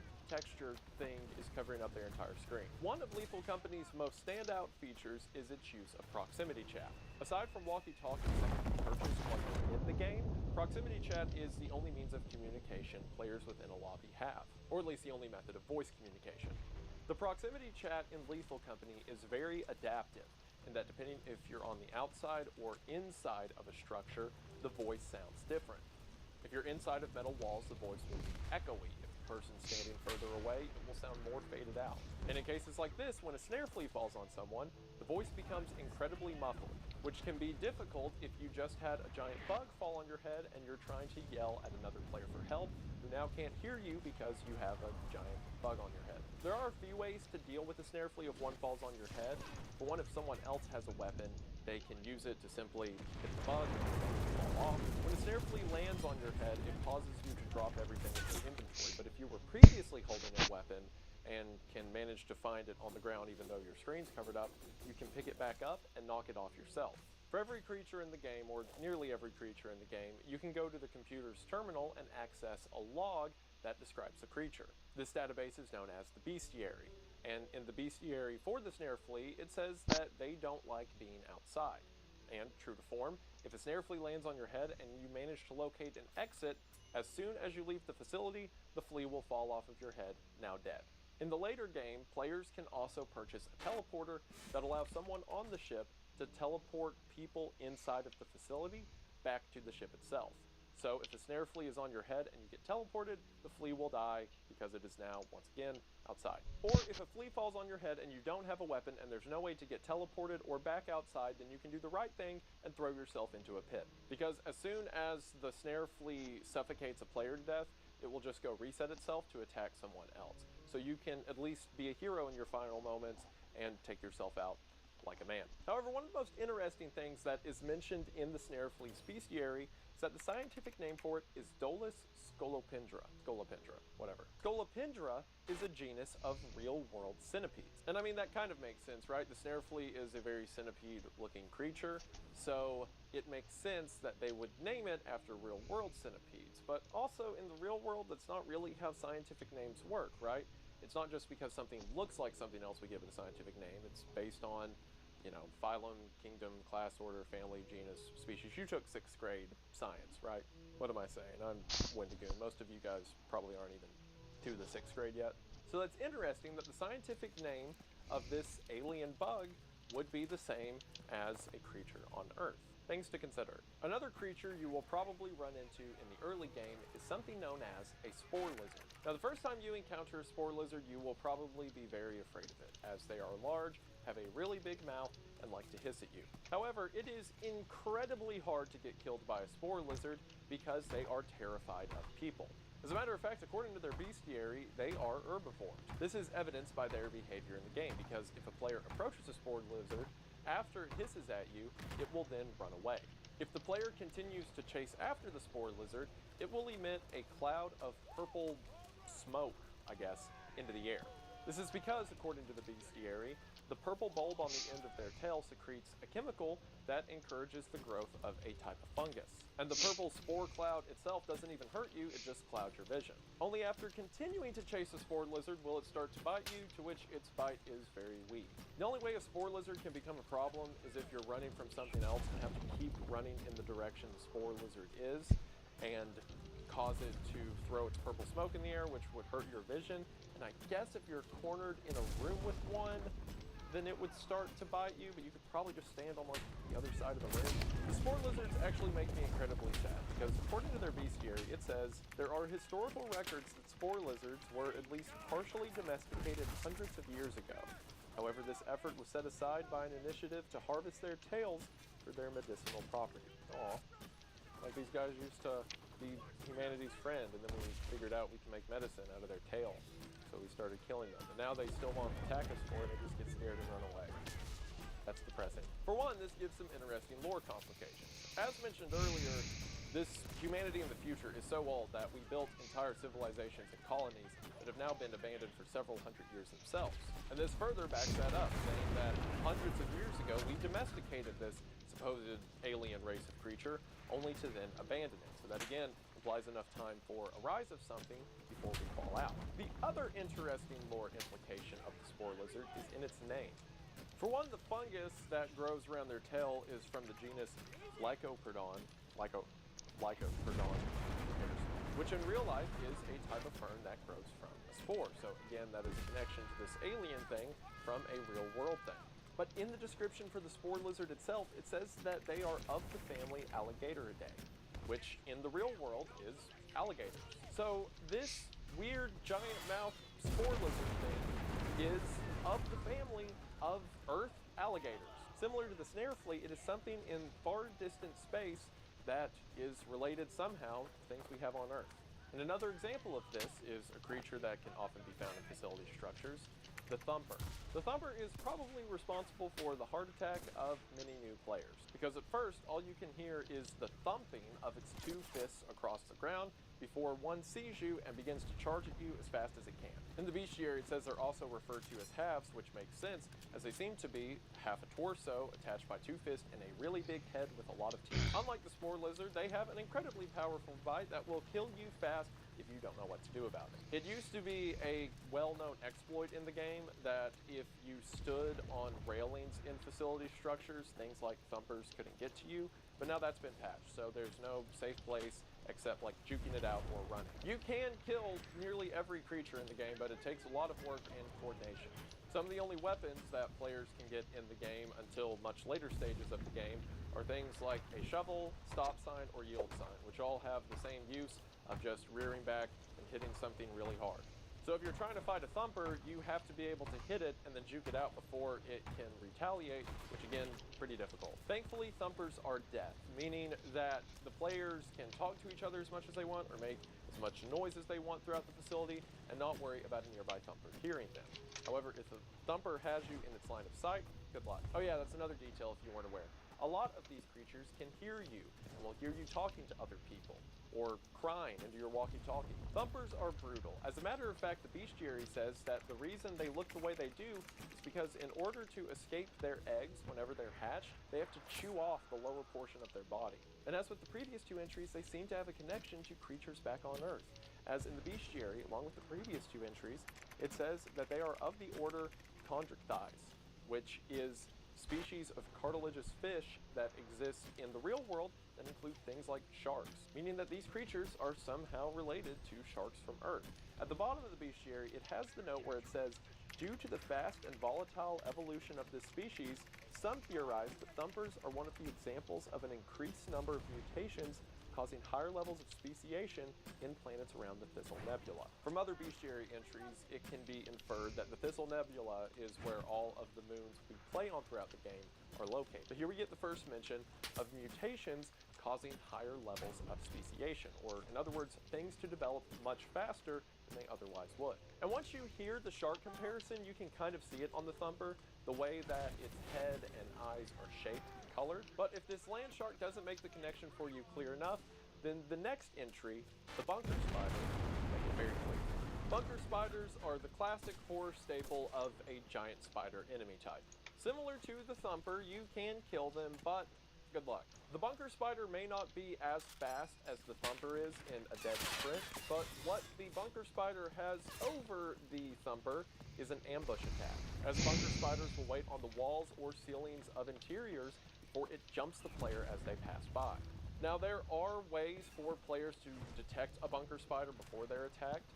For one, the bunker spider lays out several webs in the area that it's nesting. So if you see a bunch of spider webs on the inside of a building, that probably means there's a giant spider nearby. The player also has unlimited access to something called an echo scan. If you simply right-click the mouse, it will throw out a scan of the environment around you as you move along, which is very helpful at picking up loot. But also, if there's hidden creatures like snare fleas or bunker spiders, they can pop up on your scan before you even see them.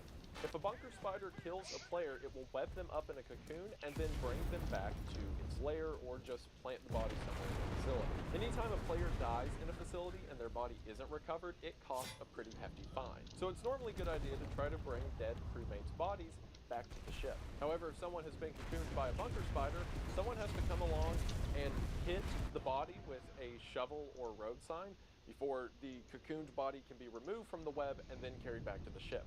But keep in mind, doing this will alert the nearby bunker spider if you haven't killed it yet. I should also add that Zeekers, in a more recent update to the game, allowed for an arachnophobia mode, meaning if you're scared of spiders, you can turn this mode on, and the spiders will still be on the map, but instead of their entire, 8-legged detail, it will now just be the word spider floating in air. So you still have to kill and deal with the word spider, but it is merely the concept of a spider rather than the spider itself. Now, while the bunker spider itself may seem like a kind of basic horror video game creature to deal with, it is the bestiary entry for it that opens up a whole can of worms.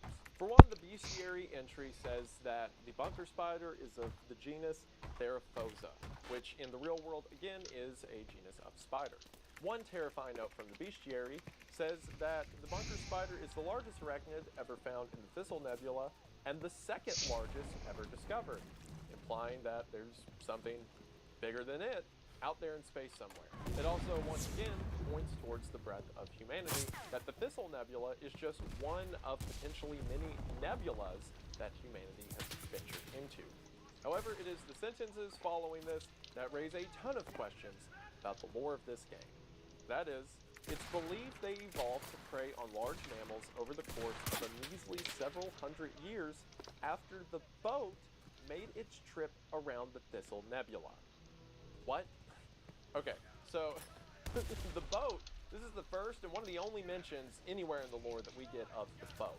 Pops up later on, but at the time that this bestiary entry was found, this was a game change. For one, we have that first mention that the spider developed over the course of a measly several hundred years, which, yes, makes sense. From what we know in science, speciation takes a really long time.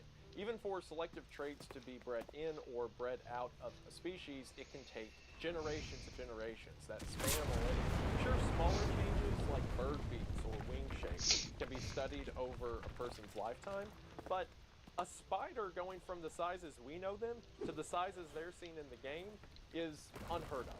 But according to the bestiary, it happened over a measly several hundred years. And it happened after the boat made its trip around the nebula. We'll talk more about the implications of what the boat could be later on in the video. But for now, I'll go ahead and say it seems that the monsters we run into, at least the biological ones within Lethal Company, are the result of rapid evolution to Earth species. Similar to how the spore lizard came from alligators, or the thumper from sharks.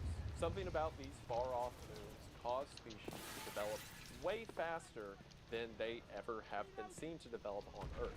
And apparently this boat was the inciting incident of that, but we'll get to it later. All you need to think about for now is that all of the horrors we're seeing come from our own planet. And at the very least, if there is some alien species or some other civilization that did not originate from Earth, we haven't seen it yet. The final lines of the bunker spider's bestiary are interesting as well, where it says, bunker spiders can pose a great danger to humans and urban explorers especially, without a great benefit to their ecosystems. A resulting kill-on-sight order has been informally agreed upon between many states home to the bunker spider, and it is currently approved by the ITDA as of 10/6/1965. Okay, so first of all, the year of 1965 is another whole thing I'll talk about in a minute. What I want to focus on now is the many states mentioned that house bunker spider. Species like this are so known across the galaxy that there is a order of operations to be conducted when encountering one. In this case, a kill-on-sight order. And there's also the mention of the ITDA. They only pop up one other time more of the game, and they are called the ITDA. So at the time of recording, we don't know what that stands for or exactly what this organization is, but all we need to know for now is that there are letter agencies that exist among the stars that do things like regulate behavior around giant spiders. Again, it is more clues to this massive, massive world that has existed for hundreds, if not thousands of years among the stars, and in cases like the moons we visit, have since gone extinct. Another creature you'll probably run into in the early game interior is something that, at least compared to the spider and thumper, is less aggressive most of the time, is something known as the hoarding bug. The hoarding bug is this little cricket roach looking creature thing that walks around on a couple of legs and will just kind of rotate around the area it originally spawns in. And if it runs into a player, it will typically stare at them, or if you're too close for a while, throw its hands up. But most of the time, you don't have to worry about them. But the hoarding bug gets their name for a reason, because while you, the player, and your friends are looking for scrap throughout these facilities, the hoarding bug is also doing that. It'll walk around, find random loot items, and carry them over to its nest, where it will just kind of sit by them. If you, the player, are foolish enough to try to pick up loot that you find on the ground, you know, the object of the game, that this hoarding bug so happens to be accustomed to, it will immediately lose its mind. The hoarding bug will change form and begin to fly and stretch out its body and fly back and forth into the player, striking it as it passes. Now, most of the time, there is an easy solution to this. You can simply drop the item you're holding and run away, and typically the hoarding bug will lose interest in you. Or if you and your friends have shovels or stop signs, they're not that hard to kill, it just takes a few well-placed hits. However, where they become a problem is when there's a lot of them, because sometimes hoarding bugs will not spawn 1 or 2 at a time. They will spawn like 5 or 7 at a time. Moons with the hoarding bug have like a 2.9% chance to spawn something called an infestation, where there is just a ton of hoarding bugs all over the place wherever you go. So randomly, they'll decide that the loot you're on your way for is now their loot, and if you touch it, good luck. Because it's one thing to have one giant 3-foot-tall bug flying trying to attack you, it's another to have 12. Most of the time what this results in is you walking up, seeing a rubber ducky on the ground, hearing it for a few frames, hearing a bunch of bug wings take off into the air, and then you're dead. Hoarding bugs can also decide that loot you've already picked up and dropped off is loot that they want to have, and this becomes a problem as a common strategy for players is to group up all the loot they find at the front of the facility. Without later game upgrades like the fanny pack, Players can only hold 4 items on them at a time. So what most players will do is they'll walk through the facility, gather up loot, and then drop it off in groups of 4 at the front door. And then whenever they're ready to travel back to the ship and drop off their loot, they'll just make a few trips back and forth. Well, the hoarding bug throws a wrench in that plan because if you throw down your stuff at the front door, they'll just randomly come pick it up. And if you try to get it back, the whole bug, mob, attack thing may happen.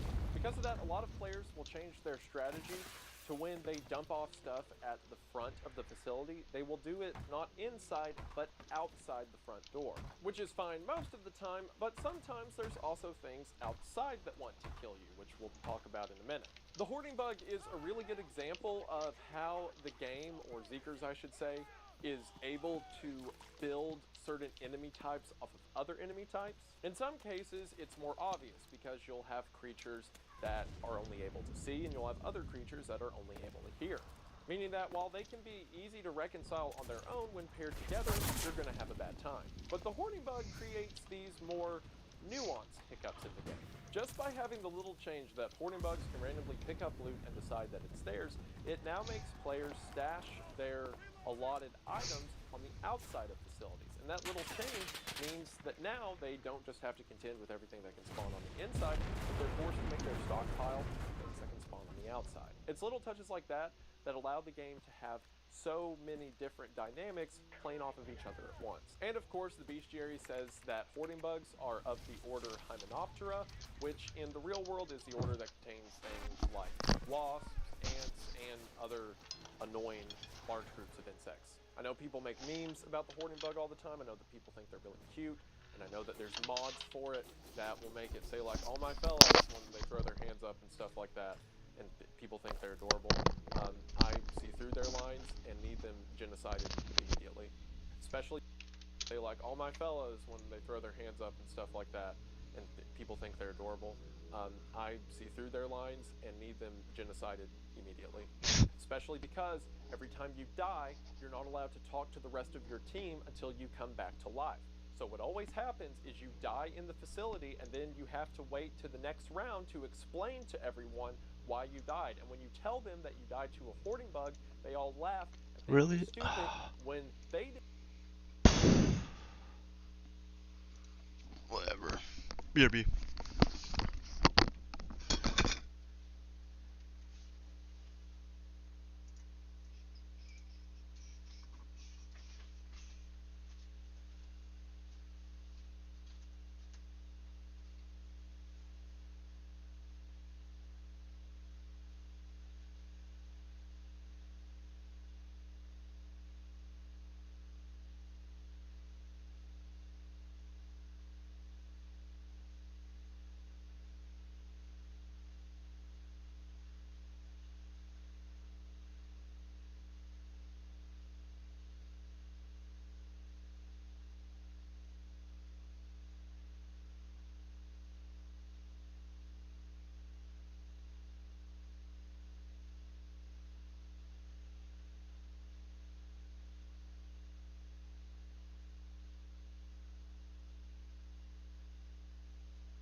Didn't see the horde of 15 giant cockroach things fly at me at once. It made me very scared, and Yeah, okay, yeah, the blob. The blob's the other thing that can be found in the facility. Let's talk about that one. I know that there are more creatures that can spawn inside of the facility interiors, but the last one I'm going to talk about for now is the Hygrodeer. The Hygrodeer, most commonly called the blob by players, is effectively the blob from the movie The Blob. It is effectively a giant, slow-moving cell that devours anything that touches it. Death with the blob isn't instantaneous, but it's pretty close.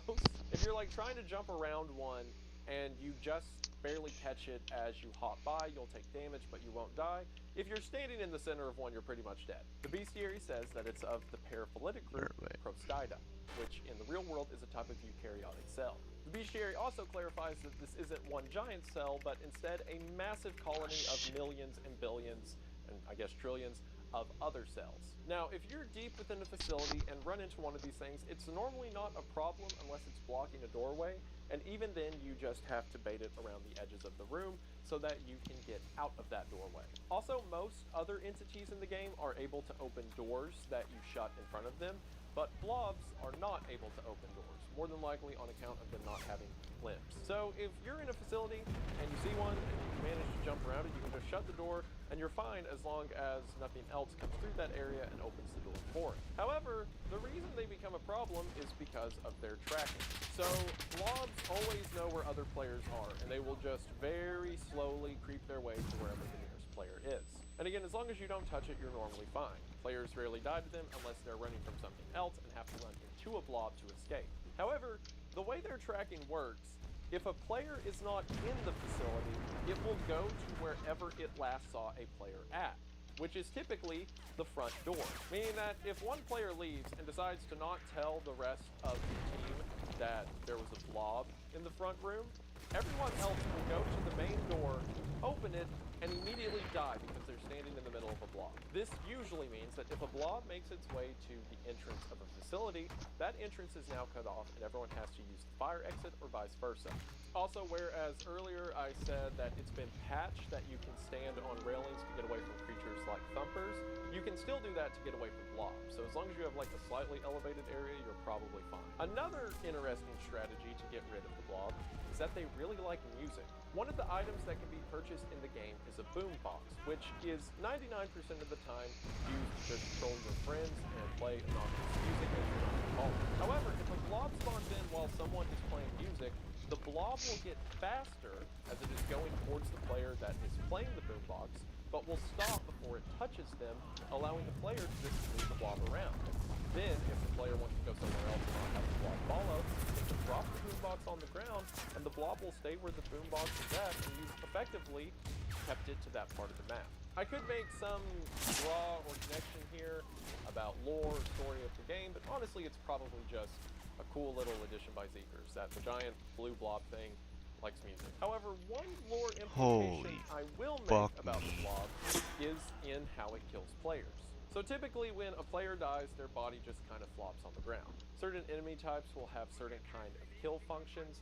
As mentioned earlier, when a spider kills a player, it wraps them up in a cocoon, and some other enemies we'll talk about in a bit mutilate the player's body in various ways. Well, when a blob kills a player, it effectively dissolves them from the inside out. Their suit, all of the synthetic material of the player is still intact, but it is now just a empty ragdoll suit, implying that the person on the inside can make completely dissolve.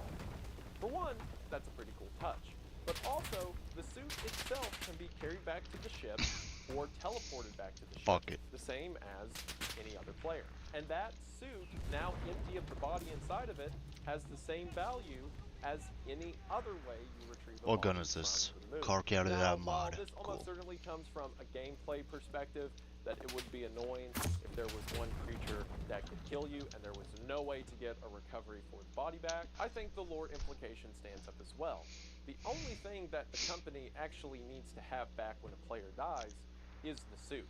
The measly $5 that the suit sells for is all the company cares about.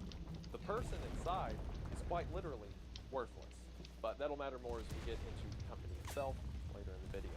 Now, while this is the majority of the things inside of the facility that want to kill you, Even in the early game, there's a lot of stuff outside of the facility that wants to kill you as well, because you didn't make anything bad. Or maybe you didn't. I don't know. Who am I to judge? Now, there are a couple things outside that don't want to kill you all the time. One of those is the Roman locust, which is literally just like a patch of locusts that flies in the air, and then you run through them and they scatter, and that's all they do. They're more set dressing than anything.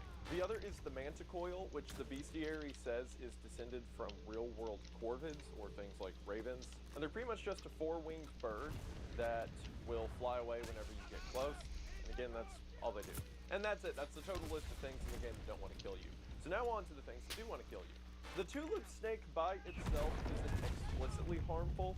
Tulip snakes are these big bird, flower-looking things that will run at the player and jump on their head, and then for about 10 seconds try to fly away while holding the player. If one gets onto you, it's just a nuisance for 10 seconds. They'll flap their wings and they'll look down at you. Really? I didn't get. Oh, And okay. just do that for a Got little one bit before they person. get bored and take off. However, Two? if Oh, two tulip snakes or more get a hold of you at once, you will start to fly. Now, if you're good at the game and know how the jetpack controls, which is a device you'll get later into the game with money, you can kind of maneuver two tulip snakes to your benefit to get to your ship quicker, get to the front door quicker. But if you're not familiar with the game, what happens most often is they take you really high into the air, then they drop you and you die. Again, this doesn't explicitly kill you, but it can, because if you walk into the front door of a facility entrance and two tulip snakes are on you, there is a giant rotating fan at the top of the threshold in the front door, which they will fly you directly into and you will die. One on its own can also be a problem, because even though it can't get you to fly away, it will make a lot of noise while it's attached to the top of your head. That is very bad considering some of the other things that can spawn outside, like the blind dog. Despite being called the blind dog or the eyeless dog, these dogs seem to be more closely aligned to something like a lion than a canine. Their most striking detail is the giant fanged mouth at the front of their face that will kill you instantaneously if you come into contact with them. As the name implies, eyeless dogs are blind, but they have a very good sense of hearing. They can pick up on footsteps, picking up items, or speaking to other players. They typically spawn more into the later evening hours as the day progresses. Every time you land on a planet, you land in the morning, but then there is a quick day-to-night cycle. So the quicker you can get all your stuff to the ship, the better, so you don't have to contend with these guys as you're getting your gear back to the ship. If a blind dog is encountered by itself and you know what you're doing, it's not that much to be afraid of. All you have to do is crouch and stay out of its immediate vicinity, because even if it is blind, if you run into it, it will still attack you. However, it's when you combine the blind dog with other creatures in the game that they become a real threat. Say, for example, you are doing fine to crouch and make your way back to the ship, but then a tulip snake jumps on your head. Well, now there's no use in staying quiet because that thing's going to make noise for 10 seconds, so you need to try to run, but in a dead sprint, an eyeless dog will beat you. So you have to figure out how to maneuver around obstacles or to try to strafe it out and jump over it and get really clever fast. The blind dog is also dangerous because it's one of the few entities that can just come directly onto the ship. So even if you have someone watching the control panel, manning things like the teleporter back on the ship, they still need to be quiet if a blind dog passes. This can create interesting scenarios where someone on the ship is acting as a mission control with the radio, telling players on the ground that they are watching through the map system where to go. But then if a blind dog gets near the ship, the radio operator now has to be quiet. This quiet can lead people in the facility to think that their radio operator has been killed because they have to shut up for as long as the blind dog is around. There is a door at the back of the ship you can shut in the case of emergencies, but in very Five Nights at Freddy's fashion, the door can only be closed for so long before the power goes out, and it has to be reopened to recharge power, meaning it's not a permanent solution. Players will also try to rearrange the lockers and bunk beds and stuff like that inside of the ship to make a sort of maze for the blind dog to come through, making it less likely for them to wander up to the front of the ship, but nothing's really foolproof with these things. So the only real way for someone on the ship to communicate with players outside of the ship, if there's a blind dog nearby, is through a long-range transmitter that will display short text on screen for all the other players to see. I like how there's so many different conventions in the game that cause you to change up your strategy, but there's typically a counter in those scenarios. It goes to show how well thought out a lot of the game's mechanics are. Also, if you have a mechanical keyboard like I do, you have to be very careful because if you press on the key fast enough and your mic picks it up, that will count as noise to the blind dog and it will kill you. The eyeless dog's arch enemy is the baboon hawk, which you will also come to be greatly annoyed by. Baboon hawks are effectively bullies. If you run into one on its own, it will probably keep its distance and just kind of run up at you and then run back. Like their name, baboon hawks are descended from real-world primates. So they act the way packs of monkeys do whenever they're confronted by a threat, running up, making a lot of noise, and then backing off. There's a commonly held myth within the Lethal Company community that yelling at baboon hawks will cause them to back off. While that isn't really true, holding weapons and swinging them at them does seem to work, but normally if it's a one-on-one deal, you don't have to worry about it. If there are more than one baboon hawks and you're alone, then it becomes something to worry about. Because if there's several baboon hawks, they'll kind of get the courage to run up and attack you before they get back. So if you're like by yourself and there's 3 baboon hawks, they're definitely going to attack, and when they eventually do beat you to death, the last one will skewer you with its beak and then carry you back to its nest. Baboon hawk nests are indicated by these 3 spikes that randomly spawn on the map whenever baboon hawks spawn in. They'll also occasionally take loot over to those sites as well. You can kill eyeless dogs and baboon hawks, it just takes some coordination because, you know, it's not an immediate kill and they tend to fight back. The best thing you can hope to do if you have both of these guys spawn in is get them to fight each other. Because if you're trying to make your way silently around an eyeless dog, baboon hawks make a lot of noise, so the dog will probably locate them before it locates you. And packs of baboon hawks and eyeless dogs will fight and kill each other, which provides a great distraction for you to get out of there.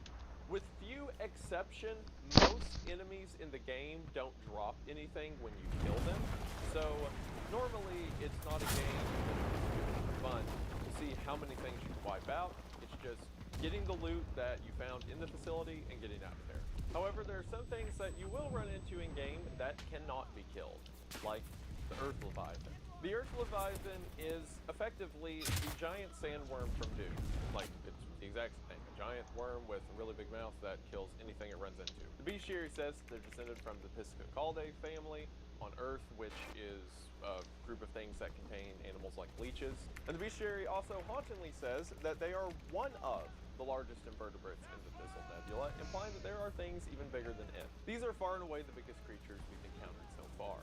Well, except for the creature at the company, perhaps. So Earth Leviathans do not randomly roam around the map like a lot of other enemies. Instead, they roam underneath the map, and then when they attack, like a dolphin jumping out of the water, they do a huge jump from the area they started all the way to the outskirts of the map. These things are so big and only above ground for such a short amount of time and are impossible to kill. The only way that you can deal with an Earth Leviathan is by avoiding it. Whenever the Earth Leviathan is about to strike, you will hear its sound cue and see this kind of black particle effect float up around the area it's about to jump from. The implication being that the worm is quickly burrowing from underground up to that spot. Depending on what edge of the circle you're on whenever the effect starts, sometimes it's more useful to run to the sides or straight out, but most of the time it's most useful to turn around completely and run straight out the direction you were walking. Earth Leviathans do not discriminate either. They will kill anything that steps into their ring of death. Eyeless dogs, baboon hawks, you name it. They will most often spawn on like desert, arid planets, places like Assurance, but have a chance to spawn pretty much anywhere. Meaning that while you may be really good at dealing with creatures like eyeless dogs, you always have to have the possibility of an Earth Leviathan in the back of your mind. The Earth Leviathan also does a couple things for the lore. For one, the idea of a leech growing that big in any fathomable amount of time is absurd to imagine. So it points towards the greater implications of the Thistle Nebula making things evolve really quickly. The other detail about them is that they have the word Earth in their name. There's been some theories that Lethal Company is sort of like a Star Wars universe. The idea that it is things that look like humans, sure, but it is in a far-off distant galaxy that Earth is a part of. But things within the ship's terminal being called Earth Leviathan implies that Earth is a part of existence, giving us the idea that this is some group far off into the future that originated from where we're at now. And obviously this is supported by all of the animals being descendants from real-world creatures. This is just confirmation that Earth is still remembered in some small way. There's also another entity you can run into outdoors called circuit bees. Circuit bees are effectively giant swarms of bees around a hive. And the hive is worth a lot of money, but the problem is all of the bees on the hive. Circuit bees are descended from real-world bees and act the same as bees for the most part, except for the fact that as they fly in the air, they produce electricity. All this to say, you're going to die to them very quickly if you stay near the hive. But since the hive's worth a lot of money, you can do a strategy with another player, where one player runs up to the hive and gets the swarm's attention, while the other player picks up the hive and runs with it towards the ship. The hive can be dropped and the process reset as many times as needed. The one thing I will say is, for the love of all that's good, do not put the hive on the ship. The number of random lobbies I get in where they get the hive and they think it's a good idea to throw it at the entryway to the ship, and it kills everyone who tries to walk back onto the ship. What you do is you set the hive on the rail outside one of the doors to the ship, preferably the railing that you're not using. Then when the ship takes off at the end of the match, it will take the hive with it and leave the swarm behind, meaning you have a short window to walk out on the railing, pick up the hive without any bees on it, carry it into the ship, and get the money. Sometimes people will also just troll you for no reason, and they'll go pick up the hive and set it where they know players are going to be, like the front door, because they think it's funny to watch them suffer. Also, this isn't important to anyone but me, but if you're ever playing public lobbies of Lethal Company, and you run into someone named RT is Daddy, all one word, capital R, capital T, kick him immediately. I was playing in public lobbies to try to get footage for this video, and then he comes along and spends all of the money we had saved up on random stuff and uses it to buy things like flashbangs that he throws on the ground just to blind us. And then when he got bored, he decided to wait till we all left the ship, take off the ship himself, and then leave the match, meaning the game thought everyone had died and we lost everything we earned. This is the only retribution I have in any way that if you see this guy, make his game experience miserable. Thank you. Those are most of the creatures that you'll see on the interior and exterior of a facility setting. I know that there are a couple more I am purposefully forgetting to mention, but I'm saving them for dramatic effect at the end. Before we get to those, I want to move on to another kind of interior, one that was most recently added to the game, that you are likely to see in some of these easy and intermediate game moons, and that is the mine shaft. The mine shaft is the most recent interior added to the game, and in my opinion, the most terrifying. When you come into the main entrance and the map has been spawned as a mine shaft, the only way to get to the rest of the map is through an elevator.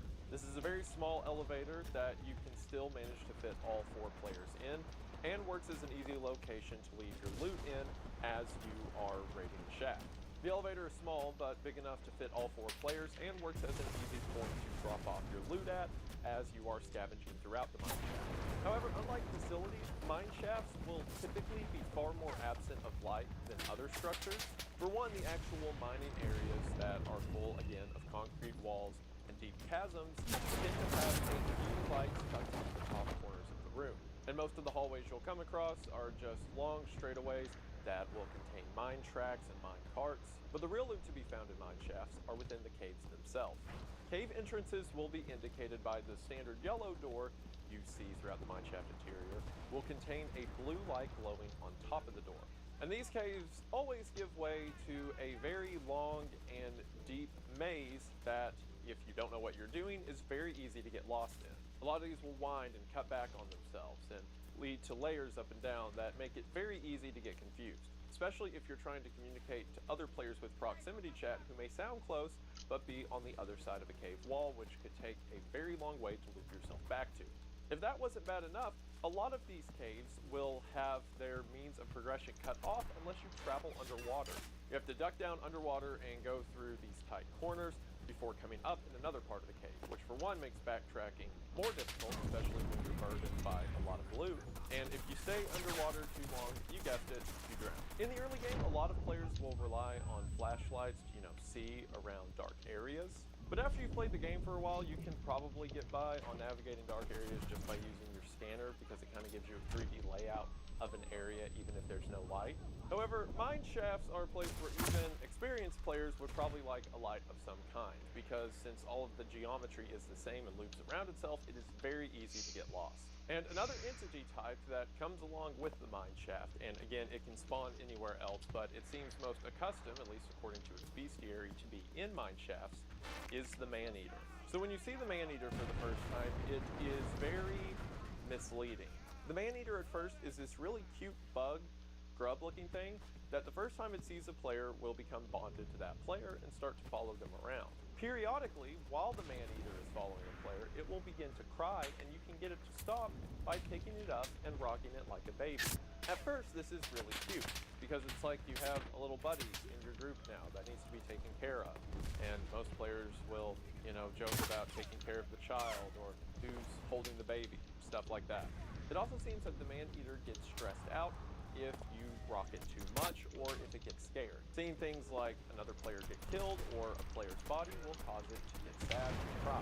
However, if the man-eater cries for too long and no one is there to comfort it, or even if you are comforting it but the total sum time of its crying gets to be too much, you will quickly find out why it is called a man-eater. Because the man-eater will instantly transform into one of the worst things that can possibly happen to you, especially in a mine shaft. It grows into this giant, 8-limbed thing that chases you around corners and instantly kills you if it comes in contact. These man-eaters can also be deceptive. They will do things like mimic the sound that they make as a baby when they cry in order to lure players to them. So imagine that you leave one person in the mine shaft to take care of the man-eater, and then the man-eater transforms and kills the player. Maybe.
Well, when another player comes down, because again, dead players can't talk to alive players, they'll hear the baby crying and go to check on it, only to see that it is an adult man-eater, and then it'll kill them as well. It is possible to kill an adult man-eater, but it is very difficult. Also, you may say, well, I'll alleviate that by bringing the baby outside. But if you bring a baby man-eater outside, it will instantly begin crying and won't quit, so it will transform after enough time into an adult man-eater, and now you have to deal with one of those outside near the ship. This also becomes a problem if someone on the ship teleports a player who's holding a man-eater back to the ship, because now the man-eater is not only outside, but very far from an exit, and will almost definitely transform into an adult man-eater unless you have an inverse teleporter to send the player back in. This is another mechanic that plays well off of the game's devices.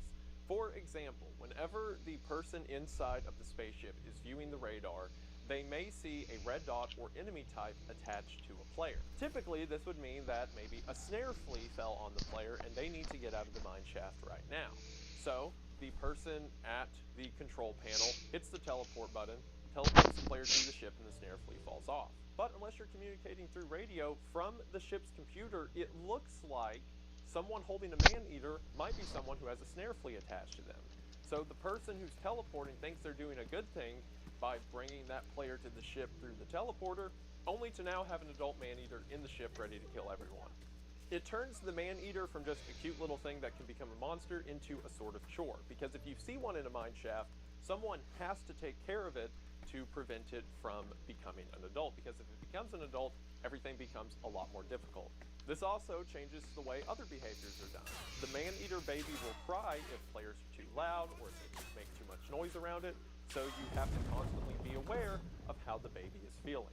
Despite this adding a level of complexity to the game, I think it is a cool level of complexity, because if you know what you're doing, you can typically get all the way to the end of the run and just leave the man-eater in the interior before you leave. So it is manageable, but if you don't manage it, it becomes a problem. Another interesting thing about the man-eater is its incredibly in-depth bestiary. This has been something that Zegers has done more and more frequently with recent updates, where he will elaborate more on the lore or the world before we investigate it in Lethal Company. And the bestiary entry for the man-eater is evidence of that. It opens by saying the man-eater has been linked to a genus of cockroaches known as Paraplaneta, which makes sense. All of the creatures we see in the game are evolved from real-world species, and the little grub kind of looks like a cockroach, right? Well, after that it says, it was first nicknamed by workers of the Caswella Mine, one of many copper mines along the asteroid belt of Lepus in 1951. The Caswella Mine had begun to languish since the end of wartime and would soon close after operating for 12 years. Working conditions had worsened long before the rumor of the man-eater had begun to spread, and as a result, it was not taken seriously by the higher-ups or media at the time. On June 23rd of that year, however, an eviscerated corpse was rescued from the lowest level of Caswella Mine. It was later identified as Brett Golden, a senior mining operator. Autopsy recorded the death an accident resulting from faulty equipment. However, the story became a sensation, and the man-eater rose up as famous myth until 6 years later, when it would be first recorded in the Deep 57 cave expedition headed by Simon Golden to put to rest the mystery of his father's death. This was a revelation in the scientific world, as it is now known as the largest troglobite cave-dwelling species. A creature of this size confined to underground caves was thought impossible. Simon Golden, who had sought to disprove the myth, described his discovery as, quote, traumatic. Okay, a lot. We're given whole lore explanations as this creature's existence, that it came from a legend within mines, and then the mines shut down, and then there were investigations into it, and keep in mind, this is all civilizations that are now extinct from what we can see. The year of 1936 is also interesting.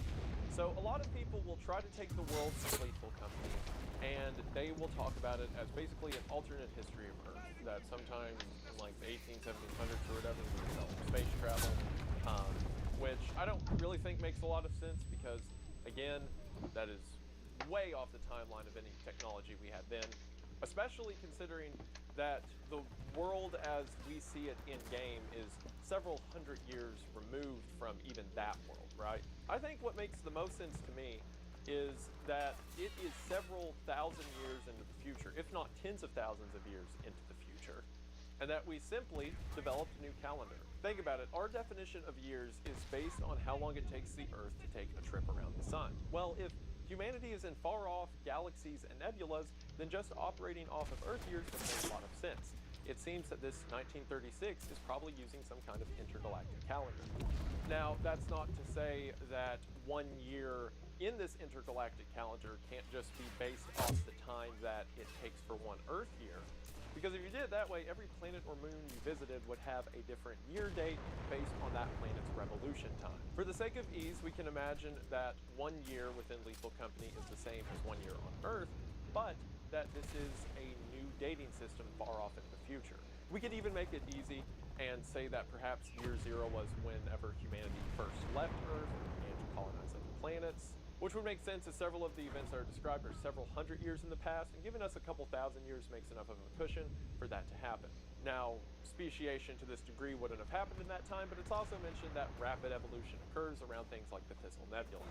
So even though this entry says 1936, and the previous entry about the spiders mentions the 1960s, we can assume that it's not our 1960s, it's some far-off 1960s. Now that being said, it is also clear that the game takes a lot of references from real-world culture around that time period and then transports it over to the game.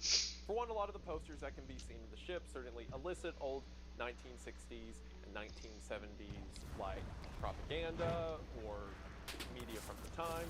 One of the coolest upgrades you can get later in the game is something called the Company Cruiser, which is a giant truck that allows getting supplies to and from the ship a lot easier. The Company Cruiser is also a very effective weapon to anything you'll run into outside, as it can kill pretty much every enemy type in the game except for a couple in one hit. Keep in mind the cruiser itself can also get damaged and blow up, which will kill you if you're inside of it, and because a lot of the terrain isn't exactly flat, it will probably get stuck a lot. You can get out and push it if that happens. I bring it up now because the Company Cruiser has a radio in it, and all the songs that can be played on the radio are songs from 1920s and 1930s history in our world. So I think a lot of the ties between like 20s and 50s and 60s and stuff like that are more for an aesthetic choice to give the world of Lethal Company this kind of lost era feeling, but I think this 1900s is far separated from many 1900s bars. However, there's another interesting note in that bestiary I want to mention, that all of this occurred post-war, and this starts to make a lot of things make sense. It's mentioned on moons like Experimentation that things there were built in secret, and a lot of the things that can kill you in facilities that I've neglected to mention up until this point are remnants of a war era.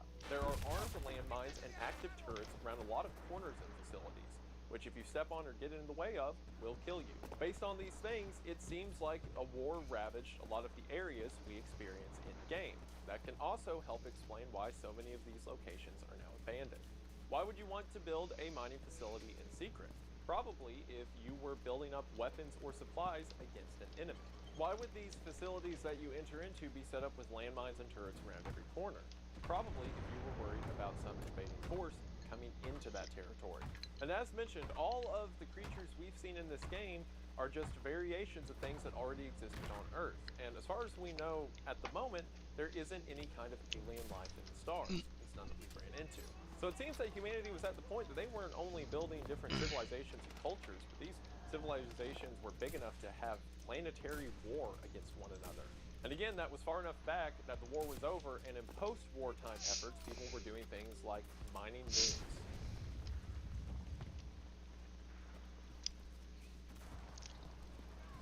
I think the power just went out. It's kind of ominous, okay. Just keep this idea of a war in mind as we move on through the rest of the video, especially as we get into the other entities you can run into while playing. The third and final interior you can run into in the game, you can technically run into on the easy and intermediate maps, but they spawn much more often on the hard difficulty maps. The previous two makes a lot of sense. We have a facility, kind of an industrial living quarters, and we have a mine shaft, which makes sense because as we learn through the terminal, a lot of these planets were mined for their resources, or moons were mined for their resources. However, the third interior is interesting as it starkly stands out from the rest. That interior is a mansion. This is most often seen on the final 3 moons in the game, or at least not counting the secret moons, that being Rend, Dine, and Titan, with Rend and Dine having it as their most common type of spawn. There is something incredibly uncanny about the mansion interior. Something about walking through these snow-covered, blizzard-ridden planets and opening a door to find yourself inside of a warmly lit library. And as opposed to the other two facilities, you can find pretty much every kind of living amenity inside of these structures. There's kitchen areas, there's fireplace areas, library bookshelves everywhere, and it gives us further insight to how the world of Lethal Company might have been built. Planets that could be used for resources and construction, places like desert planets that you could build industry on, or moons that could be mined for their resources, returned into mine shafts. On planets where that wasn't feasible, places that were, say, covered in snow, were turned into living areas, living areas for people who have to be in the mines or factories. And it's such a stark juxtaposition between the dark gray walls and the metal flooring seen in the other spaces to come here and see wooden floors, grand staircases. The interior of random spawning hallways most often shows these massive bookshelves, information that contains millennia's worth of history for humanity as we know it now, and humanity for the thousands of years between us and the world of Lethal Company. But in spite of the luxury, and in spite of the level of security and comfort the people that lived here probably had, like everywhere else we go, it's abandoned. And it's here that we run into different kinds of creatures. Typically, all of the enemies that I've listed up until this point, aside from things like turrets and landmines, have been animalistic. They are evolved creatures that existed on Earth and became these kind of traps or nuisances as you work your way through facilities. But the creatures that we start to see when we get to areas like the mansion are much more mechanized and purposeful. And the first of these that I want to talk about is coil heads. So coil heads have a high likelihood to spawn on like facility types as well, but they feel more at home with the creatures we see in mansion. I did not even notice. So coil heads are the classic enemy type that cannot move when you're looking at it.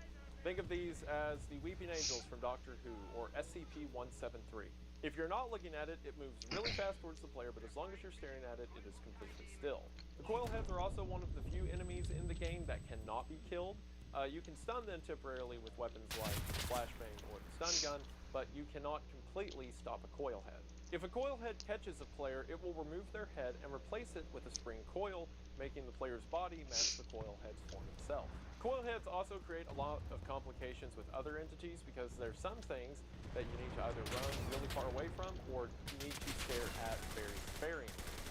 But if a coil head's there, then it demands your attention as you have to look that direction, and if there's something that direction you shouldn't look at, then you're going to have a bad time. However, one of the most interesting things about coil heads is it's mentioned in the bestiary, where it says, they have been known to combust into flames when being dissected or even deactivated, and they carry dangerously high levels of radioactive particles. Due to this and other reasons, it has been highly speculated they were created as biological weapons of war, although this has not been proven. So in whatever war this was, one side, if not both sides, were building things like coil heads to use as weapons. Can you imagine how terrifying that is? Like, some invading army just airdrops a bunch of creatures you have to stare at, or else they rip your head off. Also, the mention of biological weapons of war implies that there is some level of biology in them, which is something that we'll see with other mechanized foes entities. So humanity wasn't just to the point where they were having wars for each other and were colonizing far-off moons, but they were also using this adaptive biology to make weapons to use against one another. Again, with things like this, it's no wonder areas like mansions are abandoned, because you probably just have to drop a couple of these things, and they would clear out entire planets in a week. Another creature that is in a much similar vein is the Nutcracker. So the Nutcracker looks like the stereotypical children's toy. The difference being it is holding a shotgun. That is not like a euphemism or a joke. It has a double-barreled shotgun that it uses to patrol the hallways, again, most often of mansions. Nutcrackers will rotate on guard inside of an interior before it randomly stops. Its head lifts up, revealing a fleshy eye that comes out of the Nutcracker's mouth as it scans the area and then continues its patrol. Nutcrackers can be easy to get around if you know how to deal with it. If the Nutcracker is walking, as long as you don't run into it or try to attack it, it won't harm you. However, when it is doing its search and the eye is looking around, if you remain perfectly still, the Nutcracker won't notice you. However, if it catches sight of you at any point, standing still won't do anything, as it will continue to chase and attack you even if you remain still after that. As mentioned, the Nutcracker is holding a double-barreled shotgun, which it will shoot at you. Oh, is if it running to sees get you, ammo? Or if you get too close, it will simply kick and instant kill you. If you can manage to kill the Nutcracker, which is very difficult to do, because it can only take damage whenever its eye is exposed, and it can deal damage to you way faster than you can deal damage to it. But if you manage to kill one, when it falls to the ground, you can take its shotgun, and the Nutcracker will always drop an additional 2 shotgun shells in addition to whatever was in the shotgun when it died. And the shotgun is an incredibly useful tool for killing other entities, including other Nutcracker. You just have to be careful with it and always remember to put the safety on, because there's a chance that the shotgun can randomly go off and do things like drop it on the ground. The bestiary for the Nutcracker is interesting, as all it says is, Guardians of the House. They watch with one tireless eye, which only senses movement. It remembers the last creature it noticed, whether they are moving or not. So think about it this way, right? We have creatures like coil heads that will only move whenever they are not being looked at. And then we have creatures like Nutcrackers that randomly patrol, look around, and then continue on their patrol. While they don't attack each other in-game, it seems to me, at least from my limited knowledge of the game and lore and stuff like that, that this seems like an offense and defense system. While we don't see them attack each other in-game, it seems to me that one was built on the other. You have creatures like coil heads that, as the bestiary says, were made guardians of the house. Maybe creatures like the Nutcracker that randomly look around for threats in the area were countered with creatures like the coil head, things that hold perfectly still whenever they're being observed. The Nutcracker's one weakness. It seems that what we're seeing here is 2 different sides of the war. We have one side that was building these creatures to be guardians, and we have another side that was building creatures of offense. Now, it is very possible that the bestiary definition, calling them the guardians of the house, is just metaphorical, as we often find them in mansion interiors, and both of these could be made by the same side to carry out the same purpose. But I think there is a huge juxtaposition in their appearance. One is made bare bones, just a mannequin with a spring head that chases down people, and the other seems to have a lot of attention to detail to come off as non-threatening. I mean, it looks like a children's toy. And as a matter of fact, the Nutcracker isn't the only monster that looks like a children's toy, because next up we have Jack-in-the-Box. The Jack-in-the-Box is one of the most annoying things and terrifying things that you will come across in the entire time you play Lethal Company. So when you first encounter a Jack-in-the-Box, or Jester as they're called, the Jester is just a box with your arms and legs that follows you around. And in this state, it does absolutely nothing. It just follows you around. It's kind of funny and awkward looking. It may kind of block a doorway, but you can just jump on top of them and then like crouch to get out of the doorway it's blocking. The Jester in this state is completely non-threatening. And then it suddenly becomes the most threatening thing in the entire game all at once. That is because after Jester has followed its players for long enough, it will begin to wind up. One of the arms will grab the crank to the music box, and for 40 seconds play a Jack-in-the-Box theme. However, as the theme is playing, it gets more decayed and more amped up, so eventually, Jack-in-the-Box pops. And when it does, rather than a cute little clown coming out of the top of it, it is a giant skull covered in fleshy tendons that runs way, way faster than the player ever can. What this means is that if a player sees a Jester, the entire run now becomes a Jester run, because it changes the strategy for everything you do at that point moving forward. After a Jester has popped, it will know the location of every player who is currently in the interior. It will run them down, instantly kill them, give it a couple seconds, and then it will chase someone else. The only way that you can counter the Jester is to leave the facility. After a while, it will go back to its starting state, and then you can quickly dip in before it starts to wind up again. So instead of staying and exploring the facility, it then becomes locate the fire exits, get in, get some loot, and go out to the exit before you make the Jester upset again. The bestiary entry doesn't do a lot for us either, as it's just the guy who's riding it. I'll get to him a little bit. Freaking out over how terrifying this thing is. But he ends by saying, good luck, you know as much as us, we call it the Jester. So similar to the Nutcracker, there's not a lot known about it, but also similar to the Nutcracker, it is something designed to be a children's toy that kills things a lot very quickly. This creates a kind of haunting implication. We know these areas are abandoned, and we know that people used to live here, and ideally, families and large swaths of people used to live here, right? And then there are creatures that are designed, I mean, I guess it's possible to say the Jack in the Box is an animal, like, you know, the way a eyeless dog would be, right? That it is a natural evolution of something. But to me, it looks more like something that was designed, something that was made to look like an unassuming children's toy. So why would a future civilization design weapons that are appealing to children before it springs to life and kills them, unless their objective is to wipe out a lot of children, which is a depressing thought. As a matter of fact, there's a couple of entities in the game that do not have a bestiary entry that kind of drive this point home. One of them is the drama mask. For those that know the classic images of Greek tragedy and drama, the smiling face and the frowny face, it is a mask that can appear as one of those two faces, and if the player decides to put it on, it has a high likelihood of killing them. After the player is killed by the mask, they will become possessed by the mask, walking around with the mask on and killing other players they run into. Now, for those that know SCP stuff, this is literally SCP-35. It is the drama mask that when you wear it, it possesses your body. However, the drama mask creates some very interesting dynamics within gameplay. So the drama mask appears on the ground as any other loot you can pick up. You can pick it up and then sell it for money at the company store. And as long as you pick it up and just leave it in your inventory, the mask can never harm you. But if you pick up the mask and decide to left click to put the mask on, that's when it has a chance to attack. Players who are possessed by the mask will die and then walk around in their body with the mask on their face.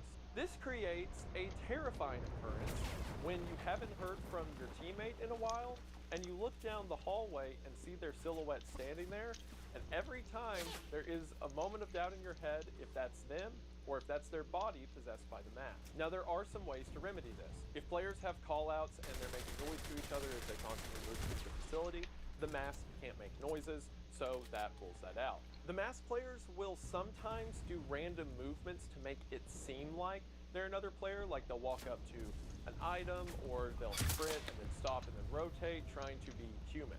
However, masked entities are one of the few things in the game that can go from the interior to the exterior of the map, back and forth as they wish.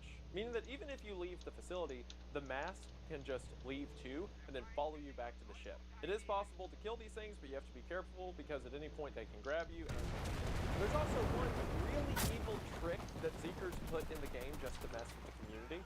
So remember how I said you can have someone sitting back on the ship manning the teleporter and watching the map to see when people need to be backed out? Well, the map itself is just blips on a radar, so you can't see a lot of detail around characters. In other words, they just look like little blue dots moving through the facility, and it's up to the person manning the teleporter if someone needs extracted or not. So players started to do this thing where God damn it, these fucking guns suck.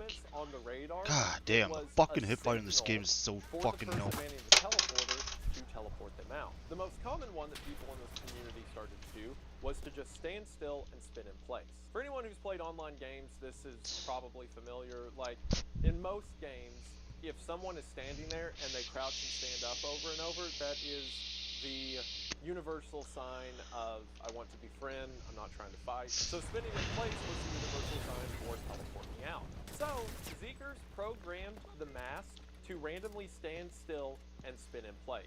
And since there's no way to differentiate someone that's been killed and now possessed by a mask because it doesn't show a red blip on the radar from a regular player, the person manning the teleporter thinks that their buddy wants teleported out. I don't know what the fuck I'm doing. And it's actually their corpse now possessed by a mask. The mask immediately kills the person manning the teleporter, meaning there is now a second masked entity because anyone who's killed by the mask becomes a mask. And now those two masked entities are waiting to kill the unsuspecting players who make their way back to the ship. There's also mods that have been incorporated into the game where the mask will take things that the player recently said in the proximity chat and then echo them. So with the mod attached, the mask can also do call-outs and sound like dead players, even though they're just possessing the player's body. The mask also has a chance to spawn into maps as an already dead crewmate. Without mods, the max number of people that can enter a map at one time is 4. So 4 people can arrive at a planet, and when they get there, there is a 5th body that is already possessed by the masked walking around. This creates some more interesting dynamic. Now, if you see a masked person, that might be your friend that's dead, or it might be a standalone entity. Meaning every time you see one, you have to try to do a head count to see if your fourth guy is still alive. There are a couple ways to remedy this. For one, you can buy different cosmetic suits inside of Spaceship that let you put on different color codes, mostly for aesthetic purposes, but it has an actual in-game use here, as the masked entity will always spawn in the default orange jumpsuit. So you can just buy a green or purple jumpsuit and make everyone in the crew wear that color. That way, if you see an orange mask, you know immediately that it's not one of your guys. Another way to do this is an item that can be bought in the store as well, is a can of spray paint. This is used as a sort of breadcrumb trail in the larger maps, where if you get lost or confused about where you're traveling, you can just spray paint the walls or ground to find your way back out. But it has a second purpose here, as you can spray down everyone in your crew, and then if a masked entity shows up and isn't wearing spray paint, you know it's not one of your guys that are dead, giving you an accurate head count of who's still up and allows you to keep strategizing. Again, just such expert ways that all of the different entities in the game play so well off of the game's mechanics. However, the super interesting lore implication to me, by the fact that a masked entity can spawn on its own without a crew body member to do it, is that means there are previous crews who have already been to these locations. Think about it, if you four are the only ones who land, and a fifth body wearing your orange jumpsuit is walking around, that means someone had to be here and be killed by the mask before you got here. So if that's true, how many other crew members, how many other of these company groups have already ventured into these areas and never came back? And while we don't know the exact means of how the mask exists, it's probably not biological, and it might be mechanical, but it might also be supernatural. Now, up until this point in the game, we haven't seen anything expressly supernatural. Sure, there might be some creatures that are beyond our understanding of biology or whatever, but that's explained by like evolution and speciation and stuff like that. This mask seemingly possesses you, so unless there is some really complicated form of mechanics or invention going on to do that, it seems to be a supernatural entity. And the reason I feel like I can say that is because of one confirmed supernatural entity in the game, the Ghost Girl. The Ghost Girl, similar to the mask, cannot be scanned and does not have a bestiary entry. It is one of the rarest enemies you can run into in the game, also one of the most difficult to deal with. Whenever a Ghost Girl spawns onto the map, it will pick a player at random. Whenever you're playing through the game, players will get different rankings based on how they performed on certain runs. So for example, the player that gets the most scrap is given the most valuable title, and the player that spins around the most and looks the most directions is given the most paranoid title. Most often, the Ghost Girl will cling to whoever is the most paranoid. The way the Ghost Girl works is very complicated, and there's a lot of in-depth looking you can do into how the AI works, but the easiest way to describe it is that she plays a game of hide and seek. The first time you see the Ghost Girl, she will appear at the back of a room or in a facility before she quickly disappears. This leads a lot of new players to the game to quite literally think they imagined it. She will then appear somewhere else randomly, waiting for a player to run into her, and after the player sees her again, she'll start to move around. Eventually, the Ghost Girl will begin skipping towards the player who she is haunting, and if the Ghost Girl makes contact with a player, their head explodes. Now, what's really interesting about the Ghost Girl is any player that is not being haunted, so everyone else can't see her. So you can have a player freaking out saying she's right there in the corner of the room, but no one else can see her. So if that guy gets killed by the Ghost Girl, he'll be standing there 1 minute and then his head will just explode before the Ghost Girl resets her cycle and picks another player to target. The only way a non-haunted player can see a Ghost Girl is if she appears outside, because similar to the mask, the Ghost Girl can move in and out of the facility to chase whoever she's haunting, and it's then that she can be picked up on the ship's cameras and non-haunted players can see her. Similar to how if a jester appears in a map, it now becomes a jester run, because you have to change strategy for how you approach the map. If a player becomes haunted, it becomes a Ghost Girl run for that player. Because every time you run into her, you essentially aggro her goal, make her become more aggro. So it's a smart idea if someone sees a Ghost Girl to make them be the one who goes and mans the ship's cameras, leading to the least likelihood that they'll run into the Ghost Girl. But like I said, the Ghost Girl can also leave the facility, and it's effectively a ticking clock for how many times the haunted player sees her. There's no way to kill the Ghost Girl, there is no way to interact with her, to stop her. She is a completely invincible enemy within the game. But like I said, she also doesn't have a bestiary entry, can't be scanned, implying that, as the name suggests, she is a ghost. When a player becomes haunted, supernatural things will begin to happen around them. Lights will begin to flicker, they'll hear a girl giggling in the distance. It seems that the Ghost Girl is a stereotypical ghost. And most interestingly, if you think about it, the Ghost Girl is the only human we encounter in the entire game. Other players aside, we never run into a human outside of this setting. We see evidence of humans, we see their construction, we see writings, but we never see another human. And the one we do see is the ghost of one. So when you put all of that together, when you say there's creatures like jesters and nutcrackers that are designed to look like children's toys, but then kill you, and then in the remnants of these abandoned housing areas, the only people we run into are the ghost of children, not a very pleasant thought. Now the one caveat to this is if you spawn on a planet that has a pre-existing masked entity, or the mask has already possessed a dead employee's body, then that body is technically another person that you're running into. But as mentioned, as far as we know, that is just a corpse of another employee, not a living one. And I know that a ghost isn't technically living either, but it's active on its own volition. These maps are full of weapons of war, and the only people we see are the ghosts of what used to be. Now that being said, there are a couple more entities that spawn again within these mansion interiors most often that do have humanoid traits. Technically, the coil head is kind of humanoid because it's, designed to look like a person, but that's clearly like an artificial mannequin. But there's one that kind of walks the ground between something natural and something mechanical, and that's the barber.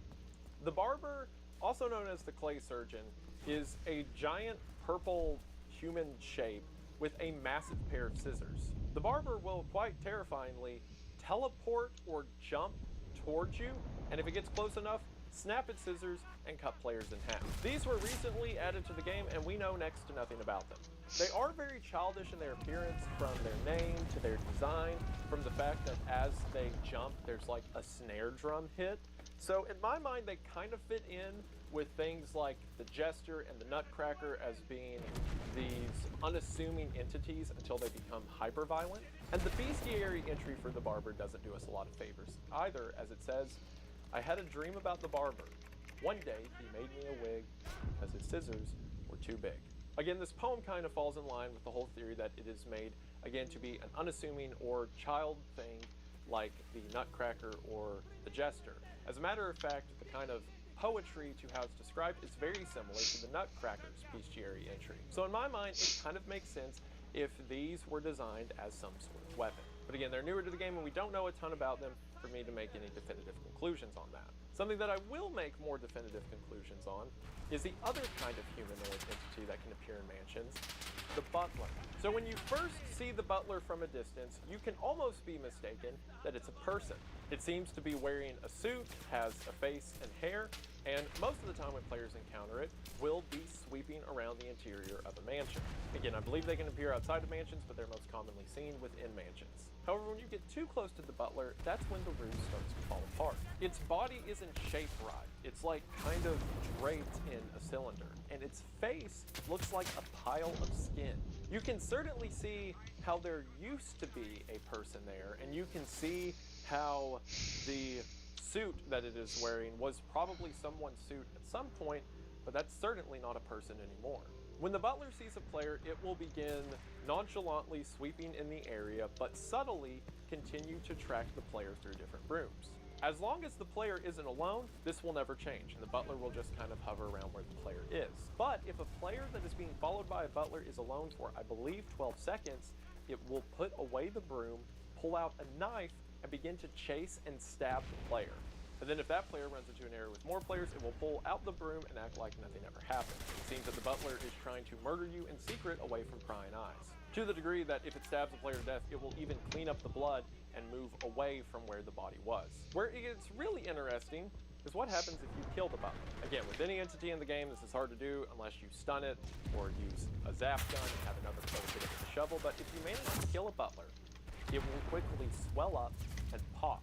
You have to get away from this pop as it's happening because it will damage nearby players and throw them a considerable distance. But in the aftermath of where it popped, a swarm of what's known as masked hornets will appear. And these masked hornets will continue to follow players through the facility, similar to how the Butler did, only these can't be killed, but it's kind I of got 86 kills? Holy what that shit. means is that the Butler is just a drape of skin designed to look like a person, and in reality is a giant bag of hornets. After the Butler dies, it will leave in its wake the suit that the Butler was once wearing, or at least the pile of skin that was made to look like the Butler was once wearing. This is, in my opinion, one of the coolest monsters in Lethal Company. Like, we're walking around in the remnants of where people used to be, and other than things like the Ghost Girl, there's normally not a sign of them. But then randomly, a swarm of hornets will, I guess, assemble people's skin and put on a suit in order to look unassuming so it can chase people around and stab them to death. That is so cool. In the bestiary entry, it says, "The smell is like rotten meat, so bad it puts Richard to shame. I hear flies buzzing around inside their bodies." Jess said she saw something crawl out of its eye socket and go back in. This is like classic body horror monsters. I love it so much. There also is a benefit to killing the Butler other than just getting rid of it on the map, because when the Butler dies, it will drop its knife. The knife can be picked up and is one of the most effective weapons in the game. It does the same damage as the shovel, but it can be swung a lot quicker. Even though you can spam it to swing it a bunch, it only does damage, I think, every 0.4 or 0.45 seconds, but it weighs 0 pounds and is much more usable than things like the shovel. The other benefit to the knife is any other Butler can be killed by it in a single hit.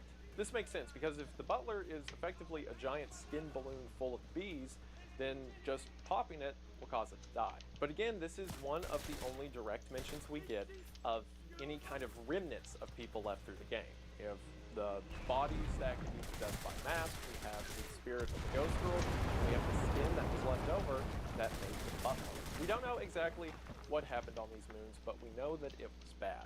Because of the remnants we're seeing, it seems that humanity was wiped out and their pieces used to build whatever we're coming across. And a lot of this seems to be the product of some kind of war, and there is another explicitly war-made entity in the game that sheds a ton of light what may have happened here. And that is a rather new addition to the game, the Old Bird.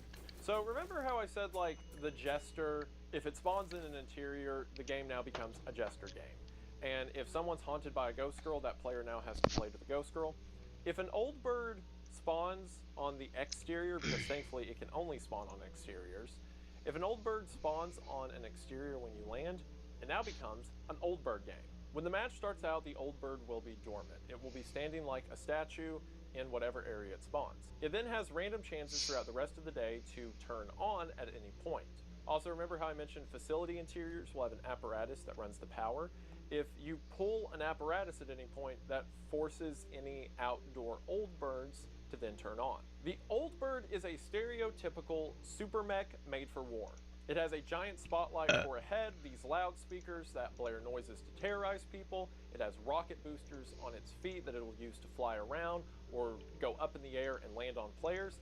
And it has a series of rockets that it will fire at anyone it sees. If you're outside and there's an Old Bird, you don't have to worry about eyeless dogs or baboon hawks or anything like that, because if the Old Bird sees it, it will make them a memory. The Old Bird leads to some of the most terrifying gameplay you can run into, but where I'm interested about it is its lore. Because while other than the coil head, we don't get explicit mention that things like the Nutcracker were designed as weapons of war, the Old Bird is very explicit in its definition, not only in its design, but in its bestiary entry. The bestiary entry for the Old Bird reads as follows. The Old Bird is an autonomous, offensive weapon of war with a humanoid design. Measured at 19 feet tall and 11 feet wide, its two most defining visual features are the spotlight positioned on its head, capable of emitting 100,000 lumens, and the long-range acoustic device on its chest, sometimes referred to as a sound cannon. There are additional speakers on its shoulders used to broadcast sound a long distance. The Old Bird's left arm is a claw, and its right arm is a nozzle capable of both launching rocket-propelled grenades and torching at close range with a very hot flame. Old Birds are one of the first extra-orbital weapons to be used and mass-produced. So there we get our definitive note that this was designed as a weapon for war, as an orbital weapon, it says. But then the following paragraph Similar to the paragraph mentioned in The Man-Eater, opens up so many ideas for the world of Lethal Company. The subject of who developed the Old Birds has been an intense debate since their first recorded appearance on December 18th of 2143, when over 50 Old Birds invaded the Anglan capital. This is considered one of the first major causes for the downfall of the Anglan Empire. The most commonly upheld theory takes into account the tension between the Anglan and Beaumont military throughout the 2100s. However, nothing has been proven in the centuries since. The design of the Old Bird, down to the tempering of metals, appears intended to conceal its origin. It has been called the walking ransom letter. Old Bird's legs function as rockets, which allows them to travel long distances and find targets efficiently.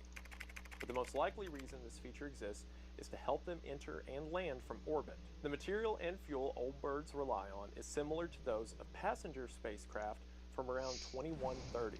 Old Birds land and stay at their target planet forever. Although they often have more than enough fuel for just one trip, no behavior has been found in their programming which suggests they could choose to migrate. Still, there are unverified accounts of Old Birds traveling autonomously to a new planet after hundreds of years of dormancy. Okay, so Anglan capital, Beaumont Empire, whatever. This is the only mention we get of it. I could make of that what you will. Like, all of these empires, there were invasions. Someone said 50 to a capital, which I could see how one could destroy an empire, much less 50. But someone developed these things in secret somehow, and then used them to attack other moons and colonies.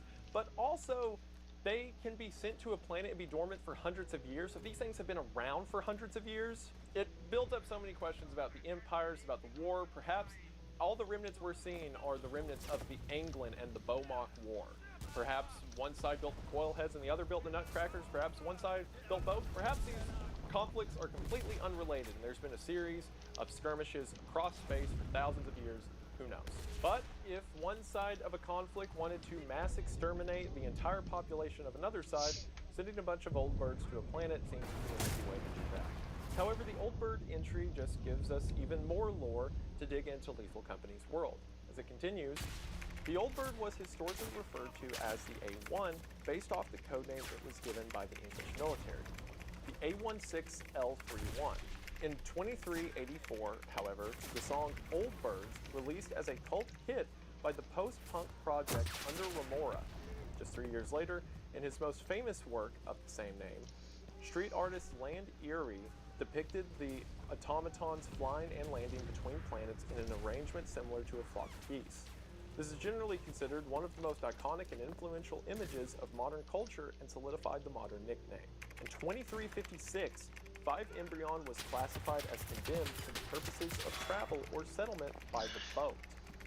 Old Birds were described by witness accounts as lining the horizon, though to this day they appear inoperative. There's a reasonable risk that many are still in sleep mode, so the planet will likely keep its status. Small Moon was likely used as a testing ground for the Old Birds' flying and landing capabilities. Okay, so this throws our timeline way into the future. We were talking about the 1930s, 1960s, and we now have mention of things that happened in 2384.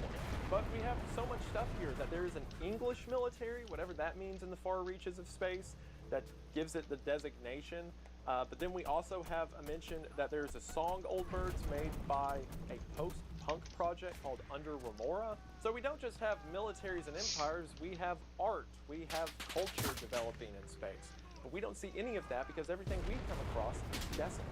And also, crucially, we get our second mention of the boat, the thing mentioned all the way back in the Bunker Spider entry. So the Bunker Spider entry made it out to be that when this boat passed the Thistle Nebula, that these Bunker Spiders grew to the size that they did.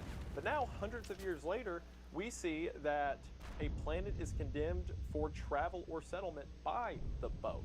This implies that the boat wasn't just a one-time thing, but is either a group or a still existing thing out there in space. However, the Old Bird entry leads us to another secret of Lethal Company's world as well, and that is with the mention of Embryon. The Old Bird entry is interesting for a couple reasons. For one, shortly after that entire description I read was put into the game, in an update, part of it was removed. Everything to do with the Anglan Empire or the Beaumont Empire was cut out. And not in a way to say it was retconned or perhaps Zeeker's changed his mind. Instead, you can see where the entry starts and then it's suddenly cut off and jumps down to the rest of the description.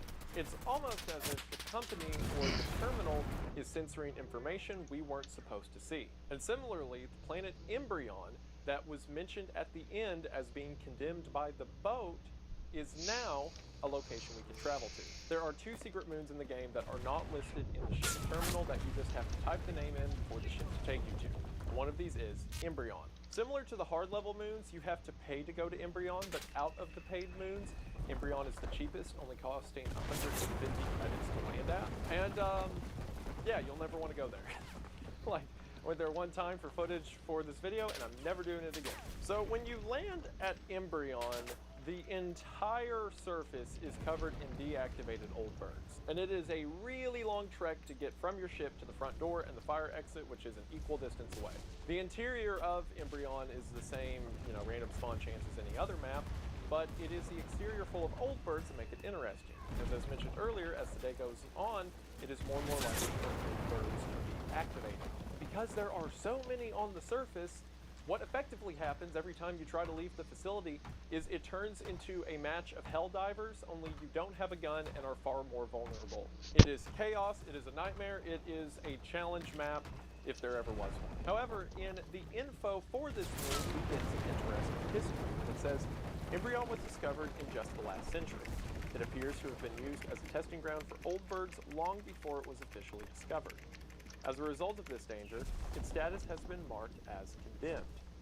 There are theories that a diverse geothermal ecosystem may be thriving within the vast cave networks under Embryon's surface. So that raises some interesting points. As mentioned in the bestiary entry, it seems that Embryon was kind of a testing facility or a holding site for old birds. But now it's saying that it was discovered and seems to be, prior to the discovery, a place old birds were sent. So why is that the case? Like, does that mean there's information of moons and planets that have been lost to history? Does that mean whatever empire that was built here has either ceased to exist or weren't able to pass on the information that the moon even exists? How did a race, if it is the Beaumont Empire or what have you, how did a group that powerful suddenly just vanish? And for further proof of this, look at the other secret moon hidden in the game. Do you remember all the way back when I was describing the moon and I talked about adamants, how there is a cabin underneath the bridge that contains the spray paint that says 68 Art? This is the only hint we get to the other secret planet in the game, Artifice. Artifice costs 1,500 credits to land on, double what the second highest moon, Titan, costs. And Artifice, like Embryon, is incredibly difficult and only recommended for high-level players. Sure, there's a lot of loot you can get a hold of, but it is rarely worth it. However, as soon as you start to explore Artifice, it looks to be a sort of abandoned military facility. There are several abandoned warehouses out front that look like aircraft hangars or a medical bay. And again, due to the very high number of old birds, this seems to be a military outpost for whatever created these old birds. Or alternatively, a target that the old birds have since wiped out and they are now simply dormant. In the history of Artifice, it says, weapons and classified technology has been found at various sites on the surface dating back at least 200 years. So again, more references to this lost war, several hundred years old, and as it seems, wiped out a lot of our information of the empires that were a part of it. Artifice is equally a nightmare. You've got to deal with Earth Leviathans and old birds left and right. On the bright side, the Earth Leviathans can eat the old birds, but you have to be real careful about how you time it. As mentioned earlier, not for the faint of heart. But once again, the question is raised, how did militaries and empires that have this much infrastructure just disappear? Why are we now, hundreds of years later, going to their remains to collect junk? Sure, you have weapons, things like coil heads or old birds that you could see wiping out a population effectively, but ideally, the other side of this space-faring group of people would have weapons they could counter with, but they seem to be gone as well. What happened to all of the people, the empires, and the groups that existed around this region? How does everyone disappear? Well, it's here that I want to propose a theory, and it's also the reason that I have left a couple of very common entities you'll run into in the game out of the story up until this point. So let's rewind a little bit and talk about one of the earliest enemies you will come across as you play Lethal Company, Bracken. The Bracken is one of the most terrifying things you're going to run into in the early game. The Bracken works by targeting certain players and stalking them from the shadows, never attempting to get into your line of sight. If the Bracken is not disturbed, it will slowly creep its way up to lone players before it puts their hands in front of their face, snaps their necks, dragging their body back to its lair. Facility interiors have a chance to spawn a backrooms area, or effectively one room that looks like the inside of an office space. It seems that Zeekers just likes online horror culture with inclusions of things like SCP creatures like SCP-35 in the game. So it seems that having a backrooms room that can randomly spawn in a facility is just a sort of Easter egg. However, a lot of Bracken rooms, because there is an urban legend in the community that if a backrooms interior spawns, that means a Bracken has also spawned somewhere on the map. And that more specifically, this Bracken room is its sort of nest. Now that doesn't seem to be true, it just seems to be an urban legend, but for one, it goes to show how interesting Lethal Company is, because there are entire urban legends about how certain AI models in the game even work. Regardless, Brackens will stalk players and can only be diverted if they're looked at. Sometimes if you quickly turn around, you'll catch a Bracken that was previously sneaking up on you. If you do see a Bracken, you have to glance at it to make it go away, but if you stare at it, it'll get aggressive, drop the roofs, and just charge you and kill you. Again, it can be killed, but it takes a lot of finesse, or stun grenades. When the Bracken is killed, it will curl up into a ball and then quickly dissolve. The Bracken creates these terrifying scenarios where your whole group can be walking in one direction and then you just hear a quick snap of one of the players' necks. That player goes silent and everyone turns around to see a Bracken quickly make its way around the corner while holding their friend's body. However, the reason I have held off talking about the Bracken up until this point is because of its implication. There are certainly creatures within the game that are humanoid to some degree, but they can be explained. Things like the coil head are just a mannequin or a device shaped to look like a person, maybe to be mistaken by one for a distance, but fails on closer inspection. Things like the butler are certainly made of human skin, but that's not actually human, it's a bag of wasps that look like a human and are also really cool. And then you have things like the ghost girl that are human, but clearly a dead and supernatural version of a human. But the Brackens are an animal that can be seen and killed, that look quite explicitly like a person. In the bestiary entry, it says, it is a bipedal vertebrate with skin the color and texture of a red beak. The name is coined for what appear to be leaves protruding from its upper spine. The purpose of these is believed to be for intimidation. However, not much is known about the species of Bracken behavior due to its elusiveness and low population. So not a lot's known about it, but it kind of looks like a person and exists in places where people definitely used to be. So hold that thought as we talk about the last entity you'll run into in the game, at least at the time of recording, Forest Keeper. The Forest Keeper is called the Forest Keeper because it most often spawns in forests. Only brave comments on the Wendigoon channel. From a distance, if standing still, the Forest Keeper can almost be confused for a huge tree. This kind of thing can happen a lot actually, considering they spawn on forest maps and typically only late at night when your visibility is lower. Forest Keepers are more commonly recognized by the sound they make. They are giant 30-foot tall creatures that stomp the ground loudly as they walk through the woods. Forest Keepers are deaf, so any amount of noise will not alert them, but if they see you, they will stop, stare for a moment, before they quickly make their way over to you. If a Forest Keeper catches you, it will pick you up, put you into its mouth, and chomp you to pieces. It is a giant thing in the woods that eats people. What is more fun than that? This creates some horrifying scenarios where an entire group of people can be running from a Forest Keeper as everyone jumps into the ship, the last guy gets picked out of the door before you see blood rain down from where that person once was. You can technically kill them if you stun them and hit them enough. I think it takes like 30 shovel hits to put one down, so good luck with that. The most effective way to kill them is to use the aforementioned company cruiser and just run it into them, which is risky as the Forest Keeper, if you are still for too long, can just pick you out of the cockpit of the company cruiser and eat you. If you're in the woods and you see a Forest Keeper, the best thing to do is to break line of sight by going behind trees or hills as you make your way to the ship or facility entrance.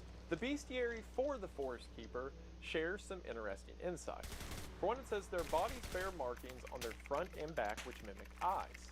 This trait is more helpful in their youth as they are not agile. Their skin is a unique, dense material which hardens further throughout their lives.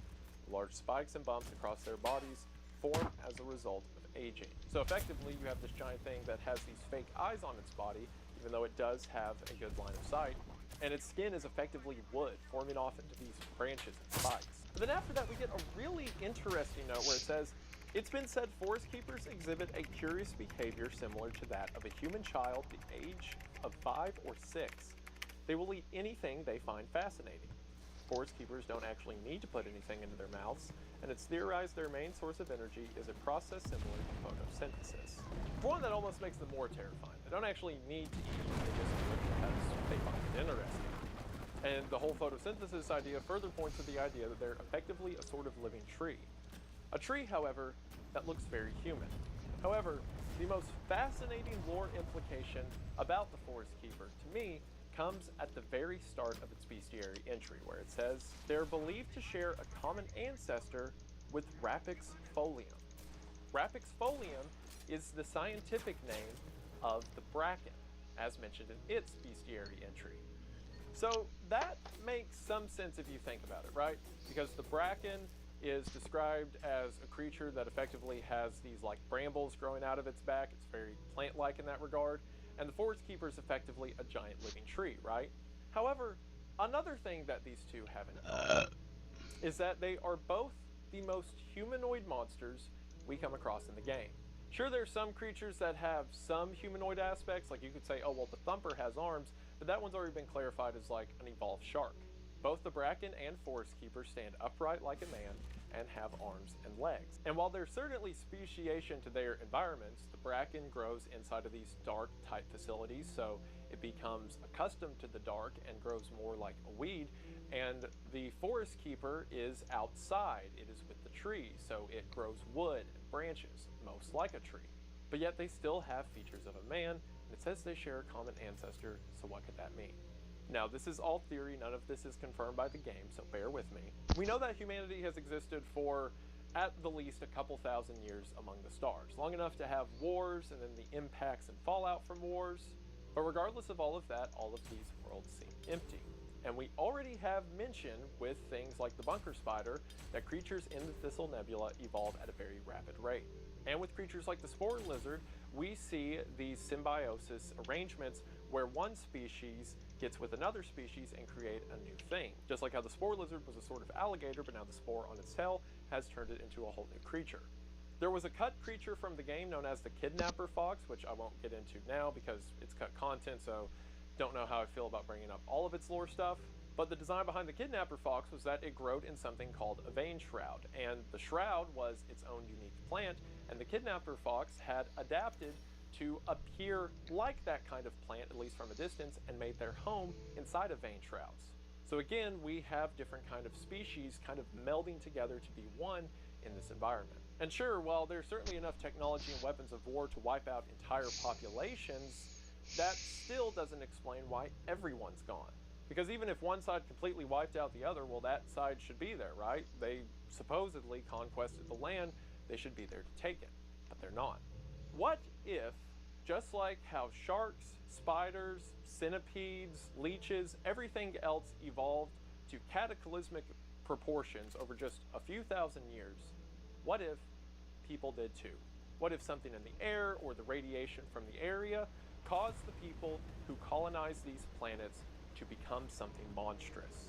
Those who were trapped inside of these now unpowered facilities adapted over the years to become these brackens, these dark creatures that have grown to the veins and the vines around them and become these things that now hunt people who visit the facility. What if people that were stuck outside became a part of the wildlife around them in the trees and developed skin much like a tree and are now these giant hulking creatures that roam through the woods, picking up out of curiosity and putting into their mouth anything that comes in their way? What if it was not only the monsters people ran into that resulted in their demise, but people became the monsters themselves? Now, that's not to say all human life throughout the entire galaxy is gone, just gone here on the moons that we're exploring. I mean, maybe that in itself was a weapon of war. Maybe one side, in a desperate attempt to win or to destroy the enemy, put out some kind of biological agent or accelerated evolution past what people could withstand. It could have been an attack, it could have just been a result of the environment around them, but either way, I think that the Bracken and Forest Keeper is proof that we do run into the humans that used to live here, not only in the skin of the butler or the apparition of the ghost girl, but in what people have now become. So that raises the question, why are we doing any of this, right? Like, we are hired by a company to go to these planets that, for all intents and purposes, should be nuked from orbit. If anyone who's living there becomes a monster, and all the stuff that exists on there are monsters, and the walls of these places are just full of junk, why are we even doing this? I mean, what do we do with this junk anyway? We pick it up, we bring it back to the ship, and we take it where, right? Well, if you've played the game, you know exactly where we take it. And you've probably been screaming at the screen since I started this video of why I'm not talking about the most common planet that a player will ever visit while they play Lethal Company. See, the way the game cycle works is you have 3 days to collect an amount of scrap to reach a set quota, and then you go to sell the scrap, and then the quota rises, and you do another 3 days and repeat the process. So at the interval of every 3 days, you have to go somewhere to sell the scrap. And it is where we go to sell that scrap. It is the final moon within Lethal Company. And that moon is, quite fittingly, the company building. So every 3 days you will land at the company building. And the company building is the only moon in the game that doesn't have roaming enemies looking to kill you. I mean, you could certainly die there, but it won't be to stuff that's walking around on the outside near the ship trying to get rid of you. You land at the company building and it looks like a giant oil rig of sorts. The entire planet, at least as far as we can see, seems to be covered in water or some kind of ocean. And the landing platform that the ship lands on is a giant catwalk well above sea level. It is here that the players gather all of the scrap that they have found on other moons and bring it over to a sort of shop counter. After the players have placed all of the scrap that they have, or as much as the counter can hold, you ring a bell a few times and the door opens before a large hook extends from the dark interior, pulls all of the scrap in, and then after some calculating, the players are paid whatever the scrap is worth.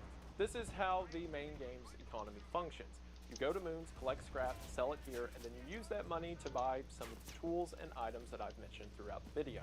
So this seems to be the point of everything.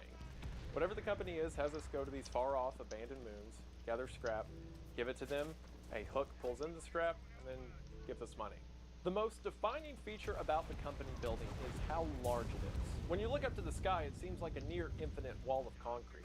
And you can walk a really far direction left and right, and it's just wall on wall on wall until the platform ends in nothingness. Whatever this company building is, it is huge. And for some reason, they want the junk that's been left behind on these now abandoned moons. However, if you get close to the wall, or the counter where this large scythe reaches out of and pulls the scrap in, you can hear some really weird noises. You can hear things like gurgle or movement or some kind of commotion coming from something on the other side of this wall. And as any new player to Lethal Company knows, as their friend tells them the only way to sell scrap is to spam the bell as fast as they can, if you make too much noise or disrupt too much whatever's happening on the other side of the counter, instead of a scythe hand coming out to grab the scrap, giant red tentacles fly out and grab whatever player is standing closest before ripping them into the darkness. This tells us that right here on the other side of this wall, some gargantuan monster is waiting. Supposedly, the thing that all of this scrap is being delivered to. So the question is, why? Why does the company have a giant thing, tentacle, monster, whatever, on the other side of the concrete, and why are we risking our lives constantly to bring this thing pieces of junk metal or empty bottles? Well, if you just played the game and go through the moons, that is entirely left up to speculation. It is whatever you want it to be. But if you dig a little bit deeper, there is a story within the story of Lethal Company. Do you remember how at the beginning of the video I said that next to the ship's terminal there is a post-it note saying that we're in deep and to use the code SIGURD? Well, if you use that code, you get access to several audio logs that you can find throughout every moon in the game. As you're traveling on these moons, if you stray from the beaten path, going on top of structures or around the side of the building, there's a chance that you can come across these forgotten logs. And using SIGURD on the ship's terminal allows you to access and read those logs. And it seems that SIGURD was a member of another company crew much like your own, but far, far in the past. So by reading SIGURD's logs, we get a picture of what all this might really be about. Hello, I'm writing this log to keep myself sane. I couldn't find a way to do the most basic thing on this old janky butt computer, so I had Desmond added in, the log feature. Till now, I've just been adding my own notes to the bestiary, whatever I know. My brother said I should keep a journal, so I'm doing what I can. I'm writing in a professional manner, as these logs could become a historical record, as they will probably be here for years, just as long as there isn't a clean wipe. That is what Desmond said. If you're reading it in the future, you are probably from another crew. The turnover rate here is enormous. Maybe because this job sucks and everyone turns over dead. Maybe I can give some help when I have some experience. In log. Oh, our names are Sigurd, me, Richard, Desmond, and Jess. So here we get an introduction to Sigurd, as well as the rest of his crew, Richard, Desmond, and Jess. You probably remember those names because they were mentioned in the Butler bestiary entry. As a matter of fact, every bestiary entry in the game, to some degree, seems to have been edited by Sigurd. At the beginning of each bestiary entry, he gives his danger level for what a specific entity is. And most of the time, you can't trust him at all because he says things like the hoarding bugs aren't dangerous at all, which, as I talked about earlier, I hate them. But also that date of 1968 dates this well before a lot of the events we've talked about. We've talked about events all the way up to 2300. So Sigurd and his crew were doing this 300 years ago, at least. That also gives the implication that the company has been sending out people on these scrap runs, again, 300 years ago. So that further begs the question, why are we still doing it now? But more to come on that. Gosh, this suit is squeezing me like I'm a gosh damn mummy. I'm a grown man. Give it some space between the legs. It's killing me. I'm dying. I hope you're happy, Dad. I finally got a job. Screw you. Everyone here smells. Especially Rich. I'm gonna throw him in the lake. I don't care what it's made of. I love being on camera duty. Oh, I forgot. The date. It's August 24th, 1968. This keyboard has Sagil fast. Today we found a couple frying pans and a big nail. Worth almost nothing. What is the company even using it for?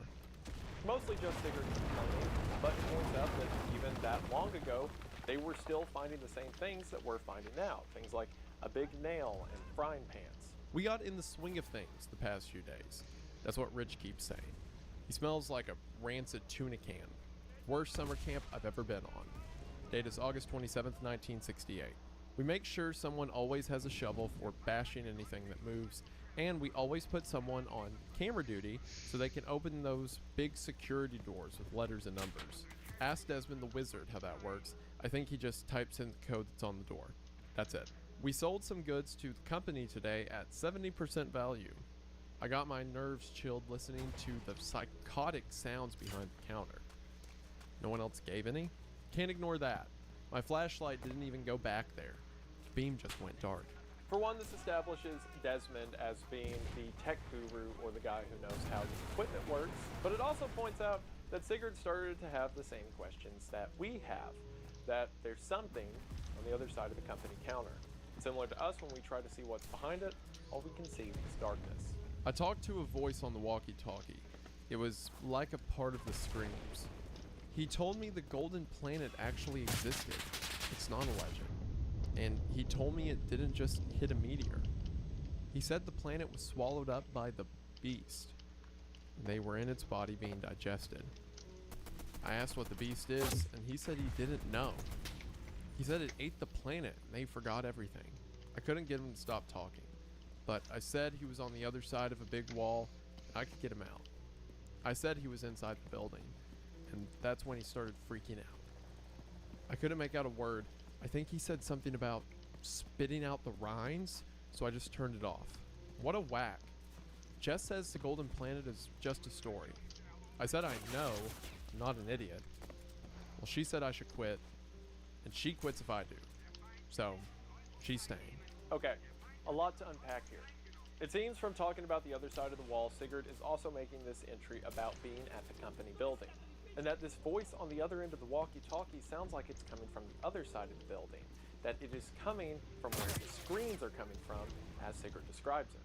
But the voice on the other end of this walkie-talkie says that they were a part of this golden planet and a beast came and ate them up. Quite interestingly, he says that the beast ate the planet and they forgot everything. Keep that quote too about spitting out the rinds in mind for later. Now this golden planet is also something we're being introduced to. The idea of a golden planet in the stars that supposedly this beast ate. Date is August 31st, 1968. I got my camera duty again. I hate walking on this moon anyway. Haha, joke's on them. It just started raining. I'm just sitting. Can't sleep on these tiny beds for ants. I've been thinking a lot. I think this job is shady. If you're reading this, you probably got here the same as me. Pay is good. The contract only lasts a season. They ran you through their assessment exam on the phone with a weird voice. You signed the contract on the shuttle with the rest of your crew. But the whole time you didn't talk to anyone. The shuttle was autopiloted. I think the voice on the phone was fake.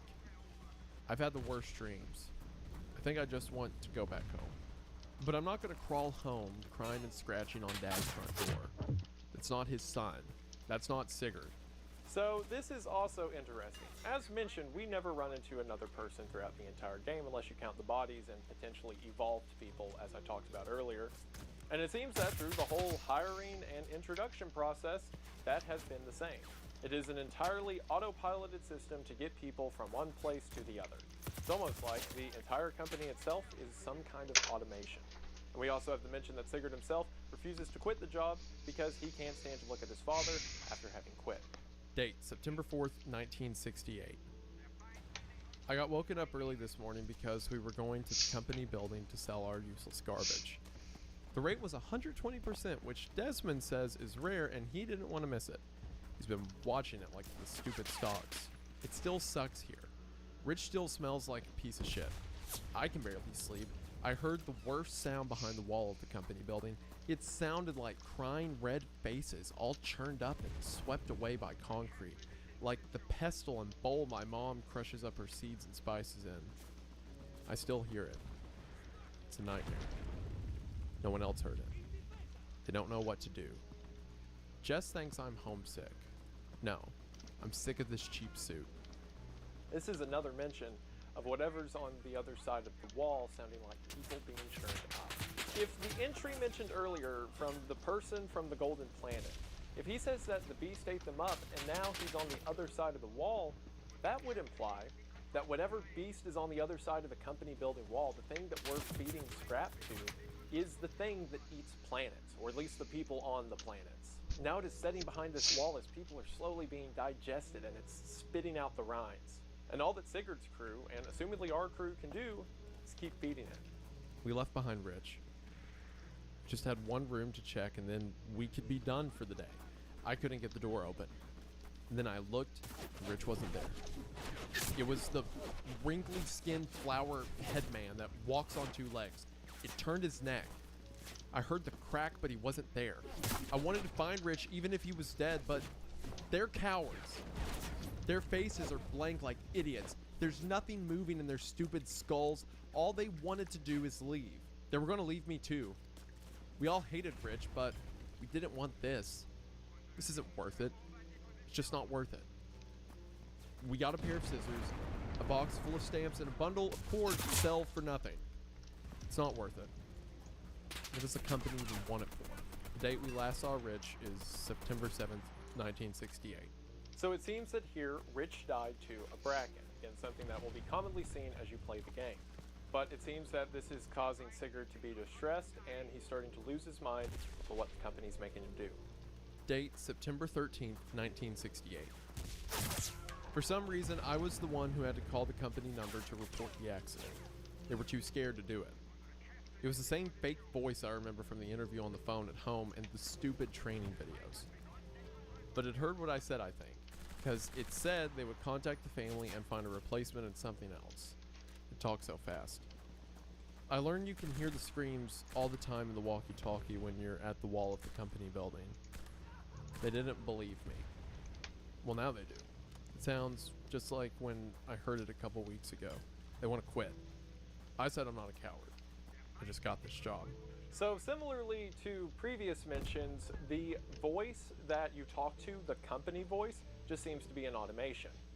It's processing what you're saying, but there isn't actually another person on the end of the line that you're talking to. The mention that if you hold a walkie-talkie near the outside of the company building, you can hear screams seems to be exclusive to Sigurd's logs. Because there are walkie-talkies in the game, but if you seem to hold them up, at least in my testing, walking around the company building, you don't hear anything. I will say there is one device you can pick up, just a piece of junk called the old phone. And whenever you pull out the old phone, you'll hear something like a woman scream for a brief second before the line cuts. But you don't have to be standing at the company building to do that. That happens anywhere. It's quite possible that this was real at Sigurd's time and isn't real now, or that Sigurd is starting to lose his mind. Both viable options. Date, September 18th, 1968. Past weekend, it feels like Desmond and Jess woke up. We're supposed to get our 4th member of the crew in a few days. We aren't taking any risks anymore. We don't get as much, but it feels safer, and I've gotten better sleep. But it's still ass. I can still smell Rich. I swear to gosh, he smelled that bad. I was talking about how the voice on the phone sounded fake. Desmond got this weird idea. He's the wizard and all, so he thinks there's a way to use the phone call I made to the company number to find out where the voice comes from. I don't know why he would want to do that, but he seems serious. He's been using the terminal a lot. So now Sigurd's crew is thinking about a way out, thinking about a way to survive, and Desmond seems curious to figure out what everything means, to figure out what the company's up to. September 27th, 1968. Desmond wants me to write down what we figured out and keep my, quote, nonsense to a minimum. So I'm going to put so much of my nonsense, screw him. The new crew member is named Lucas, and he is so confused and scared all the time. What a baby. At least he doesn't smell like a monster. It's been so sunny even though it's September, and these suits don't take it well. Okay, so Desmond traced the call and found out there's a group of people somewhere else that pretends to call us from the company building. They are across the whole solar system. Why would they be so far away? Desmond says he doesn't know, but I think. What if there really is a big monster in the company building like the voice told me on the walkie-talkie? They trapped it and we feed it to keep it tame. I just wanted a stupid job. So for one, Sigurd is coming to the same conclusions we have. There's a monster in the company building and we're just feeding it. But the mention of Desmond tracing the call and it's on the other side of the solar system is super weird. Why would a company that is just feeding this beast for no reason be set up on the other side of the solar system? And why would there not be any real people there? It's all just automation to make sure employees keep doing their job of, again, feeding junk to a monster. September 30th, 1968. I keep having bad dreams about the company building where the company breaks out of the giant concrete wall. But I don't know if it looks like anything. I just think it's really big and fast. We can't figure out a way to know if the voices on the phone are real. Desmond says it's too far away. I asked him if he could take control of the autopilot, and he said I'm crazy and that could kill us. Yes, I'm crazy, Desmond. He says we would have to get our own private flight to go to the coordinates, and who knows what would actually be there. So what if it's nothing? I started wondering how I can't remember how we really got here. No, I just remember little things like the shuttle flight to the building where we signed our contracts. But I don't remember getting on the shuttle. I don't even remember saying bye to Dad. In my dreams, it feels like the company isn't trapped in there at all. It's just hiding. I don't know if I'm going home. So this one is interesting. For one, Sigurd is no longer referring to it as the monster in the company building. The monster and the company are now one and the same. And also, we have the kind of bizarre mention that Sigurd is losing his memories. Sigurd can't remember saying bye to his dad. He doesn't remember how he got there. Earlier, it was clear. He talked about the phone call, taking off on the shuttle autopiloted, and now everything seems foggy, strange. Keep that in mind as we move on to the next log. Date, October 1st, 1968. We're out of snacks and lemonade packets again. Desmond thinks stun grenades are more beneficial. Well, if he puts off ordering my stuff for another day, I'm going to take a shit on the control lever and ask him what he thinks about his stun grenades then. Desmond, don't read this. I know I'm not the wizard, but I guess I'm the computer guy again today. Every time I go outside on Vow, they say I get pale like I'm dead. So they put me on screen duty. They think I got soft or something. Whatever. Lucas is the scared one. Good luck keeping him from losing his freaking mind. I could stroll out at night like it's my backyard. It's just that I saw Rich on a hill. He was over on the other side of the river, but that was 3 days ago. I'm not scared. It's just getting cold outside. I think they just want me to have screen duty every day, and they're all set on an excuse. I miss Dad. I hope he isn't staying on Titan. People are saying it's not going to look the same in 2 years. Jess told us they're about to go to war, and everyone's waiting for it. Every time we go to sell, Company building is shaking like there's a loud furnace inside. They're too afraid to quit. We can barely sleep to meet the quota, and it gets worse every time. God, I feel like I'm being squeezed through a needle. I wish we could go back. It's better working for Dad even when I got nothing. Just...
I liked when he would drive us out of town to see the waterfall and walked up those old wooden stairs.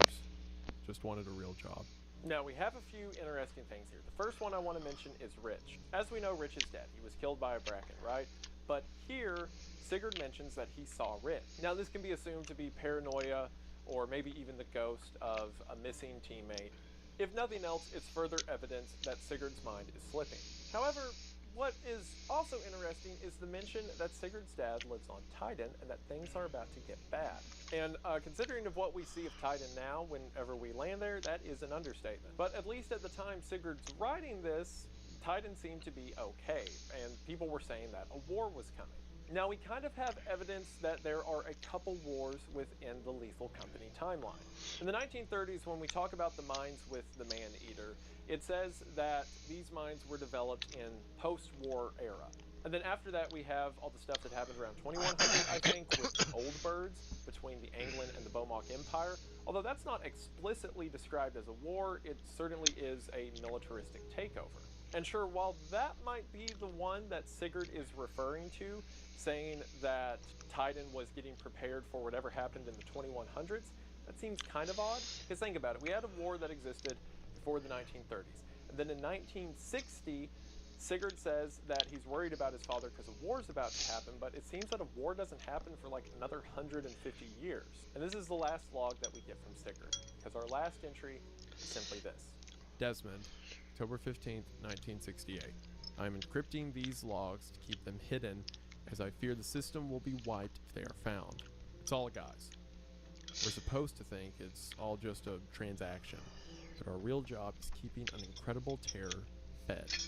How long until its fullness ends and its hunger is insatiable? God knows. Maybe it has to do with all these desolate moons. Whoever reads this, I'm sorry to burden you with this. Please have a good day and night, as what else is there for us to do? Now this makes sense. For one, Desmond is described as the tech guy, and he's the one who encrypted these logs and left the post-it note that allow us to read all of this. So it seemed that Sigurd's crew probably died somewhere back in the 1960s, and now we're here in their aftermath. Which begs the question, when are we here? Because there's mentions of 2200, 2300, 2100, 1930. What year does Lethal Company take place in? Well, whenever you boot up the terminal, you can see the current date, which on the first day that you play Lethal Company is July of 2532. Or in other words, about 563 years after Sigurd's crew. That is an absurd amount of time to be in the same spaceship doing the same job. Because this has to be the same ship that Sigurd and his crew were using, right? Because all the stuff's hidden on the terminal we use, and the post-it note was placed next to the terminal we use. Which, by the way, would mean that that post-it note has been there for 563 years. Unless, of course, it hasn't been. So as far as definitive lore goes, that's pretty much everything for the game. But I think there are enough pieces here to put together a theory. So remember how the voice in the Golden Planet entry said that they were on the Golden Planet, but then the monster ate them, and they lost all their memories before the rinds are spit out? And remember how Sigurd can't remember how he got this job, or his father, or the other things that seemingly are just basic fact to him? And remember how everything to do with the company seems to be automated and coming from somewhere across the solar system? And remember how, aside from the bodies and the evolved, you never see another human? Not even your other teammates, not even yourself. What if the monster behind the company wall, or as Sigurd begins to refer to it, the company, has been eating people up and spitting out the rinds for centuries? What if this monster is more than just a monster? What if it is a thinking being that exists in many places across the solar system, or at least has the power to project itself? What if the monster eats people up, it mashes them, grinds them in a pestle, as Sigurd describes it, before it spits out their bodies into this mechanical suit, sending them out to go to planets and bring it forth? The people who are eaten and digested by it lose their memories just as Sigurd is. And there seems to be no people operating the company. The company and the monster seem to be the same thing. So it's clearly the monster that wants us to feed it. Why would it need people to do that when it can spit out the rinds, as the voice on the walkie said? It's no wonder that employees' lives are so meaningless to the company because it can simply make more. If this thing eats planets, it has a practically infinite amount of bodies to throw out into space to bring in food. This explains why we can go to planets and there's mass entities already existing there before we get there, because who knows how many of these things the company is throwing out. As the log mentions, there's no way walls can contain something that big. It's just there because it chooses to, or it's hiding. Perhaps hiding from all of these intergalactic groups of people that have weapons like old birds. Perhaps it's hiding because it's easier to just stay in one place and have these flesh puppets bring you your dinner. It seems that Sigurd and the rest of his crew have their memories entirely destroyed. Sigurd says in 1960 he was worried about his father on Titan for the war that's about to happen, and the only definitive war that we get ended before 1930. Perhaps Sigurd took this job sometime in the late 1800s, or perhaps he was on another planet, even the Golden Planet, before he was eaten by the beast and spit out. Now he has all these implanted memories and the timelines don't make sense. He's not sure what he's doing, but all he knows is that he has to keep feeding the beast.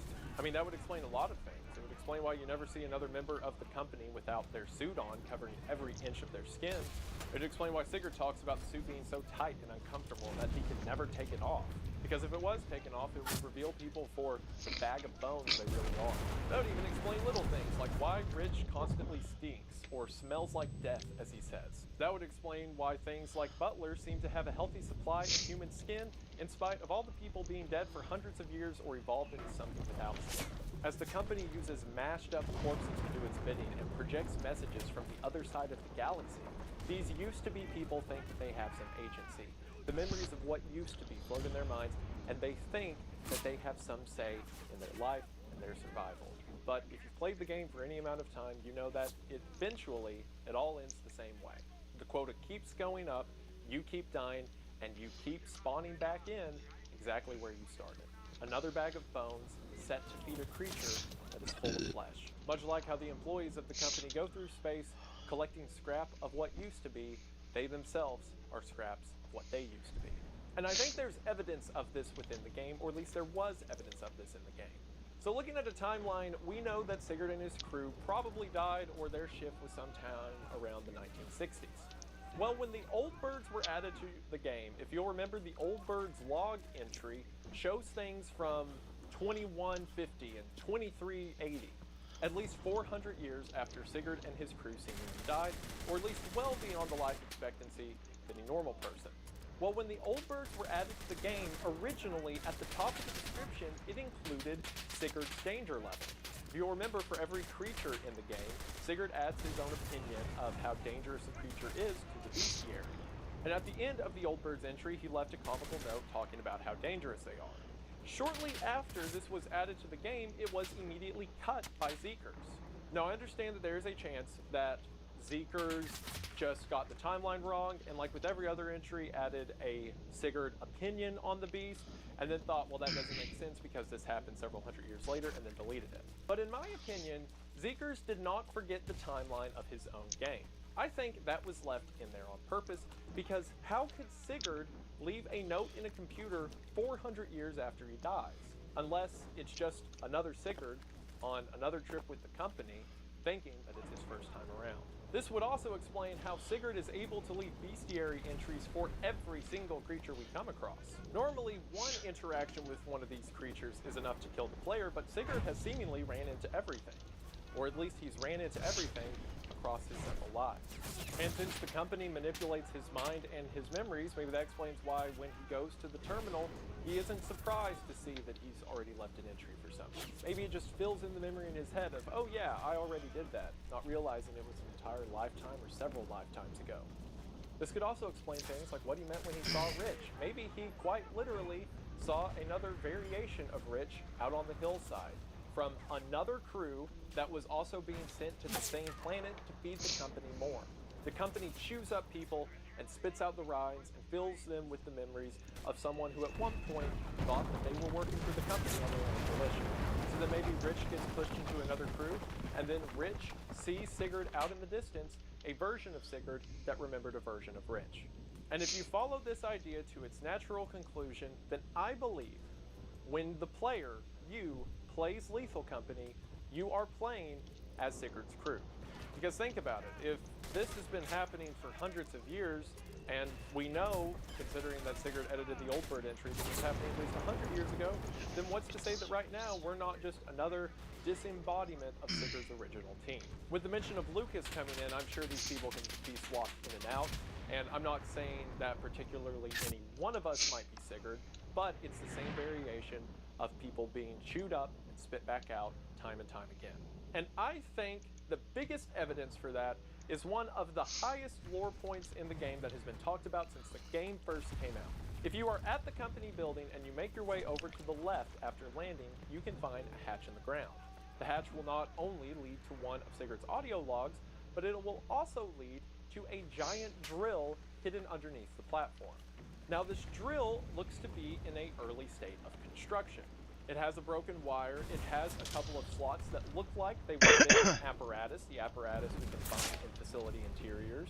And there's even a spot on the wall to show hypothetically where this drill would be drilled into. And it's aiming right at the company itself. Now a lot of people have theorized that in an eventual update to the game, we can assemble the drill and put it together for some kind of end game. However, in one of Zeeker's early updates, he shows the concept art for this drill, in which the title of it is Desmond's Drill. This makes a lot of sense. Desmond is described by Sigurd as being the tech guy, the guy who knows how the computer works, the guy that figured out the transmissions coming from the other side of the galaxy. So it would make sense that he would be the one to assemble the drill. But does it make sense that Desmond by himself assembled the entire thing in secret at the company's front doorstep in the matter of time that he was alive on these missions? Or does it make sense that Desmond has been doing this for several hundred years over several variations of his life? What if Desmond has become aware? What if, because of his understanding of technology, or because of the terminal where he leaves notes to himself, he, at every point of consciousness, every time he is brought back from the grave, realizes what's going on? What if that post-it note doesn't have to be on the wall for 500 years, because every time Desmond comes back to the ship, he puts a new one up for the next version of himself that comes through? And what if, over time, Desmond has been building the drill piece by piece to try to finally stop the company? Zeekers has mentioned that he has an end game for Lethal Company in mind, and I think that's what this end game will be. Even if I'm completely wrong about the theory of Sigurd's crew and the bodies being reanimated and all of that, I think it will involve the drill. I think we'll put the drill together and we're going to tunnel in to see the company for what it really is. And if we are Sigurd's crew, if we are still Desmond and the rest of his company, then that means it's been Desmond doing this all along. The pieces of scrap spit out by this entity forming back together to destroy the beast that made it. The only real thing left to go over in Lethal Company is a couple of intro cutscenes that have been added in recent updates to the game. The first one that was added shows the player from a first-person perspective in some kind of factory that's under attack. The ground starts shaking, alarms start going off, the person whose view we are looking through seems panicked before he turns around, and a door materializes out of the wall with some shadowy figure standing there. The other intro cutscene that we've been given is a man floating in space, seemingly a member of the company who has been ejected from the ship, which, by the way, if you fail to meet quota at any point, you just get sucked out of the airlock and thrown into space. Makes sense, right? If the company is building these bags of flesh to go get it scrapped, and they can't do that, then what reason does it have to keep them? I mean, it's proven by the way the blob kills people, your suit's the only thing that matters, right? Because it's not like the company needs more flesh. In this cutscene, as someone is floating out in space, they're suddenly presented with a door which opens, and the cutscene ends. Now, to me, it looks like we're watching two sides of the same scene. The person sitting at the chair is confronted with this door out of space that a figure steps through, and on the other side, we have someone stepping through the door. Now, this is clearly showing that doors are appearing to different people. Is the figure that steps into the office the same guy that was floating in space? Maybe, or maybe just the door is appearing to different people around the galaxy for some reason. Maybe this door is some ethereal entity that is looking to destroy the company. Maybe it's a manifestation of the company itself. All that I know is that this is really cool. With no exaggeration, I think Lethal Company is one of the coolest settings I have seen out of video games in a really long time. Because even if I'm wrong about all of my theories, the stuff we know for a fact is that these far future civilizations were destroyed by something, and that we're now in the remnants of their colonies and their civilizations. We know that things have evolved at a rapid pace and are destroying people, and there's intergalactic wars, and there's this monster behind the company building that chews up planets. And there's so many interesting questions about what we're doing. There's so many interesting touches of like symbolism. Like, for example, the company building itself is on a planet called Gordian, which is the capital from the story of King Midas, the king that everything he touched turned to gold. And there's a mention of the golden planet. And when we're picking up scrap, we're looking for whatever has the most worth. And things like gold bars and cash registers have a high worth. But then so do things like rubber duckies and toys and objects of memory. There's just so many, there's so much room for speculation. There's so much interesting done with it. And it leaves such a perfect note of telling you things and not telling you things, and giving you just enough clues to fill in the gaps that you can jump to insane conclusions like you, the player, are also Sigurd, which is also a bag of bones and meat, and if your suit or your mask was to spill out, you would be a composition of flesh like a zombie. It's so cool. I love this game so much. I'm so happy that it's successful in the way that it has been. I am so happy that games that take a chance, just guys making stuff for fun, can get to the level Lethal Company is at. It deserves the success that it has been given, and it has been given that success for good reason. In my opinion, I think the boat is effectively some kind of arc, that humanity had to leave Earth at some point millennia ago for whatever reason. War, decay, what have you. And now the boat is forced to work its way through the stars, and people from the boat drop off on planets randomly to try to colonize and start over. But at some point, humanity made the mistake of running into the company, a thing that eats planets.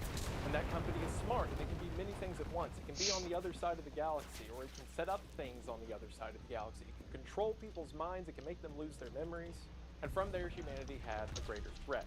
Maybe the reason places like experimentation or Embryon were used in secret is because people were trying to develop weapons to use in secret against the company. Maybe that's now why the company is hiding, and why instead of eating entire planets, it just gets bags of flesh to go to planets and bring the food to it. Maybe all the weapons of war we see are things meant to destroy it, or parts of it. Maybe we're the bad guy in all of this. Or maybe if Desmond can recognize the illusion, he can stop it once and for all. And even if I'm wrong about all of that, then there's still these intergalactic empires that use wars and technology used against each other. As mentioned, Zeker says he has an end game in mind, and I, for one, am excited to see it, because I love everything he's done up until this point, and I can only imagine where it goes from here. I cannot stress this enough. If you have not already installed Lethal Company, do it right now. This is one of those rare times where a video game hits just the right note between community speculation and the developer actually putting matter to it. So get in on the story if you haven't already. I guarantee you won't be disappointed. Not even to say it has to go anywhere from here. If it stays right where it's at forever, then I think it's done more than enough.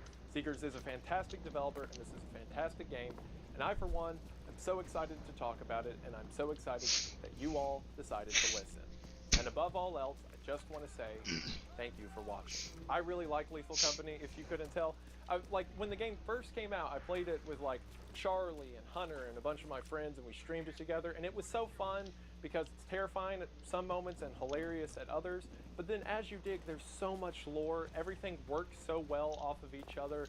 It's just, it's like a diamond in the rough, the rare occasion where you just come across something that's special. And I'm glad people saw it for what it was, that the game did as well as it did, that it's as successful as it is, because as I said, it certainly deserves it. Let me know in the comments if you think I'm insane.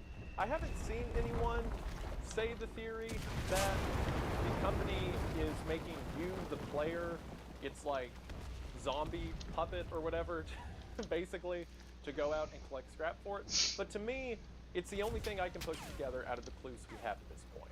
Now keep in mind, after this video comes out, an update may come that completely shatters all of this, and Zeekers moves the game in his own direction, which, to clarify, he is the creator. He can do with the game whatever he wants. I'm allowed to be wrong. But let me hear your theories in the comments. Let me hear if any of this makes sense. And like I said, above all else, thank you for taking the time to watch this video. Link to the game will be in the description, as I mentioned earlier. Thank you all for any support that you show it. I like to talk about art and like works of art, like games and TV and movies and stuff like that a lot. It's a whole different thing when my audience supports the creators that I talk about, and it makes me feel less terrible about covering their thing, you know, for money. But for real, thank you guys very much for all the support. It means the world. So I believe that should do it for now. So thank you guys for being so cool, and I really hope that you enjoyed this video. And above all else, I really hope that you enjoy Lethal Company. I believe that should do it for now, but I just want to say thank you for watching. I hope that you enjoyed, and I will see you in the next one. Bye! I don't really have a joke to make. Death to all 40 bugs. That's the joke.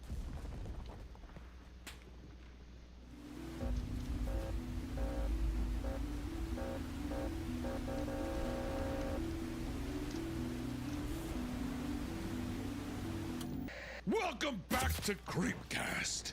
Today marks basically our 1 year anniversary. We've been doing this show for 1 year, one whole trip around the sun with us, and to celebrate, I figured that we would take probably still my favorite creepypasta I've ever read, Ted the Caver, and make it an actual Creepcast episode.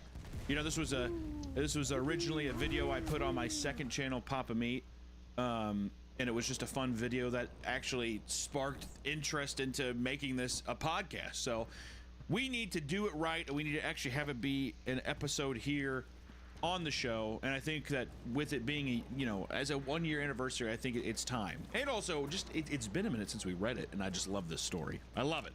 Yippee, 1 year, yay, we did it, woo, we didn't kill each other yet, yay! What year, yay? Yeah, so we uploaded the first Welcome to Creepcast. That was November 17th of last year, so this will be going up like the 10th, right? Yeah. Is that right? 10th of the 9th, something like that. So pretty close enough. And if you're mad about it, well, I don't care. So this is the Ted the Caver. You said it's your favorite creepypasta ever? I think it might be, but it's just because it's just because it holds a very dear place in my heart. I mean, this is like one of the only ones I've ever read, you know, on my own. I loved it. I also just love, you know, I'm very claustrophobic, so these things, these choices, it has a perfect level of like cheese and fun, a nice level of mystery. I just love this story.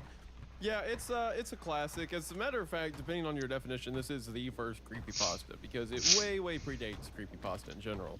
Creepypasta culture kind of took off like 2012, 2013-ish. This is from 2001. So the original idea is it was uploaded as an angel fire, which I'm sure the majority of listeners have no idea what that is.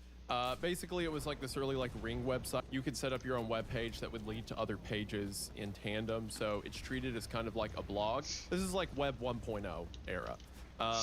So very different than modern standards. Someone just decided to upload this as a series of blog posts, assumedly about a real experience that he was going through.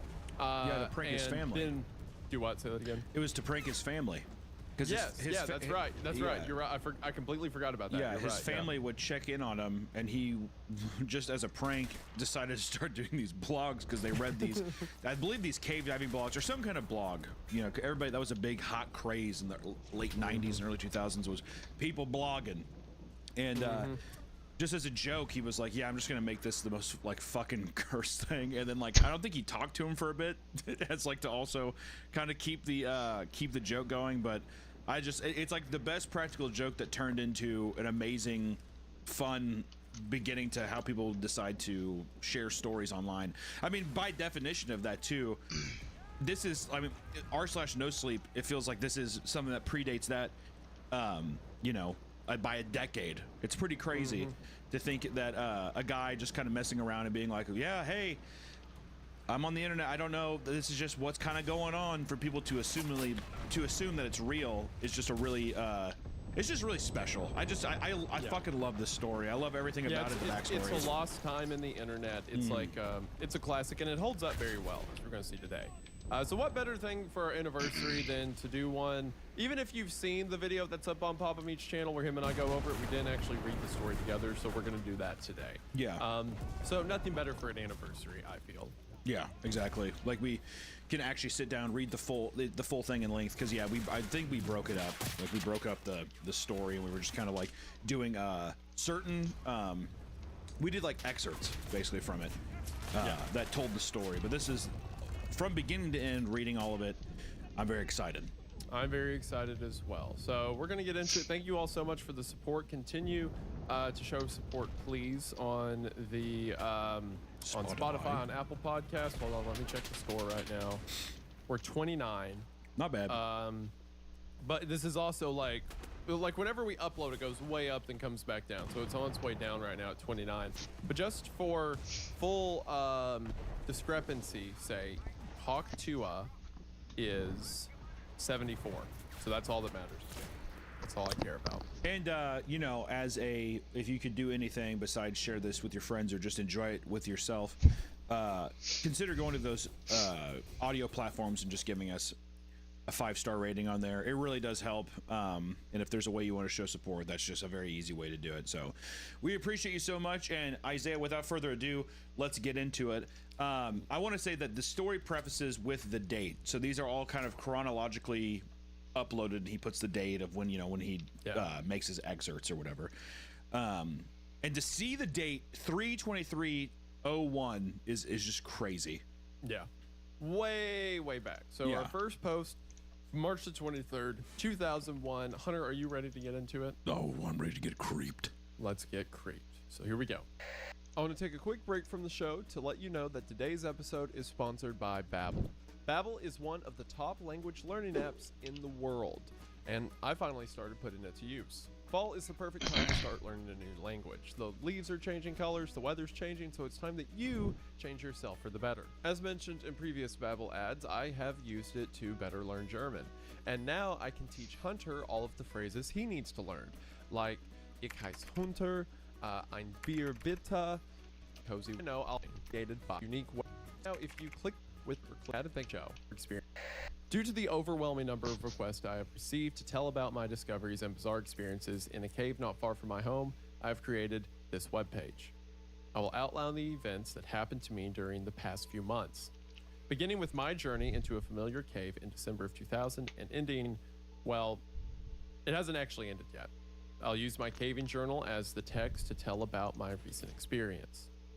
I will give them to you as I experience them in chronological order. I've included photographs that were taken during my mini trips into the cave. I've also created a few illustrations to help the reader get a better idea of what things looked like in the cave. All of the photos were taken by me or one of the few people I went into the cave with. I want to say that these photos are haunting. If you have claustrophobia, I do not see the appeal to cave diving at all.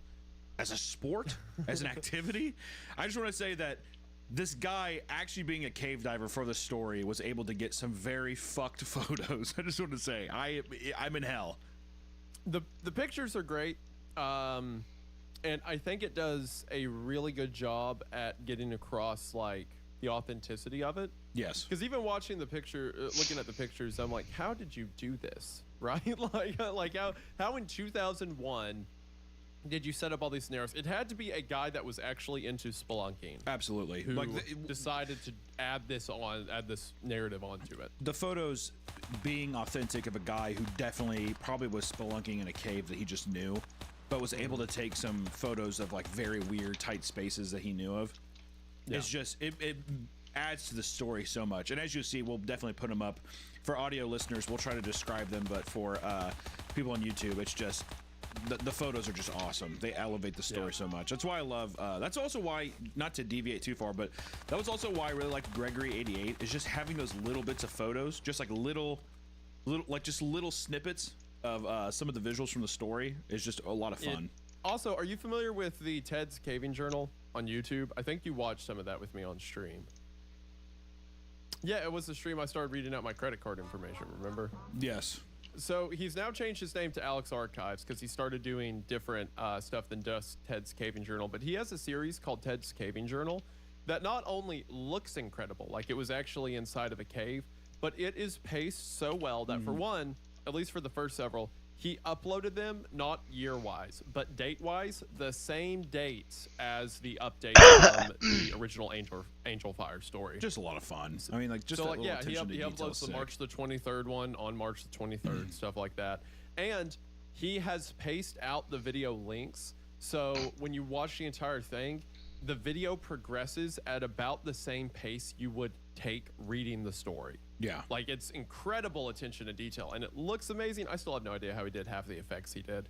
But yeah, good at recommended enough. We'll link it in the description. In fact, like, Yeah, very well done if you want to see like a visual adaptation of this. After you hear after you listen to this episode, you should definitely go check it out and see just how close it is to the source material. It's very impressive. Very talented creator. But anyway, back to this. So, I want to point out a few things before I tell about the events. 1, most of the pictures were taken with a Kodiak disposable type camera. I took a better camera into the cave on 1 or 2 of the trips. Pictures on this side are all original photos and have not been messed with or enhanced other than where noted. As a rule, I get my pictures put onto disk at the time of developing so I don't have to scan them later. This ensures the best digital quality. 2, I will not reveal the names of the other people involved in this experience.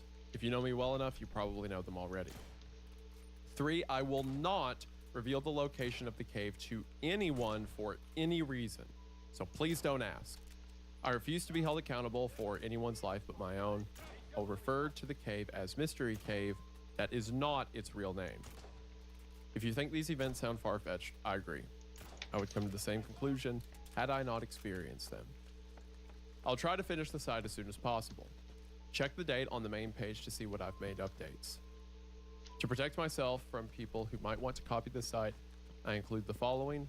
All text on this and following pages are my own words and copyright 2001. Ted.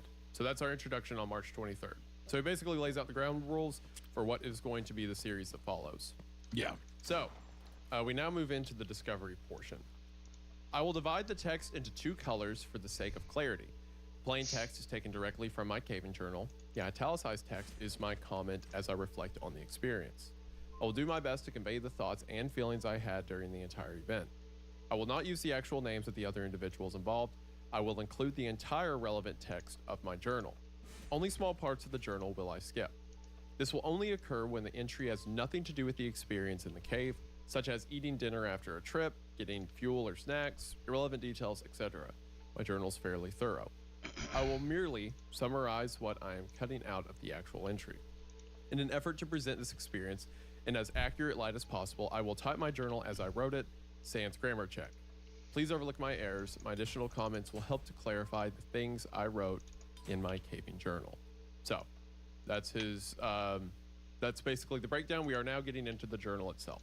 And again, he is keeping anonymity for the people he's involved with. So for example, B, who we're going to hear throughout the story, is just a pseudonym for whatever. One of his friends that he's just not going to put his real name. So you have names like B and that kind of stuff. Yes. So, December 30th, 2000.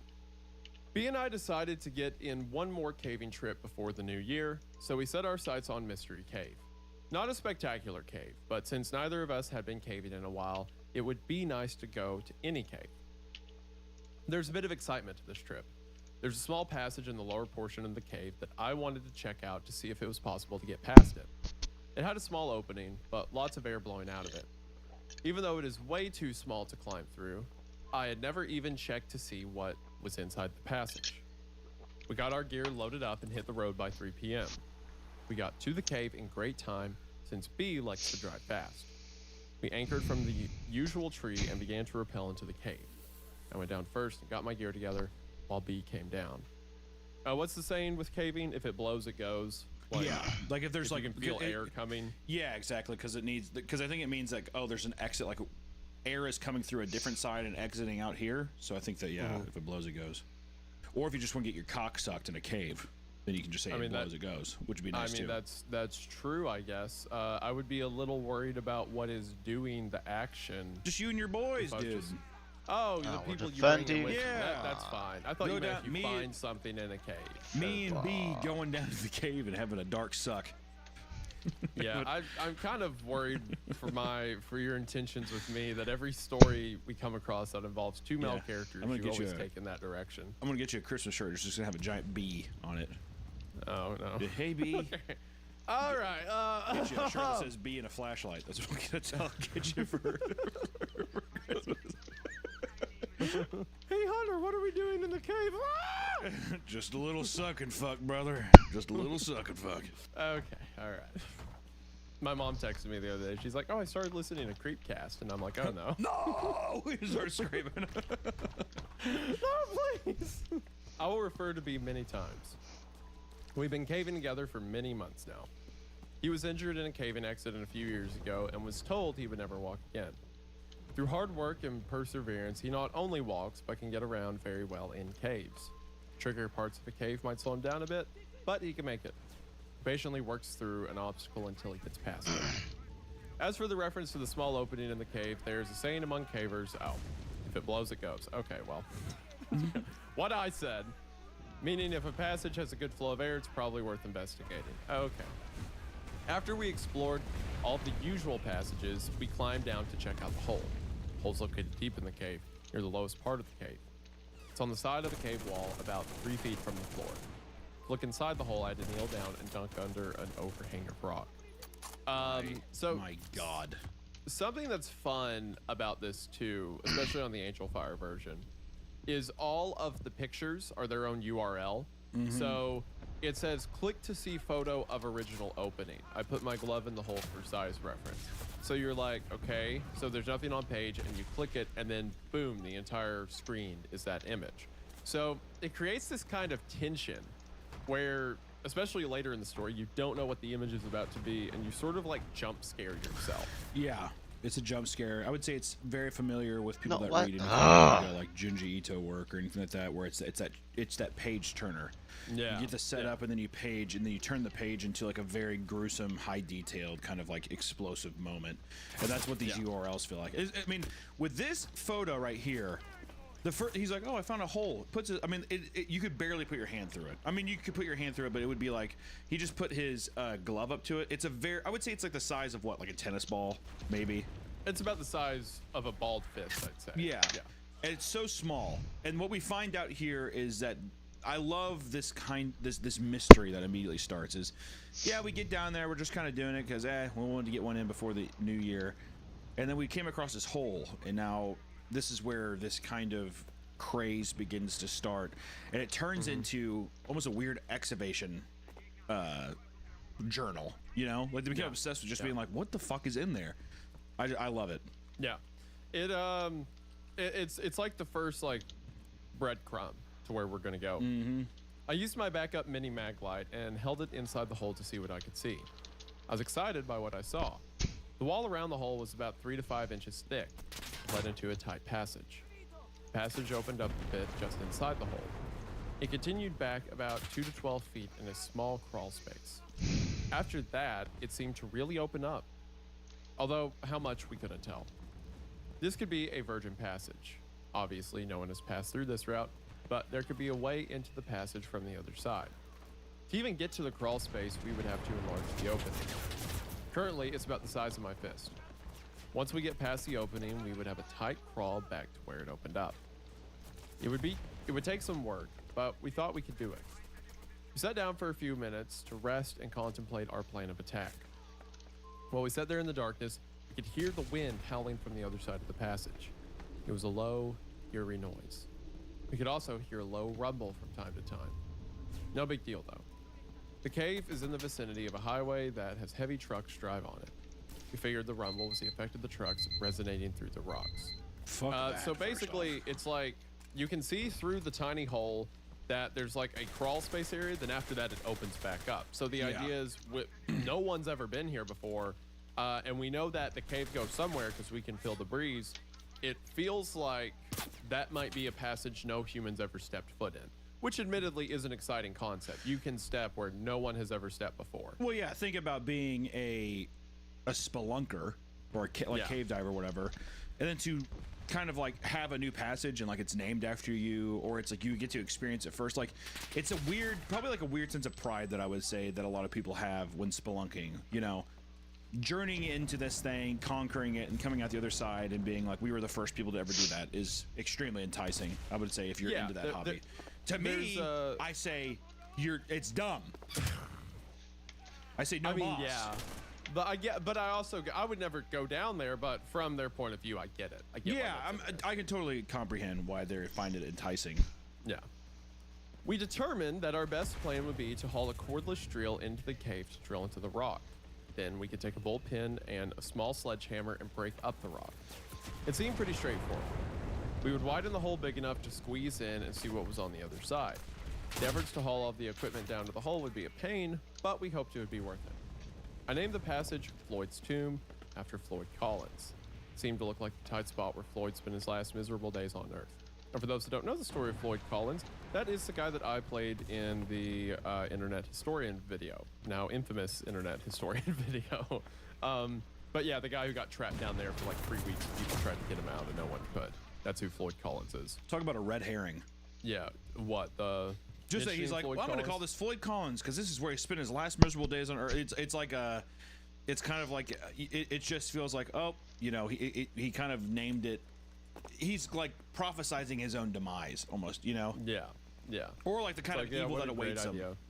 And then he also has, it says click to see a rough drawing of how the passage looked, and he has a drawing of what he's talking about, which is kind of why I describe for audio listeners.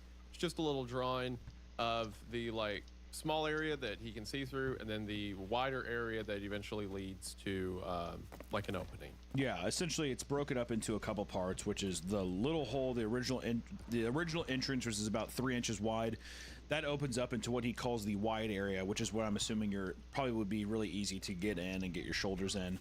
And it goes down into a very tight spot called the squeeze, which you see that a lot in these hellish cave diving videos. But I would assume that's like where you really have to take your time and slowly scoot through.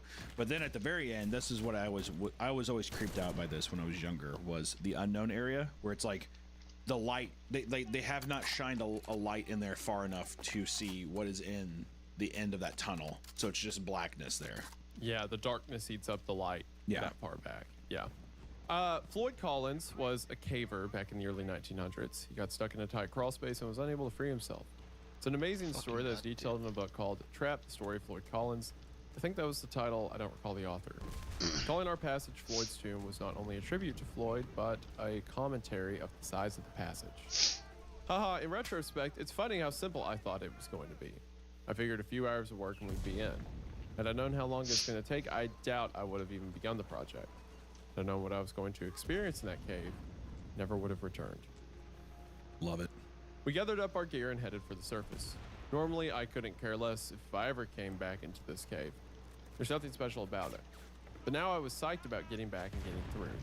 We hadn't even left the cave and we were planning our return trip. The rest of the journal entry talked about the climb out of the cave, our dinner, and our trip back home. So we now move into the section where work begins.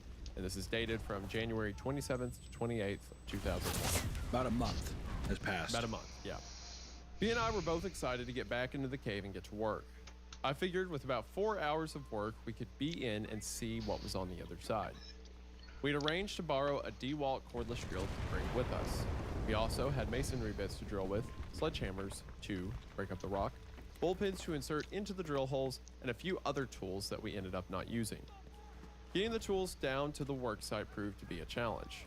One of us would climb down the rope and stop at a ledge or a good resting place, then the other person would lower the tools. We kept repeating this routine until we got to the bottom of the cave. Then we had to drag the tools to the hole. It took about an hour to finally get to work. B took the first turn at the hole. After an hour of exhausting work, we could tell that we were not going to get through in one session. We kept trading off after we worked ourselves into a sweat. One would take a break, get some food and water, while the other one went to work. The routine went like this. To begin work, we had to get down on our knees and do our best to avoid smacking our heads on the ceiling. Working in this awkward position, we could drill into the wall around the hole. That was difficult work. We really had to push on the drill, and it was still slow progress. Then we inserted the bullpen into the hole and hammered on it until the rock broke up. Then we would repeat the process. To give you an idea of how slow it went, the typical size rock that would break off was about fingernail size. If we broke off a large piece, about a third the size of my palm, it was cause for celebration. From time to time, for variety, we would just wail on a cold chisel with a 5-pound sledge. It was slow progress. The problem with the sledge was that we couldn't take a good swing because of the tight quarters. Even though we spent many hours and several trips working on the hole, we never did find a better technique for widening the hole. The drill, bullpen, hammer got the best results for our efforts. We came up with some crazy ideas for breaking up the rock. Everything from TNT, never seriously considered, to hauling a generator to the mouth of the cave and running an extension cord down to a jack